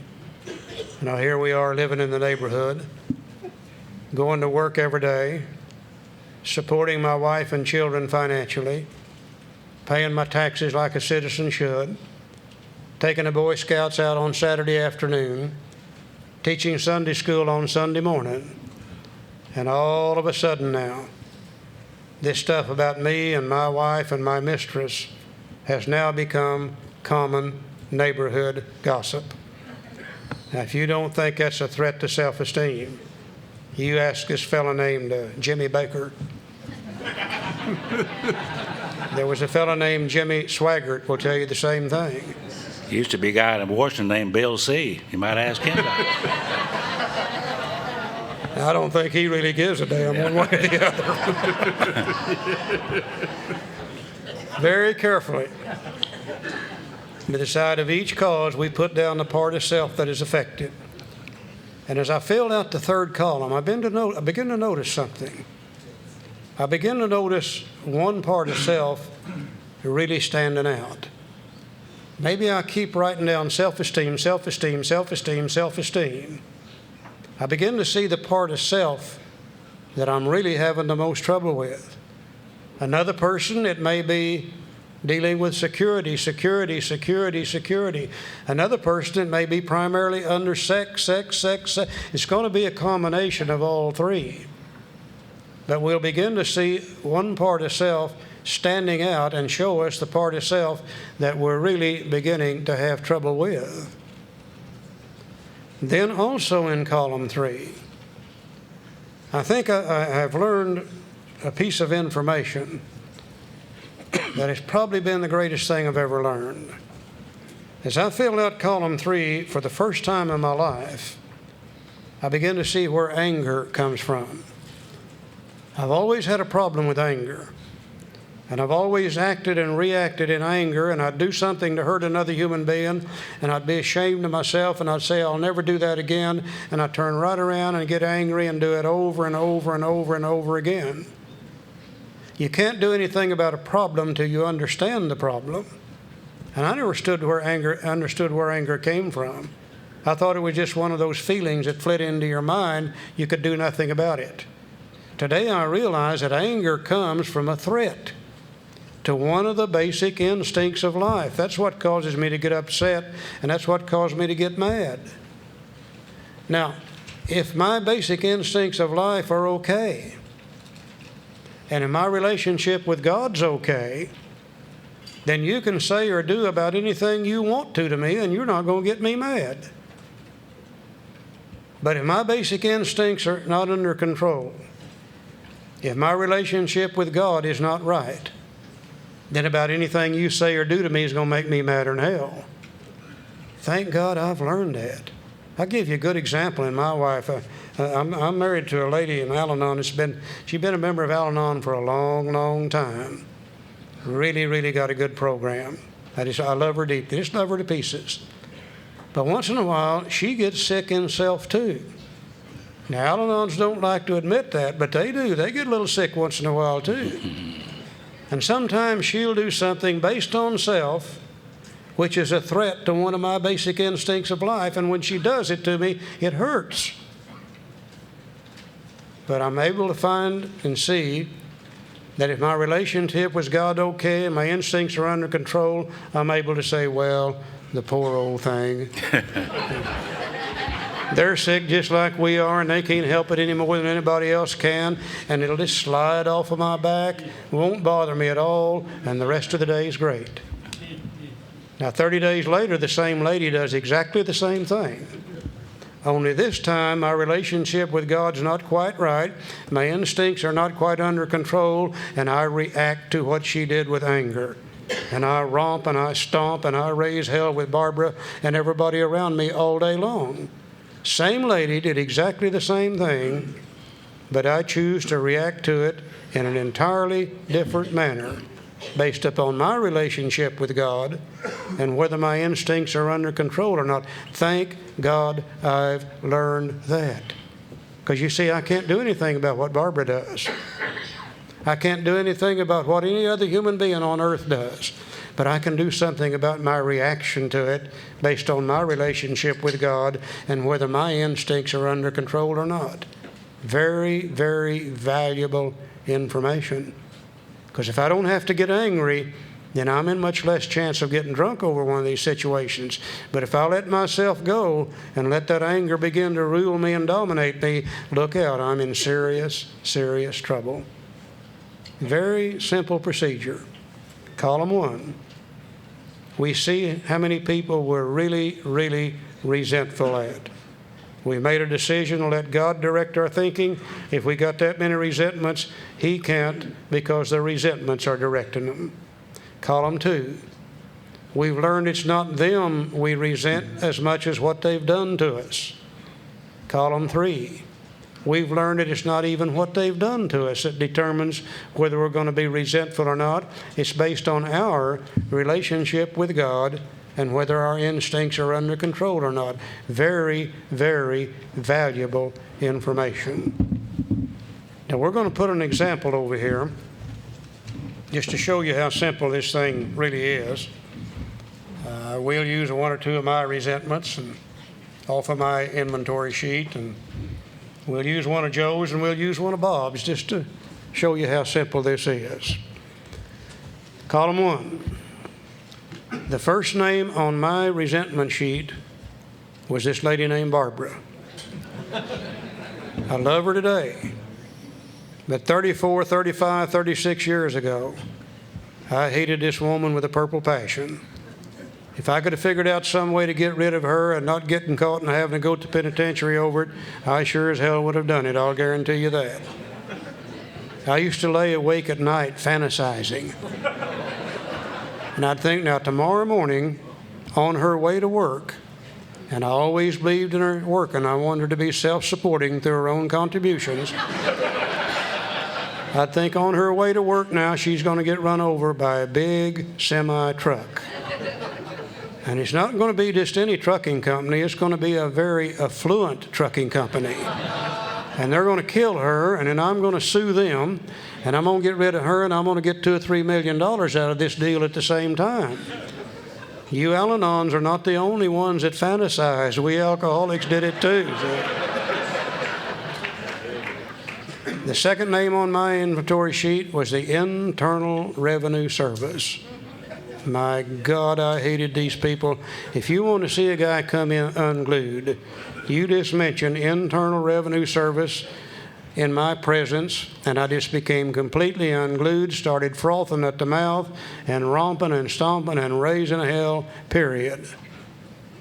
Joe, who was the first one on your list? Her name was Rose. Now, who is Rose? Oh, what's her name? Number one. Is she one of those two you've been married to 7 times? She's 4 times. 4 times.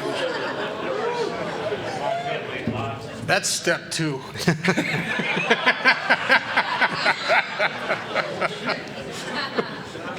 Joe's main first one on his was old Rose. Okay, and Bob, how about you? What'd you have on yours? Karen. Karen. Now, who's Karen? She's number 1. Number 1, okay.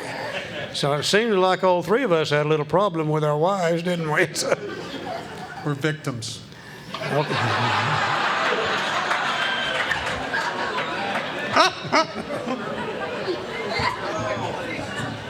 Now that's how simple column 1 is. See, there's nothing complicated there at all.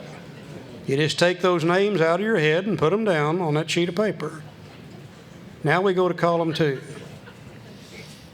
Why are we so upset with these people? Well, the reason I'm so upset with Barbara is she had the audacity to file for divorce 3 times the last year before she went to Al-Anon. She's spending more money on lawyers than I'm spending on booze and everything that goes with it. And I really, really had it in for that lady for doing that. Why was I so upset with the Internal Revenue Service? Well, they're trying to put me in jail. That's why I'm so upset with them. Madder than hell at them for trying to put me in jail. Joe, how come you're so upset with Rose? She had an affair with another man. Had an affair with another man. For all I done to her.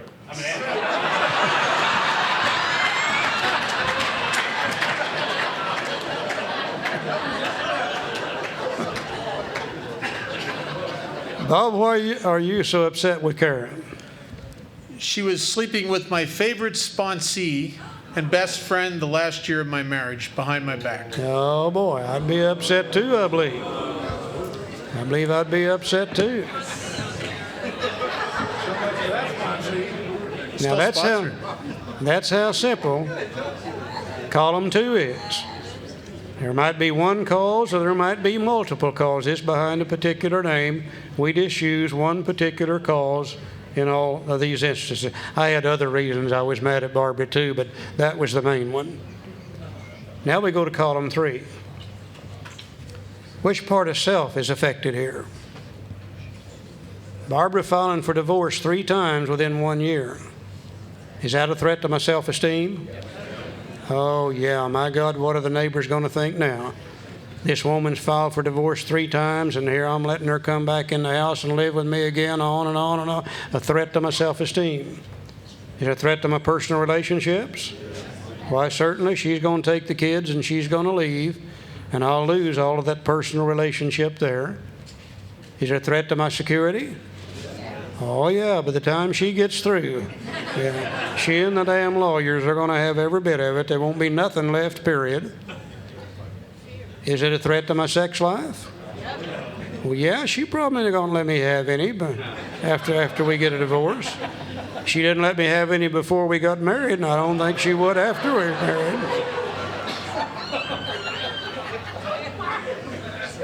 How come I'm so upset with the Internal Revenue Service trying to put me in jail? Is that a threat to my self-esteem? Oh, yeah. What'll people think about me now if I end up in the penitentiary? Is it a threat to my personal relationships? Certainly. They're not going to let my wife and children have anything to do with me if I'm in jail. Is it a threat to my security? Oh, yeah. Yeah, by the time they get through with their fines and all the lawyer fees, they're going to have every bit of it, what little bit's left. Is it a threat to my sex life? Well, the kind I'd like to have, yeah. There may be some in there I don't care anything about at all.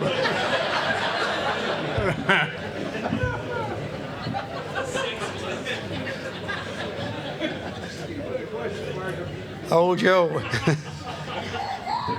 Joe being so upset with Rose. Is that a threat to his self-esteem? Rose having an affair with another man? Oh, yeah. Hell, he can't even stay home and take care of his own wife. He's not much of a man if he can't do that. So.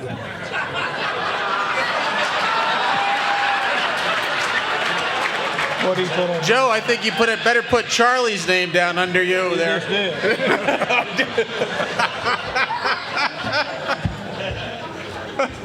Is that a threat to his personal relationship? Certainly. Is it a threat to his security? Oh, yeah, he's going to have to go to work now. This woman's been supporting him for the last 10 years. So.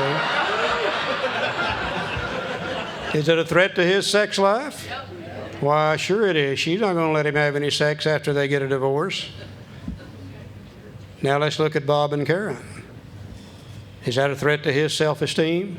Yep. I can hardly think of anything that would be a bigger blow to self-esteem than what he just told us had happened. Certainly it's a threat to his self-esteem. Is it a threat to his personal relationships? Mm-hmm. Certainly it is. Is it a threat to his security? Sure it is. Is it a threat to his sex life? Sure it is.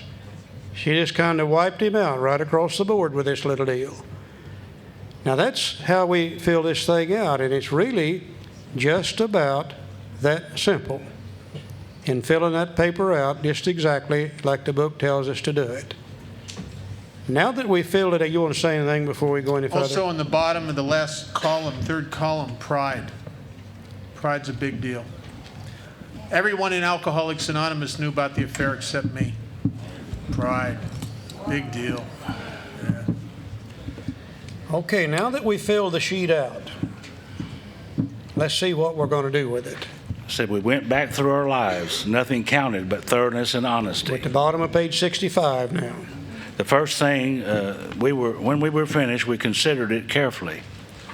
The first thing apparent was that this world and its people were often quite wrong. Well, I knew that all along. To conclude that others was wrong as far as most of us ever got. The usual outcome was that the people continued to wrong us and we stayed sore. Sometimes it was remorse and we were sore at ourselves. But the more we fought and tried to have our own way, the worse matters got. As in war, the victor only seemed to win. Our moments of triumph were short-lived. And the book says, it is plain that a life which includes deep resentment leads only to futility and unhappiness. To the precise extent that we permit these, do we squander the hours that might have been worthwhile. Now, I don't know about you guys, but I know about me. And when I've got a good resentment churning around in my head, I'm pretty well paralyzed from doing anything worthwhile. All I want to do is just sit there and play that thing over and over and over and over and over and over. And one of my favorite things that I used to do when I was still drinking was to get up early in the morning and have a drink of whiskey and a cup of coffee and turn on my resentment replay machine and replay what she did to me yesterday and replay what he did to me last week and replay what that damn boss did to me 30 days ago and replay what that damn policeman did to me 6 months ago, and replay what my neighbor said to me a year ago, and it replay, and it took me just about an hour to run through that tape. And my God, I loved every moment of it. And when I would run through that resentment tape, I would have another drink of whiskey and another cup of coffee, and I would turn on my get even machine. Now, by God, the next time she does that, I'm going to do this, and she's going to say that, and wacko, I'm going to put it on her. They're not going to treat me that way. And it took me just about an hour to run through that get even tape, and I loved every moment of it. When I came to AA, I found out the only difference is I wasn't taking a drink of whiskey, but I was getting up and having a cup of coffee and turn on the resentment replay machine and run it for an hour. Another cup of coffee, and turn on the get even machine, and it ran for about an hour. And I have spent literally thousands and thousands and thousands of hours in these resentments. And as I look back at them now, I can't see where they ever did me any good whatsoever. They never made me any money, that's for sure. They never made me feel better, they only made me feel worse. They never straightened up a relationship with another human being. It only made them worse and worse and worse and worse. And as far as I can tell, it is absolute, complete wasted time. Now, I've reached a point in my life where I don't have a hell of a lot of that time left. And I want to enjoy every moment that I've got from this day on. It's the first time in my life that I've been sober, and I feel peaceful and happy and free. I didn't know you could be sober and feel as good as I feel today, and I love it. I don't want to waste any more time in resentments, period, because it is an absolute, complete waste of time. That's one of the worst things about a resentment. But that's not the worst thing. Here's the worst thing about a resentment. But with the alcoholic. But with the alcoholic, whose hope is the maintenance and growth of a spiritual experience, this business of resentment is infinitely grave. We found that it is fatal. For when harboring such feelings, we shut ourselves off from the sunlight of the Spirit, the insanity of alcohol returns, and we drink again, and with us to drink is to die. That's the worst thing about a resentment. When we got a good resentment churning around in our head, we don't feel good. The resentment is controlling the way we think. It very effectively blocks God out of our minds. And we're going to feel lousy just so long. And we're going to start thinking about the sense of ease and comfort that comes at once by taking a couple of drinks. Next thing you know, we become insane. We believe that we can drink. And we end up taking a drink, and the book says, with us to drink is to die. That's the worst thing about a resentment. If we were to live, we had to be free of anger. The grouch and the brainstorm were not for us. They may be the dubious luxury of normal men, but for alcoholics, these things are poison. We turned back to the list. You see, this is why you got to have a written inventory. If you tried to do this all in your head, you would already have lost it. But we've got a written inventory. We turn back to that list, for it held the key to the future. We were prepared to look at it from an entirely different angle. Always before, I would look at it to see what those suckers had done to me. Today, I would look at it to see what that resentment is doing to me. And if it's going to get me drunk, then I'm looking at it from an entirely different angle. And hopefully by this time, we want to be free more than we want to be right. That we are that surrendered and that open-minded and that willing. We begin to see that the world and its people really dominated us. And I stopped right there, and I thought, my God, Charlie, how dumb can you be? All my life, I've been proud of the fact that I stand on my own 2 feet. Nobody tells me what to do. I don't need your advice, thank you. And I suddenly realized that other people have controlled and dominated my thinking as far back as I can remember through my resentments toward them. And if they're controlling and dominating my thinking, then they are very effectively controlling and dominating my actions, and they're very effectively controlling my life for me. I always thought I had it, but hell, I never did have it. All I've ever done is just respond to those people and those institutions through my resentments toward them. And then I said, man, you really are stupid. Because some of these people have been dead and buried in a graveyard for years, reaching out from the grave and had me with the Yang Gang as far back as I can remember. And when I saw that, I said, to hell with them. I'm not going to let those people live in my head rent-free any longer. I made a decision to let God direct my thinking.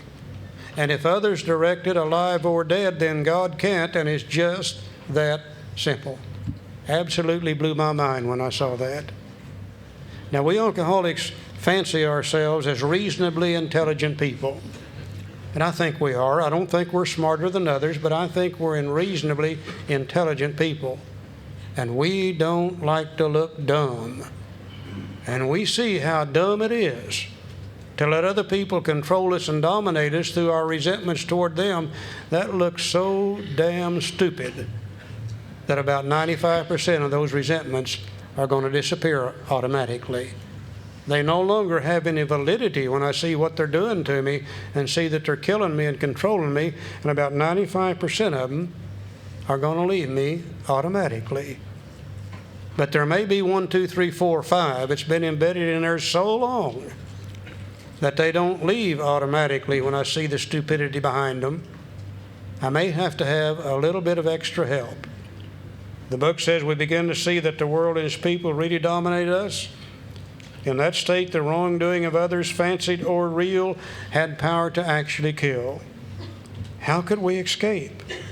We saw that these resentments must be mastered, but how? We could not wish them away any more than alcohol. Joe? Can't heal a sick mind with a sick mind.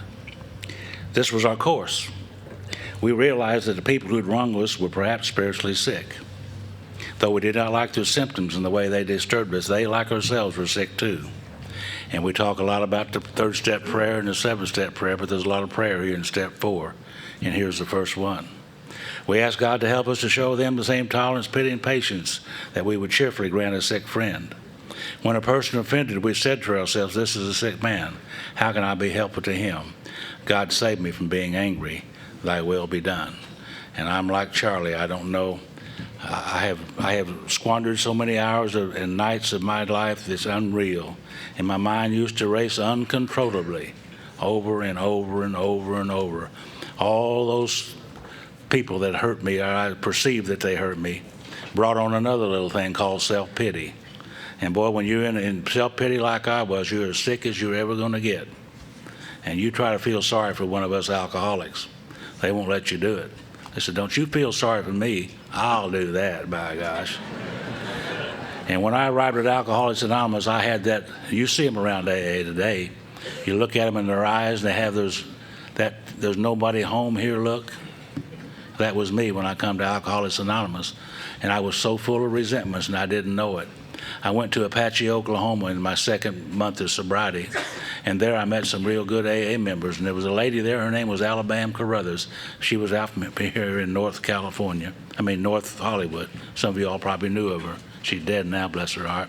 Sweet lady. She loved Alcoholics Anonymous with a passion, and she loved people. She couldn't wait to see what was going to happen next. That's the kind of lady she was. But she said 2 things that night that really got me in her talk. One of them was, she said, I've got peace of mind today. And I said to myself, my God, how long has it been since I've had peace of mind?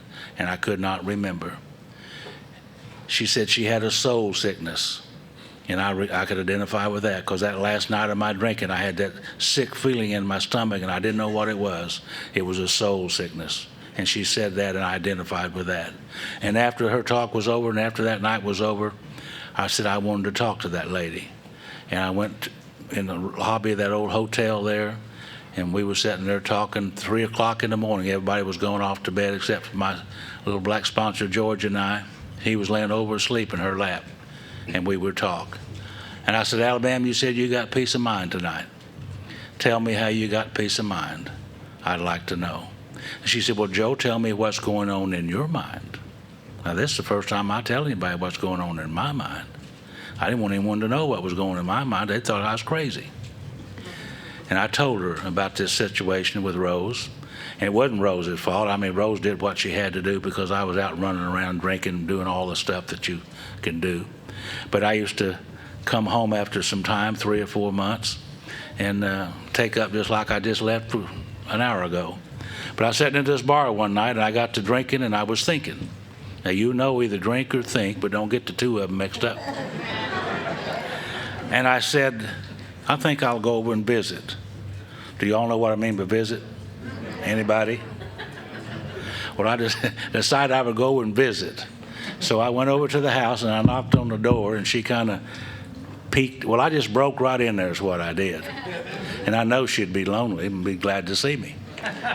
But there, I looked around, and there sat a big old boy sitting in my recliner, watching my TV with my wife in my house, and I'm making payments on all that. Well, what are you going to do? Well, I jumped on that old boy, and he liked to beat me to death on the living room floor, throwed me out in the yard, and told me not to ever come back. Now, boy, I lived with that a long time. Laid awake nights, thousands of nights, thinking about how I was going to get even with him. Now, I took that kind of mentality into my next marriage. And Phyllis had come out of a bad marriage, and she took a list of things this long into this marriage. And we had nothing but trouble, I can tell you that. But I told Alabama about that. And she said, well, Joe, you're just full of resentments. And I said, well, what is a resentment? Well, she said, an old anger, that an old hurts that are refelt over and over.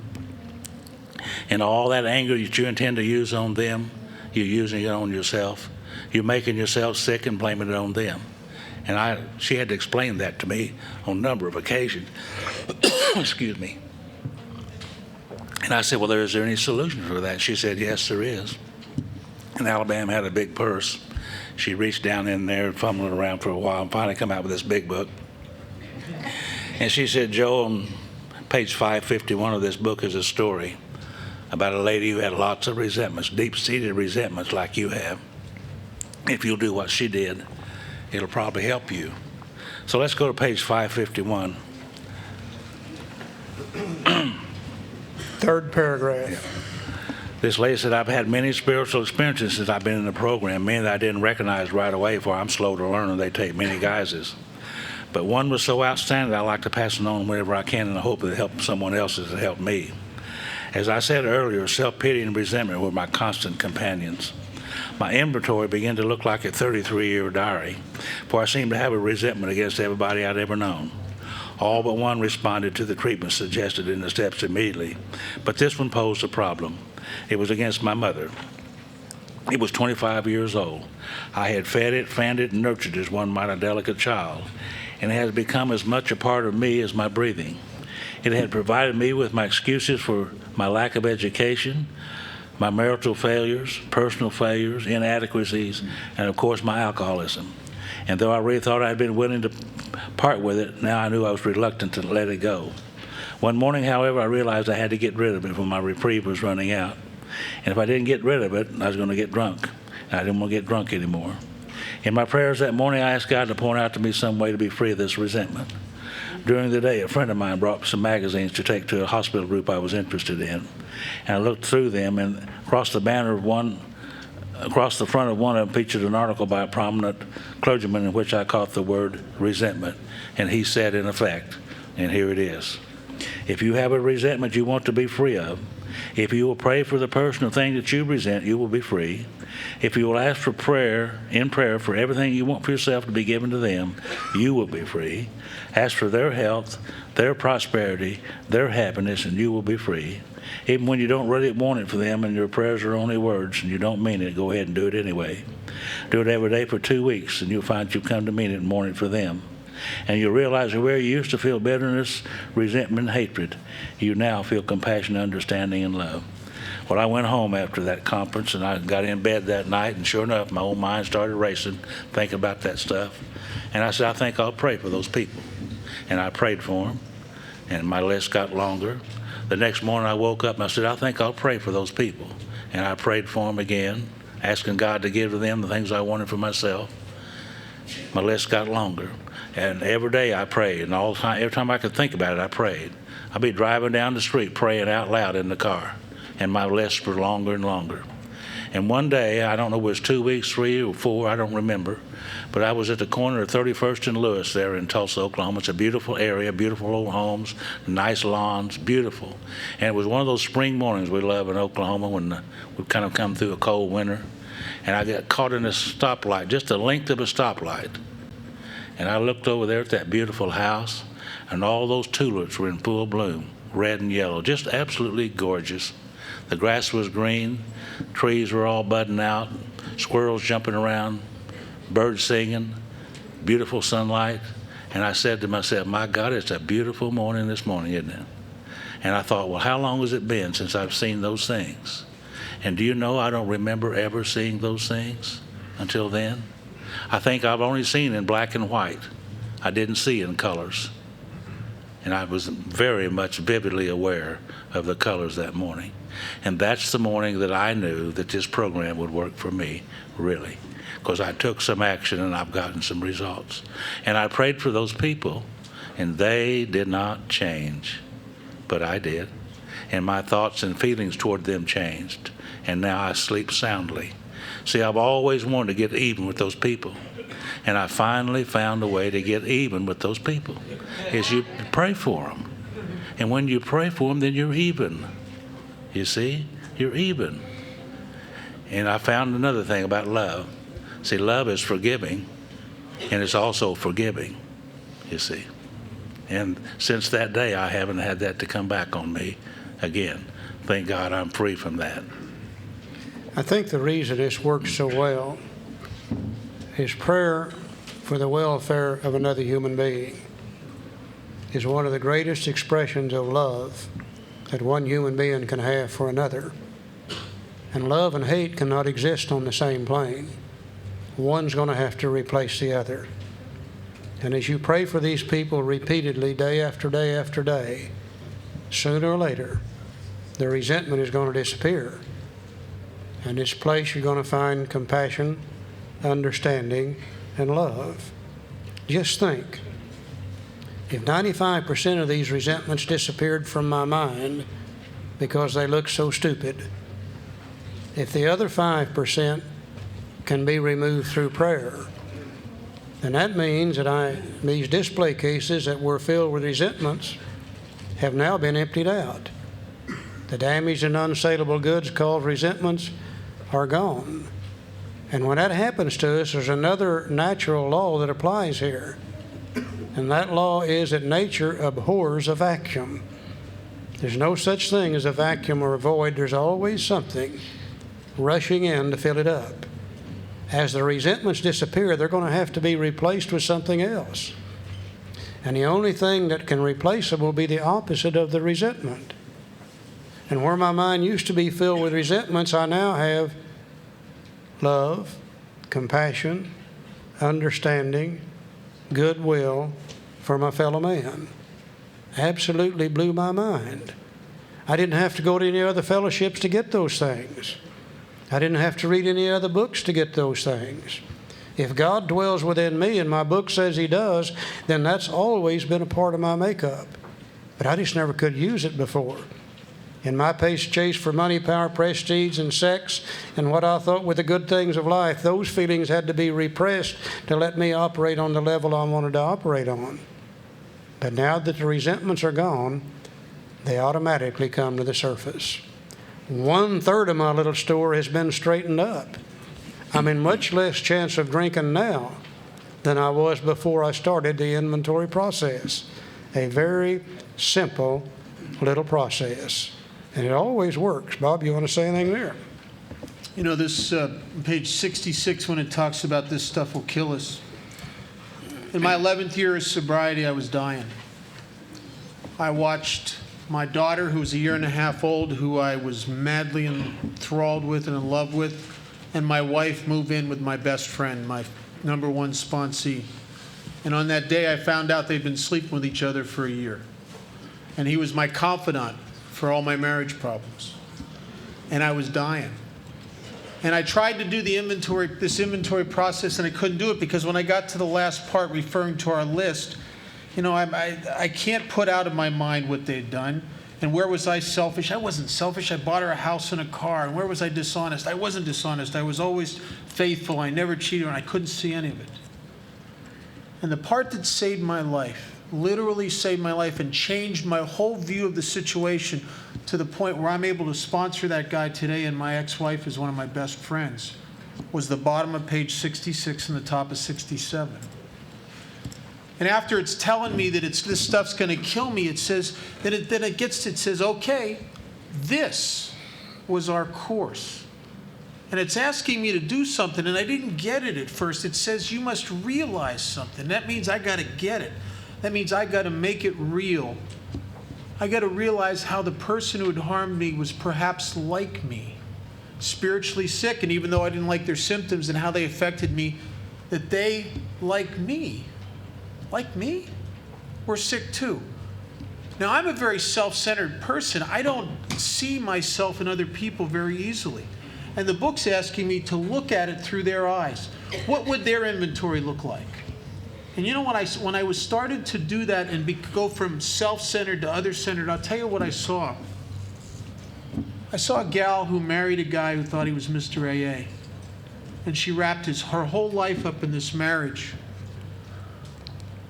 And all of a sudden, after no time at all, she found herself married to a guy who was so busy working 70 hours a week trying to build this future for them and then doing all these AA commitments to balance his alcoholism, that she was married to a guy that literally wasn't there very much. And he was gone. And I found myself, when I could put myself in her position, in the position of someone who didn't have the skills socially or wasn't connected to AA as I was, and she'd wrapped her whole life around this relationship, and all of a sudden the relationship was desolate and vacant. And when I started to really see that and get a sense of her desolation and what it must have felt like and been like from her perspective, not my self-centered judgment, but what must it have really been like to be in her shoes. And when I got that, when I realized that, I'll tell you what I thought to myself, my God, I would have done the same thing. I probably would have had an affair before she did. And I probably would have hated myself for doing it. And all of a sudden I could see Karen and how the price she paid for that. And her desperate attempts to try to make amends that were not very well accepted by Mr. Righteous. And what I started to see is the real truth was I was a lousy husband. And I pumped it all up about all the stuff that didn't count, the material stuff, and I didn't cheat on her and all that other stuff. But where it really counted in being there, I was a lousy husband. And you know what I got when I realized what my deal was? I'm the guy who did it. If I would have went to a major university and hired the greatest experts on sociology and psychology and gave them the task, sat them down and said, look, the next 4.5 years, I want you to come up with a game plan that would make this basically loyal, kind, monogamous woman cheat on her husband. Could you come up with something? I'm telling you, they couldn't have come up with anything more effective than when I initiated the next 4.5 years, and I don't have a clue that I'm doing that. Made decisions based on self, which later placed us in that position to be hurt. See, I was so wrapped up in my business and my work life and my AA life that I didn't even get what was going on. Totally self-absorbed. I didn't get it. See, I wasn't a victim that I thought I was. I created that situation. I'm the guy who did it. I'm the guy. Charlie? Now that brings us to the last part of this resentment portion of our inventory. Let's now look at the last 2 columns that we have there. And let's go back to page 67, and let's go down to the second paragraph. Referring to our list again.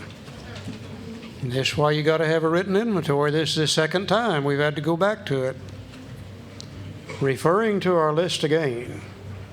putting out of our minds the wrongs others had done, we resolutely looked for our own mistakes. Uh-oh. Uh-oh, this is something we've never done before. We've always looked to see what they did, but never have we looked at our own mistakes. Where had we been selfish, dishonest, self-seeking, and frightened? Though a situation had not been entirely our fault, we tried to disregard the other person involved entirely. Where were we to blame? The inventory was ours, not the other man's. When we saw our faults, we listed them, we placed them before us in black and white. We admitted our wrongs honestly and were willing to set these matters straight. So we go to the fourth column on that inventory sheet. And using the words out of the big book, what did I do? Putting out of mind the wrongs others have done, I resolutely look for my own mistakes. What did I do, if anything, to set in motion trains of circumstances which in turn caused people or institutions to hurt me and eventually led to my resentment of them for doing so? So I went back to that first name on my list, that lady named Barbara. And I said, Barbara, or Charlie, you do what your book's telling you to do now. You forget what Barbara did. You forget the filing of the 3 divorces the last year before she went to Al-Anon. What did you do, if anything, to set that thing in motion? And just like Bob, it didn't take me but a matter of a few seconds to say if I hadn't been out there screwing around, I might not have got caught, and she probably wouldn't have filed for divorce. Now, Joe calls that committing adultery. I call it screwing around. I don't talk that. Just another few seconds, and I said, if I hadn't been blowing all of our money on things that I thought was so important, paying no attention to what my wife and children needed, she might not have filed for divorce in the first place. A few more seconds, and I said, if I hadn't have been sneaking around behind her back, lying to her all the time, she might not have filed for divorce in the first place. For the first time, I looked at the part that I had played in this thing. And the fifth column, using the same words the big book uses, says, where had I been selfish, dishonest, self-seeking, frightened, or inconsiderate? Those are the basic character defects that the big book talks about. 3 of them here on page 67. Another one a couple pages later, inconsiderate. And I said, Charlie, were you selfish in this situation? You better bet I was. Doing what I wanted to do whenever I wanted to do it, and to hell with the rest of them. I said, Charlie, were you dishonest in this situation? Hell, I'd rather lie to her than tell the truth when the truth would have been easier. Constantly lying to her all the time. I said, Charlie, were you self-seeking and frightened? And I said, you better believe I was. You know, I found myself saying, hell, I'm getting close to 40 years old. If I don't get out there and get some of that stuff now, it's going to be too late to get it before too long. Fear drives us and causes us to do a lot of these kind of things that hurt other people. I said, Charlie, were you inconsiderate? And you better bet I was. If I had considered my wife and my children, their needs and wants ahead of my own, I wouldn't have been out there doing those things in the first place. And for the first time, I began to see in that fifth column the kind of character that I had developed throughout my years of living a life run on self-will. And it made me sick. I always thought I was a pretty good guy. I always thought I just drank a little too much. That was my only fault. But when I began to see how selfish I really was, when I began to see how dishonest I really was, when I began to see how self-seeking and frightened I was, hell, I always thought I acted with courage. It was all done through fear. When I began to see how inconsiderate, that I was of my wife and my children. I didn't like the things I saw, period. I went to the Internal Revenue Service. I said, now, Charlie, you forget what they're doing to you. You forget they're trying to put you in jail.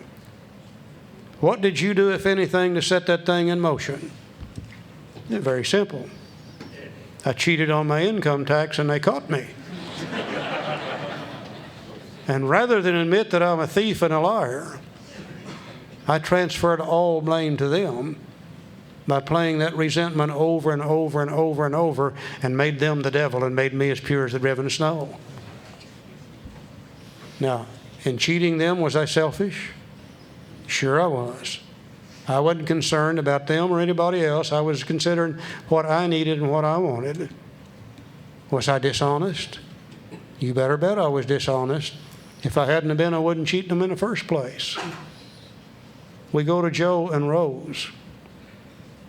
You know, forgetting what Rose did to Joe. What did Joe do, if anything, to set this thing in motion? Joe, would you like to answer that? Committing adultery, lying, cheating, stealing, running around, not coming home, and inconsiderate. Same thing I did. Committing adultery, lying, cheating, stealing, drinking whiskey, not coming home, and so on and so forth. That's hard to believe about Joe. Yeah, I know it is. It's not hard to believe about me, but it is about Joe. Because, hell, he don't even look like an alcoholic. No. Was he selfish in that situation with Rose? Was he dishonest in that situation with Rose? Was he self-seeking and frightened in that situation with Rose? Was he inconsiderate of Rose? Sure he was. Same character defects. Bob and his problem he had with Karen. Was he selfish in the kind of life he was living? I know exactly where he's coming from. You know, I went through that same stage for a long time. And AA and alcoholics became the driving, dominating force in my life, period. And there was a period of time that I didn't pay any attention to my wife and my children, period. What I wanted to do came first. Thank God she was in Al-Anon. If she hadn't have been, she probably would have done the same thing that Karen did. Probably would have divorced me again. See? I know exactly where he's coming from. Was he dishonest? Only probably with himself, being unable to see what he was actually causing in his own home. Was he self-seeking and frightened? Probably was to a certain extent. Was he inconsiderate? Certainly he was. More concerned with what he wanted and what he needed rather than what his wife and his child needed. Earlier in the book, it says we're driven by 100 forms of fear, self-delusion, self-seeking, and pity. I was a guy that never could even take care of myself. And when I had a wife and kids, when a wife and child, I was overcome with fear. And guys like me, that when I'm driven by fear, I either fight, flight, or freeze. And what I did is I threw myself into work. And I worked 70, 80 hours a week because that was all I knew what to do. And I was scared to death and dishonest with myself, telling myself what a great husband I was. The real truth where it mattered, I wasn't there. Not a pretty picture. And it's funny how you start this, before you do this, you think that they owe you an amends. And you come out the other side, and I had to go to her and make the amends. And, you know, she broke down in tears because the one person on the face of the earth that she wanted to get what I got it. That I knew. I knew what it must have felt like to be in her shoes. And she broke down into tears. It was overwhelming. What an incredible amends that was.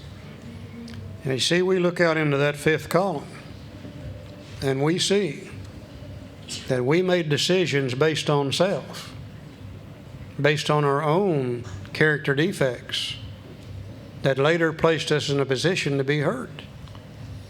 And I could begin to see in that fifth column, if I stay selfish, I'm going to keep right on doing the same old things to Barbara and everybody else around me. If I stay dishonest, I'm going to keep right on doing the same old kind of things, lying and cheating and stealing. If I stay self-seeking and frightened, I want to keep right on doing the same old things. I'm going to end up hurting people and they're going to retaliate. If I stay inconsiderate of other people, I'm going to keep doing the same old things. But just think, if I could become a little less selfish, I don't have to be perfect, I'll never get perfect. But if I could become a little less selfish, if I could become a little less dishonest, if I could become a little less self-seeking and frightened, if I could become a little less inconsiderate of other people, then maybe I wouldn't be doing things to hurt other people. And maybe they wouldn't retaliate against me, and maybe I wouldn't have to resent them for doing so, and I might be able to find a way to live where I could be sober and peaceful and happy and free. At the very least, I'm going to have to work on some of this stuff, because if I keep doing the same old things over and over and over and over, then I don't stand a chance for peace of mind, serenity, and happiness in the future. Now, what we're really doing here, we're doing step 4. This is the resentment part of our inventory. So Joe put a little 4 up at the top of the sheet. Out in the 5th column now, I now see the exact nature of the wrong that I'm going to talk about to another human being. The resentment is the wrong. That's what blocks me off from God. And I'm going to look at the exact nature of that resentment. What's within me that causes me to do those things? And it's plain old selfishness. That's the exact nature of the wrong. Maybe it is just plain old dishonesty is the exact nature of the wrong.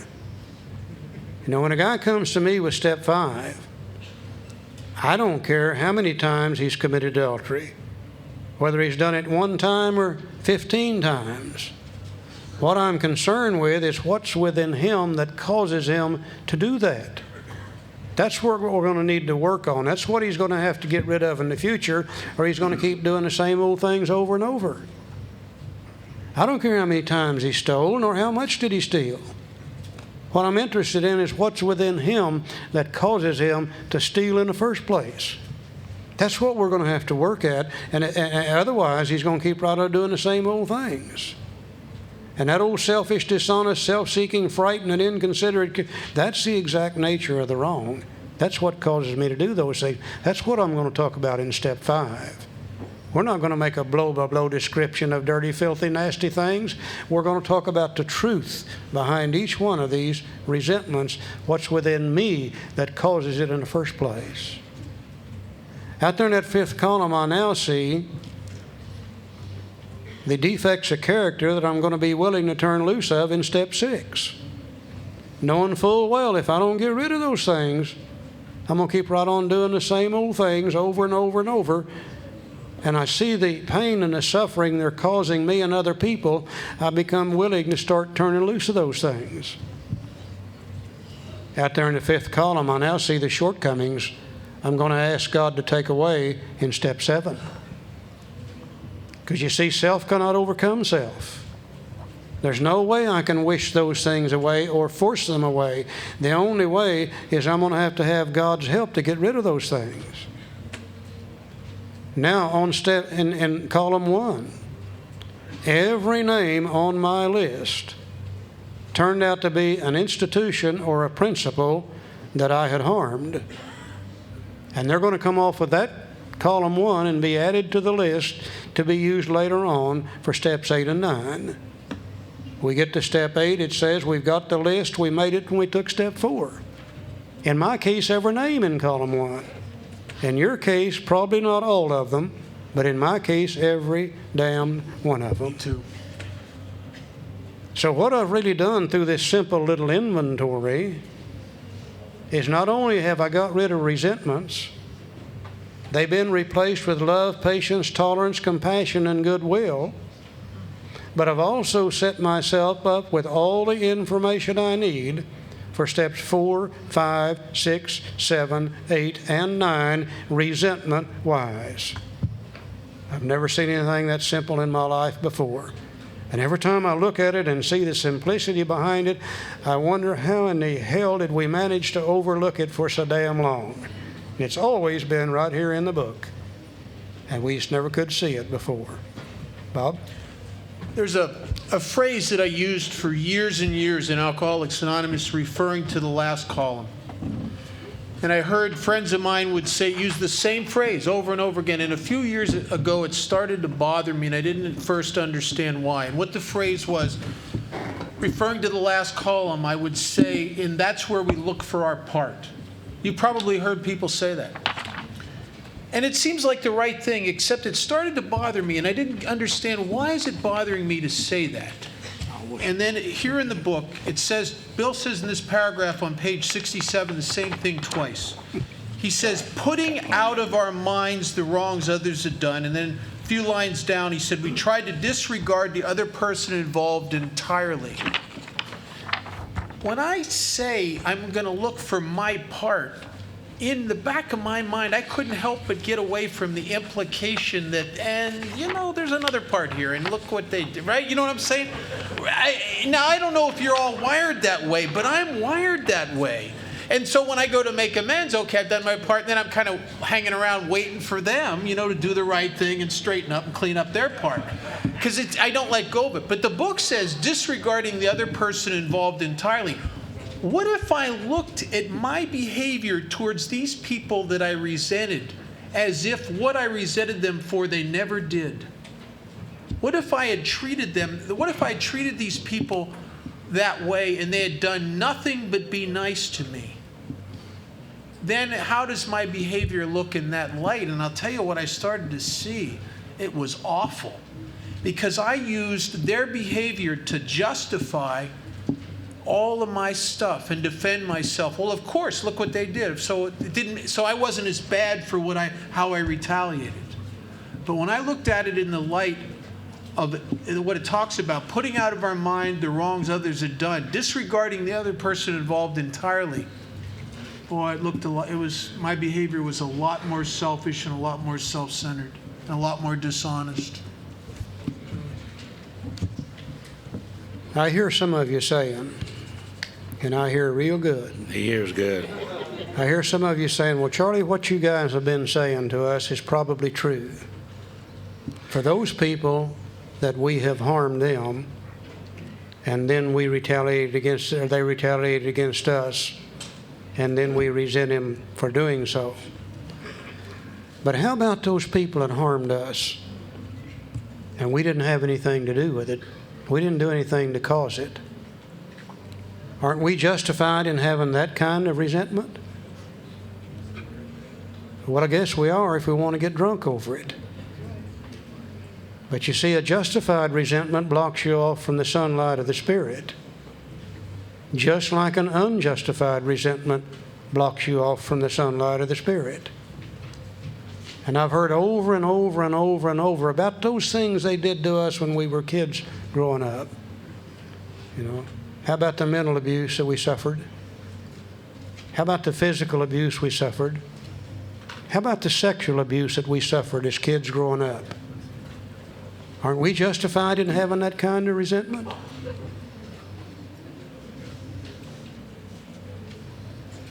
I've heard over and over and over and over about you ladies and the sexual abuse that you had.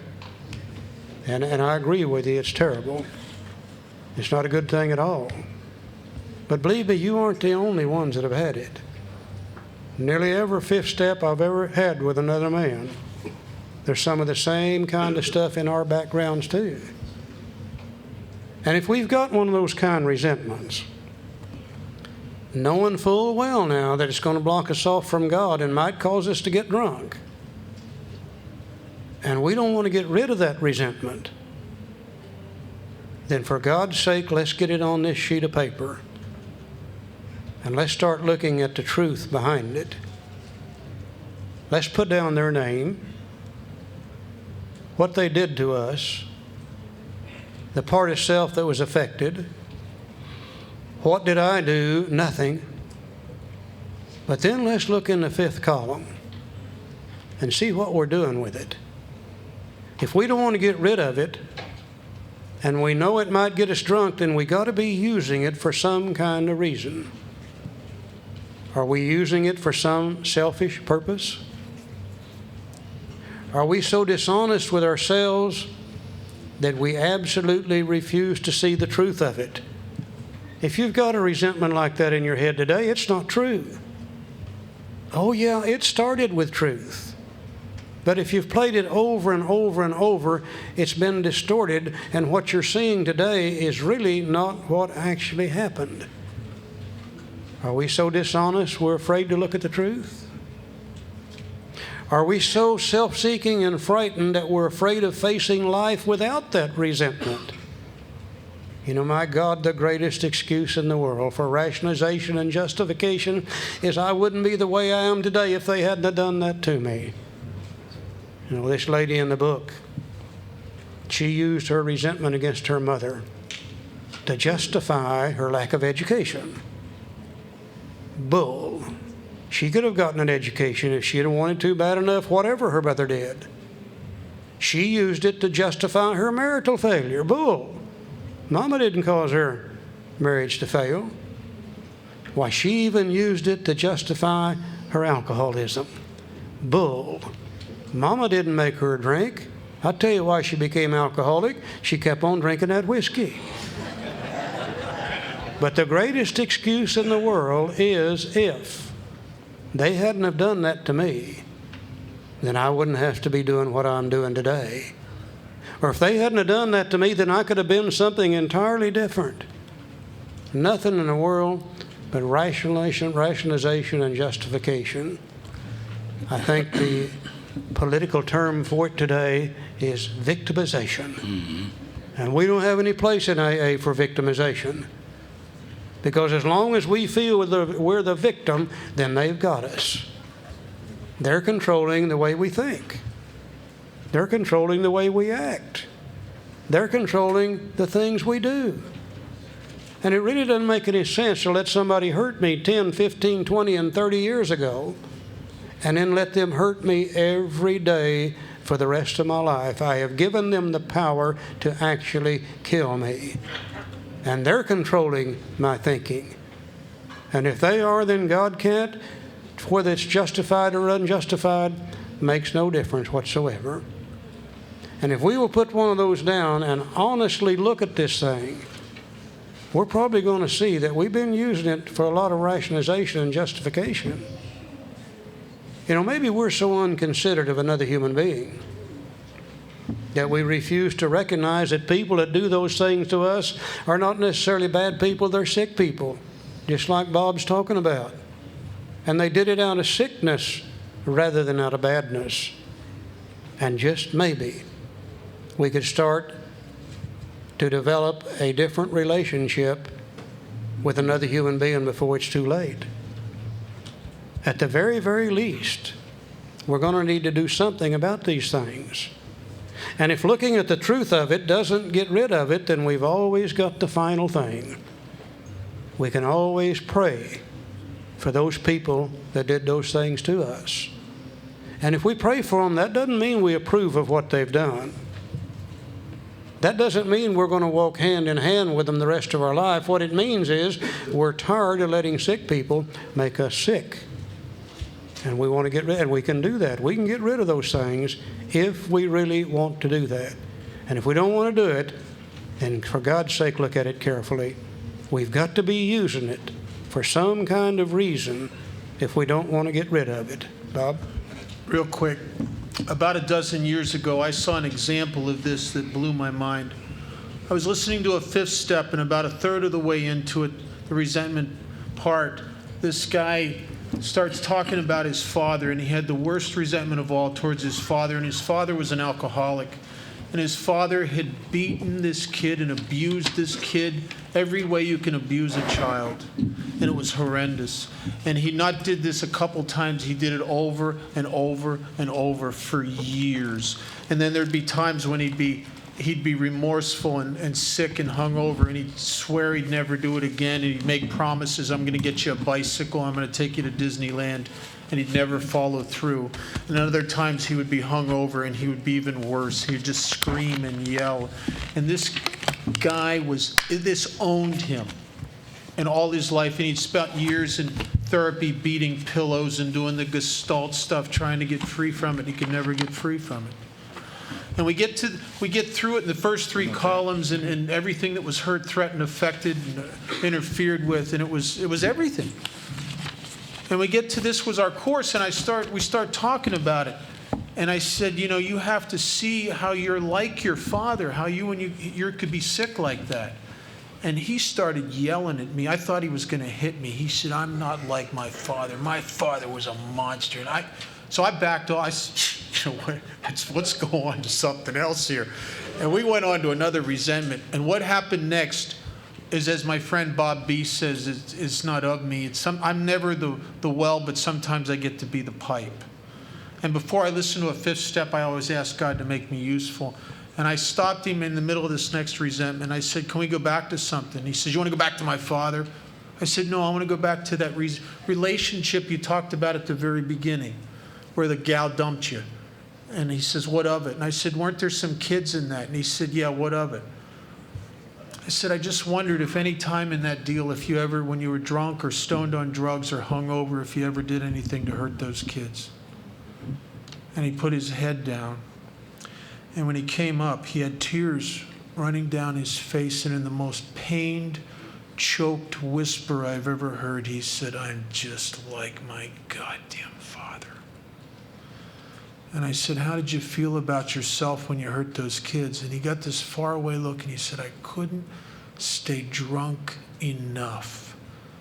And I said, do you think you could be like your dad? And he said, my dad lives in this little shabby trailer. Nobody in the family will have anything to do with him. He's got pancreatitis and liver damage, and he physically has been forced into a state of abstinence because he cannot metabolize alcohol, and he's the most neurotic, fear-filled, miserable person I've ever known on the face of the earth. And I said, do you think you could be like that? And he said, yeah, that could be my future. And he went back to his father to make amends, and he told me after the first visit, he said he went there, and it wasn't the monster he remembered as a child. It was this little withered, dried up, sick little old, scared little old man that was all alone. And he started going over there and taking care of his father, and he took care of his father till his father died. And he'll tell you to this day that the greatest thing Alcoholics Anonymous has given him next to his sobriety was he got his daddy back. See, what he saw, he saw himself. And he saw himself in his father. His father wasn't the monster he thought he was. He was a sick guy just like he had been. What a tremendous healing process this is. So. We know the truth will set us free. And when we see the truth, we can pray for them, and then we'll be free. That's all there is to it, really. The next part of our inventory will be fear and then sex. Joe leaned over here a while ago and he said, Charlie, I'm tired and I've got a headache and I don't feel like sex tonight. Saturday morning's a good time. And I'm afraid of it. So let's get a good night's rest and we'll have sex on Saturday morning. Does Yeah. that sound all right? Thank you all. We're going to close the meeting in the usual manner here in just a moment.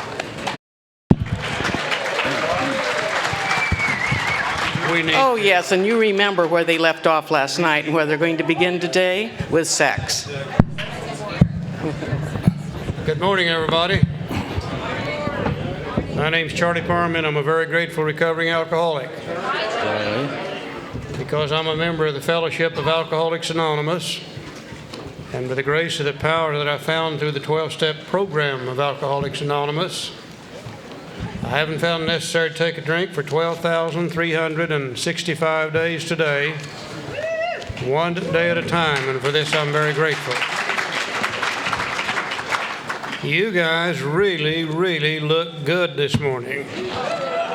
Yeah, not a resentment left in the whole bunch. Isn't that something, huh?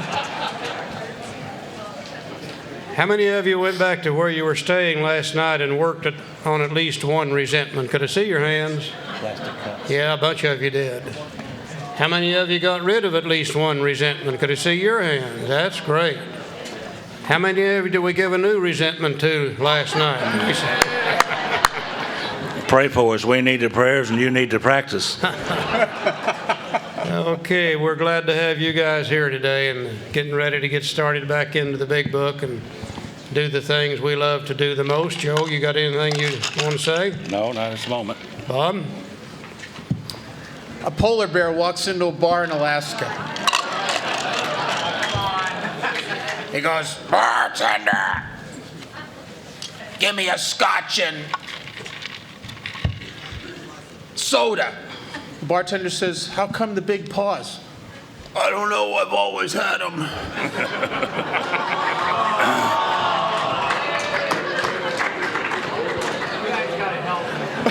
I don't feel so bad about my jokes now. Tell us about that Undertaker joke again for the people that are here. Oh. Tell that one again, please. Yeah. Okay.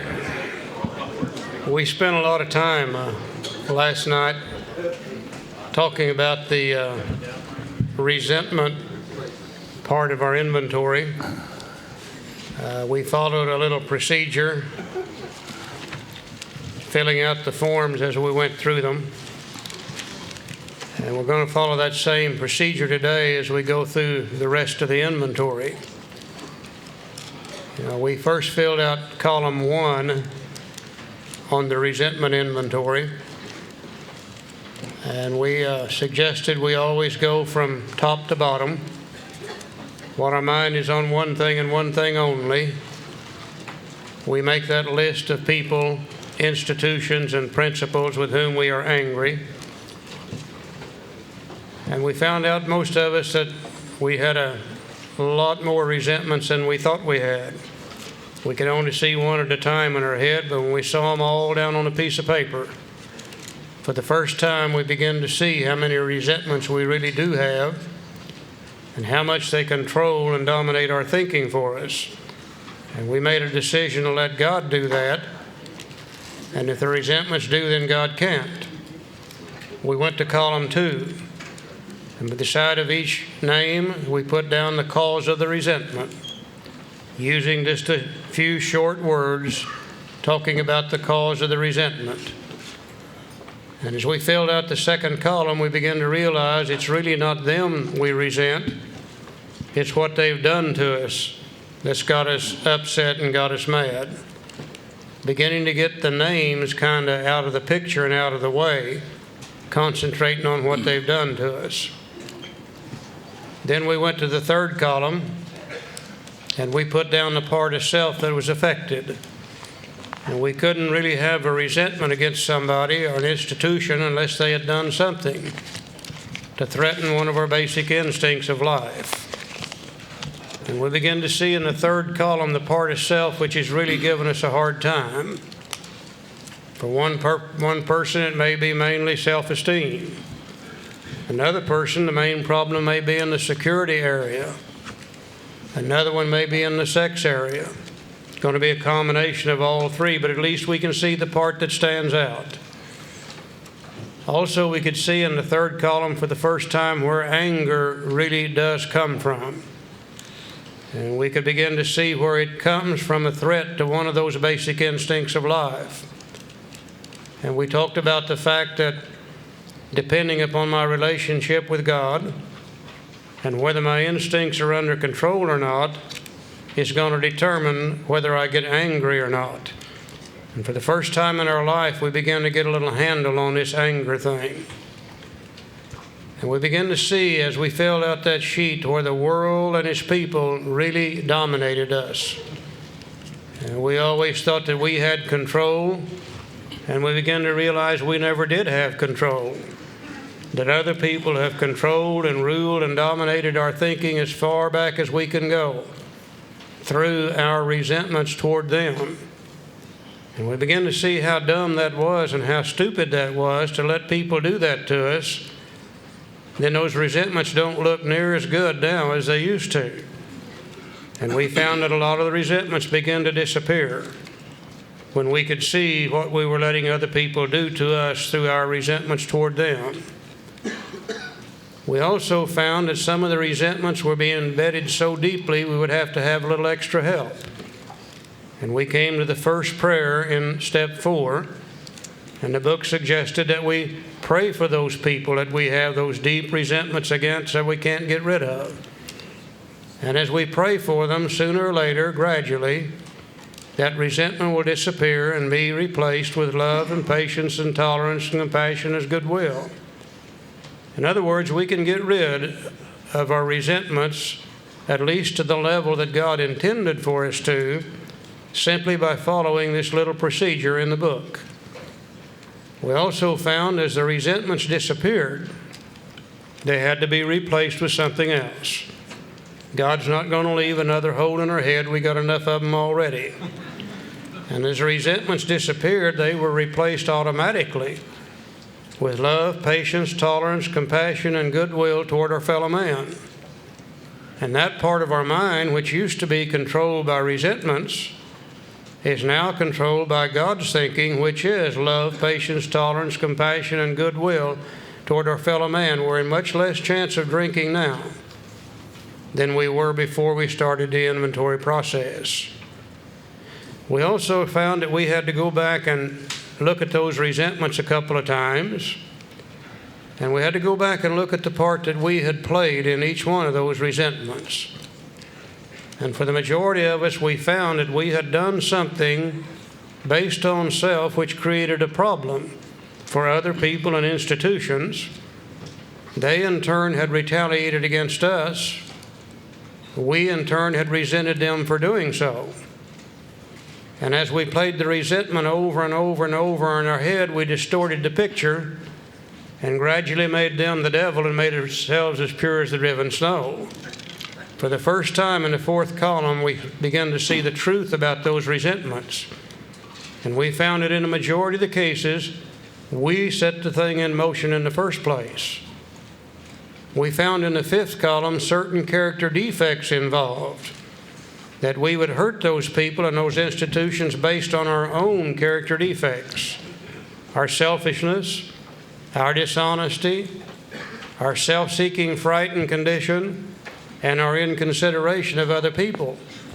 And we begin to see for the first time the type character that we had become through our life run on self-will, and begin to realize if we don't do something about the changing of that character, we're going to keep right on doing the same old things over and over and over, keep right on hurting people and institutions, and they're going to retaliate and we're going to resent, and sooner or later we're going to get drunk over it.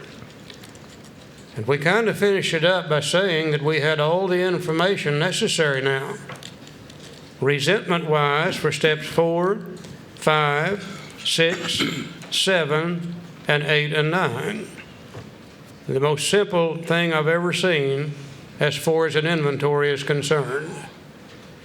Now, we don't want to give you the impression, though, that you can always be 100% free of resentments. You know, God never gave us anything bad.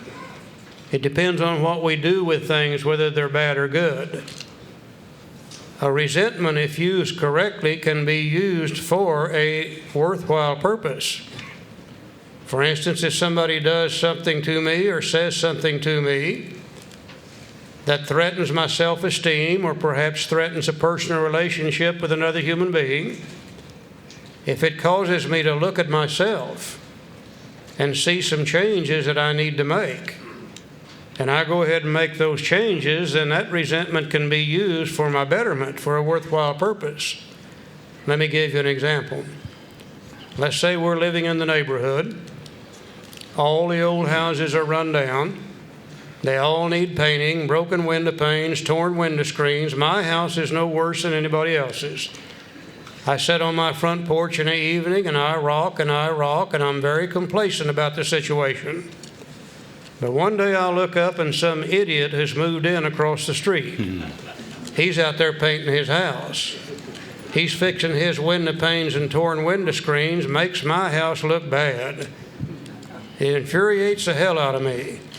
I say, who in the hell is he moving in here screwing up the whole damn neighborhood?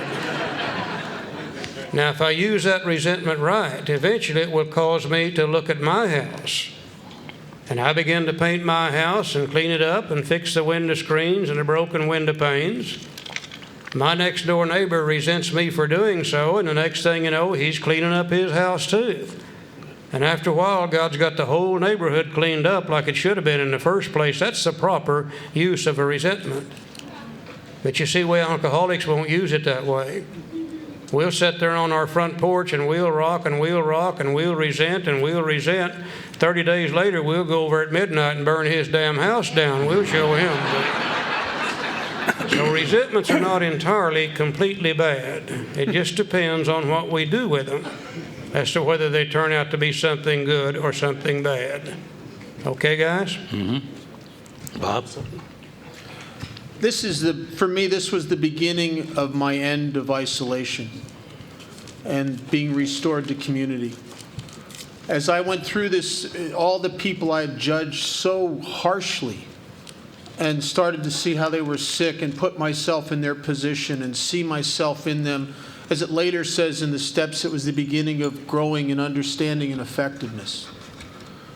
And as I started to do that, I started to get actually a sense of compassion for some of the people I had hated for so many years, as I saw myself in them. And over the years, I've come to believe that maybe what Einstein said was right, that the great illusion of mankind is that there's more than one of us here. And if you listen to enough fifth steps and take enough guys through this process, I'm telling you, that becomes so clear to me that it's the same guy doing the same stuff in different cities with different people. It's the same guy. That maybe there is, the illusion is that of the ego is that there is more than one of us here. Okay, now that we've handled the first manifestation of self, resentments, one of those things that block us off from the sunlight of the Spirit, we go back into our little store up here and we now begin to look at this file cabinet that we had that is full of fear. And fear is one of the things that block us off from the sunlight of the Spirit, just exactly like resentments would do. So it looks like we're going to have to do something about that second common manifestation of self. Begin to look at these fears and see if we can see the truth behind them, and see if we can't do something to get rid of them, and then see if we can't find out how to keep them from coming back in the future. So we go to page 67, bottom of the page. Notice that the word fear is bracketed alongside the difficulties with Mr. Brown, Mrs. Jones, and the employer. Before we go into that, though, let's look on page 18 for just a second. The top, that first paragraph, tells my whole story. Prior to Alcoholics Anonymous, for you to ask me if I had any fear, I'd have probably jumped right in your face. That's what I did. I reacted to things when I perceived a threat from somebody, because I didn't know that. But we're going to do this morning about these fears. It's awful easy to sit around and psychoanalyze ourselves and to say that the reason we have these fears is because Mommy set us on the potty chair backwards. We're not going to do that. We're not going to get involved in that. We're simply going to do like the book says. We're going to find the facts. We're going to face the facts. And ultimately, we will engage in a process so we can accept the facts. You know, it also said that when the spiritual malady is overcome, we straighten out mentally and physically.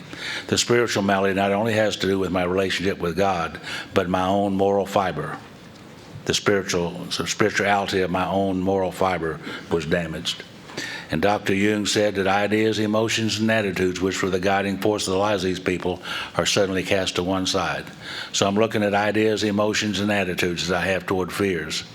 And I'll read this one little paragraph here. It tells my whole story. And it says, an illness of this sort, and we've come to believe it an illness, involves those that balance in a way no other human sickness can. If a person has cancer, all are sorry for him, and no one is angry or hurt. But not so with the alcoholic illness. For with it goes the annihilation of all things worthwhile in life. It engulfs all whose lives touch the sufferers. It brings misunderstanding, fierce resentment, financial insecurity, disgusted friends and employers, warped lives of blameless children, sad wives and parents, and anyone can increase the list. In other words, alcoholism is a family illness. If you live with one of us very long, you're going to be affected by it in some manner. And I look back into my life to see where I got those ideas, emotions, and attitudes. And I look back and see that I know today my dad had an obsession to drink. My mother had an obsession to see that he didn't drink. And I grew up in this, and I was affected by it emotionally. We left the farms in Oklahoma, and we all came to California. A lot of you folks out here come to California from Oklahoma, Arkansas, Kansas, Missouri, and that area, coming out here because of the Great Depression. We too came out, and we didn't fit in too well right then, so we went back to Oklahoma, back to West Tulsa. That's where Charlie and I was brought up, on the west side of the river. And my dad became a nice man. He was ill-equipped to do anything but manual labor, because he'd been a farmer. So he became a nice man, 6 days a week, hauling ice to people's houses back and forth, back-breaking work. At the end of the 6th day on Saturday, he would go down by the bootlegger and pick up a pint of whiskey to come home to have a drink. And I think that my dad deserved a drink, by golly. After 6 days of back-breaking work, he deserved a drink. He ought to have a drink. But my mother saw that $2 going for whiskey to food to be taken away from these 5 kids that they had. And I think about that sometimes. How would I feel with a wife and 5 kids? That scares me to just think about it. You know? And I know that my dad had to have those fears to how he was going to raise his family. Scared to death, and she was scared to death. So fear was in our lives from the beginning because of this. When my dad's drinking got progressively worse, my mother's raising hell with him got progressively worse, and I grew up in this. It scared me all the time. I was affected by it emotionally. And my dad used to send me down to the bootlegger to pick up a pint of whiskey and bring back, and I was just 6, 7 years old. It'd take me a couple hours to get down there and back. It was just a 10-minute walk down there and back, but it'd take me a couple hours. And I'd get back, he'd get on to me. Because I didn't want to bring that booze back, because I knew what was going to happen when he started drinking. It was going to be more trouble. And eventually my dad's drinking got worse, as it always does. He began to be very verbally abusive to my mother and us kids. He became physically abusive to my mother and some of the kids, as far as beating them up was concerned. And eventually he'd be waving a knife around the house sometimes at my mother and threaten to kill her. And there for a while toward the end, he would tell us kids that he's going to take our mother out this weekend and kill her. And they'd be gone all weekend, and I'm sitting at home biting on my fingernails all the way down to the quick. That's what I used to do, 6, 7 years old. And I wondered, is he going to do that this time? And I'm emotionally deformed by this kind of activity around it was not normal. I grew to hate him for that. That's not normal. Ultimately, my dad had to be arrested and committed to the Eastern State Hospital in Bonita, which is our local nut house. And he was to stay there till he got well. Think about that. And my dad was committed at the Eastern State Hospital at Bonita, and he was to stay there for 3 years, 7 months, and 13 days. The most formidable years of my young life. And in those days, they didn't have any alcoholic treatment facilities either in Bonita. What they had was a criminally insane ward. It was on Building 3 up on the 3rd floor. And my brother and I used to hitchhike up there from time to time and take him a couple of dollars and a carton of cigarettes. And we'd go up on Building 3 and back into the dormitory where we could visit. And I saw things back there that nobody's supposed to see. I mean, nobody supposed to see what was going on back there. And I'm just 7 or 8 years old. And I began to get a bunch of ideas, emotions, and attitudes which become the guiding force of my life. One of the thoughts came to me one day, coming home from up there, hitchhiking home, was this. I said, if God, you got to blame it on somebody when you're 7, 8 years old. I said, if God is going to do this to me and to us, then to hell with him. If I ever get big enough they can't catch me, I'm not going to church anymore. And I come up with that idea all by myself. Nobody taught me that. It was just there. I'm good at that, by the way. And one day I was coming back from up there, and I thought to myself, boy, this really hurts. This really hurts me to come up here and see my dad. Love hurts. I'm going to quit loving people, I thought. And I started pushing people out of my life and out of my heart. I didn't want to be hurt by them. It hurt too bad. And another thought came to me one day. I said, if anything good is going to happen for me, it's going to happen because I, all alone, by myself, made it that way. So I had ideas, emotions, and attitudes which would become the guiding force of my life, and it was this: I don't need God, I don't need other people, and I'll do it on my own by myself, thank you.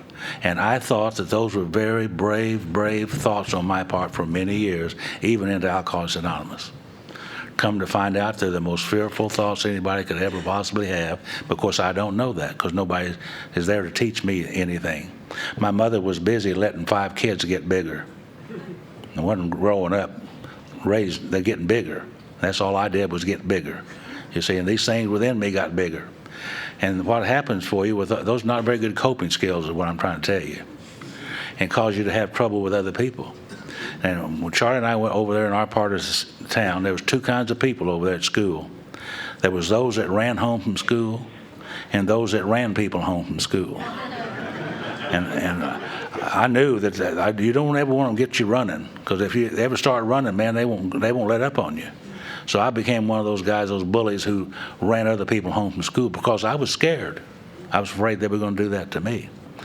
And I thought that was brave, but it turned out to be very fearful. These coping skills are not very good. When you don't love people or trying not to love people, you're not very nice. In fact, you're pretty hateful, and I became the same way. Sometimes I would take things that didn't belong to me. It's called stealing, you know. Yeah. They put you in jail for that. Put you in penitentiaries for that. Put you in a penitentiary for that. And I used to sit there in that penitentiary, and I'm not just a 15, 16-year-old kid looking around at all those guys in there smoking cigarettes in the middle of the night, setting up. And I'm thinking to myself, man, I don't belong in here. I'm not like this. But I was. You do the crime, you do the time. That's the way that goes. They divorce you for those things, too. I didn't have much use for my first wife, because I would go and be gone for a week or 2 or 3 at a time, and sometimes a month. I told you yesterday I was gone 3 months one time. That was just the way I was. And I didn't have any feelings for anybody else other than myself. But I didn't know that I was full of fear. I just did not know that until an inventory process came about in Alcoholics Anonymous. Then I found out I was so full of fear it was unreal. Totally eat up with fear. Now let's go back to page 67. And it said, notice that the word fear is bracketed alongside the difficulties with Mr. Brown, Miss Jones, the employer, and the wife. This short word somehow touches about every aspect of our lives. It was an evil and corroding thread. The fabric of our existence was shot through with it. It set in motion trains of circumstances which brought us misfortune we felt we didn't deserve. Going to jail, being divorced, I didn't think I deserved those things. I was out there trying to make a living for my family. That's what I told myself. But did not we ourselves set the ball rolling? Sometimes we think that fear ought to be classed with stealing. It seems to cause more trouble. Now, we reviewed our fears thoroughly. We put them on paper, and these are the instructions on how to fill out the fears form. We put them on paper, even though we had no resentment in connection with them. We asked ourselves why we had them, and here it was for me. Wasn't it because that self-reliance had failed us? Self-reliance was good as far as it went, but it didn't go far enough. Sometimes some of us had great self-confidence, but didn't fully solve the fear problem or any other. When it made us cocky, it was worse. And we see basically the same set of instructions on that paragraph that Joe just read, to look at our fears as we had for resentments, except worded a little bit differently, which is Bill's way of doing things. He's not about to repeat it the same way twice. So to avoid any confusion, we just made up another little inventory sheet. We got it up here on the screen now, and it's called a review of fears. And we follow the same set of instructions that we did for resentments. Column 1, who or what do I fear? We simply take these things out of our minds, these fears that we have, going always from top to bottom, put them down on a sheet of paper. Now, we men, to begin with, we tend to have a little trouble with this fears thing, because we think we're tough and we're macho and we don't have much fear. But we're not talking much about the fear, physical fear. We're talking about all those fears that run through our minds and control and dominate our thinking and determine how we act. And I find that everybody's got a lot of fear. You know, we all have fears connected with our marriages. We have fears connected with our children. We have fears connected with our finances. We have fears connected with our jobs. We have fears connected with the Internal Revenue Service. We have fears connected with the police department. We have fears connected with. I could sit here and name dozens and dozens of fears that people actually have. All we have to do is take them out of our head, put them down on this sheet of paper. And I'm the same way with fears that I was with resentments. I didn't think I had very many resentments till I began to list them all on paper. And I didn't think I had very much fear either until I began to list them all on paper. And when I began to fill out sheet after sheet after sheet, I began to realize how many fears that I really do have. You see, you can only see one at a time in your head. And I don't think any of us will realize how much fear we really do have and how much that fear controls and dominates our thinking until we get them all down on a sheet of paper for the first time. Now, we've made a decision to let God direct our thinking. And if we have that many fears and they direct our thinking, then God can't, and it's just that simple. So we learn something very valuable in the first column, how much fear we really do have. Then we go to column 2. What's the cause of the fear? Now, once again, as Joe said, this is not an attempt to psychoanalyze ourselves. We're not going to say that I'm afraid of the dark because Mother set me sideways on the potty when I was 3 years old. Some fear we're supposed to have, just like with resentments. Fear used correctly can keep us out of trouble and keep us from getting hurt. Yeah, I'm a little bit afraid of the dark. Why? Well, I don't have headlights and I can't see at night. And that kind of fear brings caution and keeps me from getting hurt. I'm a little bit afraid of heights. Why? Well, I don't have wings and I can't fly. And that brings caution and keeps me from getting hurt. But if the fear of the dark kept me from going outside at night, or if the fear of heights kept me from riding in an elevator or flying in an airplane, then I sure better get it on this paper and look at it because it's controlling and ruling and dominating my thinking. I find that the basic cause of most of my fear is I'm afraid I'm going to lose something I've already got. I'm not going to get something that I really want. Or I've done something I shouldn't have done, and I'm scared to death what they're going to do whenever they find out about it. Nearly every fear I've got will center around those 3 basic things. Column 2 says, what are they going to do to me? Am I perhaps going to jail? Am I going to lose something with material value? Am I going to lose face? Will it result in divorce? Will it destroy a personal relationship? Might I lose my job, etc.? If we're experiencing a fear, there's always some root cause behind it. And all we got to do in column 2 is simply put down the cause of the fear. Column 3, which part of self is affected? Just like with resentments, I don't experience fear unless there's a threat to one of my basic instincts of life. If you threaten my social instinct in any way, I experience fear from that. If you threaten my security instinct, if you threaten my sex instinct, I experience fear from that. And again, like in resentments, as we fill out the 3rd column, we're going to be able to see one part of self really stand out and predominate. It's going to be a combination of all 3. But maybe most of our fears are centered around personal relationships. Maybe most of them are centered around self-esteem. Another person, it might be almost entirely a fear regarding security. And another one, it could most certainly be in the sex area. And we're going to be able to see the part of self we're really having the most trouble with. And also, just like with resentments, for the first time in my life, I understood where fear came from. You can't do anything about a problem till you understand the problem. I never knew where fear came from. I thought it was just one of those feelings that flitted into your mind. You could do nothing about it. But today I realize it comes from a threat to one of the basic instincts of life.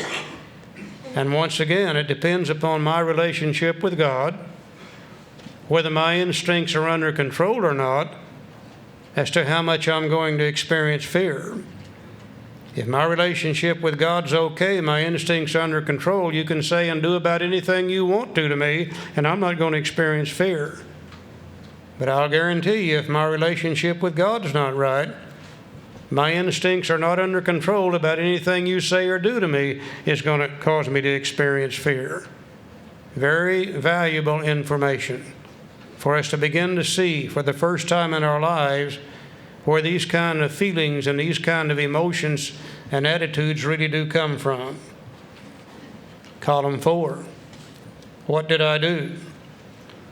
What did I do, if anything, to set in motion change the circumstances which have led to my being in a position to have the fear? Just like with resentments. Did not we ourselves set the ball rolling?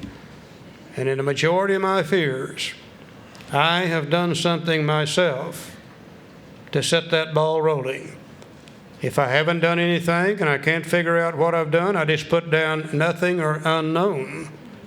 But in the majority of the cases, I made a decision based on self, which later puts me in a position to be hurt and to experience that fear.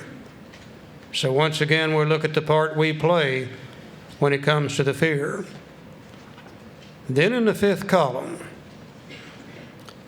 where was I selfish, dishonest, self-seeking, frightened, or inconsiderate? Same basic character defects. And if I wasn't so selfish, I wouldn't have to be worrying about losing something I've already got or not getting what I want. If I wasn't so dishonest, I wouldn't be doing things that creates problem for others, and then I've got to fear what they're going to do whenever they find out about it. If I wasn't such a self-seeking, frightened individual in the first place, I wouldn't experience so much fear. If I was more considerate of other people and their needs and their wants and their desires, I wouldn't have to be concerned so much about me and have to experience so much fear. Same basic character defects. Now just think, if I could become a little less selfish, if I could become a little less dishonest, if I could become a little less self-seeking and frightened, if I could become a little less inconsiderate, then maybe I wouldn't have to experience so much fear. Never get perfect at it, but at the very least I'm going to have to start doing something about these character defects, which not only are behind my resentments, but the same character defects are behind my fears. And slowly, slowly, slowly, I can begin to change things. Now, once again, we're doing step 4. This is the fears portion of it. Out in that 5th column, we now see the exact nature of the wrong. Those excessive fears are what blocks us off from the sunlight of the Spirit. We see the exact nature of the wrong we're going to talk about in step 5. In the 5th column, we see the defects of character we're going to be willing to turn loose of in step 6. In the 5th column, we see the shortcomings we're going to ask God to take away in step 7.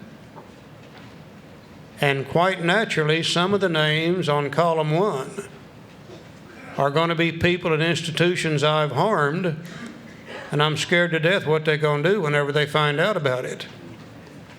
So they're going to come off of column 1 and be added to the sheet to be used later on for steps 8 and 9. And one of the things that really, really amazed me and surprised me, I kept seeing many of the same names appearing on the fear sheet as I had on the resentment sheet. You know, I resented old Barbara, but by golly, I feared old Barbara too. I'm still a little bit afraid of her today. If she ever does find out everything I was doing 30 some odd years ago, she might file for divorce again.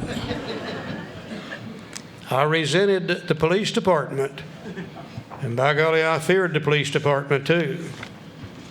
I resented the Internal Revenue Service, and by golly, I feared the Internal Revenue Service too.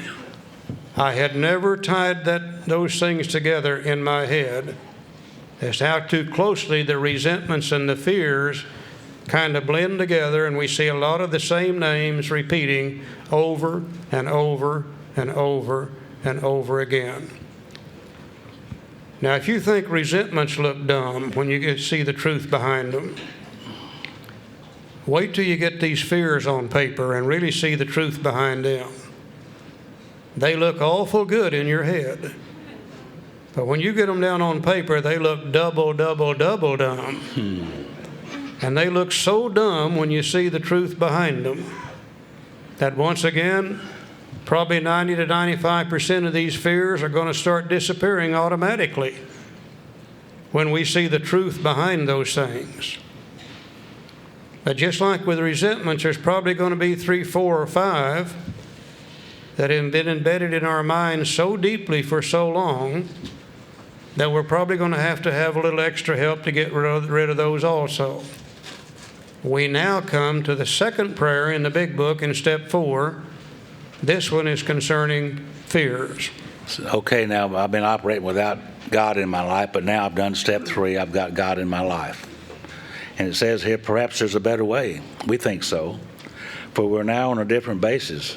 The basis of trusting and relying upon God, which is what I didn't do prior to Alcoholics Anonymous. I lived on my own.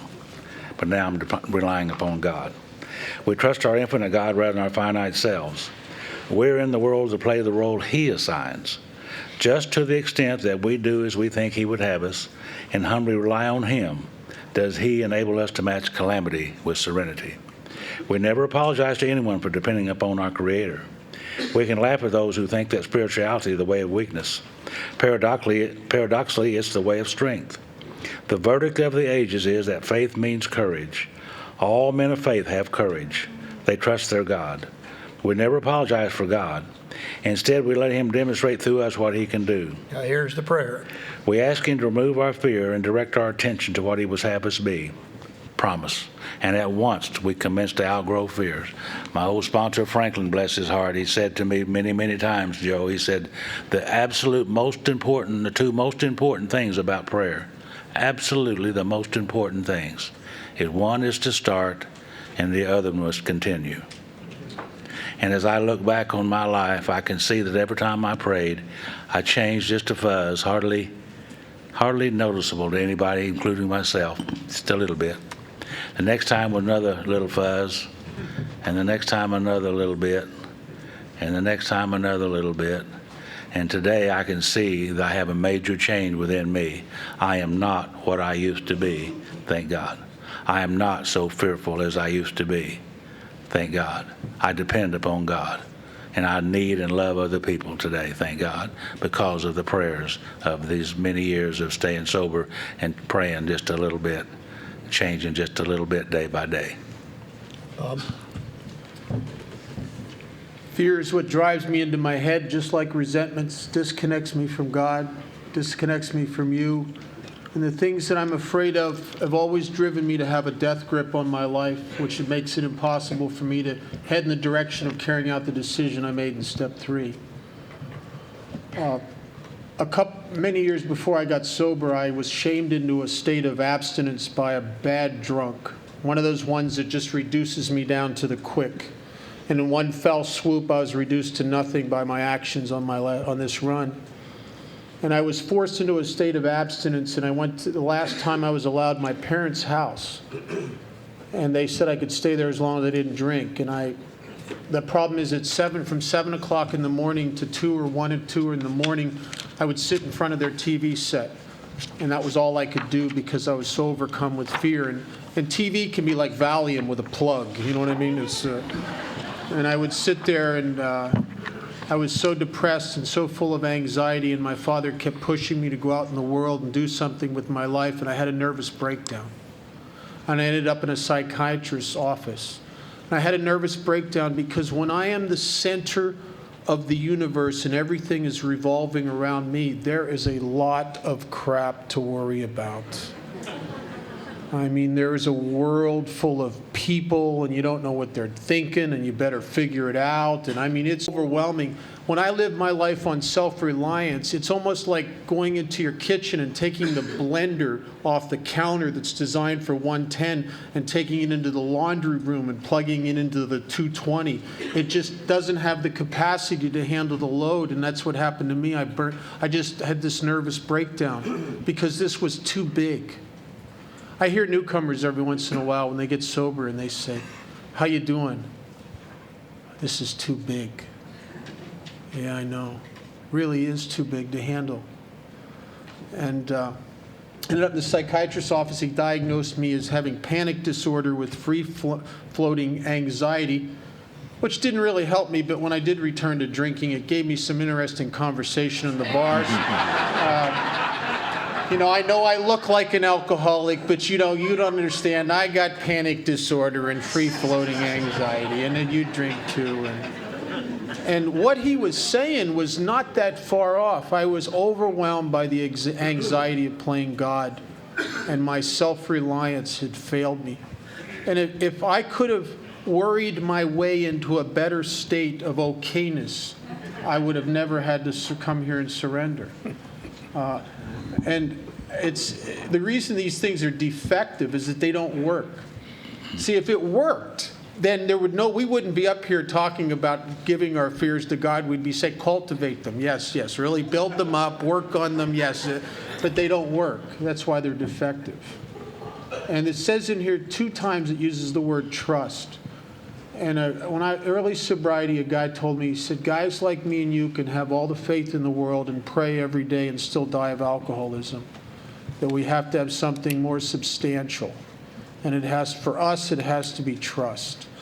And he said, you don't know the difference, do you? And I shrugged my shoulder. He said, I'll tell you the difference. He said, if you went to a circus and you sat in the audience and you watched a tight wire act, and you watched a guy come out to the edge of the tight wire on the platform pushing a wheelbarrow, you would have all the faith in the world. This guy's a professional. He's crossed that tight wire 1,000 times pushing the wheelbarrow. But if you had trust, you'd get in the wheelbarrow. And I thought, oh my God. I want to read about getting in the wheelbarrow. I want to talk about getting in the wheelbarrow. I want to go to book studies and philosophize about getting in the wheelbarrow. But I don't want to get in the wheelbarrow because I'm afraid of God. I'm afraid I'll finally surrender getting that wheelbarrow. I'll get about halfway across that wire and God will go, is that Bob? Is that little sumbitch used to play with him? Says that Bob?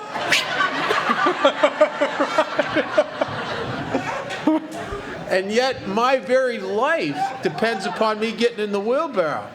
You know why? Because I don't have a choice. I can't worry my way out into a better way of living. I can't. It's too big. You know, we are always about the promises on page 83 and 84. We never hear about the promises that are spread throughout the entire book. On that last paragraph that Joe read, one of the greatest promises to be found anywhere in the book, it says, we ask him to remove our fear and direct our attention to what have us be instead. At once, we commence to outgrow fear. One of the greatest promises to be found anywhere in the big book, Alcoholics Anonymous. Now just think, this file cabinet up here that was filled with fears has now been emptied out. And those fears that controlled and ruled and dominated my life, they're not there anymore. And God's not going to leave another hole in my head. If those fears are removed, then they're going to have to be replaced with something else. And the only thing that can replace them will be the opposite of the fear, and then we will have the faith and the courage that Bob's sitting here talking about. And once again, in order to get faith and courage, I didn't have to go to any other fellowships. I didn't have to read any other books. If God dwells within me, and my book says He does, then that's always been a part of my makeup. I just never could use it before, because in my chase for money, power, prestige, and sex, those things had to be repressed to let me operate on the level I operated on, and I was continually being run by fears of this and fears of that and fears of something else. But now that the fear's gone, faith and courage automatically comes to the surface. You see, there's nothing negative about this at all. Everything we do in the action steps will have a positive reaction. I've got rid of resentments. They were replaced with love, patience, tolerance, compassion, and goodwill. I'm getting rid of fears. They're replaced with faith and courage. I'm in much less chance of drinking now than I was before I started this inventory process. Now also, just like with resentments, if you've got a fear in your mind that you don't want to get rid of, knowing full well that it might cause you to get drunk, then we better get it down on paper and really, really see the truth behind it. Because we can use fear to rationalize and justify not doing something we really ought to go do, or just as importantly, doing things we shouldn't be doing. Just like we could use a resentment to rationalize and justify, we can also use fear for the same purpose. Let me give you an example. How many of you in this room this morning, and please be honest with me, how many of you would like to go back to school and finish your education? Could I see your hands, please? My God, to half the room's hands up. Okay, now let me ask you another question, and please be honest with me now. How many of you really intend to do that? Could I see your hands? Hell, less than a third of the hands went up this time. Why? Nothing in the world but fear. Fear that we won't measure up, fear of failure, fear of hard work, keeps us from doing things we really would like to do. And when it does that, it is controlling and ruling and dominating our thinking for us. We use it all the time to rationalize and justify. I love to work with my hands, always have. Always wanted to build a set of kitchen cabinets. I never would do it, though, because I knew there would be a lot of mistakes in them. They wouldn't look too good. People would laugh, and I would be embarrassed. After I worked our program for a number of years, one day, I built a set of kitchen cabinets. Now, they don't look very good. There's mistakes in them. People laugh at them, but I don't give a damn anymore, you know.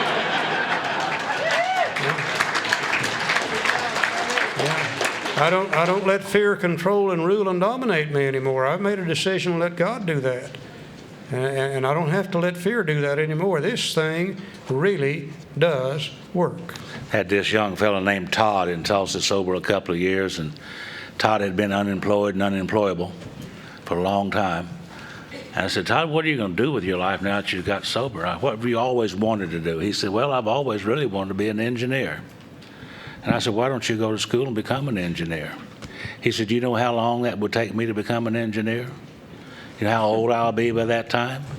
I said, you have any idea how old you're going to be anyhow? He said, I don't even have a high school education. I said, well, go to Tulsa Junior College and get you a GED. He did that and got on the dean's honor roll. He didn't know he was that smart. And then he got an academic scholarship at Tulsa University in engineering. He studied there. Today, he's in Modesto, California, working for an engineering firm. He called me last fall and said that this fall he would graduate and be a full-fledged engineer. And that's been about 14 years ago. He's made an engineer because he got rid of the fear and then took some action and started doing it. And of course, he's 14 years older, too. Years ago, I sat at the bedside of a member of Alcoholics Anonymous who was sober a long time, and he was dying of cancer. And he said something was interesting to me. He said, you know, I always suspected when I got to the end of my life, and I look back over it, my regrets would be the mistakes I've made. And he said, it's not that, it's the things I was too afraid to try. And when it says in here that this fears ought to be classed with stealing, he said something, he says, those fears have robbed me of a life I could have had. And I look at my own life, at all the things the people I was afraid to get close to. and the things I was afraid to try because I believed the lie that it wouldn't work or I couldn't do it more than I would chance that God could back me up and it could actually happen. Okay, we've done something now about this removal of the resentments up here in our minds. God's directing that part of our thinking. We've done something about the removal of the fears. God's directing that part of our thinking. But remember, we had a storeroom back here in the back of our mind that was filled with guilt and remorse associated with the harms we've done to other people in the past. Until such time as we do something about that guilt and remorse, God cannot direct our entire thinking. Now, it seems as though we human beings hurt each other faster and easier in the sexual area than we do in any other area. And I think there's some reasons behind that. You see, sex for we human beings is a little bit different than it is for the other animals here on earth. As far as we know, the other animals here on earth, they don't have this thing called self-will. They can't make very many decisions about their sex life. When it comes time for them to reproduce themselves, God signifies that by some physical change in the female of the species. The male senses the change, prepares himself, the two join together, and it's kind of like bang, bang, thank you, ma'am. And when it's over with, they normally go their separate ways. Now, you see, they didn't think about having sex before they had it. They can't even decide, in the majority of the cases, who they're going to have sex with. They can't usually decide how many times they're going to have sex. And usually they can't even decide whether they're going to have it with one or more different sexual partners. In fact, they can't even decide what position they're going to do sex in. Therefore, you see very few sexual problems amongst the other animals here on earth. I never felt sorry for animals before until this moment. I've never seen a cow yet on a psychiatrist's couch talking about sexual dysfunction. They just don't have those kind of problems. But you see, we human beings are a little bit different. Not only does God give us a sex urge, just like He does to the other animals, so that we can reproduce ourselves, but He also gives us this thing called self-will. And He allows us to make decisions about our sex life. You know, we can have sex any day of the year that we wish to. We can decide who we're going to have sex with. We can decide whether we're going to have sex with one or more sexual partners. Or none. Or we can even decide how many times we're going to have sex, providing we're physically capable of doing so. And we can even decide what position we're going to have sex in. You know, they tell me there's something like 64 different positions a human being can have sex in. I have no idea what they are. I only found 3 in my lifetime. And 2 of those damn near killed me. I'm not sure I'm going back to them at all. So what we're going to do for just a few minutes this morning is we're going to look at not so much how we do sex, but as to how we think about sex. Because how we think about sex is going to determine what we do with it, and that's going to determine whether we end up hurting other people or not, and that's going to determine whether we have to experience the fear and the guilt and the remorse associated with those things. And Bill has given us a very, very simple way to review our past sex life, see what we've been doing with it, see if perhaps we should make a few changes in it, and see if we can't find a way to still enjoy sex but not end up hurting other people. And basically that's what this is all about. Down at the bottom of page 68. Now about sex. Many of us needed an overhauling there. Now, you older fellas, don't get your hopes up. We're talking about mental, not physical. But above all, we tried to be sensible on this question. It's so easy to get way off the track. Here we find human opinions running to extremes, absurd extremes perhaps. One set of voices cry that sex is a lust lust of our lower nature, a base necessity of procreation. I've heard them all my life. They're the ones that say sex is a dirty thing, that you ought to do it one time in one position with one person only, and the only reason to do it is to reproduce yourself, and if you enjoy it, it's a very sinful thing. They're the extremes on one side. I've heard them all my life. Then we have the voices who cry for sex and more sex, who bewail the institution of marriage, who think that most of the troubles of the race are traceable to sex causes. They think we do not have enough of it, or that it isn't the right kind. They see its significance everywhere. And you hear them today. They're the ones that say you ought to be able to have sex anytime you want to, with anybody you want to, anywhere you want to, in any position you want to, and you ought to be able to enjoy it every time, and if you don't, there must be something wrong with you. Well, maybe they call that the sexual revolution. Main thing I see wrong with it happened 25 years too late for me to participate in it, I know that. One school would allow man no flavor for his fare, and the other would have us all on a straight pepper diet. I just love the way Bill Wilson writes. He said, we want to stay out of this controversy. We do not want to be the arbiter of anyone's sex conduct. We all have sex problems. We'd hardly be human if we didn't. What can we do about them? And I read that last statement with great relief, because I knew this book was getting ready to condemn me for what I had been in the past. I knew it was getting ready to tell me what I was going to have to do in the future, and I'd already made up my mind that I wasn't going to pay any attention to it whatsoever. I'm glad that we're not going to be the arbiter of anyone's sex conduct. We simply are not going to get into that question. You know, our book is meant to be helpful to anybody, anywhere, anytime. And if we start telling people what they can and can't do and how to conduct their sex lives, then surely we're going to begin to alienate people. Besides that, what's sexually acceptable in one part of the world may not be acceptable at all somewhere else. So we're not even going to get into that picture. What we are going to do is we're going to see a way to review our own past sex life.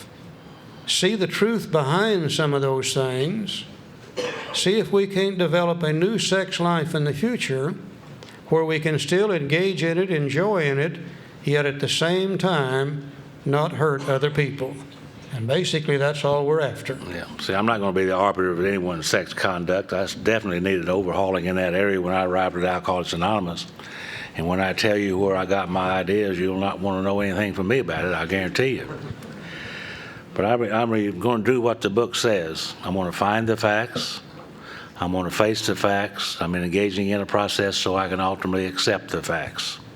And just like Dr. Jung told Roland, there's ideas, emotions, and attitudes. And that's what I'm looking for in this area of the sexual inventory. Ideas, emotions, and attitudes, which were the guiding force of my life.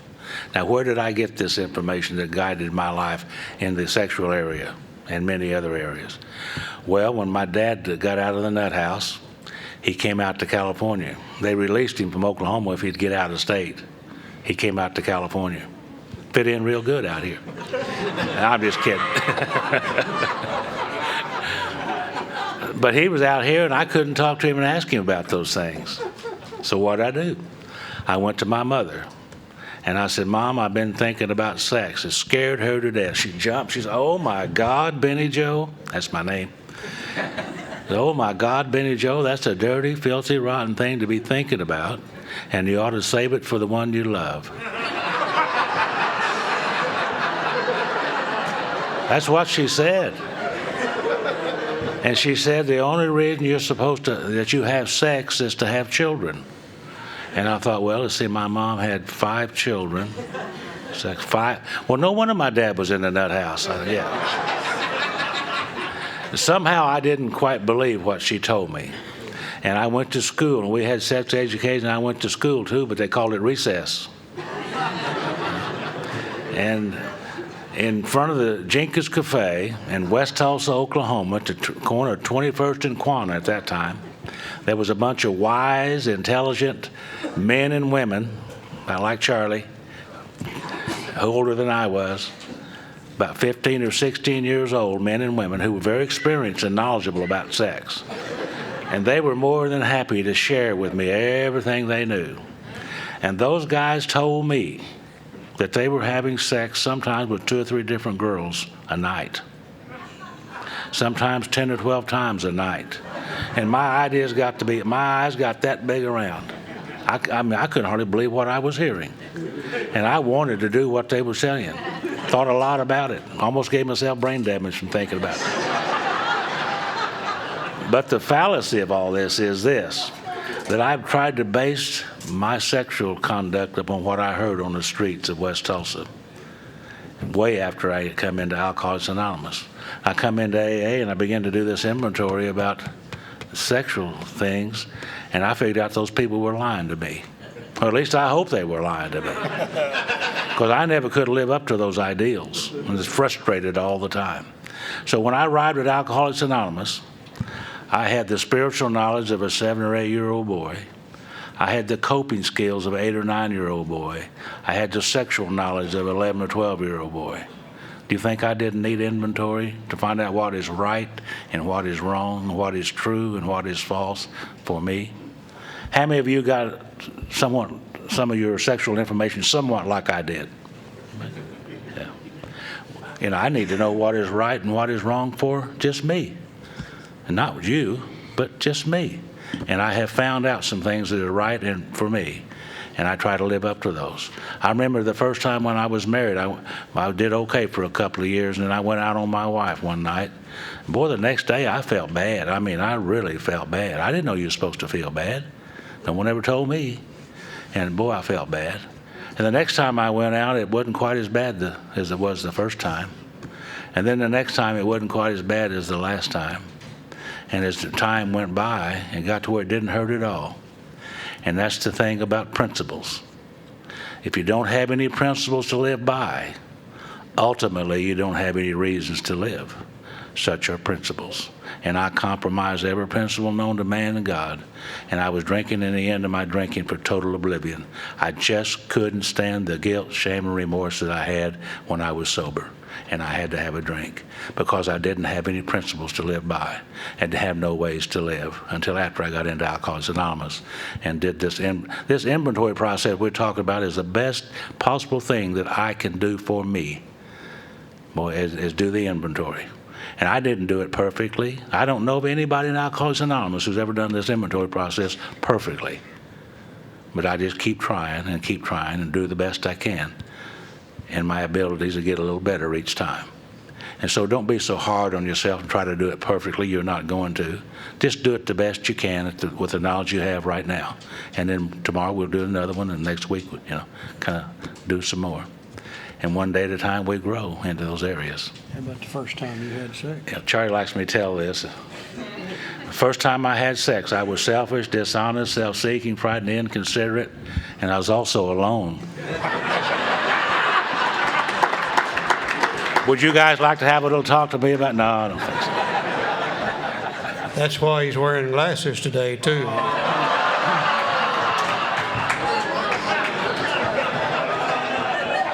I know from experience.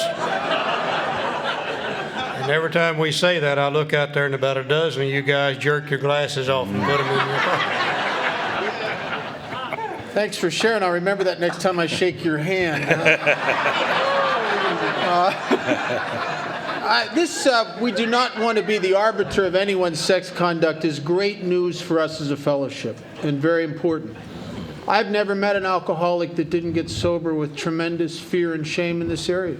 And oddly enough, we come here from every point in the spectrum of human sexuality, and we come here feeling ashamed of ourselves if we had no sex, or if we were the other end where you couldn't be left alone with our German Shepherd. I mean, everything in between, we feel that there's something wrong with us. And in my home group, we have good members of Alcoholics Anonymous that are heterosexuals, gay and lesbian, bisexuals. A friend of mine says that they're a quattrosexual. That means they do anything, anywhere, at any time with anyone for a quarter. And wherever you are, even if you're the type of person that really didn't want to admit to anyone that you couldn't even have sex unless you were drunk, that you're that afraid, it's okay. This is not about that. It's about selfishness, self-centeredness. It's about the things that put us in a state of separation with ourselves and ultimately with God and the people around us. We're not the arbiter of anyone's sex conduct. Okay, now we see the set of directions on how to review our past sex life. And basically the same thing as we had for resentments, except worded a little bit differently, which is Bill's way of doing things. He says, we reviewed our own conduct over the years past. Where had we been selfish, dishonest, or inconsiderate? Whom had we hurt? Did we unjustifiably arouse jealousy, suspicion, or bitterness? Where were we at fault? What should we have done instead? We got this all down on paper and looked at it. So we made up another little inventory sheet that looks almost like the resentment sheet, except it's a review of my own sex conduct. Same 5 columns. Column 1, who did I hurt? I doubt if there's anybody in here this morning that's ever hurt anybody in a sexual area that we don't know just exactly who that is. And that seems to be a form of knowledge that we all seem to have. There may be a little question once in a while as to what do we do to hurt people in the sexual area. Certainly we hurt them in many different ways. If I'm in a married relationship like I was back in those days, and I go outside of my marriage and I have sex out there, and my spouse finds out about it, then surely I've created a problem for her. If not physically, at least emotionally. If the lady I had sex with out there, if it becomes common knowledge, then surely I've created a problem for her too. If not physically, at least emotionally. And if she has a husband and children, and it becomes common knowledge, then surely I've hurt them too. You know, I can hurt many people in the sexual area just by doing one particular thing. I think sometimes we hurt people in the sexual area by demanding more than our fair share of sex. Maybe our partner isn't too keen about having sex every time we want to. Rather than we consider their needs and wants and desires, we selfishly demand it when they really don't want to do so. When we do that, we surely create a problem for them, if not physically, at least emotionally. I think sometimes we hurt people in the sexual area by simply withholding sex. Maybe we're not too crazy about having sex every time our partner wants to, rather than consider their needs, wants, and desires, but we selfishly withhold when perhaps we should give in a little more often. I think sometimes we hurt people in the sexual area by demanding that they do things with us that they really don't want to do. And once again, rather than consider their needs, wants, and desires, we selfishly demand those things. Many, many ways we hurt people in the sexual area. I think most of us know what they are, and I think we most certainly know who we've hurt. Column 1, all we do is make a list of those names of those that we've hurt through our sexual conduct to the best of our remembrance.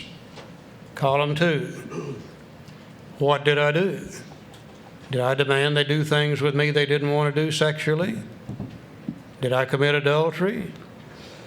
What did I do to actually hurt them? If we know who we hurt, we also know what we did. Column 2, we put down what we did. Then in column 3, we look to see the part of self that is affected.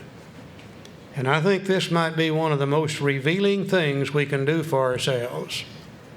You know, you would think if I hurt anybody in the sexual area that it would be caused by the sex instinct. And I guess once in a great while, to get the physical and emotional gratification that comes at the moment of successful completion of the sex act, maybe I'm doing the wrong thing in the wrong place with the wrong person because of the sex instinct.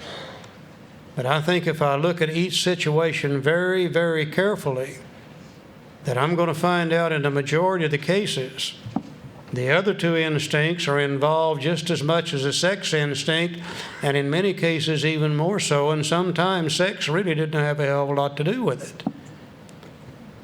Now I'm going to express an opinion, and I want to be sure that everybody understands it's my opinion. It's not Joe's, it's not Bob's, it's not AA's, it's my opinion.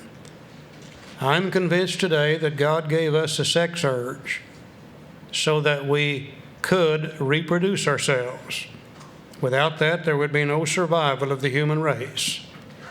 I'm also convinced He made it a very pleasurable thing so we would do so. I just don't think you and I would do the kind of work involved in sex if there wasn't some kind of pleasure involved in it. Now, if we're doing sex for purposes other than reproduction or enjoyment, then we just might be doing it for reasons other than what God intended. For instance, we boys learned at a very early age that you can use sex to build your self-esteem.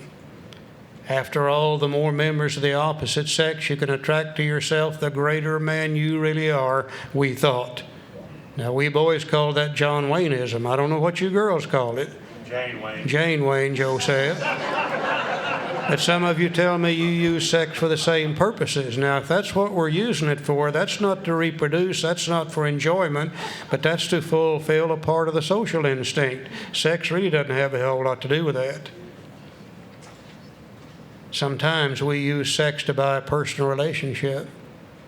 Maybe we're just lonesome. We just want somebody to pay attention to us.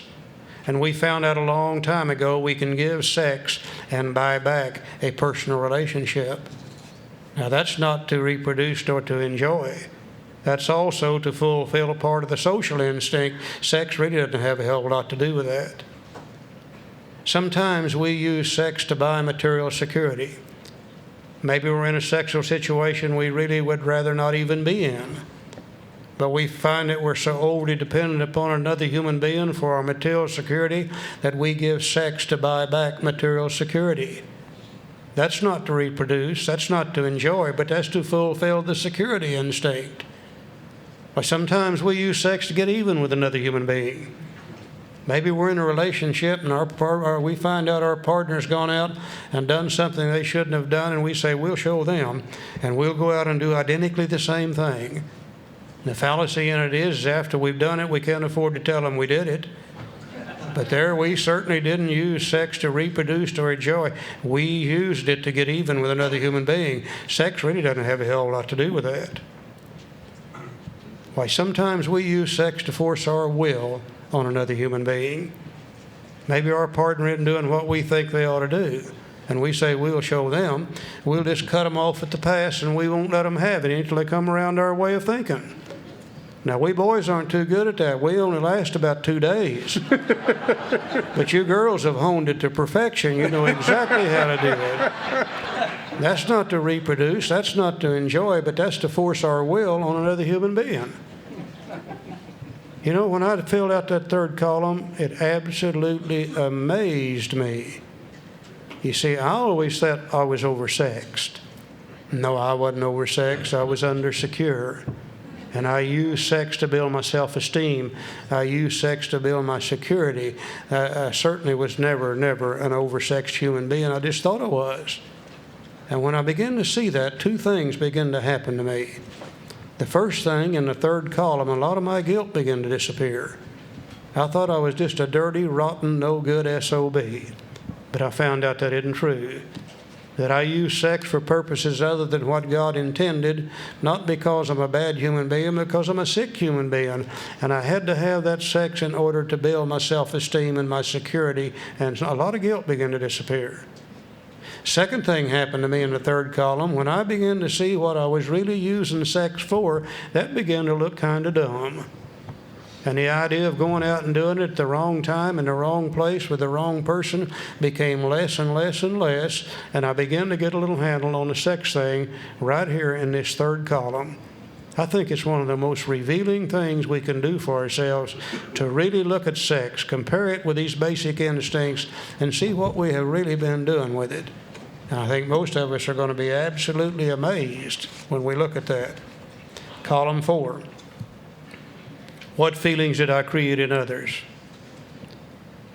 Did I unjustifiably arouse jealousy, suspicion, or bitterness? What should I have done instead?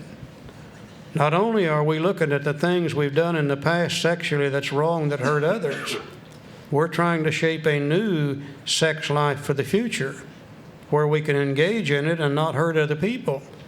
So not only do I need to look and see what I've done that's wrong, I need to be looking to see what should I have done instead also. Column 5. Which basic character defect is involved here?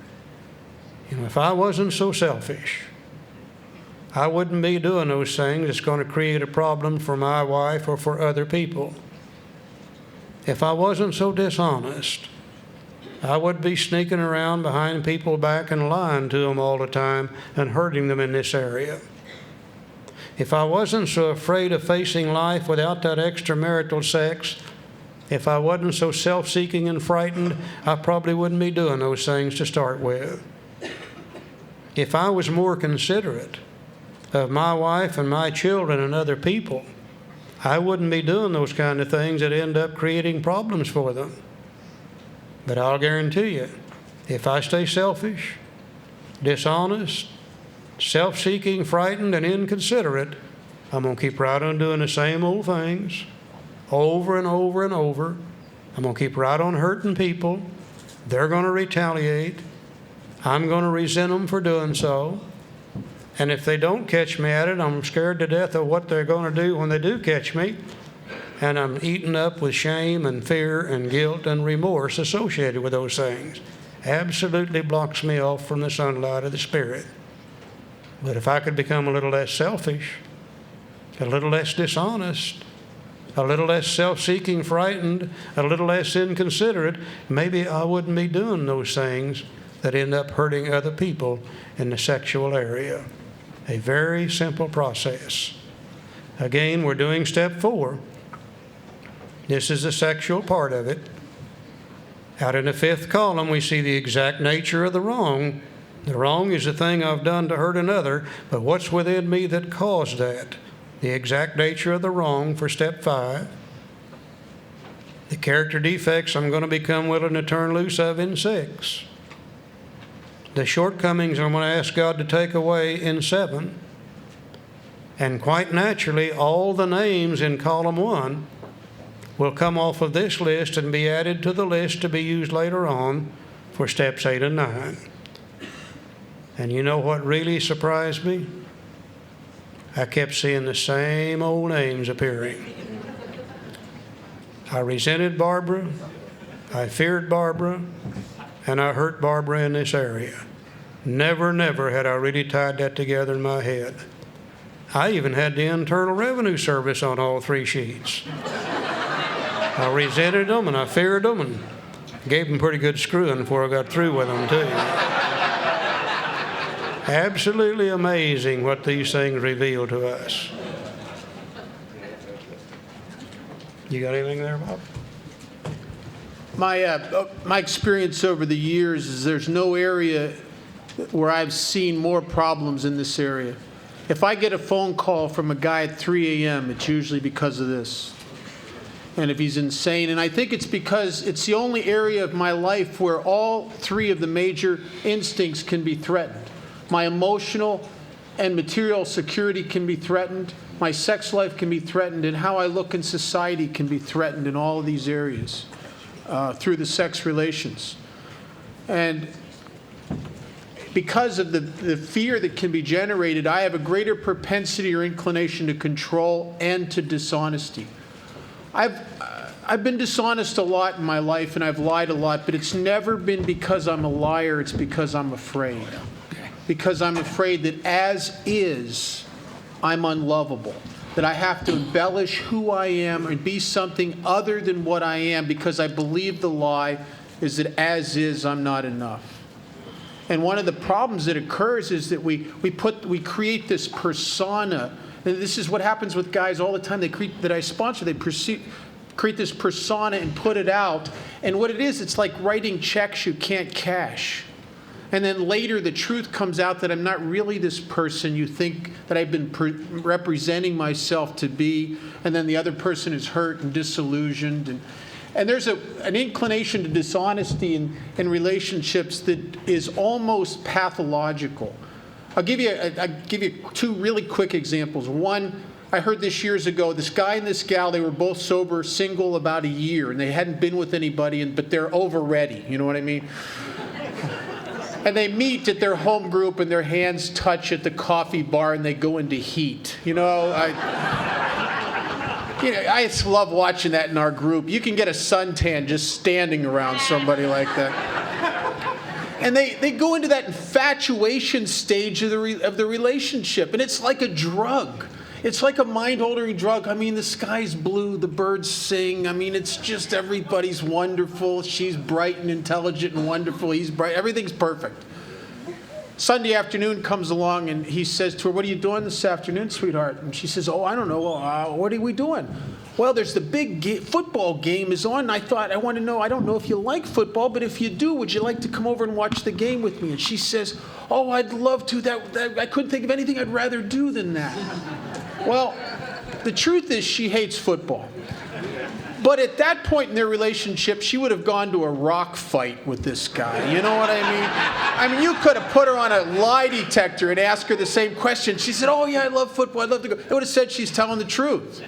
A year later, they're living together. Sunday morning, she says, "I want you to come to the mall with me and get some drapes." And he says, "Oh, sweetheart, the big game's on this afternoon. I thought we watch the game." And she starts yelling at him, "Are you still watching that damn football? I hate football." And he's looking at her like, "Who are you?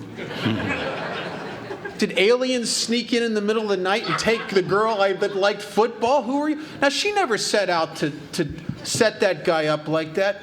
When she said it, she believed it. Guys are worse. There's a time, they are, I'm telling you. There's a time in a relationship between a guy and a gal when they've been dating for a couple months, possibly a couple weeks, depending upon where you're at. And you haven't had sex yet, but you're at that night and you know you're going to. And about 2 minutes before you actually get into it, a gal can say to a guy, "Excuse me, sweetheart, before we go on any further, do you really, really, really love me and want to spend the rest of your life with me?" And he'll go, "Yes, absolutely." And you could put him on a lie detector and it'll say he's telling the truth. Trust me, honey. Yeah, trust me. And then 2 days later, she's showing up with a U-Haul and he's going, "What? But you said..." "Yeah, I did, but geez, how did that happen?" I tell the guys I sponsor, you can go out on dates, just don't say nothing. Just keep your mouth shut. Okay, let's finish up with this sex thing here before we go to lunch. I'd hate to have to eat lunch without fulfilling the desires. I had this guy in our group I sponsored, and he said he thought he was in love with what's her name. And I said, "What's her last name?" And he said, "I don't think I know." Anyhow, in this way, the way we just described, in this way, we tried to shape a sane and sound ideal for our future sex life. We subjected each relation to this test: was it selfish or not? We used prayer 3 different times in this area of sex, and here's the first one. We asked God to mold our ideals and to help us to live up to them. We remembered always that our sex powers were God-given and therefore good, neither to be used lightly nor selfishly, nor to be despised or loathed. Whatever our ideal turns out to be, we must be willing to work toward it. We must be willing to make amends where we've done harm, provided we do not bring about still more harm in so doing. In other words, we treat sex as we would any other problem, more prayer. In meditation, we ask God what we should do about each specific matter. The right answer will come if we want it. Now, God alone can judge our sex situation. Counsel with other persons is often desirable, but we let God be the final judge. We realize that some people are as fanatical about sex as others are loose. We avoid hysterical thinking or advice. You know, this is an area that I don't think we need a lot of advice in anyhow. You know, I think all of us deep down inside, we really know what we should be doing and what we shouldn't be doing. I've never got into a sexual situation yet that was wrong, that I didn't know it was wrong before I ever got into it. Didn't keep me from getting into it, but I knew it was wrong already. And you start running around asking people for sexual advice, you're probably going to get 4 or 5 different answers. And then you're going to have to decide which one of those to follow. Besides that, I can't think of a worse place in the world to get sexual advice than in the Fellowship of Alcoholics Anonymous. That's a hell of a place to look for it. I think we just need to listen to what's inside. I think we really know what we should and what we shouldn't do. Yeah. Suppose we fall short of the chosen ideal and stumble. Does this mean we're going to get drunk? Well, some people tell us so, but this is only a half-truth. It depends on us and our motives.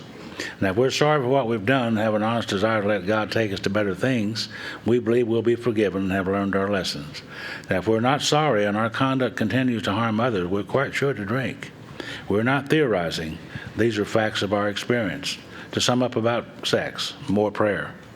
We earnestly pray for the right ideal, for guidance in each questionable situation, for sanity, for the strength to do the right thing.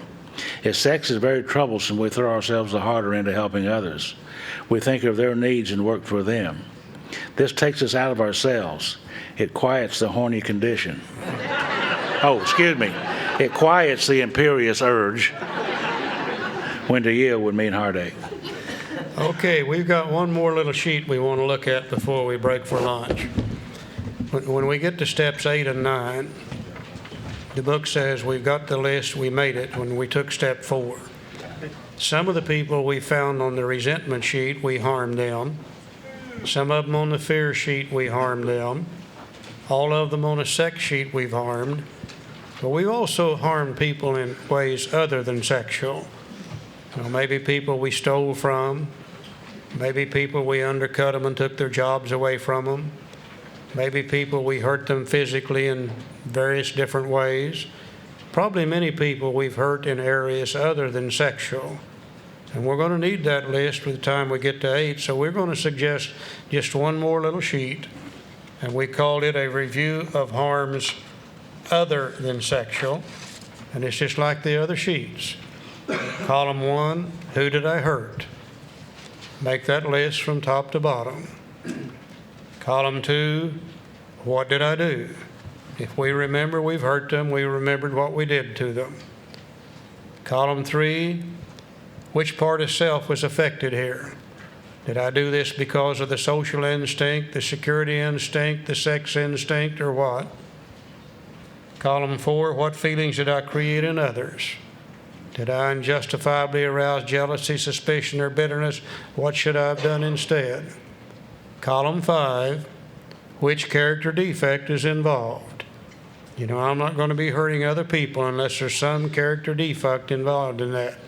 Just exactly like we had for resentments, fears, and sexual harms. We get through with it, we're doing step 4. Out in the 5th column, we've got the information now for 5, 6, and 7. And quite naturally, the names in column 1 will be added to the sheet to be used later on for 8 and 9. And we've done this sheet, and we've completed the inventory all the way. Now let's see what the book has to say about it. If we've been thorough about our personal inventory, we have written down a lot. We have listed and analyzed our resentments. He didn't say so, but we've listed and analyzed our fears. We've listed and analyzed our sexual harms. We've listed and analyzed our harms other than sexual. To analyze something simply means we've gotten down to the truth of it. We have actually looked at the truth of all of these various different things. We have begun to comprehend their futility and their fatality. We have commenced to see their terrible destructiveness. Now, a positive happening takes place. We have begun to learn tolerance, patience, and goodwill toward all men, even our enemies. Now, this is a hell of a change in personality already for an alcoholic to begin to learn tolerance, patience, and goodwill toward all men, even his enemies, for we look on them as sick people. We have listed the people we've hurt by our conduct and are willing to straighten out the past if we can. In this book, you read again and again that faith did for us what we could not do for ourselves. We hope you are convinced now that God can remove whatever self-will has blocked you off from Him. If you've already made a decision, Step 3. and an inventory of your grosser handicaps, Step 4. you have made a good beginning. That being so, you have swallowed and digested some big chunks of truth about yourself. You know, one of the great mistakes we see people making in AA today is they're waiting until they get well so they can do step 4 perfectly. We will never do step 4 perfectly. The book recognizes that. We have looked at our grosser handicaps. Which is our resentments and our fears and our sexual harms and our harms done to other people other than sexual.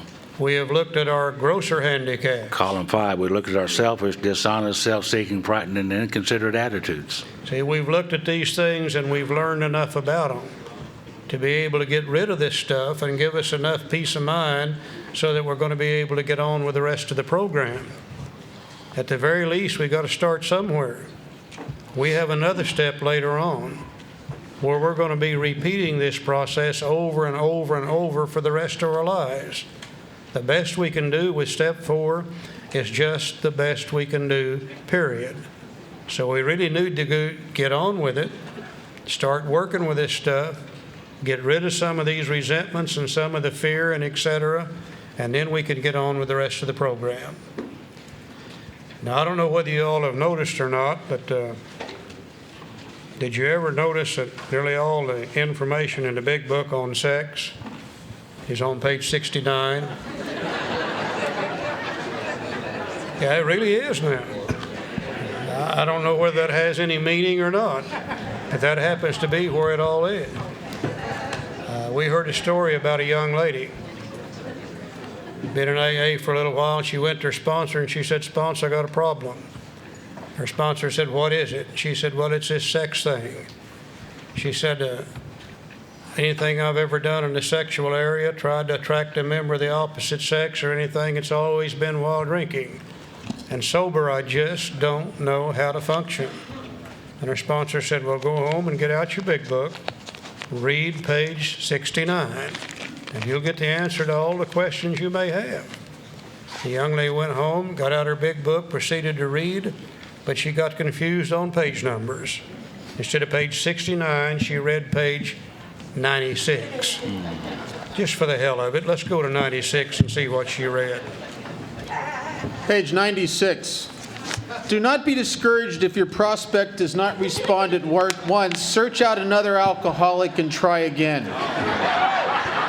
You are sure to find someone desperate enough to accept with eagerness what you offer. We find it a waste of time to keep chasing a man who cannot or will not work with you. It's one of the most appropriate things I've ever read. It just goes on and on and on. That's all we've got for this morning. We're running a little behind, but we'll make it up later on today, so everything will be okay. Thank you all for being here. We got a couple of announcements here just before we go to lunch.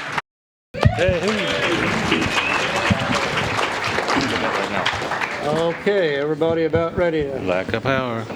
Lack of power again. Everybody about ready to get started? Everybody having a good weekend? Everybody getting tired? We are too. If you feel like you need to take a little nap while we're talking, we'll go right ahead. That's not going to bother us at all. I will. We've learned how to do that with our eyes open, so from time to time, each one of us will take a nap too. So we're glad you're here this afternoon. We're going to start right into chapter 6, page 72, into action. We've taken our inventory. We've gathered up a lot of information in that inventory. We've had some positive results from it. We're beginning to get rid of those resentments. We're beginning to get rid of the fear that we had that blocked us off from God. We've taken a look at the people we've harmed, both through sexual means and by other ways also. And we begin to see the character defects within our character that has really caused us to do all the things that's created all the problems.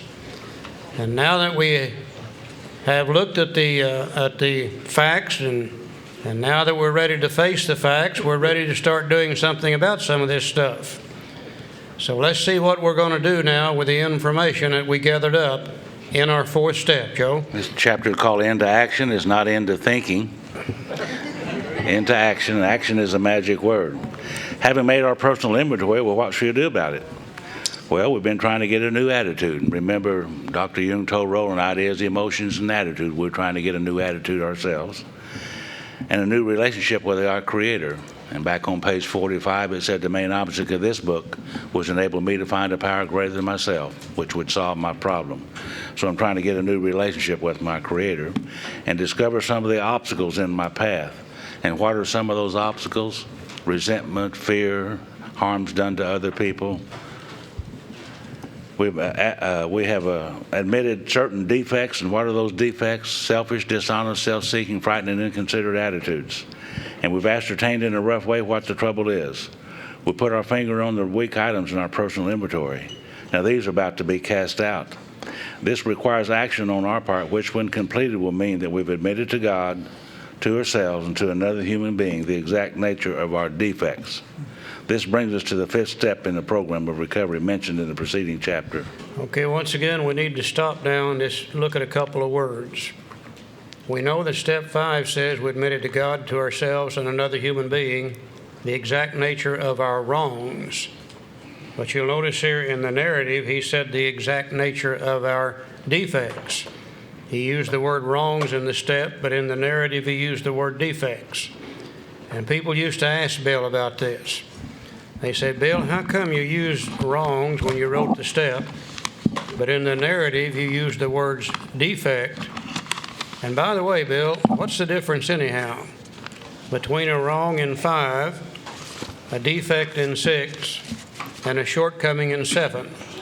Now, we've known 2 ladies that worked with and for Bill for years, and they both tell us the same thing. People would ask him that question, and he would kind of rear back and smile. And he said, when I took English and writing courses in college, they told me not to use the same words over and over and over. That shows how dumb you really are. He said, there's no difference in these things. He said, in step 4, we're going to find those things that block us off from God and cause our problems with other human beings. In step 5, we're going to talk about those things to another human being. In step 6, we're going to become willing to turn them loose. And in step 7, we're going to ask God to take them away. And he said you can call them anything you want to. A wrong, a fault, a mistake, a defect, a shortcoming, a personality flaw, or whatever you wish to call them. And we're going to notice in the next couple of pages, that's exactly what he does, paying no attention to where these words fall. Followed him up into the 12 and 12. Not only does it in the 12 and 12 in the area of 4, 5, 6, and 7, he even does it worse in the 12 and 12. So we're convinced that in Bill's mind, these things are all the same. We found them in 4. We're going to discuss them in 5. We're going to be willing to turn them loose in 6. We're going to ask God to take them away in 7. And it really doesn't make any difference what we call them, Joe. It goes on to say that this is perhaps difficult, especially discussing our defects. He does it again right there. With another person. We think we've done well enough at admitting these things to ourselves, but there's doubt about that. In actual practice, we usually find that a solitary self-appraisal is insufficient. We will be more reconciled to discussing ourselves with another person when we see good reason why we should do so, or the best reason first. If we skip this vital step, we may not overcome drinking. Time after time, newcomers have tried to keep from themselves certain facts about their lives. Trying to avoid this humbling experience, they have turned to easier methods, and almost invariably they got drunk. A solitary self-appraisal is insufficient. I did the very best I could do with the knowledge, the limited knowledge that I had when I filled out these forms. Best I could do. But now I have to take them to another human being to help me see things that I can't see. And these forms really do become important now. Now we can sit down with another human being who understands what we're trying to do, and we can talk about these and discuss these things from left to right all we wish. We tell all our life story. This is where all of our life story comes in. We can discuss these columns one at a time all the way across and discuss them and talk about them all we wish to. And our sponsors or people who we're doing the fifth step with will ask us questions about these certain situations across here, and we can tell them all of our life story. A solitary self-appraisal is insufficient. To give you an example, as I look around this room here this afternoon, I can see several defective characters. And one right over there. One or two sitting right here on the front row. It's real simple for me to see your defective character. If I had any, you could see mine. Because the reason I can see yours so plainly is because there's nothing between you and me except air. But between me and me is a lifetime of rationalization and justification, and I just can't see past that. I need another human being to help me see those things within me as a result of looking at these columns to help me see things that I can't see myself. A solitary self-appraisal is insufficient. At the top of page 73, he says, having persevered with the rest of the program, they wondered why they failed. Well, we think the reason is that they never completed their house cleaning. They took inventory all right, but hung on to some of the worst items in stock. They only thought they had lost their egoism and fear. They only thought they had humbled themselves, but they had not learned enough of humility, fearlessness, and honesty in a sense we find it necessary until they told someone else all their life story. And that's a little statement that screwed us up for years when it came to step 4. We read that and we went back to step 4 and we began to write our life story. And as I talked before, today I realize that 95% of my life story really doesn't have anything to do with my alcoholism, period. The fact that I was born in 29 has nothing to do with it. The fact that I went to the service at age 17 has nothing to do with it.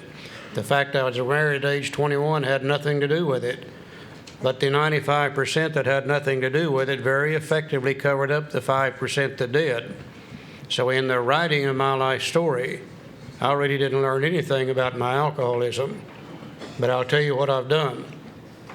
If I've taken this inventory the way the big book says to take it, I've shared all my life story resentment-wise. Those resentments didn't come in my head today. They've been popping in my head as far back as I can remember, back to the time I was a little kid. That's a part of my life story. I've shared all my life story fears-wise. Those fears didn't come in my head just today. They've been popping in there as far back as I can remember. I've shared all my life story fears-wise. The harms done to others, I didn't hurt people just today. I've been hurting people as far back as I can remember. My mother said to me one time, she said, Charlie, you were the meanest kid I ever saw. She said, I had a little trouble loving you myself. When Mama's got a little trouble loving you, you better look out. There's something going wrong here today. I've shared all my life story harms-wise. And really that's what my life story revolves around, my resentments and my fears and my harms done to others, etc. So if we've done the inventory the way the book says, then we don't have any quarrel with this statement of sharing all of our life story. We've done that in all those areas that actually count. Now here's why we really need to take this with another human being. More than most people, the alcoholic leads a double life. He's very much the actor. To the outer world, he presents his stage character. This is the one he likes his fellows to see. He wants to enjoy a certain reputation, but knows in his heart he doesn't deserve it. The inconsistency is made worse by the things he does on his sprees. Coming to his senses, he's revolted at certain episodes he vaguely remembers. These memories are a nightmare. He trembles to think someone might have observed him. As fast as he can, he pushes his memories far inside himself. He hopes they'll never see the light of day. He is under constant fear and tension, and that makes for more drinking. Psychologists are inclined to agree with us. We spend thousands of dollars for examinations. We know but few instances where we've given these doctors a fair break. We have seldom told the whole truth, nor have we followed their advice. Unwilling to be honest with these sympathetic men, we were honest with no one else. You know, it really doesn't make any sense. But we alcoholics will go to a psychiatrist and we'll pay them whatever they charge, $75, $100, $150, $200 an hour, whatever they charge, and we'll lay down on that couch and we'll lie to them for the whole damned hour. You know, we're not about to tell them or anybody else the truth. We've got to face the fact that as practicing alcoholics, we have become the world's greatest con artists. You have to be. You can't exist without that. You've got to learn how to lie, how to cheat, how to steal, how to con, how to manipulate. We've got to become good at those things in order to survive as a practicing alcoholic. And I don't think you and I would be able to live with ourselves if we didn't have some way to rationalize and justify what we're doing. I just don't think we could exist out there unless we had the ability to con ourselves too. You know, we saw what we did with resentments. We played them over and over and over in our head, gradually distorted the picture, and transferred all blame to others and made ourselves as pure as the driven snow, and then we could go on about our business and keep doing what we wanted to do. If you've been doing that for 10, 15, 20, 30, or 40 years, you come to AA, you take step 4, and you be just as honest with yourself as you can. But I think we must face the fact that it's impossible for us to be completely honest with ourselves. In fact, it's impossible for any human being to be completely honest with themselves. Rationalization and justification always sets in.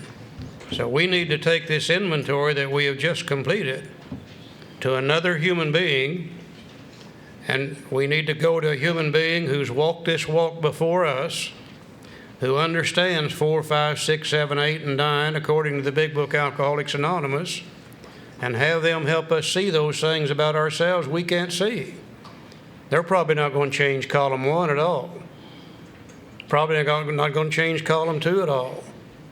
Probably they're going to move some things around in column 3. You know, I said many times this was caused by the sex instinct, and he said, oh, no. You're just trying to build your self-esteem here. He helped me see things I couldn't see.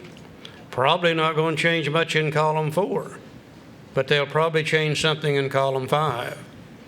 You know, and one I said this was caused by fear, and he said, oh no, this is plain damn dishonesty. That's all this is. He helped me see things about me I could not see. We're getting ready to go on a lifetime-changing process now, so that we can have the best relationship that we can with God and the world and everybody in it. We need to be sure that we're going to be trying to change the right kind of things. That's what we really get from step 5, Bob. Just getting transparent with another person is just crucial. If there's a hell on earth, it must surely exist in the abyss that opens up between the person I want you to think I am and the guy I go home with and know that I really am.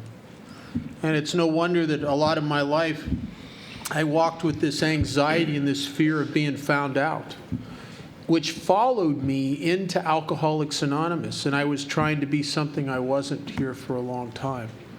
And then I would go to a discussion meeting and sound like a Hallmark card in a recovery bookstore, and then go home and wish I were dead, right? Because of the inconsistency. And it's important to finally start getting transparent with another human being. It's essential. There's nothing that will push me up into my head and disconnect me more from you and more from God and more from my very values and center than that kind of inconsistency, the trying to be two different people. And integrity comes from a word meaning, like the same word as integral, meaning one, is that the person you see is the person I am. And I have a friend of mine that says you can do anything in sobriety you want as long as you can talk about it openly at your home group. And if you can't talk about it openly in the at your home group and you got to keep a secret, that's where the danger comes. Okay, on page 74 now, it tells us there how to pick somebody to take this step 5 with. But we got to remember now, back in 1937, 38, and 39, there were no sponsors out here in California. There were no sponsors down in Texas. There were no sponsors in Florida. And the first guy that got hold of this book, it became difficult sometimes for him to find somebody to do step 5 with. That's what a page 74 is all about. But today, we've got plenty of good AA sponsors all over the country that understands 4, 5, 6, 7, 8, and 9, according to the Big Book Alcoholics Anonymous. I think that's who we should be taking our step 5 with. Now, if we belong to a religious denomination that requires confession, we probably should go ahead and do that also.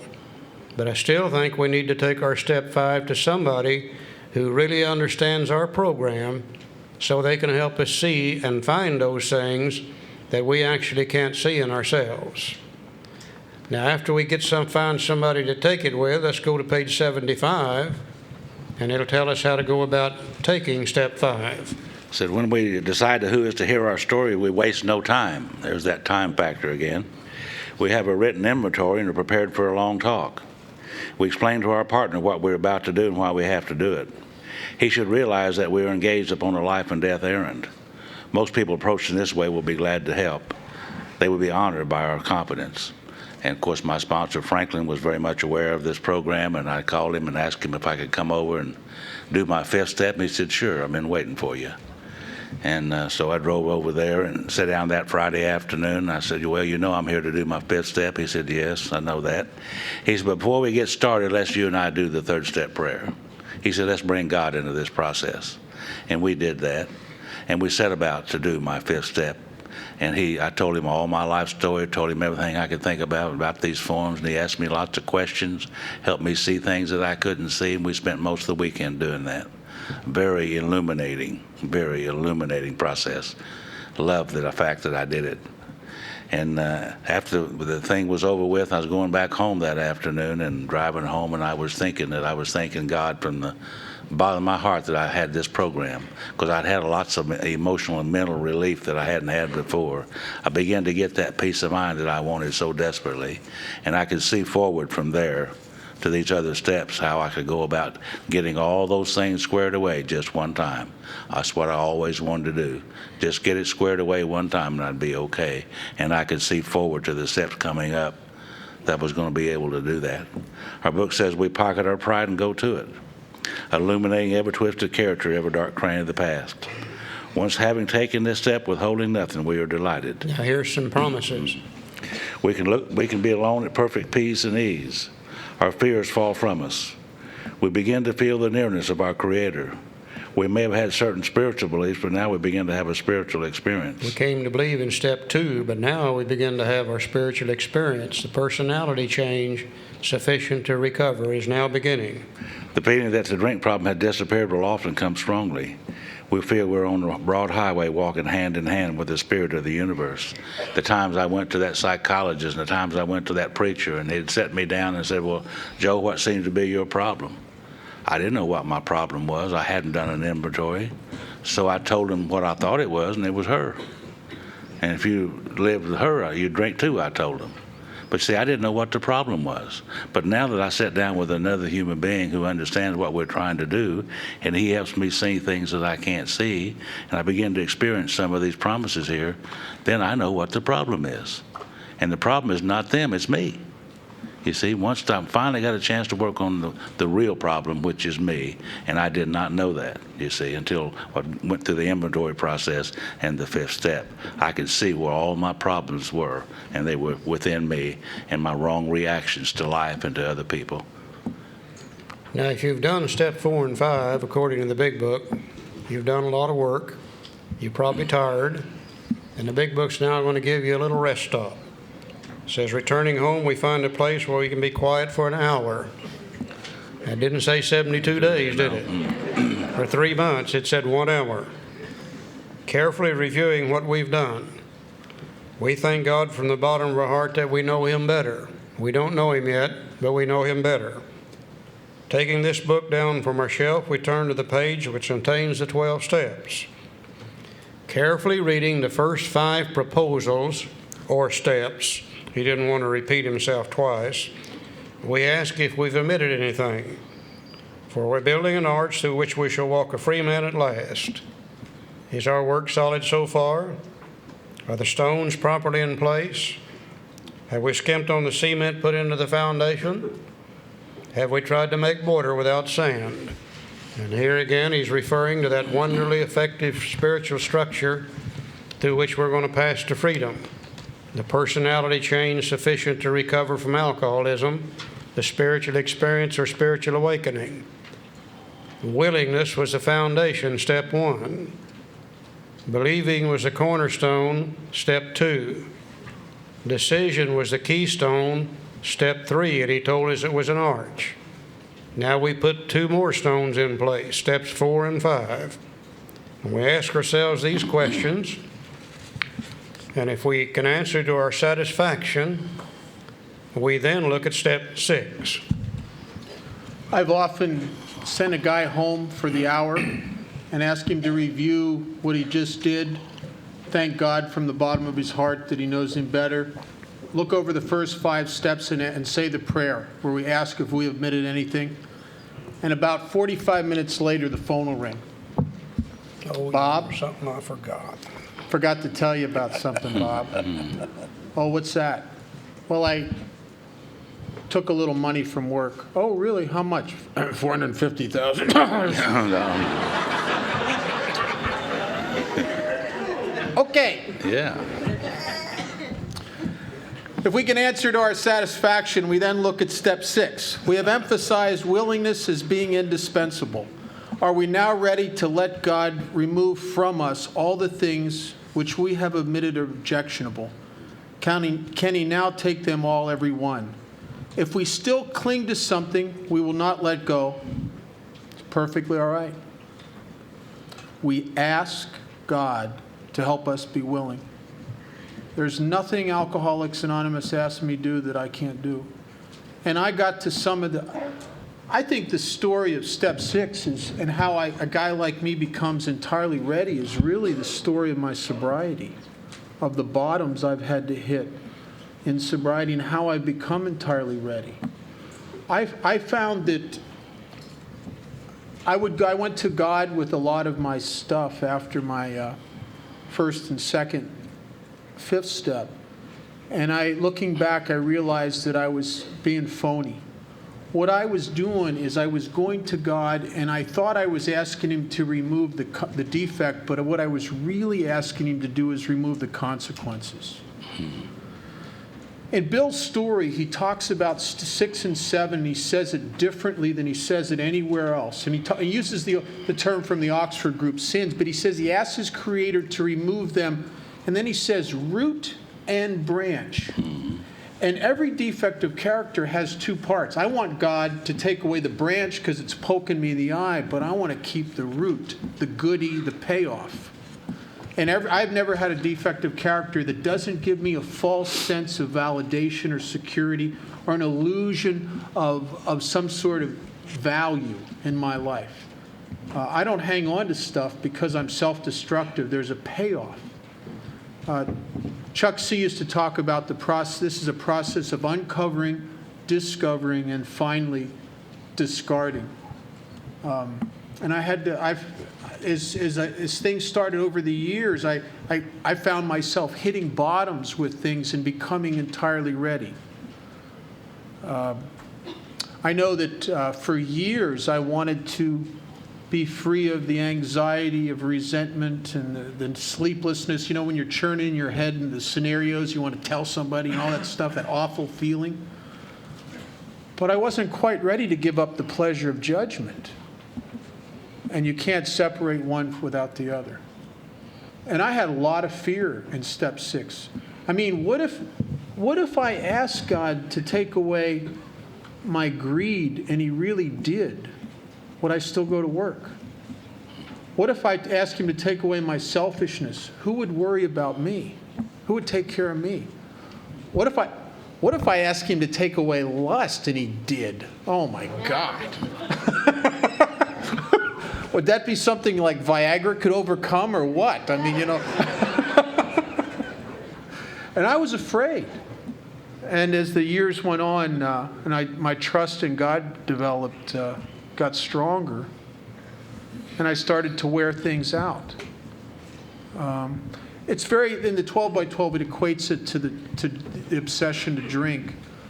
I could not come to you and ultimately to God with my obsession to drink as long as there was still the illusion of fun in it. As long as I thought that it was still a party. You know, the truth was I could see that it was objectionable, but I'm not entirely ready to give it up yet. And sometimes I've had to do the same thing with my character defects. I'm the kind of guy that I will take something to the limit, wear it out. There's nothing left of it. There's no more value. It is a dead, smoldering carcass laying on the floor. And then I'll kick it 3 or 4 times, try to get it to get up and dance. And then when there's absolutely nothing left, I will come to an AA meeting and take credit for transcending this. As if I've done something, right? And I got guys I sponsor, I ask them, how you doing? And they say, oh, I'm working on my character defects. I said, oh, man, don't work on your character. Stand away, move away from yourself, please. And I think that's why it says humbly. I try to fix me and I fail. I try to fix me and I fail. This paragraph that Bob just read, let's look at it very closely. If we can answer our satisfaction, we then look at step 6. We've emphasized willingness as being indispensable. Are we now ready to let God remove from us all the things which we have admitted are objectionable?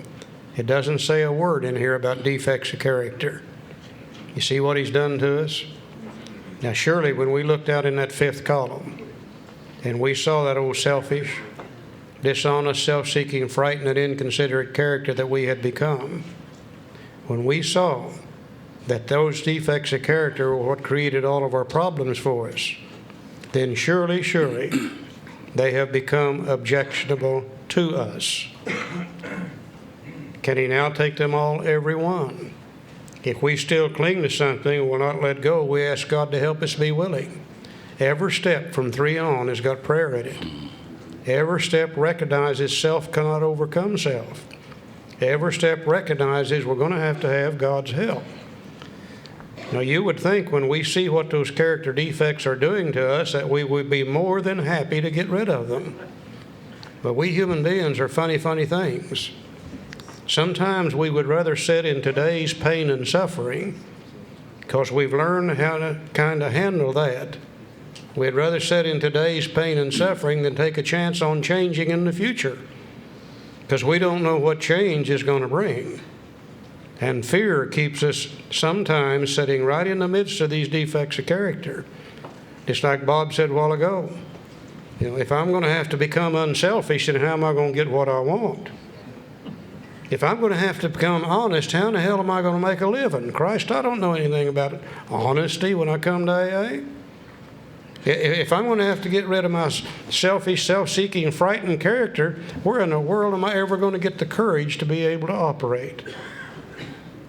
If I'm going to have to get rid of my inconsideration of others, then who's going to consider me and what I need and what I want? And it's scary as hell sometimes.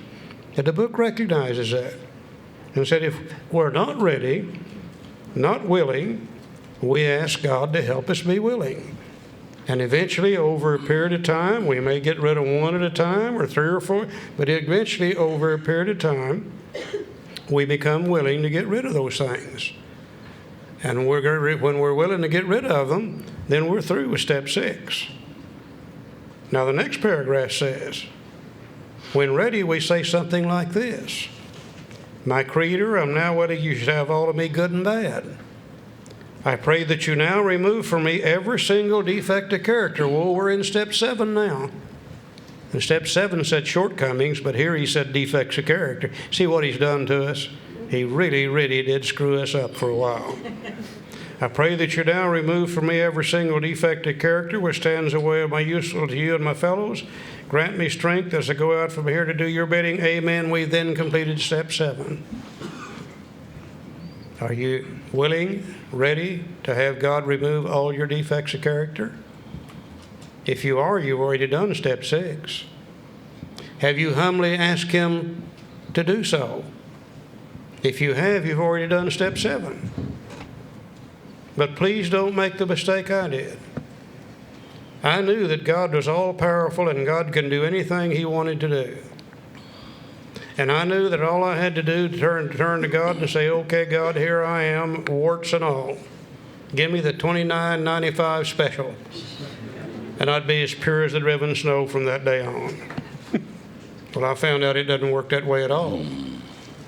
God will do for me what I cannot do for myself. He will not do for me what I can do for myself. God cannot remove a character defect from my mind and leave a blank spot in its place. It's going to have to be replaced with something else. And if I want God to take away my selfishness, then I'm going to have to start practicing unselfishness in every situation that comes up that I possibly can. And slowly, slowly, the old habit of selfishness begins to die, and it's replaced with a new habit of unselfishness. If I want Him to take away my dishonesty, then I'm going to have to gather all the strength I can and all the help I can get from God and start trying to practice honesty in every situation. And slowly, slowly, slowly, the old idea dies and a new idea begins to take its place. If I want Him to take away my self-seeking, frightened character, I'm going to have to start practicing courage and force myself to do things that I couldn't do before, and just as important, force myself to quit doing some of those things I thought I had to do. And I can't do that by myself. I need God's help to do that. But slowly, slowly, slowly, the old selfish, frightened individual becomes one who now begins to act with a little bit of courage once in a while. If I want Him to take away inconsideration, then I must start considering other people and their needs and their wants ahead of my own. And slowly, slowly, slowly, I become a more considerate human being. You see, when I got here, my mind was a set of mental habits developed in 40 years of living. Now, the way you change a habit is you must work against yourself. And slowly, slowly, slowly, as with God's help, as I work against my old ideas, the new ideas take their place, and I develop a new set of mental habits. I'm not near as selfish as I was when I first came to AA. Now, I'm not 100% unselfish, but I'm not near as selfish as I was when I came to AA. I am probably more honest today than I've ever been in my entire lifetime. I have the courage today to do the things I was afraid to do and to quit doing the things I was afraid to quit. I am probably more considerate of other people than I've ever been in my lifetime.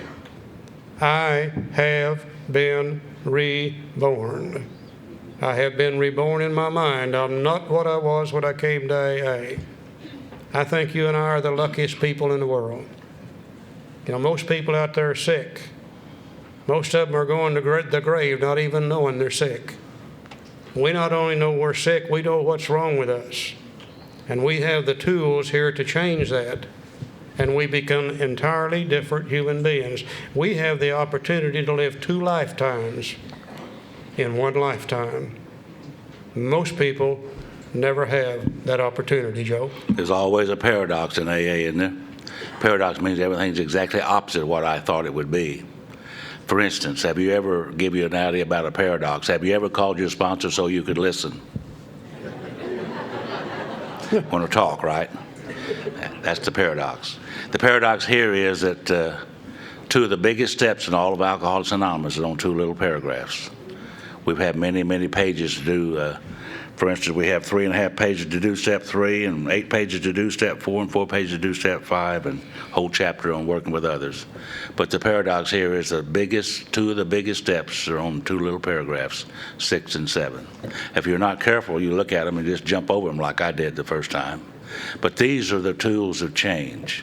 I mean, I could see what I had become through the 4th step and the 5th step. And I get here to 6 and 7, and then a little doubt begins to creep into my mind. It went like this.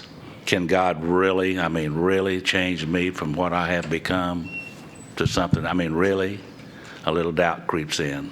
Then I had to reaffirm what I read earlier. God either is or he isn't.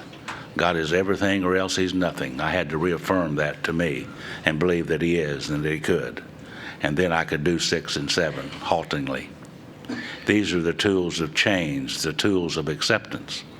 We had a little movement here a few years ago talking about acceptance, like everybody was walking around just accepting everything. I can't do that. Acceptance is a process. It's not an event. We have to go through the process of 4, 5, 6, 7, 8, and 9, basically. That's the process. And once we get through that, then we can accept what we've become, you see. And here's where we change from what we have become to that which God intends for us to do and to be. We make that change right there, like Charlie said, slowly, slowly, slowly, we make the change. You know, there's a story in that other big book. This guy's name was Judas. Judas could not accept what he'd done. And what did he do? Killed himself, didn't he? That's the importance of acceptance. He had no process to go through so he could accept what he'd done. That's why we have this process, I believe. There's a story in that other big book, and this guy's name was Saul. And he was riding his ass on the way to Damascus, the way I read it. That's what that book said. The way it said. Big bolt of lightning come down and knocked him off his ass on his ass, the way I read it. And he's standing there brushing himself off, and the big booming voice said, "Hey, Saul, can we talk?" Well, yeah, we can talk. Just got his attention, you see. He said, and alcoholism may have got our attention too. And he said, "Yeah, we can talk. What do you want to talk about?" He said, "Saul, you've been very, very angry, and you've been resentful, and you've been selfish and dishonest, and you've harmed a lot of other people, basically." And he said, "I want you to quit doing that." And he said, "Well, how do you quit doing that?" He said, "Do these things." 6 and 7, basically. And when you do these things, you'll change. And when you make the change, we'll call you Paul. And we all know that Paul was one of the greatest writers the world has ever known. And I think Paul was in a little town in Corinthians. They asked Paul a question that everybody wants to know. They said, "Paul, what is the secret to life?" And he said, "The secret to life is daily dying." The old Saul had to die so the new Paul could come alive. 6 and 7, 2 of the biggest steps in all of Alcoholics Anonymous, the tools of change, the tools of acceptance. And then we make the change, and that we'll start experiencing a lot of good things in our life as a result of 6 and 7. As a result of saying this prayer and asking my Creator to remove every single defect of character which stands in the way of my usefulness to Him and my fellows, I began this process of movement from a life of self-centered to a life of other-centered, a life that always was so pitifully driven by fear to a life that's sometimes very motivated by love, a life owned by self-reliance to a life of God-reliance. And in that transition, what has happened to me is I started to awaken to the realization that there are people in Alcoholics Anonymous other than me. There are guys that I sponsor and newcomers that look to me, and I start to realize that I may be the only example of this way of life that they will ever see, and that all my actions in and out of these rooms is in essence my vote for them of how they should conduct their sobriety. And when I started to awaken to that, I'll tell you something, I started to really want to change. Because I tell you, if it was just me, I don't know. But I don't want to be a bad example to you and the guys that I sponsor. I am the first example of recovery that maybe I'm not supposed to be, but take it or leave it. Whether I like it or not, I am the first example of sobriety they ever see as their sponsor. And I don't want to be a bad example. And when God started moving me, He started to remove the things that stand in the way of my usefulness. And that, I think that's what this is all about, so that I'll become a more credible lover of His kids. That's all. You got to be real careful now with step 6 and 7. Because if you buy into what we're talking about here, if you buy into the idea we find out what's wrong with us in 4, talk about it to somebody else in 5, become willing to turn it loose in 6, and start making those changes in 7, then that means from this day on, you are responsible for what you are. You're responsible for how you feel. You're responsible for how you think. I no longer have the luxury of blaming this on mother and father. I can't blame it on God, and I can't blame it on society. If I stay selfish, self-seeking, dishonest, frightened, and inconsiderate, it must be because that's the way I want to be. You see, I don't have to be that way any longer because I have the tools here to uncover these things, to see the truth behind them, to see what they're doing to me, and to see how destructive they are, and to see how to get rid of these things and become an entirely different human being. No, this is nothing new. This has been going on for thousands and thousands and thousands of years. Here it's put in the book in such a manner that we alcoholics can accept it in our life. The tools of change, and through these tools we become entirely different people. And that's what we're talking about when the book says we are reborn. Not in our bodies, but in our mind. That's what Dr. Jung was talking about. When old ideas are cast aside and replaced with a new set of ideas, we become different human beings. And this is the way that casting aside is being done. This is the way the new ideas come in as we work these steps over and over and over and over throughout our entire lifetime. You know, we have another step later on, which is also going to be not only a continual working of 4 and 5, but it'll be a continual working of 6 and 7 for the rest of our lives. The change never stops. It can go on continually for the rest of our lives. Now, we got rid of the resentments up here in our head. That was replaced with love, patience, tolerance, compassion, and goodwill. We got rid of the fears. That was replaced with faith and courage. The storeroom back here in the back of our head that's filled with guilt and remorse, we looked at those people we've harmed, and we could definitely see where that guilt and remorse comes from. But we haven't done anything yet to get rid of that guilt and remorse. And if I want to be a whole, happy, complete human being, it looks like I'm going to have to do something about emptying that storeroom out so God's thinking can enter into it too. Now, it's long been known throughout the entire history of humankind. If you want to get rid of the guilt and remorse associated with the things you've done in the past that hurt other people, the only way to do that is to make restitution for those things. This is nothing new. It's always been known. Bill and the original people didn't like the word restitution from the Oxford groups, so they made that into 2 steps. Made it into step 8, where we make the list, which we already have, and become willing to make amends to all of them on that list. And then step 9, where we actually begin to make the restitution, or they use the word making amends. Now, I don't know of anybody in AA that really wants to do steps 8 and 9. Nobody likes to ask forgiveness for things from the past. Nobody likes to take today's monies to pay back for things in the past. The only question really is, can we afford not to do these things? And it seemed as though if we don't do something about that guilt and remorse, eventually it's going to back up in our mind, and we're going to start becoming selfish and self-centered again. And eventually that's going to back up and block us off from God. And that's going to back us up and cause us to get drunk all over again. I've never seen a newcomer come to AA, read the steps off of the wall, and say, man, that 8 and 9 looks like it's a lot of fun. I can hardly wait till I get to that. Now, the only question is, can we afford not to do so? Let's look at 8 and 9 for just a few minutes. I don't know about you, but if you think about it, one of the main reason I wanted to quit drinking.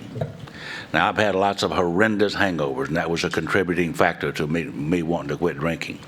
I have been extremely sick when I was throwing up blood from all kinds of things. I weighed about 135 pounds when I got sober. You can tell I've been somewhere for a while. But the thing that really caused me to want to quit drinking was the guilt, shame, and remorse that I had as a result of how I'd harmed other people. I mean, that just ate me up. And I always wanted to get even and get everything squared away just one time. Steps 8 and 9 are some of the most beneficial steps to people like me. Step 8 is a definite step. Generally, if you're in a step meeting, they're talking about step 8. It's not long till someone's talking about step 9. But step 8 is a definite step, and it needs to be done as a definite step. So it says now we need more action, without which we find that faith without works is dead. Let's look at steps 8 and 9. We have a list of all the persons we've harmed and to whom we're willing to make amends. We take all those people off of column 1 who we've harmed, put them on one long list, and become willing to the list. We made it when we took inventory. We subjected ourselves to a drastic self-appraisal. We did that in the inventory process and also in step 5, a drastic self-appraisal. Now we're about to go out to our fellows and repair the damage done in the past. We attempt to sweep away the debris which has accumulated out of our effort to live on self-will and run the show ourselves. If we haven't the will to do this, we ask until it comes, more prayer. Remember, it was agreed in the beginning that we would go to any lengths for victory over alcohol. So we make the list, and then we become willing to the list. And if we're not willing, we use more prayer. We simply ask God to help us to become willing. You know, I looked at my list of people that I'd harmed in those days, and I didn't think I was going to be able to do that. I don't think I was going to be able to make amends to those people, because a lot of those people harmed me a lot more than I harmed them. And thank God for sponsorship, and I think we need our sponsors more in the 8 and 9 than we've ever needed them. And the first thing he said, well, Joe, those people that you can make, there's some people on that list that you can make amends to right now, is that correct? I said, well, sure, there's some that I can make amends to right now. And see, I was looking at those ones that I was never going to make amends to, and they was blocking me off for those that I could do right now. And he said, take those people off the list that you can do right now and go out and make amends to those people. And when you come back, we'll take another look. And sure enough, we went back. And he said, now, there's some people on that list that you're going to make amends to that's going to be done a little bit later. Is that correct? You're going to put that off to the right time? Is that right? He said, yeah. He said, well, just take those people off the list and name them a later list. And there's some people on there that maybe you're going to make amends to and maybe you're not. Right? Yeah. Well, take them off the list and write down maybe.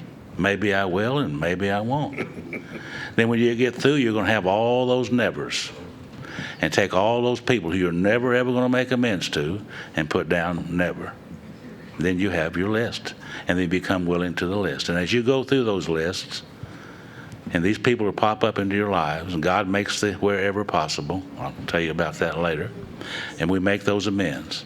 As I sit here today, right now at this moment, I have made a list and I have made amends to everyone that I've ever harmed, including those nevers. Now, I didn't run right out and do it the first week, but it has come to me over a period of time. And today I can say that everybody has been made amends to. Thank God, and I'm free from that. I'm free. One was my daughter, which I'll tell you about. She saw us drink, harmed her emotionally in lots of ways. And finally, after about 15 years of being sober, she had 3 kids.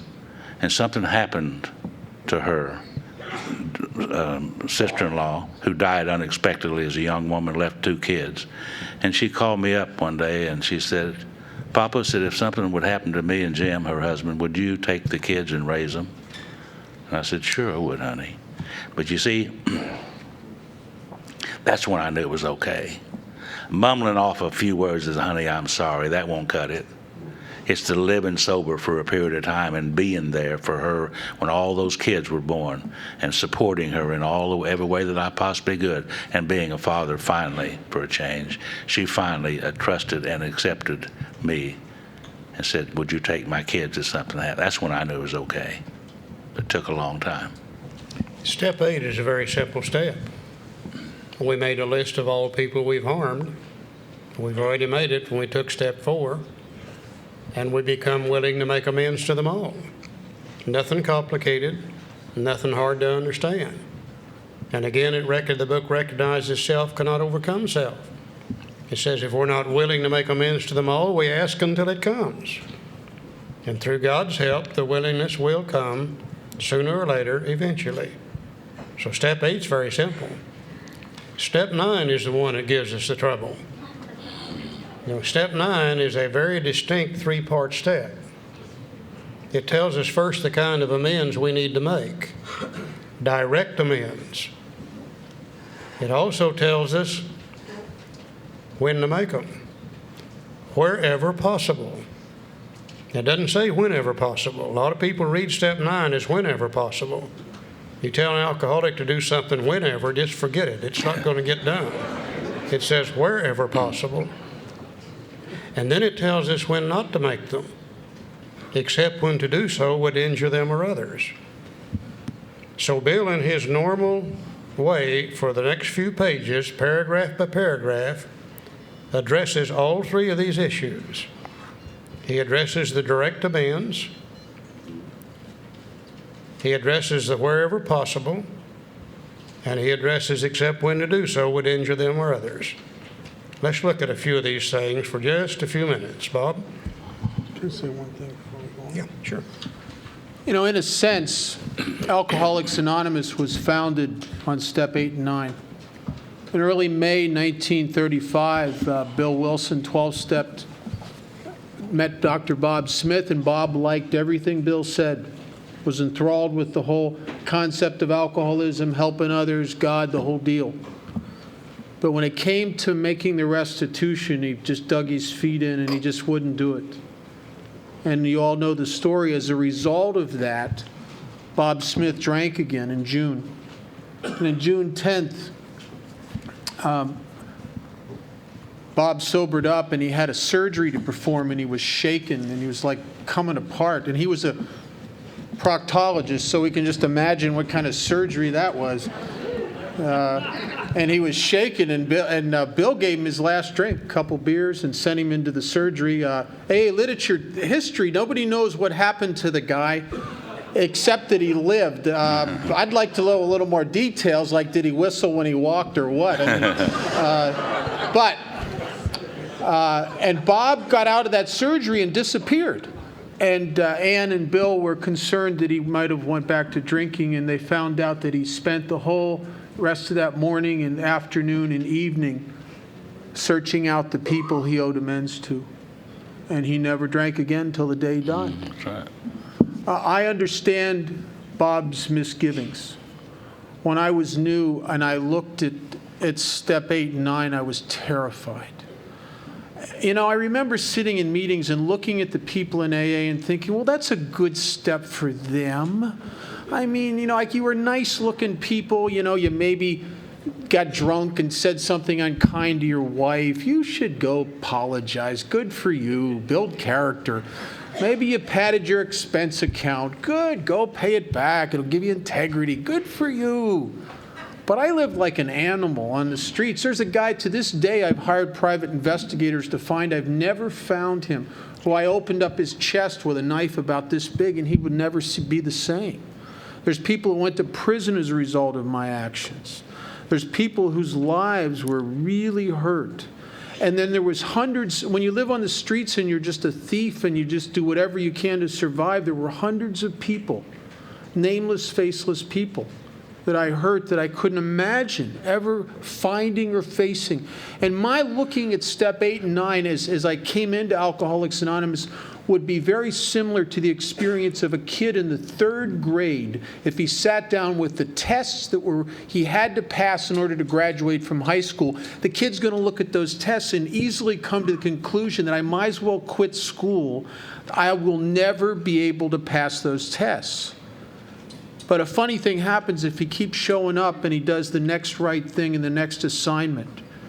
By the time he gets to the end of the 12th grade, he will have what it takes to pass those tests. And that has been my experience with step 8 and 9. I had people pop up in my life at 17 years sober that I searched for in my first 5 years and could not find. And you know why they popped up then? Because God had to give me something in the meantime before I was ready to make that amends. And it was He provided the wherever. I just asked for the willingness, and when opportunity presented it, I've had sponsorship that would not let me dodge. They even made me put on like the drug dealers and stuff. I said, they're drug dealers. What are you talking about? He said, oh, so if you can find something morally objectionable to people you owe money, you don't have to pay them? Is that the deal? But they're drug dealers. Well, this is about you. And I had to pay back people that even told me I didn't have to pay them back because my sponsor told me that it's fine for them to say, but it's your integrity. And thank God, because I sold my self-esteem and my integrity a nickel and a dime at a time, and I think I've bought it back a nickel and a dime at a time. Till I can get to be the person that goes home at night as a result of this and put my head down on the pillow, and I like the guy that's laying in that bed, me. On page 77, down in the middle of the page, it's going to talk about a type of direct amend. Eyeball to eyeball, face to face, one-on-one.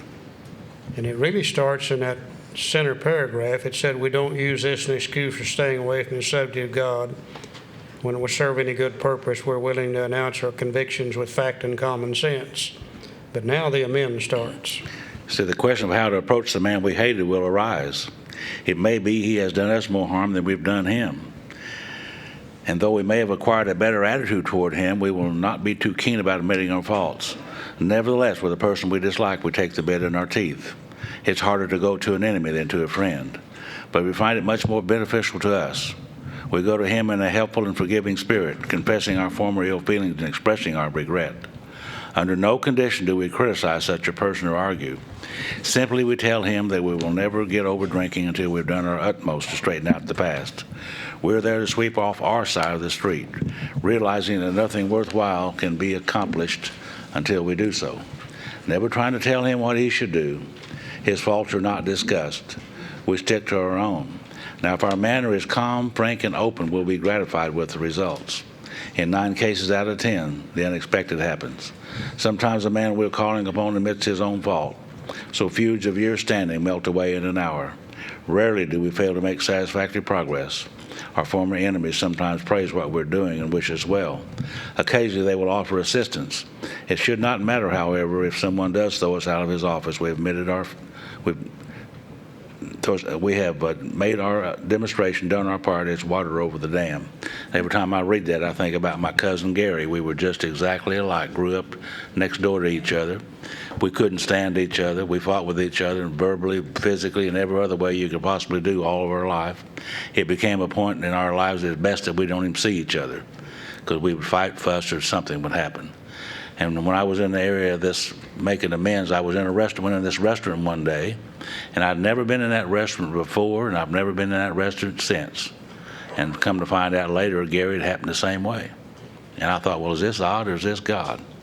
You know? And I motioned Gary over, and he came over reluctantly. He wasn't quite sure what I might do. And I asked him to sit down, and he did. And I said, Gary, I need to tell you, I've joined Alcoholics Anonymous, and I'm trying to straighten out my life, and I've harmed you so many different ways and so many different times. I want to ask you if you'll forgive me. He's kind of relaxed like that. He said, you know, Joe, I want to ask you to forgive me for the things I've done to you. All that stuff went away just that quick, you know. God makes the wherever possible. The best thing about that little story is not only are we both free from it, Gary comes to Alcoholics Anonymous from time to time. He used to be a daily drinker, now he's a periodic. He's making progress.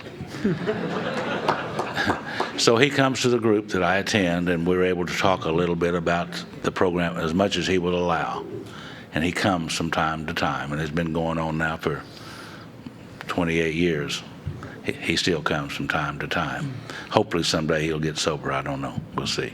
Eyeball to eyeball, face to face, one-on-one.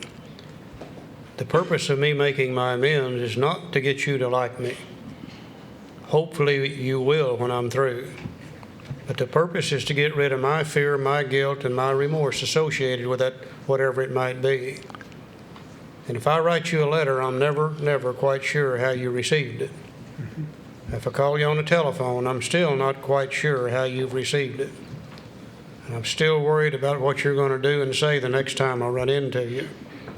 But if I go sit down with you wherever you might be, your job, your home, or wherever, and I make my amends to you to the best of my ability, eyeball to eyeball, face to face, one-on-one, I'll never have to worry about it again, because you will have done the worst you're going to do to me right then and right there. And I'll know that I've done my utmost. That's one kind of direct amend.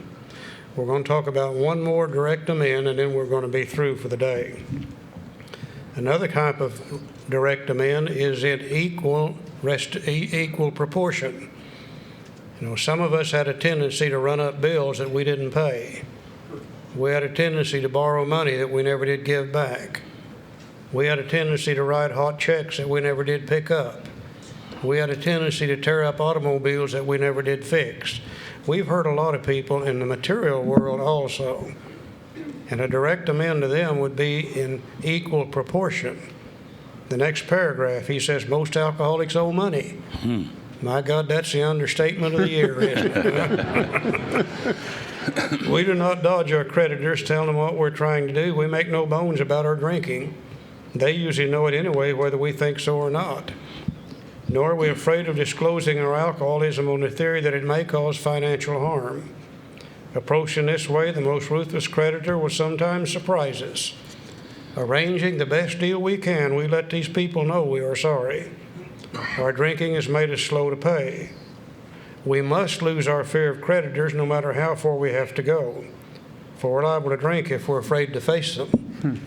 You know, as an alcoholic, what I would really like to do, those people I owe money to, I'd really rather wait till I get it all together in one lump sum, put it in a paper sack, and walk in there and slam it down on the desk and say, here's your damn money. But you know, I'm probably not going to be able to do that. But I tell you what I can do. I can do just what this book tells me to do. I can go to Bob and I can say, Bob, you and I both know I owe you $1,500. I don't have the money to pay you today. I wish I could. What I would like to do is start paying you $10 a week, whatever I think I can afford to pay. And as I start paying that $10 a week and the weeks go by, some morning I wake up and by golly, Bob's paid off. And I go to Joe and I say, Joe, now you know I owe you a couple $1,000. I can't pay you today. I wish I could. But I'd like to start paying you about $20 a week. I'm probably making a little more money now. And as the weeks go by and I pay the $20, someday I wake up and by golly, that one's paid off too. And I go to the next one, and I go to the next one, and I go to the next one. And some morning I wake up, and by golly, they're all paid. The fear and the guilt and the remorse associated with those things is now gone. I have made direct amends wherever that I possibly can. Now I hear somebody say, well, Charlie, yeah, but my God, that would take years. I know it would take years. We didn't get in that situation to start with. We're not going to get out of it overnight. Joe and I have a good friend. He was really a mentor for both of us, named Dan. He moved from Tulsa out here to California, Bakersfield, a few years ago. Dan's dead now. If Dan was alive, he'd have 50 years. 50 years sobriety this year. Dan was 29 years sober. He said, Charlie, I paid the last one of them last week. And I said, Dan, how do you feel? And he said, I feel about 8 foot tall. About that big. Dan was a little bitty fellow, about 5'1". He said, this is the first time in my life that I can ever remember that I don't owe somebody something for what I've stolen from them in the past. You know, a lot of people say, well, yeah, that's okay for $2,000 or $3,000, but what if it's $100,000? What if it's $250,000? What if it's $500,000? Could we do that? Well, I don't see why we can't. If we're smart enough to steal it, we are probably smart enough to pay it back. You know, I think we forget from step 3 on, God's with us. And if we are willing to do these things, God's going to make it possible for us to do so.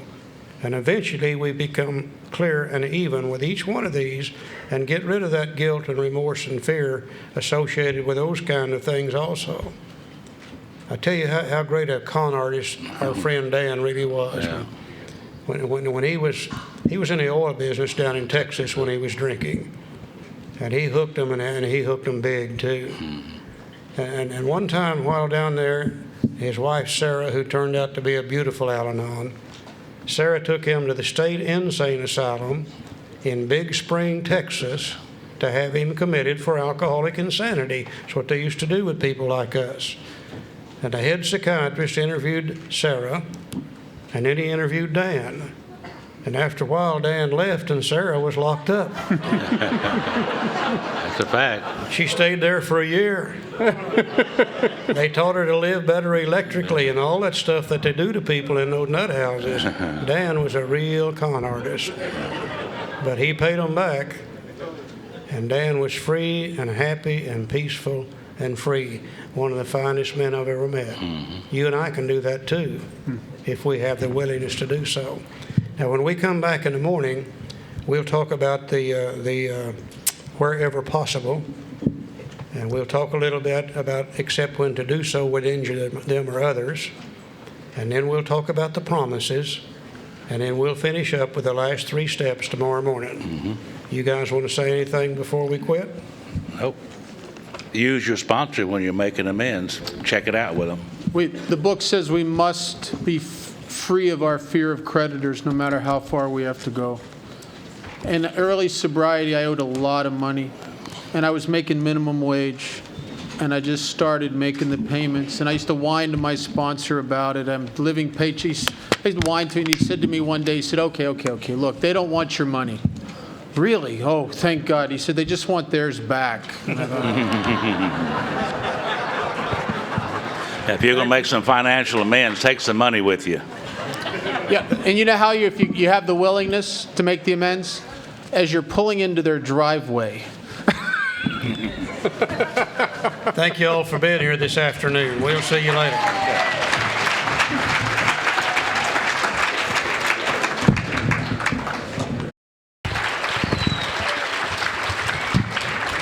Good morning, everyone. My name is Joe, and I'm an alcoholic. And it's truly by God's grace, the Fellowship of Alcoholics Anonymous and the program of Alcoholics Anonymous, I found in a book called Alcoholics Anonymous. I'm sober this morning, and for that I'm very, very thankful. And I've been sober since November 3rd, 1973, thank God. And this is the preamble of Alcoholics Anonymous. Alcoholics Anonymous is a fellowship of men and women who share their experience, strength, and hope with each other, that they may solve their common problem to help others recover from alcoholism. The only requirement for membership is a desire to stop drinking. There are no dues or fees for AA membership. We're self-supporting through our own contributions. AA is not allied with any sect, denomination, politics, organization, or institution. Does not wish to engage in any controversy, neither endorses nor opposes any causes. Our primary purpose is to stay sober and to help other alcoholics achieve sobriety. Thank you, Charlie. Good morning, everybody. Lack of power.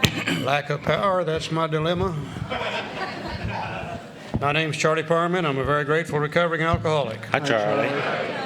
Because I'm a member of the Fellowship of Alcoholics Anonymous, and by the grace of the power that I found through the 12-step program of Alcoholics Anonymous, I haven't found it necessary to take a drink for 12,366 days today, one day at a time, and for this I'm very grateful. You guys look great this morning. You really do. You got all your, man, you got rid of all your resentments. You got rid of all your fears. You got your sex life all straightened out now. Damn, you look great this morning.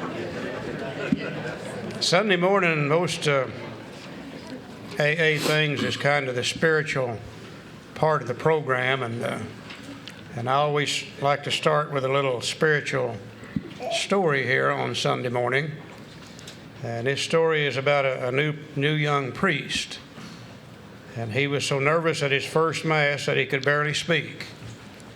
And before his second week in the pulpit, he asked the Monsignor what he could do to relax. And the Monsignor said, well, next week it might help if you put some vodka in the water pitcher, and after a few sips, everything would be fine.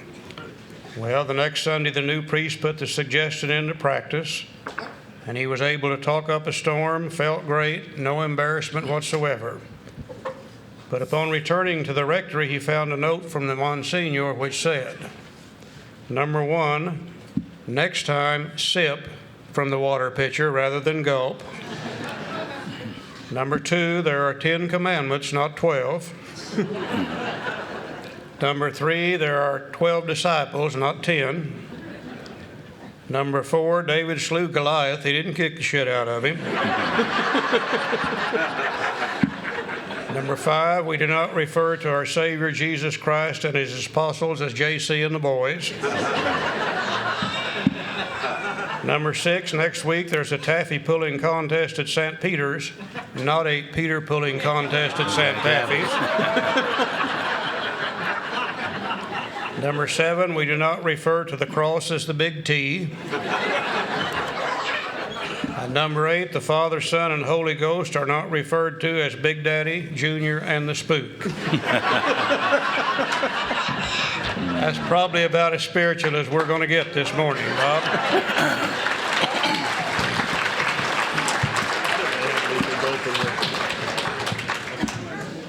Okay, when we finished up yesterday afternoon, we were right in the middle of step 9. We were running a little bit behind, and we'll be a little bit behind probably this morning. We'll probably run over about 30 minutes, which means Willie will probably run over about 30 minutes too. So we'll kind of warn you of that before we even get started this morning. But in looking at step 9, we talked about it being a 3-part step, 3 distinct parts to it. It tells us kind of amends to make. We made direct amends. And it tells us when to make them, wherever possible. And it tells us when not to make them, except when to do so would injure them or others. So we talked about the direct amends pretty well. 2 types, face-to-face, one-on-one, eyeball to eyeball. And then we talked about a direct amend also being equal restitution. So today, let's look just a little bit further into step 9. Talk a little bit about some of the other areas that we have here, Joe. And on page 78, it says, perhaps we've committed a criminal offense which might land us in jail if it were known to the authorities. We may be short in our accounts and not be able to make good. We've already admitted this incompetence to another person, but we're sure we'd be in prison or lose our job if it were known. Maybe it's only a petty offense such as padding the expense account. Most of us have done that sort of thing. Yes, I had those kind of problems in my life too, and I took care of them by the advice of my sponsor. He said, just think about how much of that money you took and add some to it. And take it down to the Salvation Army and give it to somebody down there. That'll take care of that and it'll keep you out of jail. You make amends that way. And certainly I did that. I had some other criminal offenses, and he said it would probably be best that you didn't turn yourself in and go to prison. That wouldn't be too smart. So we didn't do any of those things about that. Besides that, I've always been thankful that I only did the time that I did. I don't ever want to do the time that I deserve, for sure. So we got over that pretty well. He said, maybe we are divorced and have remarried, but haven't kept up the alimony to number 1. She's indignant about that and has a warrant out for our arrest. That's a common form of trouble, too. It certainly is. This day and time, they'll come and get you for child support and alimony and things like that. We had a young fella in my area, and so did Charlie. It seemed like this is a common form of trouble. But he said he's not about to pay any child support or alimony. I said, they'll come get you. He said, oh, no, they won't come get me. So sure enough, about 3 months later, they arrested him one morning at work, took him to jail for past child support and alimony. He called me, wanted me to come down and get him out of jail. And I said, I'm not getting you out of jail. I told you 3 months ago what to do about that stuff. You didn't do it. But they'll do that for you today. They'll come and get you and take you to jail for back child support and alimony, wherever you are. I think one of the important parts of this is in that next paragraph when it says all these reparations take innumerable forms. There are some general principles which we find guiding. Reminding ourselves that we've decided to go to any lengths to find a spiritual experience.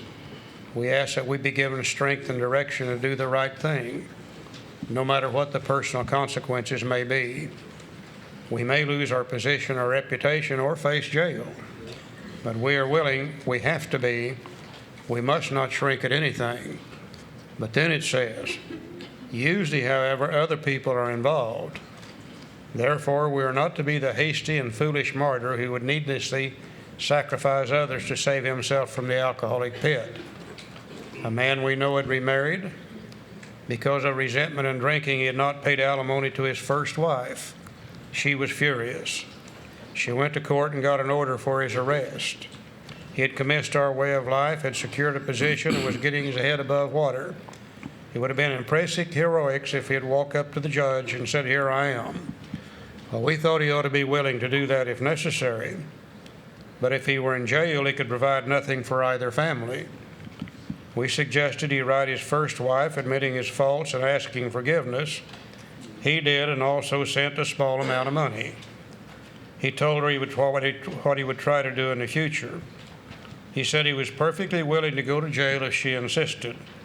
Of course, she did not, and the whole situation has long since been adjusted.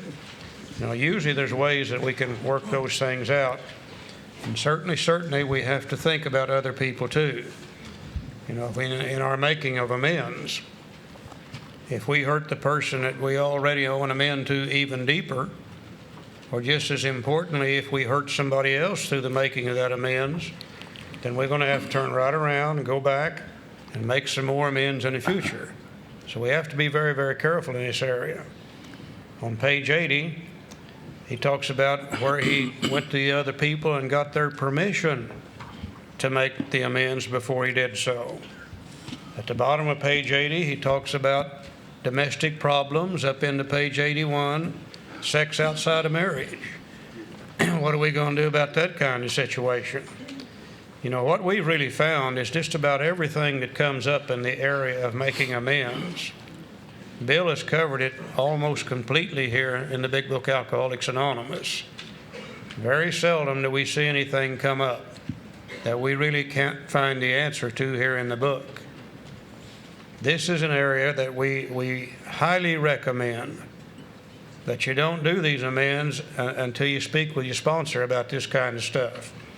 Because you see, when I'm into this program and I'm first starting, and in my enthusiasm to get everything cleared up and cleared away, I'm not really capable of determining, do I really owe this person an amend or not? Will making this amend hurt somebody else or not? I need somebody who has a little more common sense when it comes to this kind of stuff than I have when I'm first starting. And I went to my sponsor on one of them, and I said, I don't really think I owe this person an amend at all. And I'm not going to do it. And he said, well, yeah, you owe him one. And he said, sooner or later, you're going to have to make that amend. And he said, until you do so, it's just going to bug the hell out of you. And he was exactly right. I went to another one, and I said, I really do want to go make this amend. And he said, no, don't you do that now. Because he said, if you do, you're going to hurt some other people. He said, just put that one to the side and hold it until the time comes that you can make it without injuring them or some other people too. I just really didn't have enough common sense about me and what I had done to people to be able to make those decisions on myself. I think this is where we really, really do need the help of a sponsor. Bob? I really want to reiterate what Charlie just said, the importance of the sponsorship. I sponsor a lot of guys that after they're about 30 days sober, it finally occurs to them they have this urgency to make amends to their ex. Self cannot repair the damage done by self. It can't do it. It's through God's grace and direction in this process. And I always tell them, don't do it. Because they're not really going to make amends. They're going to go over there and they're going to get laid. And they're going to try to get her to think better of them. And they're going to write checks they can't cash. That late. And the biggest thing I do with newcomers until they're partway through step 9 is to encourage them not to add to the list. You know what I mean? Let's not add to the list here. And my experience is that through sponsorship and direction through the people, I've been pushed to make amends that I would not have made, and I've been discouraged from making ones that I just thought would be great to make. When I was new, that paragraph that was read on top of 79 about we must be willing to face jail, losing our reputation, etc. In 1977, I'd been sentenced to 2 years in a state penitentiary by a judge for a felony DUI, hit and run in a stolen car. And he cut me a break and he put me in a long-term treatment center that and he said, if you can stay here for a year and do everything you're supposed to do, we'll take a look at it at the end of the year. And I could not stay there. I had not the power to stay sober, even with the determination. I had lack of power. I went on my last drunk. I ended up in Las Vegas. I'm 30 days sober, and I am haunted by this knowledge that I'm going to prison for a couple years. And I went and told a guy in AA, under the illusion that if I talked to, I didn't want to do anything about it. I just wanted to talk about it. Maybe I'd feel better, right? And this guy in AA who was sober a long time, he told me, he says, you have to contact your PO, offer to go back there at your own expense and do the 2 years and any tack-on time they want to give you. And I looked at him, I said, what?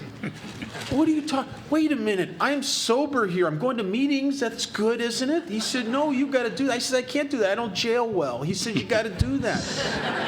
And what do you mean I got to do that? I can't do that. He says, listen to me. You want to die of alcoholism? Well, no. He said, you want to stay sober? Yeah. He said, how long do you think you're going to stay sober looking over your shoulder? How long are you going to stay sober without being able to use a Social Security number, or without being able to have a driver's license, without being able to work anywhere above the table? Every time a cop goes down the street, you'll seize up with anxiety. How long are you going to stay sober, kid, before you're going to have to take a drink or at least something to take the edge off of that? And I knew he was right. And he told me what to do. He said, I want you to do two things. I want you to write a letter to your PO, tell him where you are, give him the address. You want me to give him the address? Yeah, you give him the address. Tell him where you are, tell him you're in Alcoholics Anonymous, tell him you're newly sober, tell him you want to come back there and tell him you'll do anything they want you to do to make this right. And then give him 10 days. 10 days later, you call him up, tell him when you're going to call, what time of the day, etc., and send the letter off. I wrote the letter, I showed it to him, he said, good letter. I remember taking it to the mailbox, and as it left my fingertips, my hand tried to get in the slot to get it back. And when I did that, I tell you, my head exploded. My head went, oh, what have you done? Oh, my God, this is awful. You can't go for 2 years or maybe more. God, I can't do 2 years. I'll hang myself. Would I ever like being married to Bubba? Oh, my God. My head exploded. And I went back to him, and I'm thinking, what am I listening to this guy? This guy's never even been to prison. I'm an idiot. What am I doing here? I went back to the guy, and I said, I can't do this. I'm leaving town. I'm going to go down to California. They won't find me. And he says, you'll drink. He said, think about it. You'll drink. He started talking to me. I said, yeah, what do I do? He says, you just wait and do what you said you're going to do in that letter. I said, I'll go to prison. He says, look, Bob. He says, in my experience, God's not going to have you do the 2 years unless there's somebody in there he wants you to help. And I thought, what kind of crap is that? I don't want to help anybody in there. Oh, my God. And it was the longest 10 days of my life. Made the phone call. A woman answered the phone, the secretary. She says, he's expecting you. She put me right through. And what happened in the next 10 seconds blew my mind. He told me I didn't have to come back there. He said, but he gave me a list of things I had to do. I had to report to a guy in Nevada. I had to take these classes. I had to send them a check every week. I had to go get UAs. I had to do all that stuff. And he said to me, if you can do that, and I was more than willing to do it. He said, you don't have to. He said, we'll just put this to rest at the end of a year. And I walked away from that phone with a lightness of my spirit better than 5 drinks of Jack Daniels, I'm telling you. I walked away from that phone. It was like getting a postcard from God. Dear Bob, I got your back. Real quick. 5 years later, I'm in a detox. This guy comes up, 3-time federal loser. He'd been on parole and skipped, crossed state lines, gotten arrested again, went in this detox. He tells me he's on parole and he's facing 5 years. And I said to him the same thing that was said to me. And he's looking at me like I'm crazy, right? And I said to him, Eddie, look, I don't think God's going to have you do the 5 years unless there's somebody in there he wants you to help. And he's looking at me like I'm whacked. He did exactly what I said. I got this phone call one day from the treatment center that federal marshals came and took him away in handcuffs. You could hear the oops over the phone, right? But I'll tell you what happened. They had to take him in because he was in the system. But his PO was so impressed by that letter that he went to bat for him and unviolated him. And he's since then been a free man and got his record sealed. He now runs one of the largest car dealerships in Las Vegas. He just bought his second big home. And I get a little letter in the mail on my AA birthday most years from a little old lady in Memphis, Tennessee that thanks me for giving her a son back. And I don't know how to explain to her, I didn't give nothing. I just passed the baton in this cosmic relay race called Alcoholics Anonymous. And Eddie does the same thing. He goes into the black community and he helps guys that probably wouldn't listen to me because of the way I look. And he sponsors about 30 guys, and he does stuff in AA that makes me very proud that he's been in my life. Made direct amends to such people wherever possible, except when to do so would injure them or others. Perfect example.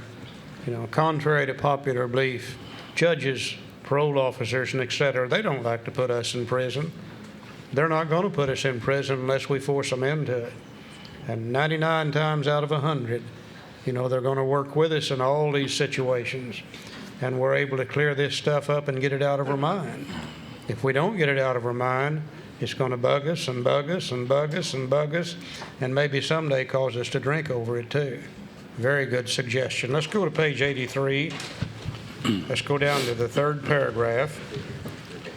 There may be some wrongs we can never fully right. Some of these people are already dead. Some of these people, to make an amend to them, would injure them or others. And we can't fully right some of that stuff. We don't worry about them if we can honestly say to ourselves that we would right them if we could. Some people cannot be seen. We send them an honest letter. There may be a valid reason for postponement in some cases, but we don't delay if it can be avoided.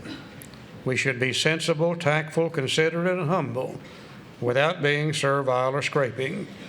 As God's people, we stand on our feet. We don't crawl before anyone. And I think one of the mistakes we see people make in our zeal to be forgiven by everybody, we go to somebody to make an amends, and sometimes they won't accept it. And when they don't, then we're just crushed by that. And we tend to have a tendency to want to go back and go back and go back and literally beg those people to forgive us. No, we don't need to do that. If we make our amends to the best of our ability and they don't accept it, then there's really not anything we can do about that. We need to just go on about our business, hold ourselves in readiness to make the amend perhaps again at a later date if it becomes possible. But we really don't have to beg anybody. We don't have to scrape before anybody, period. We stand on our own 2 feet. I had 2 or 3 people tell me, they said, Charlie, we didn't like you much when you're drinking, and we really don't care a hell of a lot about you now that you're sober. We'd just seen you'd get out of here and leave us alone. And I didn't like that. But the only thing I could do was just go on about my business. A couple of them later on, it did become possible to make the amends again, and everything worked out just fine, Joe. After I had got divorced from that first wife, I started thinking real good. I was thinking good already, but I started thinking real good now. And I said, I'm going to drink. That's a given. This time, I'm going to find me a woman that drinks. I mean, those women that don't drink were mean and ugly. They throw your stuff out in the yard and divorce you. So I'm going to find me a woman that drinks. Well, Rose didn't drink, did she? No, she didn't drink. Threw my stuff out in the yard. You all know what I mean by stuff, don't you? Dirty T-shirts, dirty shorts. They never throw out anything clean. I don't know why that is. So I started looking around the bars, and I found the lady I'm married to today. Her name's Phyllis. You all know her. She's the lady that took up the jukebox money in the bar. You guys know who she is. Seen her in a million bars. Yeah, seen her in a million bars, and this was Phyllis, the queen bee of the Zebra Lounge. And I'd been watching, and we were introduced finally. She said, "You know, Joe, you look like my third husband." And I said, "My God, how many of you had?" And she said, "2." I kind of like that, you know. So we started dating, and in Oklahoma, the beer bars closed at midnight, and then you had to go to those other private clubs, they call them then, and drink till wee hours of the morning, eat breakfast early, and then go to work. That's what we did, and I like that in Phyllis. Anyhow, after some time, we got married, and then we started trying to. And I had a list of things this long that she wasn't going to do, and she had a list of things this long that I wasn't going to do, and no way to deal with the list, so we started having trouble just right after we got married, trying to enforce our list on each other. It got real bad. We couldn't even drink together anymore. It was really that bad. So finally, out of sheer desperation, we had to split up the town. She took 41st Street in south, and I'm 41st Street in north. And we would go do our thing. I don't bother her, she don't bother me, and we meet at our home and visit from time to time. I told you about visiting, didn't I? Okay. And that's the way we made it. Well, on my side of town, up to the west, there was a lake called Lake Keystone. I like that lake, and I went up there and bought me a nice mobile home on the lake frontage. Really enjoyed it. And one night, about 3 o'clock in the morning, there's a bang on the door. And I get up and go in there and look out, and I kind of opened. Well, what she did was she just broke right in with her and our daughter. Embarrassed me in front of my girlfriend. Yeah. The next morning I woke up and all my stuff was laying out in the yard like it's supposed to be. And she took my car and went down to the bank and took what little money we had and went to the divorce lawyer and filed for divorce on me and restraining order all in one day. Boom. After all I'd done for her to treat me like that. After some time, I got sober, and then 2.5 years later, Phyllis got sober, and then 9 years after that, I'm at the back of the room one night at the group and greeting people, and I turn around, and here's the lady of the mobile home incident. I was not having a good time. And I looked over, Phyllis, she's at the coffee pot, and this all happened just that quick. Some of the guys knew of this situation. Later they asked me, said, "Joe, what did she say?" I said, "She didn't say nothing for about a week." And then we would go to another meeting. Here's a lady, and I went. You'd have to know Phyllis to really appreciate this story. She could clam up longer than anybody I've ever known. And we'd go to a meeting, and here's this lady, the mobile home incident, and another meeting. And finally, one night on the way home, she began to talk ugly to me. They'll do that, you know. And I began to pay the price again. And this went on for 2 or 3 weeks, and finally she was able to settle down long enough that we could talk about it. And I finally said, "You know, Phyllis, whenever you and I got back together, I told you I wouldn't do those things anymore. And you know I haven't. And you know, they know. They know." You hear me? They know. Yeah, they know. And I said, "You know that I haven't been doing those things. And I've already paid one hell of a price for this deal anyhow. I paid financially, I paid spiritually, I paid mentally, I paid every way you could possibly pay for that situation. And I've been doing well for 10 or 11 years now, and you know that. And what I'm trying to tell you, honey, is I'm not paying no more. You see, they'll let you pay forever and ever if you'll pay. After we've done all we possibly can do to make amends, we have to quit paying. It's like last month's electric bill. I paid it, and I'm not paying that one no more. Pay next month, but not last month. They'll let you pay forever if you'll pay. Think about it. Thank you.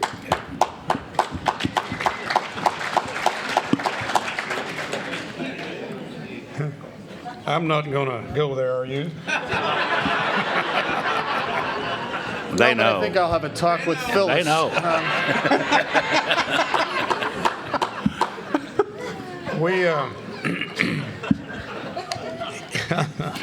In the book, we find Love you, Joe.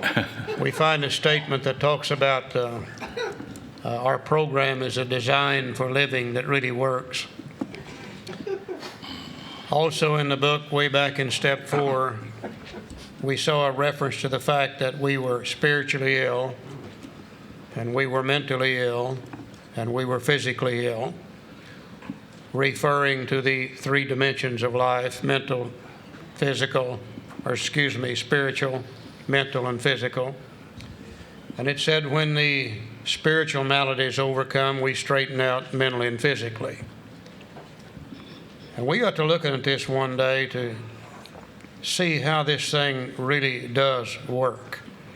You know, chapter 5 tells us how it works, but why does it really work? And we begin to realize that all human beings really are tridimensional creatures, that we're all born to live with the Spirit. If God dwells within each of us, then that means we're going to have to live with God, whether we like it or not. It's beside the point. The only question is, do we live with God in harmony or disharmony? And nobody in the world ever got in more disharmony with God than we alcoholics have. We also have what we call the mental dimension. We all have a mind. Sometimes we act like we don't, but we do. And we have to live with our mind, whether we like it or not. We don't have any other choice. And the only question is, do we live with our mind in harmony or disharmony? I don't know of any group of people in the world that ever got in more disharmony in their minds than we alcoholics have. Then we also have what we call the physical dimension. And for a long time, I thought the physical dimension pertained only to my body, the physical well-being of my body. But I find today the physical dimension is really the world and everything in it. Not only me, but you, my children, my job, my automobile, my everything in the physical world. And we don't have any place else to live except here in the physical world. Whether we like it or not is beside the point. And the only question is, do we live here in harmony with the world and everything in it, or in disharmony? And I don't know of any group of alcoholics or people in the world got any more disharmony with the world and the people in it than we alcoholics have. In other words, we were sick spiritually, mentally, and physically. When the spiritual malady is overcome, then we straighten out mentally and physically. And it looks to us like the first 9 steps are designed to do just exactly this thing and put us back together like we should have been in the first place. Step 1, 2, and 3 gets us right with God. Because we were powerless, we saw the need for the power, and in step 3, we made a decision to go after that power. We made a decision to let God be the director, that He's the Father and we're the children. He's the employer and we're the employee. Now, for most of us, that's the first time in a long, long time that we've had that relationship with God. Always before, we told God what we wanted Him to do. God, give me this, and God, give me that, and God, do this, and God, if you'll do this, I'll do that. We always want Him to give us something, or we wanted to bargain with Him.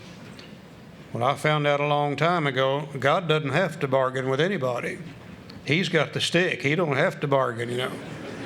So we got the right relationship with God in steps 1, 2, and 3. That removed just enough self-will to let us begin to look in our minds and see those things that blocked us off from God, and see those things that created our problems with the world and the people in it. And through steps 4, 5, 6, and 7, we begin to get straightened out in the mental dimension. That removed enough self-will to let us then go out and reach out to our fellow man and start straightening up our relationship with the world and everybody in it through steps 8 and 9. Now just think, if you're right with God in 1, 2, and 3, if you're right with yourself in 4, 5, 6, and 7, if you're right with your fellow man in steps 8 and 9, you're probably going to feel pretty good, because that's the first time we've been that way since we were little bitty children.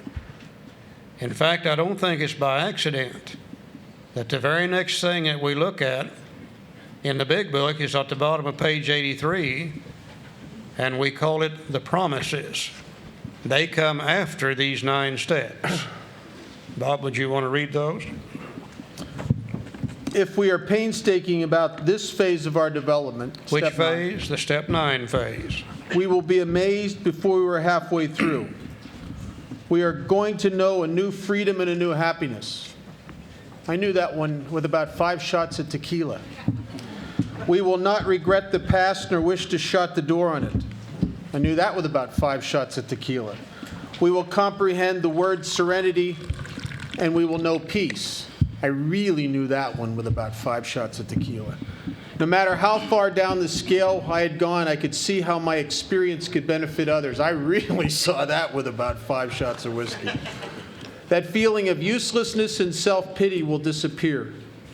Did you notice it doesn't say that feeling of uselessness and that feeling of self-pity? That feeling of uselessness and self-pity, they're connected. When I'm useless, I'm full of myself and I feel sorry for myself and I feel full of self-pity. We will lose interest in selfish things and gain interest in our fellows. Self-seeking will slip away. Our whole attitude and outlook upon life will change.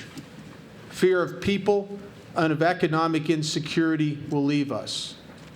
We will intuitively know how to handle situations which used to baffle us, and we will suddenly realize that God is doing for us what we could not do for ourselves. Are these extravagant promises? They are being fulfilled among us, sometimes quickly, Spiritual experience. sometimes slowly. Spiritual awakening. They will always materialize if we work for them. Isn't that great? Yeah. Isn't When I that come great? into Alcoholics Anonymous, I was restless, irritable, discontented, full of guilt, shame, and remorse for the things I did while drinking and other things. And then I began to apply these steps to my life, and I realized here at after step 9 is one of the most freeing steps that possibly we could do for ourselves. It sets me free and turns me loose. Then I began to experience these feelings of the promises, not in my body, but in my mind. Remember, it said ideas, emotions, and attitudes, which were the guiding force of the lives of these people, are suddenly cast to one side. I began to feel these promises in my mind. I knew I was experiencing those things in my mind. And when they talk about being reborn, I understand what they mean by that now. That's the best description I've ever read about being reborn. Not in my body, but in my mind. I don't think like I used to think. Thank God. I'm going to read the promises again for 2 reasons. Number 1 is I love the way I read them. He likes it. But number 2, I'm going to add some words to them. Almost the same words that Bob added.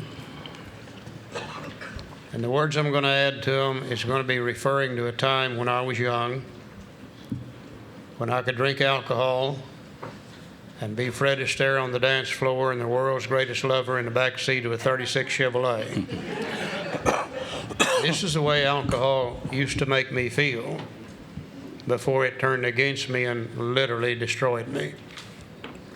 Whenever I took a drink of alcohol, I knew a new freedom and a new happiness. Whenever I took a drink of alcohol, I did not regret the past nor wish to shut the door on it. Whenever I took a drink of alcohol, I would comprehend the word serenity and I would know peace.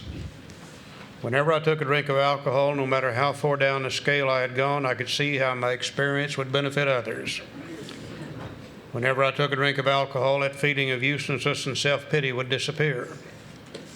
Whenever I took a drink of alcohol, I would lose interest in selfish things and gain interest in my fellows. Whenever I took a drink of alcohol, self-seeking would slip away. Whenever I took a drink of alcohol, my whole attitude and outlook upon life would change. Whenever I took a drink of alcohol, fear of people and of economic insecurity would leave me. Whenever I took a drink of alcohol, I would intuitively know how to handle situations which used to baffle me. Whenever I took a drink of alcohol, I would suddenly realize that alcohol was doing for me what I could not do for myself. Now think about that for a minute. My God, no wonder I love to drink. When you find something that will do this for you, my God, that's the greatest thing in the world. And alcohol was my friend. And alcohol allowed me to function And alcohol allowed me to do all these things for a long, long time, and I enjoyed it for many years. But then one day alcohol turned against me. And the very things I was afraid would happen to me now begin to happen because of the alcohol. And I became a very, very confused individual, not knowing I was alcoholic, not knowing I would never be able to recapture these things from alcohol. I spent the last 4, 5, 6 years of my drinking literally destroying myself and everybody around me with alcohol. I came to AA, and you handed me a book. And in that book, I found the first 9 steps of Alcoholics Anonymous. And I applied those steps in my life to the absolute best of my ability.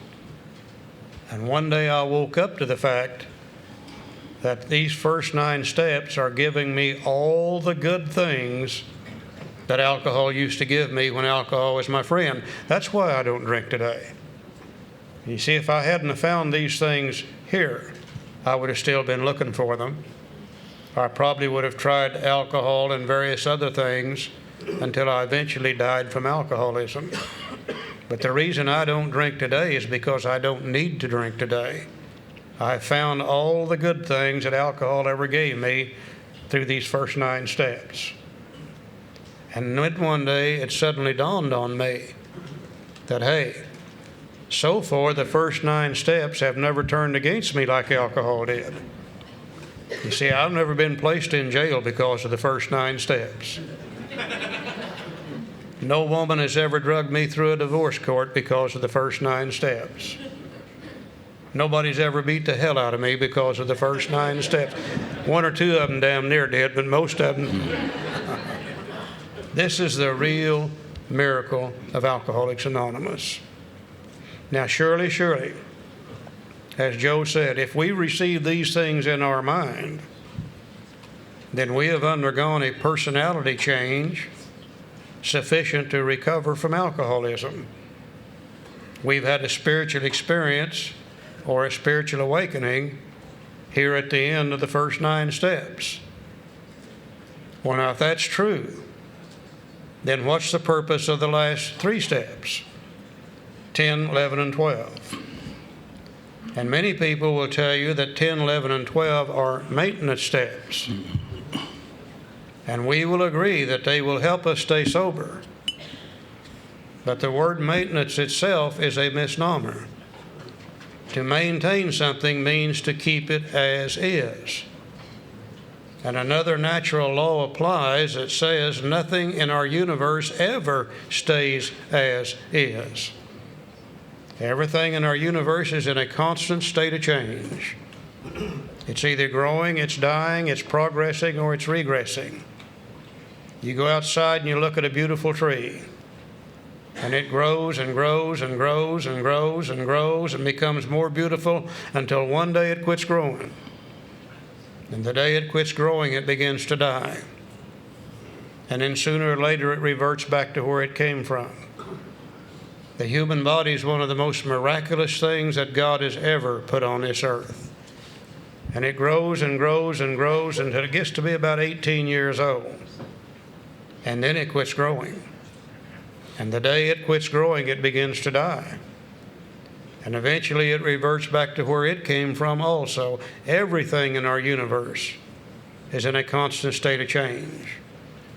If I tried to stop here and maintain these promises and not grow any further, then sooner or later I'm going to begin to regress, and I'm going to have to start having trouble with people. Next thing you know, that backs up, and I start having trouble in my mind with me. And next thing you know, that backs up, and I'm blocked off from God. And the next thing you know, I'm drunk all over again. How many of us have seen people regress in AA and go back, right back to where they originally came from? We believe the last 3 steps are growth steps, just like all these other action steps are. Twice in the big book, Bill talks about a 4th dimension of existence. Once in his story and once in chapter 2. We believe that there is a dimension of living far, far beyond the normal 3 that most people will never experience. You can't explain it. You can't describe it. You can only feel it. And only those who continue to grow in their relationship with God, themselves, and the rest of the people in this world are able to experience this 4th dimension of existence. Let's look at the last 3 steps now for just a little while, and let's see if we can't see the real growth factor rather than the maintenance factor in steps 10, 11, and 12. Joe? There's one thing we did as a fellowship is we took the steps out of the book and put them on these little cards, put them on the wall. I like them in the cards. I like them on the wall. Only one thing wrong with it. Come into AA today and look on the wall and try to take your steps off the wall without the instructions. They left the instructions in the book. And if we begin to talk about step 10, it says continue to take personal inventory and when wrong, promptly admitted it. It looked like if you just continue to take a little inventory and if you were wrong, you promptly admitted it, you would be doing the intent of step 10. And somehow or other, we got the idea that we did that at night. And I've discussed this many times with Charlie, and he agrees that I don't get in trouble at night in bed much anymore. I don't know about him. I keep telling him to speak for himself. He don't need to. I need a daytime walking around step. That's where I get in trouble, you know. And that nighttime portion's over in step 11 anyhow. So let's look at step 10 from the big book where the instructions are and see what it says. See if there's more to it than that. So this thought brings us to step 10, which suggests that we continue to take personal inventory and continue to set right any new mistakes as we go along. We vigorously commence this way of living as we cleaned up the past. We have entered the world of the Spirit. We've had a spiritual experience or a spiritual awakening. Our next function is to grow. Our next function is to grow, not maintain, not stay where we are, but to grow in understanding and effectiveness. Now, this is not an overnight matter.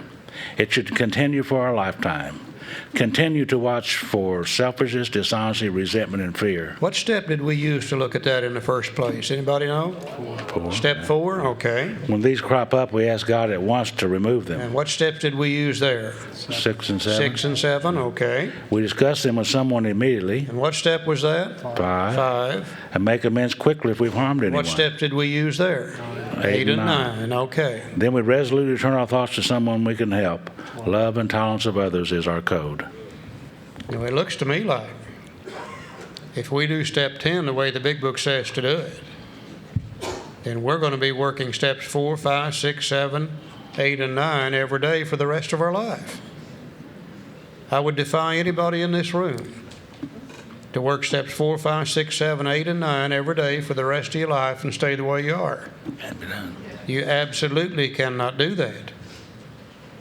As we continue to watch for selfishness, dishonesty, resentment, and fear, we learn more and more and more about ourselves. As these things crop up, we ask God at once to remove them. They become less and less. As we discuss them with another human being, immediately we learn more and more about ourselves. As we make amends quickly if we've harmed anyone, our relationship with the world and everybody in it becomes better and better and better and better. Now, used to, I would wait till I went to bed at night to do this. But in doing so, I found that I wasted a hell of a lot of days, too. If I get screwed up at 9 o'clock in the morning, if I don't do something about it, by 10 or 11 o'clock, I've cussed out 2 or 3 different people. By 1 or 2 o'clock, 4 or 5 people have cussed me out. By nighttime, I'm an absolute basket case, and I've wasted a whole day, which could have been a happy day with peace of mind, serenity, and happiness.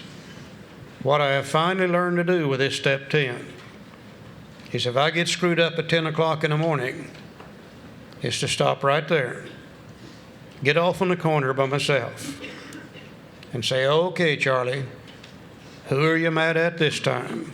Now, I've got the little inventory sheets up here in my head. I can see them just as plain as day, and you can too. I say, who are you mad at?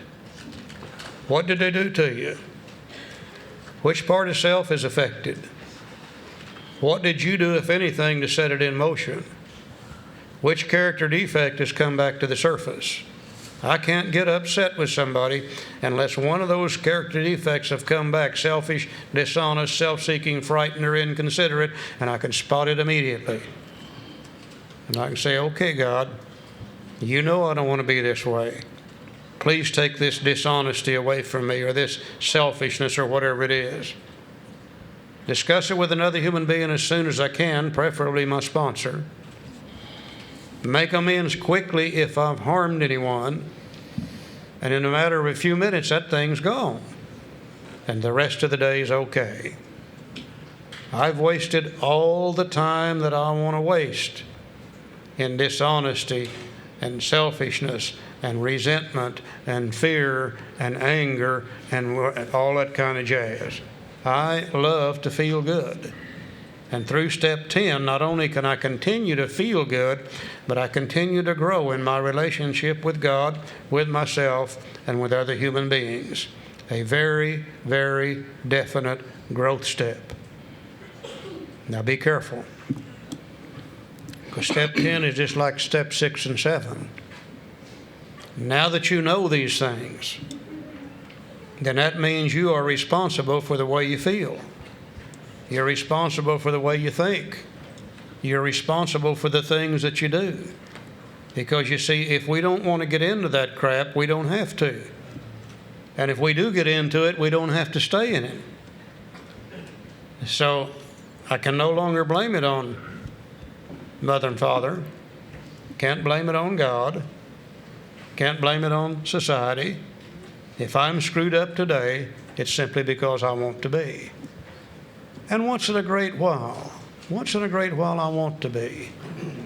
There's times I love to be mad and angry, because I can romp and stomp, and it gives me a comfortable feeling of superiority over other people. Sometimes I like to be afraid, because I can use that to rationalize and justify doing things I shouldn't do and not doing things I should do. But when I do that any longer, I don't enjoy it like I used to.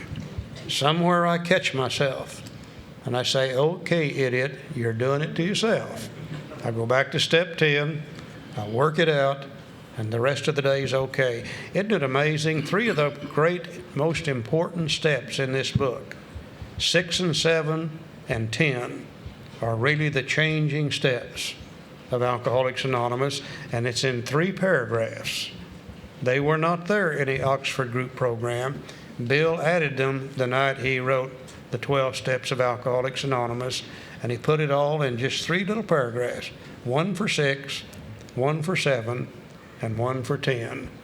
Absolutely amazes me when I see this. Bob? This next paragraph is what it could be considered the 10-step promises. AA groups all over the world have adopted the 9-step promises, and they read them in meetings. But I'll tell you, I came here for the 10-step promises. If they don't come true in my life, chances are I will die of alcoholism. And it says, we have ceased fighting anything or anyone, even alcohol. For by this time sanity will return. We will seldom be interested in liquor. If tempted, we recoil from it as from a hot flame.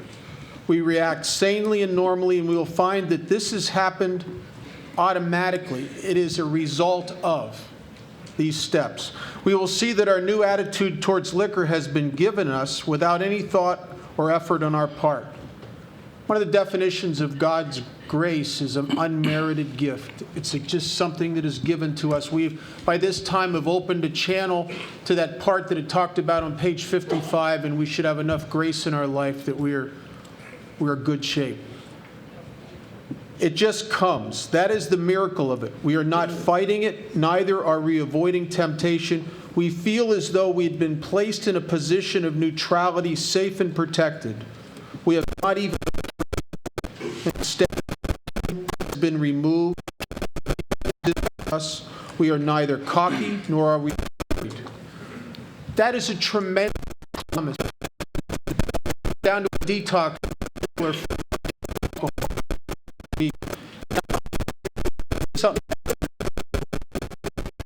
I lost to the room. And what I would say is that if you get involved in Alcoholics Anonymous and you work these steps, there will come a day where you could be alone in a room with an unlimited amount of alcohol and no one would ever know if you drank it or not, and it will mean no more to you than the furniture. And they look at me like I'm from Pluto. They could conceive not drinking if they're protected and they live in AA and maybe stay away from it. But they cannot conceive that type of freedom, a freedom that most of us, I think, have a tendency, at least I do, and I don't mean to take for granted sometimes. That I remember if I wasn't drinking, I was yearning for it. I remember the sickness of heart that always drove me back to where I remember getting to a place where I really couldn't imagine life without it. And to be free of that. And the book later on in Working with Others, it says if you don't get to this place, you've missed it. It says an alcoholic who cannot meet these conditions of being around alcohol still has an alcoholic mind. There's something the matter with his spiritual status. And it goes on to say, in our belief, any scheme of combating alcoholism which proposes to shield the sick man from temptation is doomed to failure. It may work for a while, but it goes on to say he'll eventually have a bigger explosion than ever. And this is a freedom in this step that is, this is really what I came here for. And I don't even know that I knew I came here for this. That I could get that free, that I could be like those people in AA that seem to live in a world full of alcohol with a sense of ease and comfort, and they could be around it. And I used to see, I remember a noob seeing guys that tended bar that were alcoholics that were sober. How can you do that? I have a good friend in AA who runs a liquor store. He's run it for years and years. He's sitting right here by the side of me. And he didn't find it necessary to drink running that liquor store. I've got another one back home that owns a liquor store. I know 2 or 3 good friends in AA who are bartenders. You know, this is the miracle of Alcoholics Anonymous. I know me better than anybody else in the world knows me. And if I had to fight that desire to drink every day like I used to have to do, I know exactly what I'd do. I'd go back to drinking again. There's no doubt about that at all. But you see, I don't have to fight it because it has been removed. Just think. Way, way back on page 45, it said the main object of this book is to enable you to find a power which will solve your problem. And we emphasize then from that day on, or that page on, we're looking for one thing and one thing only. For those of us who are powerless, which is all of us, how do you find the power? Well, somewhere between 45 and 85, I found the power. And the power has solved the problem. The desire to drink has just simply been removed. It does not exist anymore. That is the real miracle of Alcoholics Anonymous. For about 10 years of my sobriety, in a service to my business, I started an organization called the Las Vegas Food and Wine Society. And I was president of that organization for 10 years and put on monthly wine tastings. And I would go there and I would facilitate these wine tastings. And I got to be friends with a lot of doctors and casino owners and lawyers that would attend this or were members of that. And you know, in that whole 10 years, no one even realized that I didn't drink. They never even paid attention. And I went in there with so much fear that they're going to start confronting me about, and they never even noticed. And occasionally a new guy will come up to me and say, "How can you do that? You must really be strong." And when they say that to me, I don't contradict them. I just know that they don't get it. That this isn't about, I don't have the power to do that. I have either accessed something that allows me to live in this world free from alcohol, or I haven't. And if I'm fighting it, I'm in the problem. And if I'm free, it's a symptom of the answer. And I am free today. I have alcohol in my home. For years, I had a wine cellar for investment purposes. I sold a few years ago. But I'll tell you something, without step 10 and 11 and 12, I think that I would start getting sick of spirit again. And I would start thinking that would start looking like medicine again to me for what was ailing me. So I believe, and I bet my life, that if I do certain things every day in my life to maintain this connection, that I can be around alcohol and I can be free. Remember back on on step 1, it said we admitted we were powerless over alcohol and their lives had become unmanageable. That's the problem. In steps 4 through 9, the problem has been removed. And then it says in step 2, we came to believe that the power of greater than self could restore us to sanity. Well, we get our sanity back on page 84. It says, for by this time, sanity will have returned. And I'm like these two guys, and probably most of you guys. I've been sober and working on the steps about 3 or 4 months. And I don't know about you, but whenever before AA, I had those enforced sobriety times. And I'm telling you how bad I was. I'd be sober and I'd be thumbing through a magazine and I'd see just a picture of alcohol in a bottle, and my mouth would water. Charlie said I slobbered a lot. Just looking at a picture. So I had a real obsession to drink. And I looked up that one day after 3 or 4 months of working these steps, and that had been removed. It was just gone. That's the miracle of it. It was just gone. See, I got my sanity back on page 84. And he says, now it's easy to let up on the spiritual program of action and rest on our laurels. You know, you can only coast downhill. Can't coast uphill very far. Remember old Jim, the automobile salesman? He did 1, 2, and 3, and good things began to happen for Jim. He got his family back, been to work with a company that he used to own. Good things began to happen for Jim, and he stayed sober on 1, 2, and 3. He rested on his laurels. And of course, we know he got drunk a half a dozen times in rapid succession. So we're headed for trouble if we do. For alcohol is a subtle foe. And what I'm trying to say is if once you get sober and in this area, good things start happening. Probably you're back home. If we're really lucky, we're back in the bedroom instead of on the couch. You know what I mean? And maybe you're making extra money now that you're working regularly. Might even went out and put some furniture on credit or a house on credit. This program really works with that credit thing. What I'm trying to say is that if you're not careful, things begin to compete for your sobriety. And things will get your sobriety too, I guarantee you. I've seen that happen too many times. So we're headed for trouble if we do, for alcohol's a subtle foe. We're not cured of alcoholism. What we really have is a daily reprieve and contingent on the maintenance of our spiritual condition. Now there's the word maintenance, 1 day at a time, not forever, 1 day at a time. Every day is a day when we must carry the vision of God's will into all of our activities. How can I best serve thee? Thy will, not mine, be done. These are thoughts which must go with us constantly. We can exercise our willpower along this line all we wish. It's the proper use of the will. We've been talking now for 3 days that willpower is of absolutely no avail. But God gave us willpower for a reason. He never gave us any willpower for any bad reason, but for a good reason. And we can exercise our willpower along this line all we wish. It's the proper use of the will. Thy will, not mine, be done. So you get your sanity back on page 84. You get your willpower back on page 85. And wouldn't it be awful to have your willpower and no sanity? But we get it in the right sequence. Sanity first, then our willpower. Listen, if you will, very closely to the description and comments on the next paragraph. Very important. Much has already been said about receiving strength, inspiration, and direction, not suggestion, and direction from Him who has all knowledge and power. If we've carefully followed directions, not suggestions, we've begun to sense the flow of His Spirit into us. To some extent, we've become God conscious. We have begun to develop this vital sixth sense, but we must go further, and that means more action. And here Bill is referring to God consciousness as a vital sixth sense. You see, everything I know on a conscious level, I've learned from 5 senses of direction.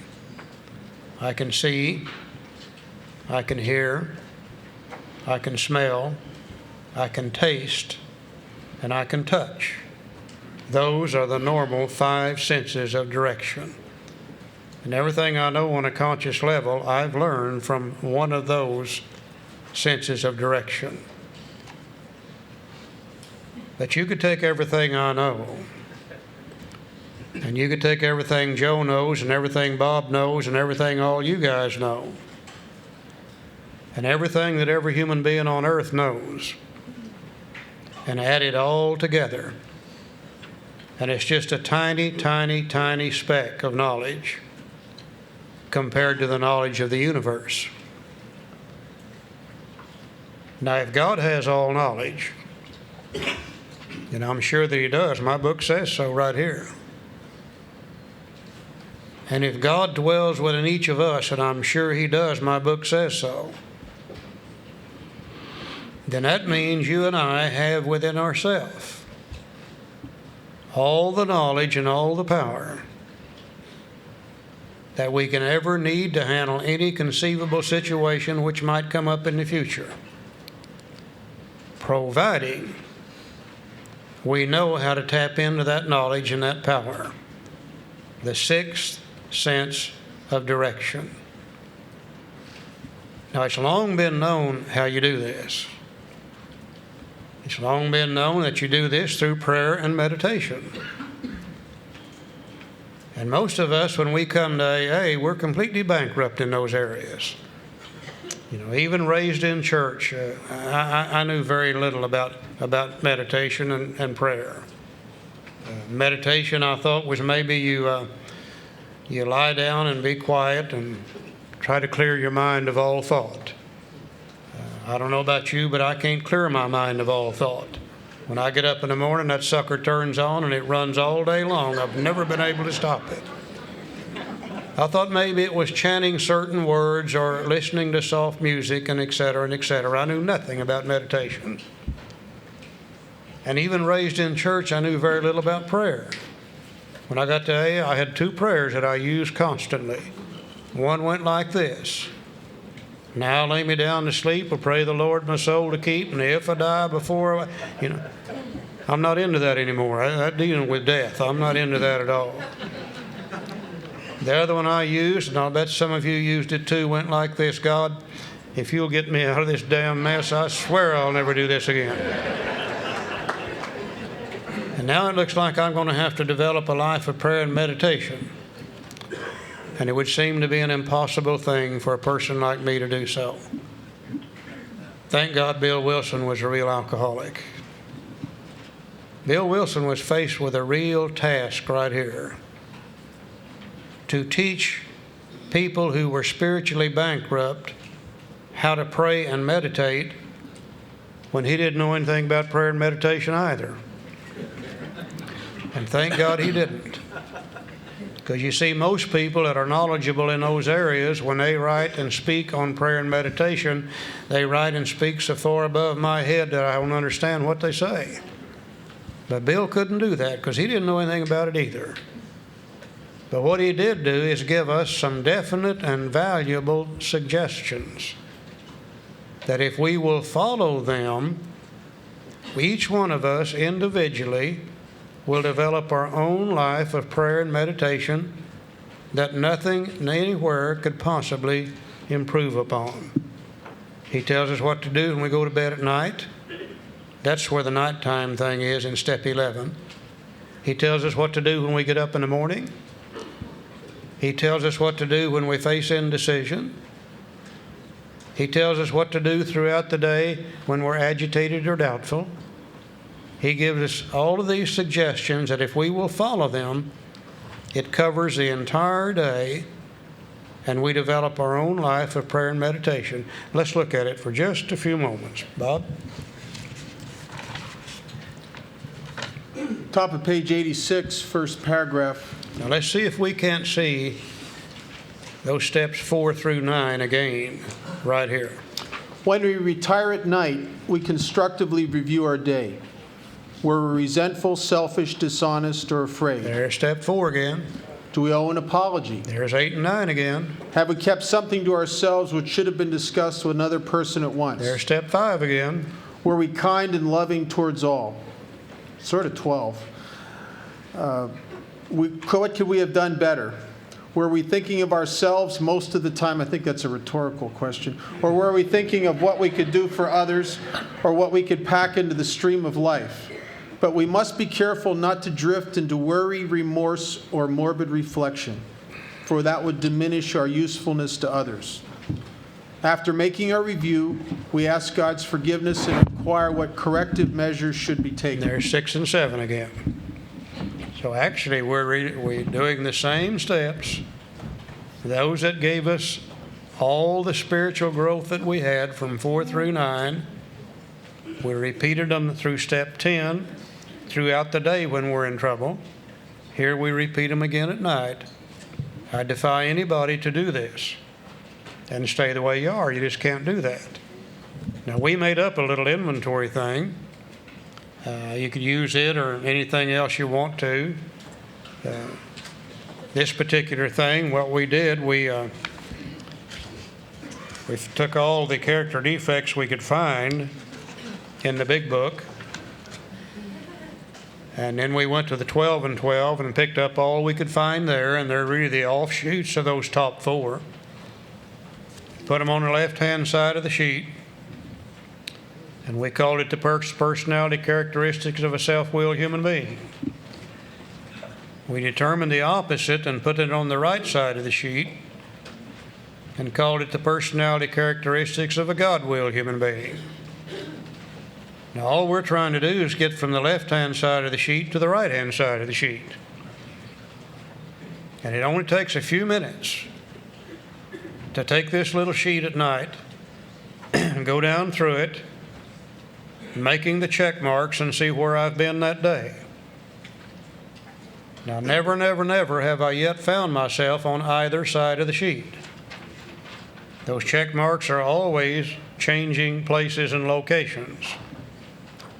But what I have found over a period of years, I'm gradually checking more on the right-hand side than I am on the left-hand side. Because you see, this alerts me to what I continue to need to work on, what I continue to need to change. And slowly, slowly, as the changes are made with God's help, I move more and more toward the right-hand side of the sheet. I've learned one thing in AA. I am going to inventory. I'll repeat that again. I am going to inventory. I got one or two choices. I can wait until I'm so screwed up that I'm almost drunk and start digging myself out from under that mess. Or I can do it like this thing suggests and take just a little time each day to do it. And I'm in much less chance of getting drunk if I do it this way. I found out that it takes less energy to do it on a daily basis and less time than it does to wait until I'm almost drunk before I start inventorying. There's an old philosopher called Carl Sandburg. Carl made a statement which I think is so appropriate to people like us. He said, when a society fails, there's always one thing present. They forgot where they came from. And in forgetting where they came from, they forgot where they were going, and they got lost out there somewhere. And that's the only thing that you and I will cause us to fail, is if we forget where we came from. Then we're going to forget where we're trying to go. And then we get lost out there also. Simple little daily inventory. Takes just a few minutes to do this at night. Joe, you want to say anything on that? Bob? Two things that helped me to put this into my life. I had some, growing up in the 70s, I had some confusing ideas of meditation. With the robes and the chanting and the Nam Myoho Renge Kyo, all that crazy stuff. And I looked in a dictionary, and it didn't help in a modern dictionary. And language changes. I went back and I found a dictionary from the early part of the 1900s where Bill Wilson was forming his language, and I read it. And the definition for meditation, it used the example, a man doth meditate a war. We carefully considered our plans for the day. It's setting the course of my life for that day in that short little span. And in the beginning, when I came to Alcoholics Anonymous, I was forced by the hopelessness of my condition to make a desperate decision. The decision to turn my will and my life over to the care of God. Because of a lack of alternatives. I was in a trap I could not spring. And I was hopeless. And by this time, what step 10 and 11 together is very similar to a sailor that would go down here to, say, to the harbor on the coast and rent a sailboat. And he rent the most expensive sailboat he can, went to the nautical library, did his homework, did every step in the preparation for a trip to Maui. But no matter how perfect he sets out from the port, and no matter how good the boat is rigged, and no matter how perfect the course, it is just going to come to pass that every day the currents, the winds, and the tides are going to blow him away from the decision that he made in step 3, or the decision of going to Maui, of making his life none of his business and helping God's kids. And every day, if he has to get out his instruments and take an inventory of his position, an honest inventory, he can't fool himself about the value of where he is. He's got to know. And then he does this to readjust his course back to the decision he made in step 3. And guys like me, if I don't do that on a regular basis, what happens is I'm starting to wonder why there's these chunks of ice with penguins going by my boat, and I think I'm going to Maui, right? You know, communication is the beginning of all understanding. For instance, when we started here Thursday at noon, we didn't know you and you didn't know us. And we've been talking and listening to each other this weekend. We know each other a lot better today on Sunday than we started out on Thursday. Communication is the beginning of all understanding. Talking and listening to each other. If that would work with us, wouldn't that work with God? Talking and listening, praying and meditating, maybe doing more listening than talking. That would work with God too. We'd have a better understanding. See, we would teach ourselves about prayer and meditation through experience. And as Charlie said, no one could improve upon that, because we'd have a God of our own understanding, talking and listening. Page 86, the first paragraph told us what to do at night. Now let's see what it says in the morning. On awakening. And I'm always interested in the words that are used in the book. He said on awakening. I think that means just as soon as we wake up. Not after we go to the bathroom or not after we've had breakfast, but as soon as we wake up. On awakening, let us think about the 24 hours ahead. We consider our plans for the day. Before we begin, we ask God to direct our thinking, especially asking that it be divorced from self-pity, dishonest, or self-seeking motives. Under these conditions, we can employ our mental faculties with assurance, for after all, God gave us brains to use. Our thought life will be placed on a much higher plane when our thinking is cleared of wrong motives. You know what most of us do when we awaken? We go to the bathroom. I had a guy tell me the first thing he did was go on his treadmill, and I said, man, you got a better bladder than I've got. I go to the bathroom. And we go to the bathroom and relieve ourselves, and then we go to the kitchen. And we get a little coffee or whatever we drink in the morning, and we get a little food, and we feed the body. And after we get through feeding the body, we go back into the bathroom, and you ladies begin to prepare your faces and your hair, and we men do whatever we do and take care of that part of our body. After we get our faces and head all straightened up, we go to the closet and we pick out the clothes we're going to wear that day. Got to make sure they match. Got to be sure they match. We spend a lot of time on picking out these clothes. We clothe the body and we get ready to leave the house. We feed the cat or the dog if we have one. We leave the house, we lock the doors. We want to be sure nobody steals our material junk while we're gone for the day. And we go out to the car and we walk around the car and look at the air and the tires, make sure they're all inflated. We get in the car and turn on the switch and we look at the fuel gauge, make sure we got fuel. And we fire that sucker up and we take off down the road. Now, we did all those things to take care of the body, to take care of the material things, to take care of the car, and etc. What did we do about our minds that morning? Now, our mind's going to run the whole show all day long.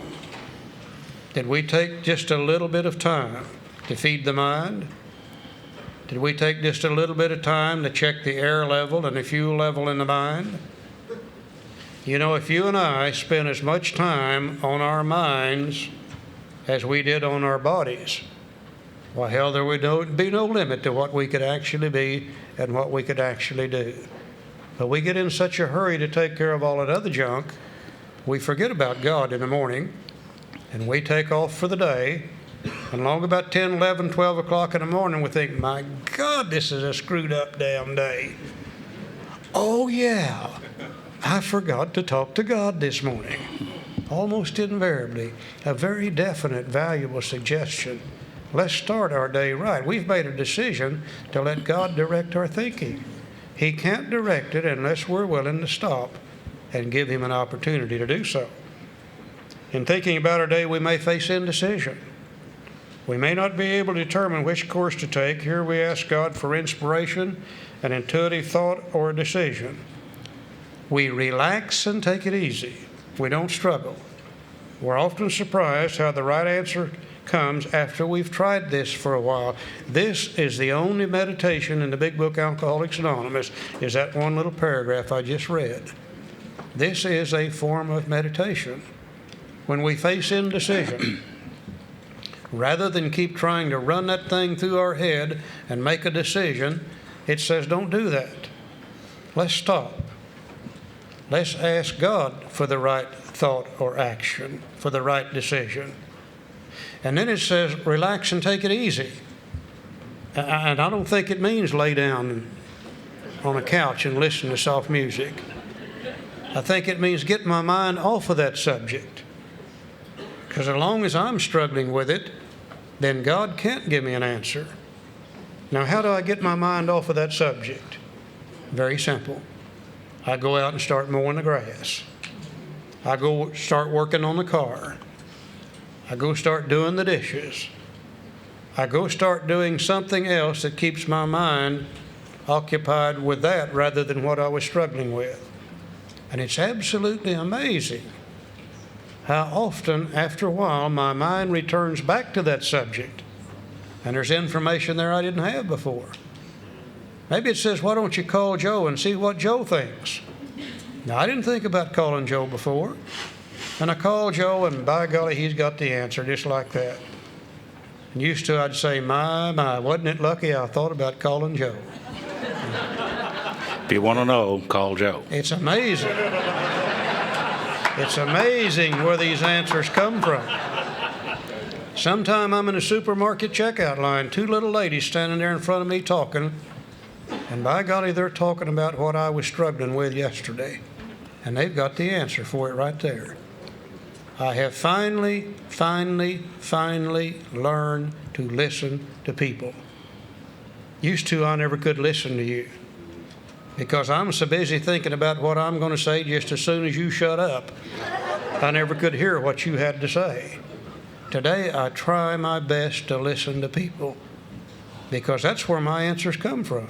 God has never spoken to me direct, but He speaks to me through various different people, and it's amazing who it might be. It doesn't have to be learned individuals. It can be any individuals that He uses to give me this information that I need. This is a form of meditation for busy people. And God knows we alcoholics are busy people. We don't have time to lay down on the couch and listen to soft music. Now that He tells us how to pray. So, well, it used to be a hunch or occasional inspiration gradually becomes a working part of the mind. Being still inexperienced and having just made conscious contact with God, it's not probable that we're going to be inspired at all times. We might pray for this presumption in all sorts of observed actions and ideas. Nevertheless, we find that our thinking will, as time passes, be more and more on the plane of inspiration. We come to rely on it. I was riding down the street one day, and I don't know how my radio got on this particular station, but this song was playing that I'd heard all my life. It was called "In the Garden." Y'all know that song? And it said, "In the garden in the mornings while the dew's still on the roses." What thought came to me? Well, that's a song about prayer and meditation. You do it in the morning. See, I didn't know that. Heard this song all my life.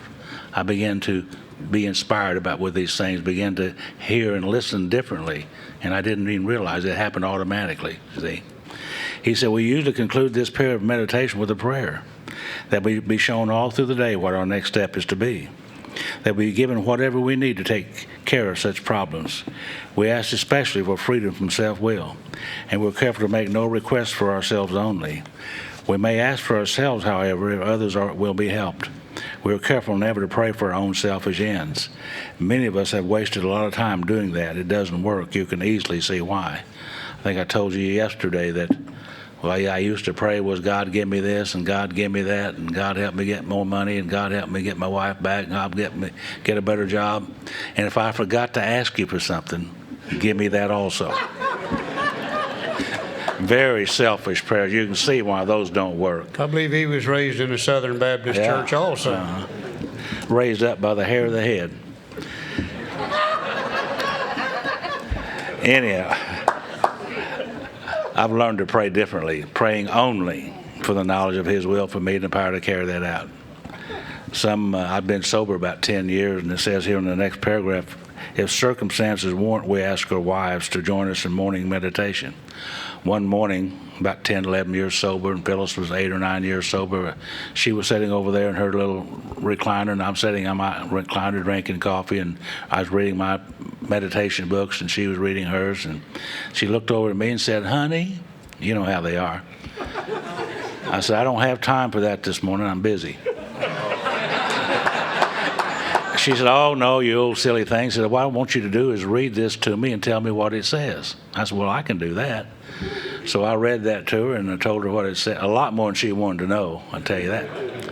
And the next morning she said, "Well, read this to me and tell me what it says." And I did, and we talked about that a little bit. And the next morning she did the same thing, and that kind of created a little thing in our life that we pray and meditate together. We read these things together. And I've heard all my life, if those people that pray together stay together. How long has it been since you and Phyllis have had a divorce? It's been 27 years. 27 years. Now, you girls will have to help us with that. Us guys don't think about things like that. But she did that, and those people that pray together stay together. You know, Joe said the importance of the word only. For those of you that are selfish and self-centered like some of us get here, there's a loophole to that. On the middle of page 87, it says, "We may ask for ourselves, however, if others will be helped." In my first year of sobriety, before I hit a bottom with gambling, I remember sitting in the casino as I'm watching the last of my paycheck go away, saying to God, "If you let me hit the big one, I'll help some people." Right? And it goes on to talk about the futility of that. I think one of the most important words is that word "only." I'm not a biblical scholar, but in one of the commandments it says that thou shalt not take the name of the Lord thy God in vain. And I think most people think that means don't cuss. But from my perspective, isn't the vainest thing I could ever do would be to petition God for my will? As if I'm telling Him what's best, as if I'm God. Wouldn't that, to me, that would be the vainest thing I could ever do. I would undo the decision I made in step 3. Every time I would do that, I'm taking back the position. The first thing it says, we must quit playing God. It didn't work. And when I give Him a list of how I think He should run the universe, He's become my God. And the important thing is I want to become His guy. Right? I want to take that. He is the Father. I am the children. They came to me and they said, pray only for knowledge of His will and power to carry that out. And I said, well, how in the hell is He going to know what I want? Because you see, I was taught to pray and tell Him what I wanted. And they said, he's not interested in what you want. He's interested in what you need. And they said, Charlie, he knows more about what you need than you've ever known, period. They said, all your life you've been trying to get what you want. And the end result is you've almost destroyed yourself. And they said, in God giving you what you need, there's no way that he can do a worse job of it than you did. That all you need is knowledge of his will and the power to carry that out. And if I had sat down at that time and made a list of the things that I thought I wanted, if I had said to God, give me these things and I'll never ask for anything else, I would have cheated myself. Because he's given me so much more than I ever thought possible in my life, period, that I would actually have cheated myself if I'd continue to try to bargain with him. He knows exactly what I need. And all I really need is the knowledge of his will for me and the power to carry that out. And this is nothing new. You know, God's always told the human race, you only got to do two things to be happy. And he said, put no other gods before me. And that's what we decided to do way back there in step 3. And that doesn't mean just idols. It means money, power, prestige, sex, or anything else. He said, put no other gods before me. And then do what you can for your fellow man. And I'll see that you're happy. And I notice the people in AA that are doing this, that are putting God first and doing everything they can to help other alcoholics, their life seems to just straighten out miraculously. Hell, I've received more things, made more money accidentally in the last 10, 15, 20 years than I ever thought possible, and I don't know where in the hell it comes from. That's all we really need is knowledge of God's will for us and the power to carry that out. Now, down at the bottom of page 87, we got one more thing. As we go through the day, we pause when agitated or doubtful and ask for the right thought or action. We constantly remind ourselves we are no longer running the show. Humbly saying to ourselves many times each day, thy will be done. We are then in much less danger of excitement, fear, anger, worry, self-pity, or foolish decisions. We become much more efficient. We do not tire so easily, for we're not burning up energy foolishly as we did when we're trying to arrange life to suit ourselves. And here's the shortest paragraph in the book. It works. It really does. That's a paragraph in its entirety. Now, we're going to talk just a little bit about step 12. Not going to try to go through this chapter working with others, but let's talk just a little bit about step 12. Step 12 is another one of those multiple part steps. 3 distinct parts in it. And the first part of step 12 is probably the greatest promise to be found anywhere in the Big Book. Having had a spiritual awakening as the result of these steps. Not a result, not one result. The result, singular, of these steps. I think that's a promise to me that if I will apply the first 11 in my life to the best of my ability, I'm guaranteed that I'm going to have a spiritual awakening. Now, what is a spiritual awakening? A spiritual awakening is a personality change sufficient to recover from alcoholism. Bill tells us in the 12 and 12, there's as many spiritual awakenings as there are people in AA, but they've all got certain things in common. And that is we're able to feel, believe, and do things we could never do before on our own strength unaided. Now, if that's the criteria for a spiritual awakening, then I've had one. Because you see, I feel things I've never felt before. I feel love, patience, tolerance, compassion, goodwill, and understanding for my fellow man. I never felt that before. Before I came to AA, I could have cared less about you. Oh yeah, you could have some, but only after I extracted everything I wanted first. I don't feel that way anymore. I believe things that I've never believed before. I believe God is a kind and a loving God. I believe He stands ready to help any human being anywhere in the world the instant they're ready to give up on self-will and turn back to Him. I think He's a God of pure love, a God of pure mercy. I no longer think He's a God of justice. Thank God He isn't a God of justice. If he was, I wouldn't be here today. And I don't think Bob and Joe would be here either today if He was a God of justice. Pure, pure love. I believe that with all my heart. I can do things that I never could do before. By golly, I can stay sober. I never could do that before. And because of that sobriety, I've been allowed over a period of years to do many, many, many, many things that I always wanted to do and never could do before. So if that's the criteria, then I've had some kind of spiritual awakening. But the old saying that you don't get something for nothing, that you have to pay back for what you receive, really holds true. Because if we've had this spiritual awakening, we're now charged with a responsibility. And the responsibility is we tried to carry this message. Not a message, not some message, not this message to other alcoholics. Now, what is this message? Very, very simple. You know, some people in AA get to thinking we're healers. Some of us get to thinking we're marital advisors and spiritual advisors and economic advisors. I don't know of anybody that screwed that up worse than we alcoholics did. No, we don't. I tell you what we do know, though. We know more about alcoholism than anybody alive because we're the only ones that have experienced it. We know more about recovery from alcoholism than anybody alive. We're the only ones that have done it.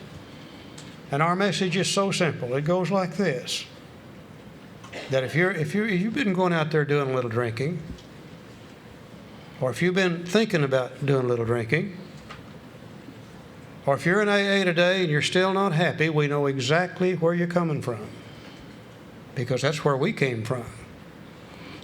And we came to AA and we found a book called Alcoholics Anonymous. And in that book, we found a little program of action, and we applied the first 11 steps in our lives to the best of our ability, and we've had a spiritual awakening, and we're not that way anymore. And if you don't want to be that way anymore, then you do what we did. And you'll have a spiritual awakening, and you'll not be that way anymore. Let me take you by the hand and walk with you as you progress through this program and help you understand these things, so you can have your spiritual awakening too. Now, that's the only message that AA's got. You know, somewhere we can start getting into to psychology and all this other outside stuff. No. AA is designed for one thing and one thing only: to bring those who are powerless to the aid of a power greater than human power, through a practical program of action that has been known to humankind for thousands and thousands and thousands of years. There's nothing new here at all. Bill rewrote it in such a manner that you and I could accept it in our lives. As I look at AA and I look at our history, I look at our traditions, I look at our program of recovery, I look at our service, I look at all of AA, I'm convinced today that God got tired of seeing people like us die back in the 1930s. I'm convinced that He used Bill and Bob, Abby Thatcher, Dr. Ewing, Roland Hazard, Dr. Silkworth, and all the first 100 to put this thing together so people like us could start living. And I'm convinced that He picked the ones that He wanted to use back in the 1930s. Now today, all those people are dead. They're all gone. Not a one of them are alive, period. If He picked people then, it stands to reason that He would still be picking people today. You know, there's not an alcoholic in this room that ought to be here. I'm going to say that again. There's not an alcoholic in this room that ought to be here. Every one of us ought to be dead. Some of us 2, 3, 4, and 5 times. And we used to say, my God, wasn't we lucky last night?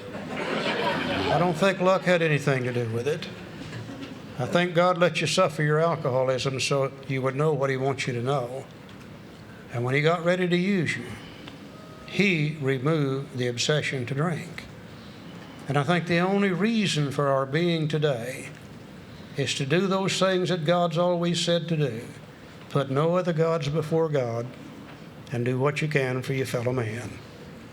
He has given us the knowledge and the experience to avert death in countless thousands and thousands and thousands of people, providing we're willing to do what He wants us to do.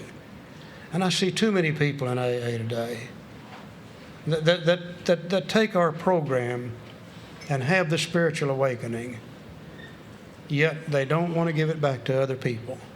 They stay so selfish, but they want to do things their way, and they don't have time to work with other alcoholics. And I think that's all we're here for, to work with other alcoholics. The final thing I have to do is to try to practice these principles in all my affairs. And what are the principles? Well, I hear lots of people arguing about it and saying the principle of one's this and two's that and three's something else. And I really think Bill didn't want to use the word steps twice in step 12. He could have said, and practice these steps in all our affairs, but he had already used the word steps in step 12, so he called them principles. We see him do it all the way through the book. One place he calls them proposals. In the 12 and 12, he says the 12 steps are a set of principles, spiritual in nature. I think what he's really saying to me in step 12 is I need to practice these 12 steps in all my affairs. Now, it's easy for me to practice them in AA because I love you and you love me, and we're going to do our best not to hurt each other. But what do I do outside of AA? I'm only in AA an hour or two a day at the most. What do I do in my own home? Do I practice these principles with my spouse in my home? Do I realize how powerless I really am over that lady? Do I realize the insanity of trying to control her, knowing full well I can't? Can I make a decision to turn her will and her life over to the care of God as I understand Him? Can I inventory me and find those defects that keep me trying to control? Can I talk about that to another human being, be willing to have God take them away? Can I make amends to her quickly when I've harmed her? There's times I'm ashamed of me. There's times I treat absolute strangers on the street with more courtesy than I treat my own wife in my own home. Just think, if I could practice these principles with her and she with me, well, we might pick up 10, 12, 14 hours a day where we can be peaceful and happy and free. If we don't practice them, we don't stand a chance. We're at each other's throat continually. How about with my children? Can I practice them with my children? If I can, then what little time I have with my children will be good times. If I don't, I try to control, they resist, and we have no good times whatsoever. I might pick up another hour or two a day there. How about on the job? Can I practice these things with my co-workers on the job? If I can, I might pick up 8, 10, 12 hours a day there where I could be peaceful, happy, and free. Aren't we really saying that we have the tools to be peaceful, happy, and free 24 hours a day, 365 days a year, if we wish to? I don't know of anybody in the world that has the possibilities for the kind of life that we have. But make no mistake about this now. God's not going to do this for you. Other people are not going to do this for you. But you, with God's help and the help of others, can do it for yourself. It's the most amazing thing I've ever seen in my life, this program for living from Alcoholics Anonymous. Let's go to page 164, and we're going to close with the last 2 paragraphs. My daughter, several years ago, she's very strong in her church and her husband and their family, and she was trying to press me on my religion, and I told her I really didn't have any. she didn't understand that. I said, well, if you must, I suppose that you could boil my religion down to the first two words of the Lord's Prayer, the Our Father. I said, what that does for me, it explains to me what my relationship to God is. He's the Father and we're the children. Most good ideas are simple. See, I almost missed that. It also explains to me my relationship to you. If He's the Father and we're the children, that means we're brothers and sisters in the Spirit, so to speak. And if I harm you, then I harm me. And I guess that must be my religion. And that's one reason why I don't chant before or after we're saying the Lord's Prayer. I have too much respect for it. But there was this fellow who was carrying this message and practicing these principles. He was in a little town called Cernan one time, and he was kind of carrying the message. And after the deal was over, they was all standing around smoking cigarettes and talking and drinking a little wine in those days. And everybody was a wino then. And someone told him of a fellow they had locked up in the cave on the side of the hill. And he said, well, I want to go up there and talk to that guy. And they said, oh, man, you don't want to go talk to him. Man, he's hurt a lot of people. He's very selfish and self-centered and dishonest, harmed an awful lot of people. We got him locked up there in the cave on the side of the hill to protect himself from himself and others. He said, no, I want to go up there and talk to him. Tell me what his name is. So his name is Legions, for he is many. Many defects of character, you see. But he went up there and talked to old Legions for a little bit and kind of cut him loose. Set him free from all of that resentment and anger and fear and turned him loose. Now, he wrote a step for us right here. All those other guys that he'd helped, he took them with him. There's 12 of them. But this time, Legion said to him, said, can I go with you and do what you do? And he said, no, Legions, I want you to stay here and just to tell people what happened to you. And I think Bill calls that pass it on. On page 164, it says, our book is meant to be suggestive only. We realize we know only a little. God will constantly disclose more to you and us. Ask Him in your morning meditation what you can do each day for the man who's still sick. The answers will come if your own house is in order. But obviously you cannot transmit something you haven't got. See to it that your relationship with Him is right, and great events will come to pass for you and countless others. This is a great fact for us. Abandon yourself to God as you understand God. We did that in steps 1, 2, and 3. Admit your faults to Him and to your fellows. Did that in 4, 5, 6, and 7. Clear away the records of your past. We did that in 8 and 9. Give freely what you find and join us. We'll do that in 10, 11, and 12. And we shall be with you in the fellowship of the Spirit, and you will surely meet some of us as you trudge the road of happy destiny. May God bless you and keep you until then. Thank you very for much. letting us be here this weekend.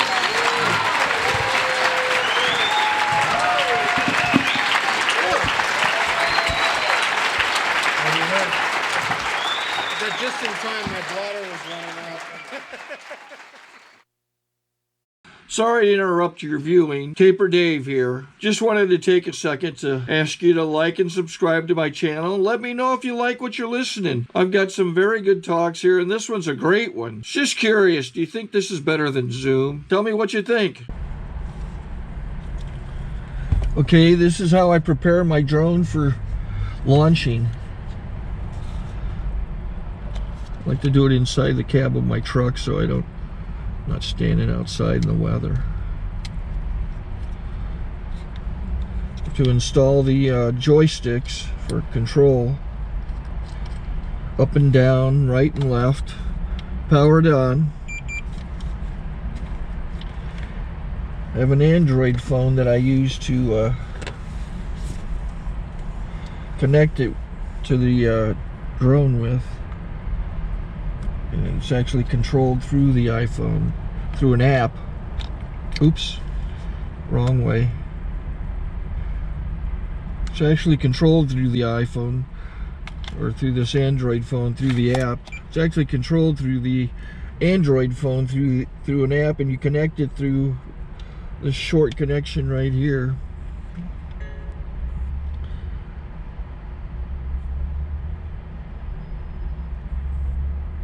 Remote control connected. Remote control's connected.